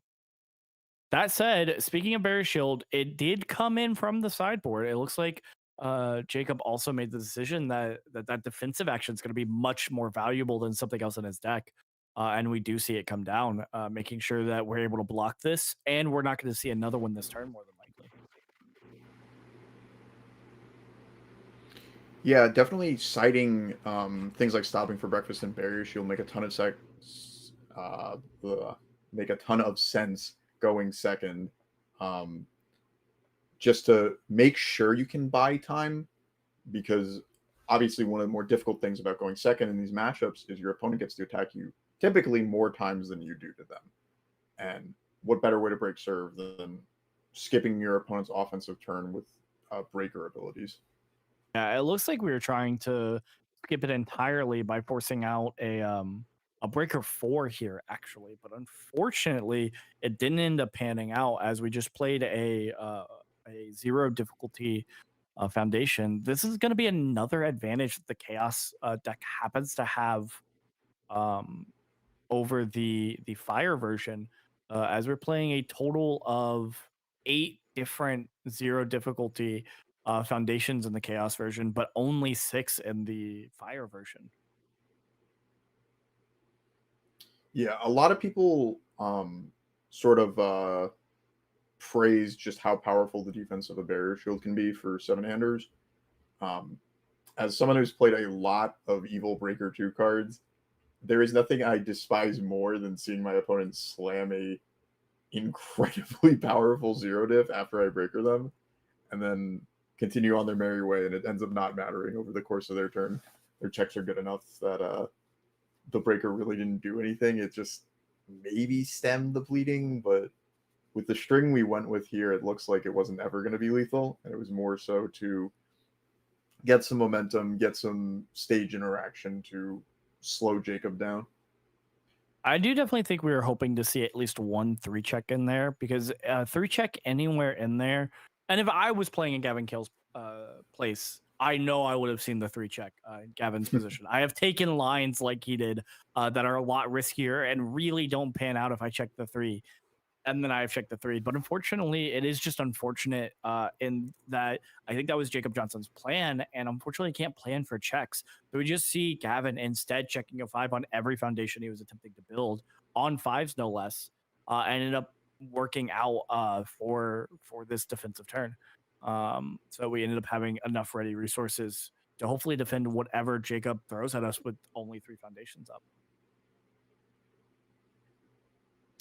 Yeah, there's certainly disgusting strings that Fire Topiami can put together that could take down Gavin here, but with the only 3 ready resources and Gavin sort of established his defense, he's got his Electric Jolt to commit a latent skill. He's got struggling with studies as some sort of source of card advantage and pseudo speed hate.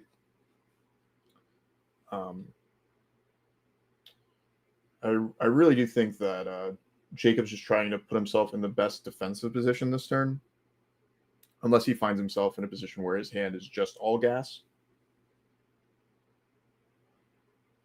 I do think it's also possible we might just be trying to either tax Gavin's hand so that he has to draw the nuts on the following turn, or just tax the fact that he might have the wrong block zone for this string, with the fact that we're able to put so much damage onto this Frigid Heatwave. I mean, this Frigid Heatwave is 11 damage, and we still have 2 more damage we can put on it from just playing a Summon Dark Shadow.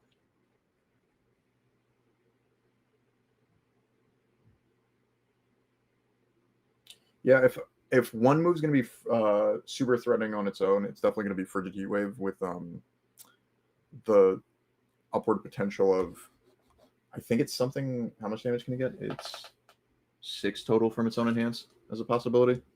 Yeah, and we actually did hit 6 damage from that enhance. That's how we've gotten this big.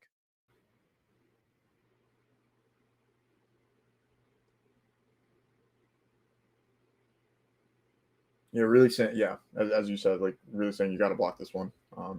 Could take it on the chin, but then if Jacob ends it this turn with just that chunk of damage, and you don't find it next turn, we end up in that similar situation of Tokoyami with single-digit health is pretty difficult to survive at.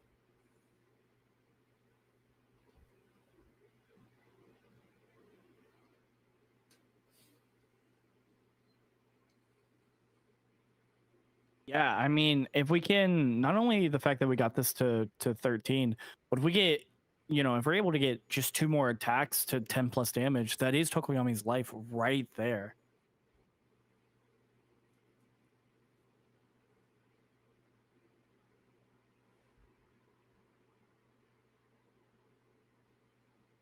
Yeah, just going back to that razor's edge of, you really could just potentially die out of nowhere to some of the crazy output that Tokoyami's capable of, especially because this fire version has the Bing Bongs to really go above and beyond and how much damage they can put out.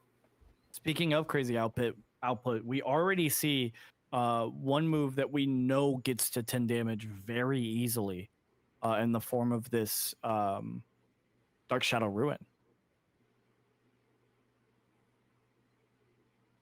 Yeah. You have to We're going back wonder if we just know we have the gas and are playing our turn out with the fact that we have now committed one of the latent skills. So we just can't use latent skill, at least one of them anymore. And you have to think that if we didn't think we were killing this turn, if we needed more gas, we almost certainly would have used our latent skills on the first move, wouldn't we?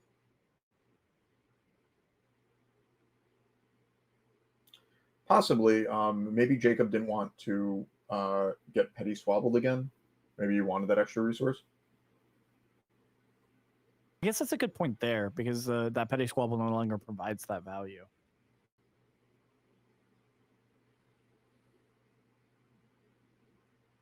We could have also just been saving Bing Bong damage for here as well, because it looks like that puts 2 damage here and then 2 damage onto our next one as well, because I believe that was an unabashed manner there.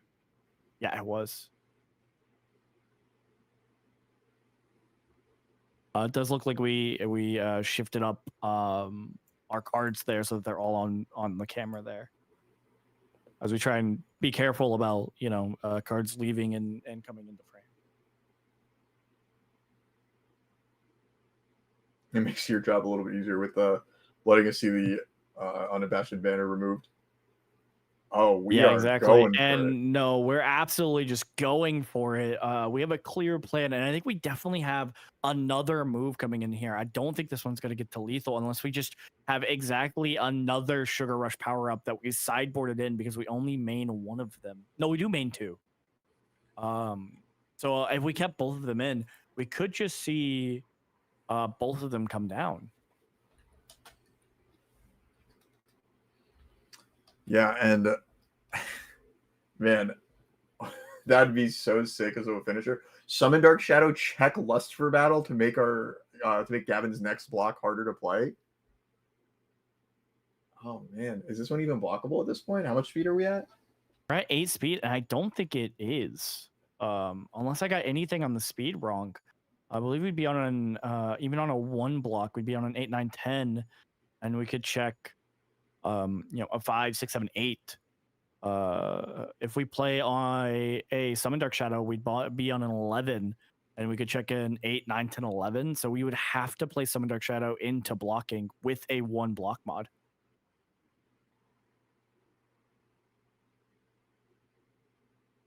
Oh, we haven't even got to. It looked like we did get this to 16. So I'd like to applaud our stream production technician, Justin Martin, for getting every single one of those stat changes, as complicated as they were. Yeah, gas him up some more. Like, he's so handsome, he's so smart, he's so funny. Like, come on, like, really, we gotta really gas up the technician over here. But unsung hero, if you will. Something. Yes, truly. I don't even know if anyone knows who that guy is. I mean, how could they? Exactly. But something that I honestly completely forgot about is the defensive application of Summon Dark Shadow. In most of these matchups, I think we've just been using it to either block as a 2 mid, or we kill our opponent with it. And perhaps that's what we need to actually block this supercharged ruin. Yeah, I mean, we did see it a little bit earlier in Swiss rounds, once or twice on some very specific game states, but we haven't seen it come out in this Tokoyami mirror, even though that's where it would come out most often. That said, we are just going to take 16 whole damage here and go down to 4. And we have to wonder what this last attack that Jacob clearly has in his hand that he's going to play, that he thinks is going to cinch out this game. We're playing on only 2 progressive with +3 to our check, meaning a 4 difficulty move will guaranteed pass, and so will a 5 difficulty move, actually. So we must be Man, mulling there's so many over exactly what threatening- speed we need to cinch out this game. Yeah, there's so many threatening things that could be played. I'm thinking of a freezer burn closing this game out, canceling the enhance on struggling with studies, and potentially just catching your opponent off without a low block. I could imagine an ice block or an ice storm, and somehow the only things we have left to block it are attack cards. I think freezer burn would be insane here, and I would hope that we're actually slamming freezer burn if it is what we're playing here, because not only does it cancel the struggling with studies, making it inherently harder to block, but it also cancels the summon dark shadow that makes it easier for Gavin to actually be able to pass it. We have up to 4, or up to, if we want to use both of the ready foundations from the freezer burn, we have 2 different enhance abilities that we could actually cancel with the freezer burn. But we're really Yeah, and what's so mulling over powerful here. about that one is, yeah, I have to imagine Jacob has very complex options here, especially as this is the final game of the day. Like this, Possibly the decision final in form. this exact moment from both players could, yeah. And while we've had a ton of fun today, and no matter who wins, it's always going to be an enjoyable experience. We got a Hawks Chrome on the line. We got cash pricing. Like, this I think is I was the wrong one you about the want to cash focus pricing. I on. think This is the, it's the this Hawks is the Chrome game. and the Blitz box mostly. Oh, okay. I don't know We what I'm happen talking to about. check a Lust for Battle on the Twisting Azure Inferno. The Lust for Battle that might just make the game here. Never mind the fact that Twisting Azure Inferno might actually be something that's able to get high enough damage that is possibly going to make it where we could play another move.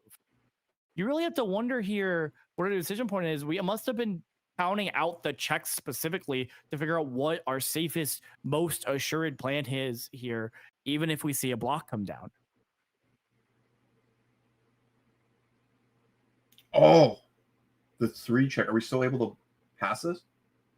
Because it's even worse. That there was 2 Luster battles on that. Oh, are we? We're using the That should enhance have on Summon been. Dark Shadow. We should not be one committed. Was there No, 2 no, no. Luster We're battles on using. that? Yeah, there was 2 Luster battles. So we're using the enhance on Summon Dark Shadow. And we checked a 1, so our 2 diff actually Okay. cost us a resource.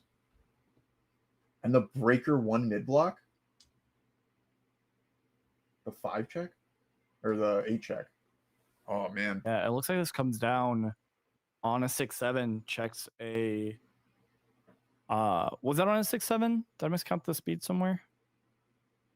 And then we checked a 4, 5, 6, 7. I'm not sure on the checks here. But we have a judge watching it, so we're not gonna play the role of judge here and question it too much. No, they checked the 5. Or right. We committed to 1, so that's all I was. 4, 7.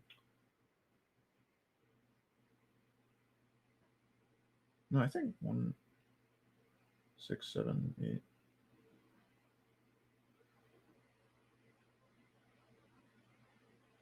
Right, 5, 8. It was 7. We must be considering our final 4 diff that No, we okay, did play here, and unfortunately, actually, we've decided that instead a foundation is going to come down. So we're just contemplating exactly what foundations to play. Mm-hmm. I mean, somewhat successful turn, and we put our opponent to 4. We made them use a Summon Dark Shadow and a Ruin to live.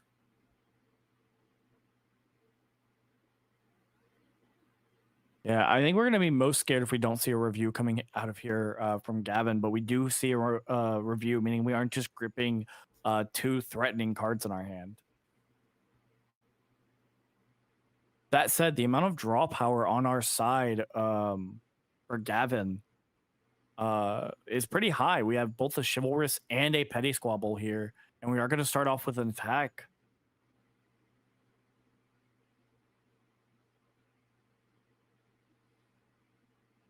Yeah, and this is Gavin's second attacking turn, so we've gotten damage already. The Jacob is alive at, I think, 11 HP.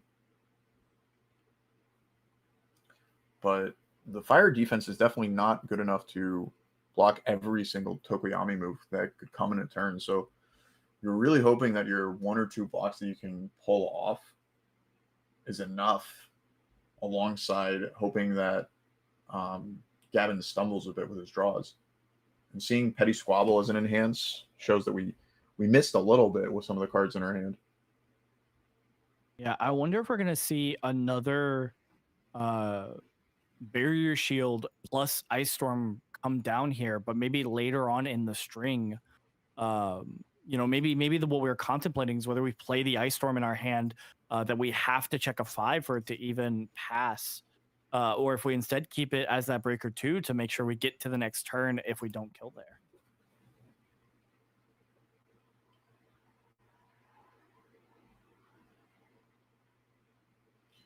Yeah, Jacob really had to fight for his life to get that huge chunk of damage in, putting himself in a precarious spot.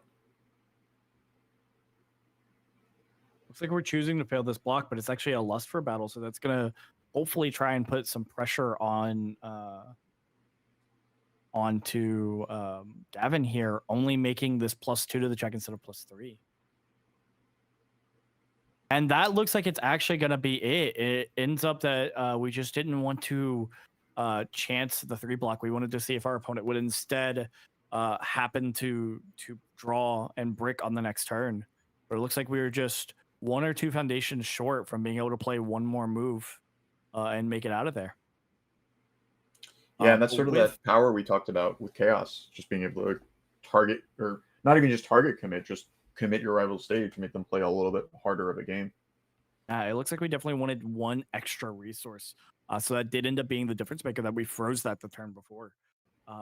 With that said, what a congratulations, what a hard fought finals to our Webcam Warriors MHA Spotlight, hosted by the MGLA champion, Gavin Kale, from, looks like Team Lachuga.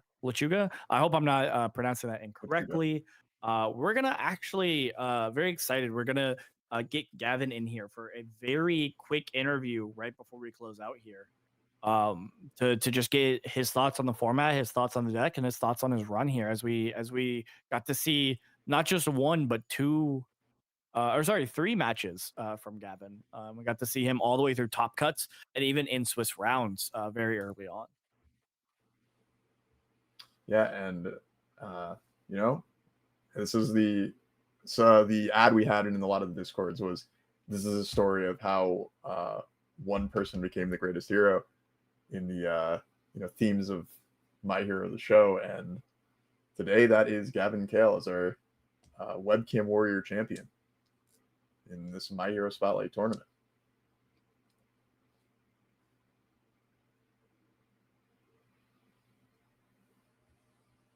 Yeah, that said, while we get Gavin in here to for an interview, we're gonna go ahead and cut to a quick Be Right Back screen. But don't go anywhere. We're not even gonna be gone for even a minute, so just momentarily wait there.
And we're back. Like I said, not even a minute. Just had to get some stuff set up here. And we are back this time with, again, your Webcam Warrior MHA Spotlight, hosted by the MGLA champion, Gavin Kale. How are you doing, Gavin Kale? Congratulations. And how are you doing? I appreciate it. Yeah, I'm doing great. Honestly, couldn't be better. You know, we had some really good, like all of Top Cut. Was back and forth. Yeah, I think so. No, I 2-0'd the Eraserhead too, but really good games today overall. Honestly. Yeah, I definitely think the Eraserhead 2 game was very fun to watch, but was sort of a masterclass of the difference between fair offense and what Tokoyami is doing, right? So I think that's how that match ended up going. But other than that, I think Dean has some questions for you here. Yeah, I love talking to people about their decks. So, a lot of options in the My Hero format. I know you're familiar with Eraserhead 2 yourself, so that could have maybe been something you played today, but you ultimately took it down with Tokoyami. I have to ask, why him with all the powerful choices we got? Just kind of the second regional that I ever played in the game, Crimson Rampage format. It was like Gen Con or something like that. Yeah, Gen Con 2022. I played Tokoyami in it, and I was 3-0 heading into the fourth round. And the side events that were going on at that Gen Con were so cracked that I just dropped from the main tournament thinking like, I'm a scrub, I'm not gonna top, you know. So I went and played side events. I didn't really give Tokoyami a fair chance back then.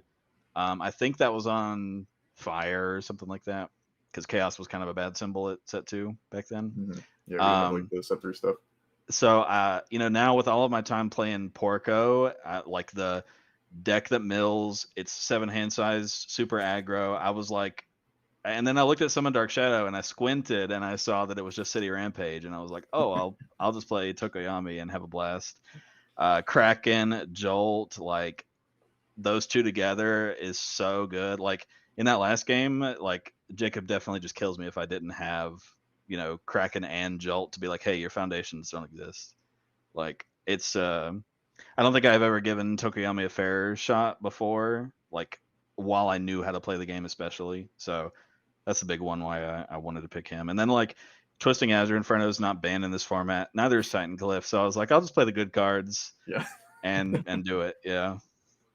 Yeah, it's always I cool think to it's see. very interesting to see Titan Cliff get into the mix, because that was a card that I don't think people were really playing, even when they were playing Tokoyami and Titan Cliff was in the format. It wasn't really in the deck, right? So on that kind of like idea, right? What kind of changes did you make to the deck that made it differ from when this deck or a similar deck was in standard, right? So like one change that I saw that you didn't have to do this, but you chose to, that I thought was very interesting, was back in the day, a lot of people would run both of the Heroes Clash Zero diffs, those being easily excited and basic training. And here we opted just to run the requesting assistance. What other changes like that did you make? And were those kind of based off the fact that we're playing Spotlight and a different card format, or were those just like, you think that's how it should be ran now that we have a full MHA format? This deck was like, I would just call this deck like a closet draft. Like it was like, I know what cards are good and I have all the stuff, but like I don't want to like dig through my collection to find everything. So like maybe it should have been easily excited, but like any card that represents 2 foundations, even if there is a little hoop to jump through, is super important for an aggro deck. So, slamming a Jolt and then being like, next turn my requesting says it's 2 foundations, or on defense it's 2 foundations, stuff like that. So but for that one, like I have the 4 easily excited XR, so it was actually a conscious decision to put that one in. But like Ice Storm, I only have 1 in the deck because I only have 1, or I only found 1. So we replaced that with Quick Burn, because like Quick Burn is like heavy on my radar as like one of the most slept on cards ever. Like it's so crazy. It's like it's destined, and then it's powerful 3. Like if I'm an aggro deck and I'm gonna like try to not check 3s, it's incredible. And like sometimes you need low blocks, and like especially in this format, like Indiscriminate Shock is just like terrifying. So Yeah, quick burn was insane. Like it follows that powerful 3 route. I fucking closed my deck list, so I would look more at and see what other stuff. I mean, honestly, I didn't pay too much attention to what Tokuyama decks looked like before this, or before like Spotlight, like when it was back in Standard. Um, for Petty Squabble, I saw like one list somebody was playing. I remember who it was, unfortunately, but some list was playing for Petty Squabble, and I was like, oh, that is like the best card in the deck, huh? So I just slammed 4 of it. The 2 low block also, just incredible. Yeah, stuff like that. Vast Hybrid and Award the Victor are big ones too. Like, what are you going to choose as your 3 diffs? And Award the Victor is like that insane 1 high block, but also like one of the best abilities in Spotlight, being like clear the card pool and you're going to check a 5. Yeah, Vast Hybrid is just also like crazy. I'm going to be 2 foundations. That's another card that's 2 foundations, and also a momentum for your powerful and your shock treatments and stuff like that. Mhm.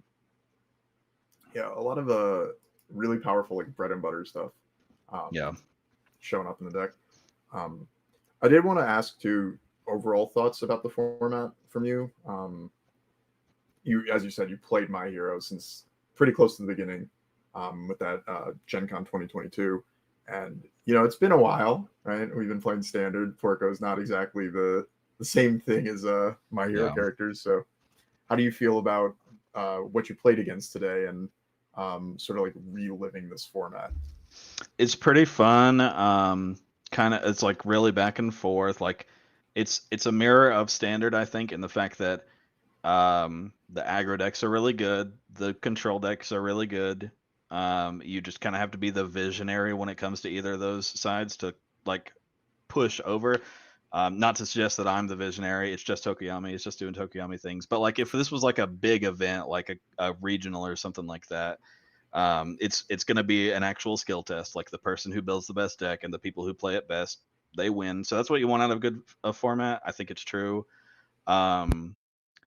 Like I think one of the is he gone?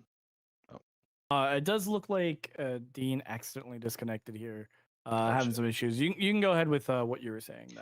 Yeah, I think the biggest thing is that it's really cool, but I'm playing with all these cards and I'm missing my standard cards at the same time. So like it really makes me just wish that heroic format was a thing. I'm like really interested in digging my teeth into that format. I don't know about like a lot of people are like suggesting like maybe no ban list in that format starting out, and I'm like I don't think we need to prove to ourselves that like Titan Cliff building in coordinated effort is broken, because we know that like we could probably just ban coordinated effort.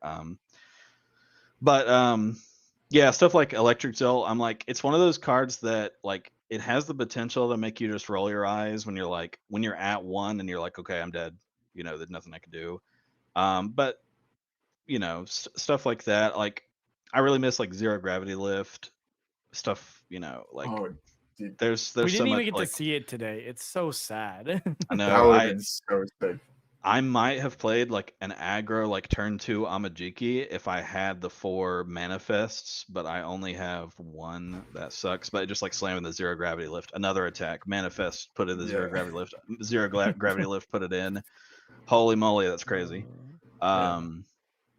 But yeah, I mean, really, like it is just a mirror of Standard. Really, like it's a good format, and I like Standard right now, especially after the ban list. Like teaming was crazy, but it's gone, and it should have went. So like now we have to work a lot more for our wins as aggro players, but like, and it was kind of free to where like anybody could do it though. Yeah, I think that makes a lot of sense. And this will be our last question, just so that we don't take up too much of your time here. Oh, yeah, It's been a long day for all of us. Over 12 hours almost Yeah. 12 hours for the event itself, which is very cool. Yeah, I But joked last time with Sam. I was like, so this did end up being a 2-day event for me because I'm in the East Coast and it's now midnight.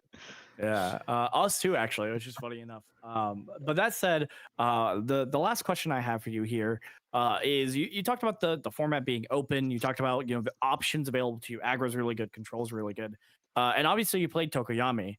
But if Tokoyami was banned, right, or some chaos card was banned that made Tokoyami terrible, Summon Dark Shadow was banned. There we go. Yeah. Yeah. What do you think your second choice today would have been? What do you think that second deck is for you? Oh man, there's so many. I was like looking around my collection for Amajiki stuff. That didn't work out. For Mina 2, There's a lot of especially Mina pitches. after I can't remember who it was, but someone blew my mind when we were about to play, but we ID'd and it was the Mina 2 player that had like Price for Peace in it, and I was like, that is a Yeah. me ass card. Like I need to get this deck built like ASAP. Yeah. So maybe Mina 2. Eraserhead 2 is always in the back of my mind. Like I want to like reinvent the wheel there. But then my top 8 opponent was just playing the good, like the all symbol punches and stuff like that. I was like, if it ain't broke, don't fix it. Honestly, that's poetic. Like cap punch and rapid punches are just like so good in that character. Oh my god. So always Eraserhead 2, Lumen in the background. Like I never really tried the Mina 1 with award the victor thing. I really like that, where you like your attack deals damage, you put it on the top of the deck, you check it, and use Mina to play it as your next card. Mina 1 is one of my favorites, as long as you like figure a way to not die. But yeah, those are some of the big ones. There's always Eraser 1 is in the back of my head for just like another really, really competitive one. But he's one where like you kind of have to see if it's worth playing him in the format, because like if character abilities aren't the big thing that you need to be scared about, you're just a 19 health guy that just dies like really hard. Like playing against the Tokoyamis, it's like, oh man, like this, it's such an uphill battle. Like Oh yeah. I'm gonna like say you can't use your character on the first one and you're gonna summon Dark Shadow anyway. Like oh, it's crazy. Exactly. But yeah, again, once again, a big congratulations going on with the Hawks Chrome, Guilty Gear Blitz deck, and so many other things for that first place showing. And truly played very well all throughout the day. We got to watch you, I think, 3 different times, and every single time just playing to the absolute razor's edge that Tokoyami often has to play to, that every seven-hander has to play to. But like I said, Yeah. congratulations. And you know, we hope to see you in the next Webcam Warriors, wherever that's at. Hell yeah. And thank you. Oh, Yeah, sorry. appreciate it. Anything you want to shout out? Sorry, that was the thing. I forgot that part, but I meant to ask that. Anything you want to shout out as well before we go to just me and Dean to sign off? Same stuff as normal. My Team Lachuga. I think I was the only one today. We were supposed to have one other, but she unregistered. Don't know why, but yeah. Team Lachuga. I think I had like one person look at my deck and he was like, "Looks fire," and I was like, "Yeah, okay, cool." And then shout out the Meeple people. They're like in my like secondary store, like an hour away in Concord, North Carolina. And we're in like Hickory, near Hickory.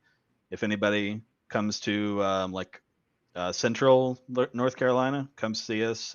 We've got like 3 or 4 different locals within like a 3-hour radius, but we don't see too many new faces. So anytime anybody's down there, come by and see us. Yeah, wonderful. Well, thank you once again, and once again, a big congratulations. Yeah, I appreciate it. Thank you, guys. Yeah. Congratulations, then. You are I cut off your the greatest hero. congratulations. I'm so sorry, Dean. I am your biggest op today, very clearly. It is what it is. But yeah, with that, a very successful stream today. Very, very exciting matches all throughout the day. Very exciting results as well. Dean, what are your overall thoughts? How was today for you? You doing good? It's been like almost 12 hours, man. How's it going? My Hero Spotlight is the absolute coolest, and I really enjoyed commentary. But if I could just get to jam some games in this format, like that's really what I want to be doing. So many of these old cards just got me just giddy with excitement. I would be very excited at the opportunity to commentate a heroic event. As we've brought up that format in some private conversations and on stream now at least once. I don't know if we mentioned it otherwise, but that fan community format that's like MHA one forward. I would love for the opportunity to commentate something like that and to host a stream for it. I would also love the opportunity to just play in it instead. I think that would be the coolest format. So if you are excited for that, viewer, talk about it in the community. Get people hyped for it. And if an event happens for it, go support that event. Once again, a huge shout out to every single sponsor that we had today, to all the judges, to all the players, to the community, any viewers we had, any new followers that followed either of the two channels. So subscribe to the YouTube channel or follow the Twitch channel. More than likely, if the MGLA ever hosts again, it probably will be on this Twitch channel because I don't feel like making an MGLA Twitch channel, but but also because this Twitch channel already has affiliate, so that solves so many issues. But with that said, I don't think we have anything else, unless you have anything for me, Dean, unless you have anything for the dear viewers, other than a huge thank you and any excitement for future community events. Well, my hero is so cool. I got All Might behind me, so I think it's a sort of proper send off to point to the screen and say you're next. However you take that to mean, then that's what we're all about here. All right. Well, with that, you're next. Thanks for watching. We'll see you guys, hopefully, the next time we get the chance to host something like this. Bye-bye. Have a good night, everybody.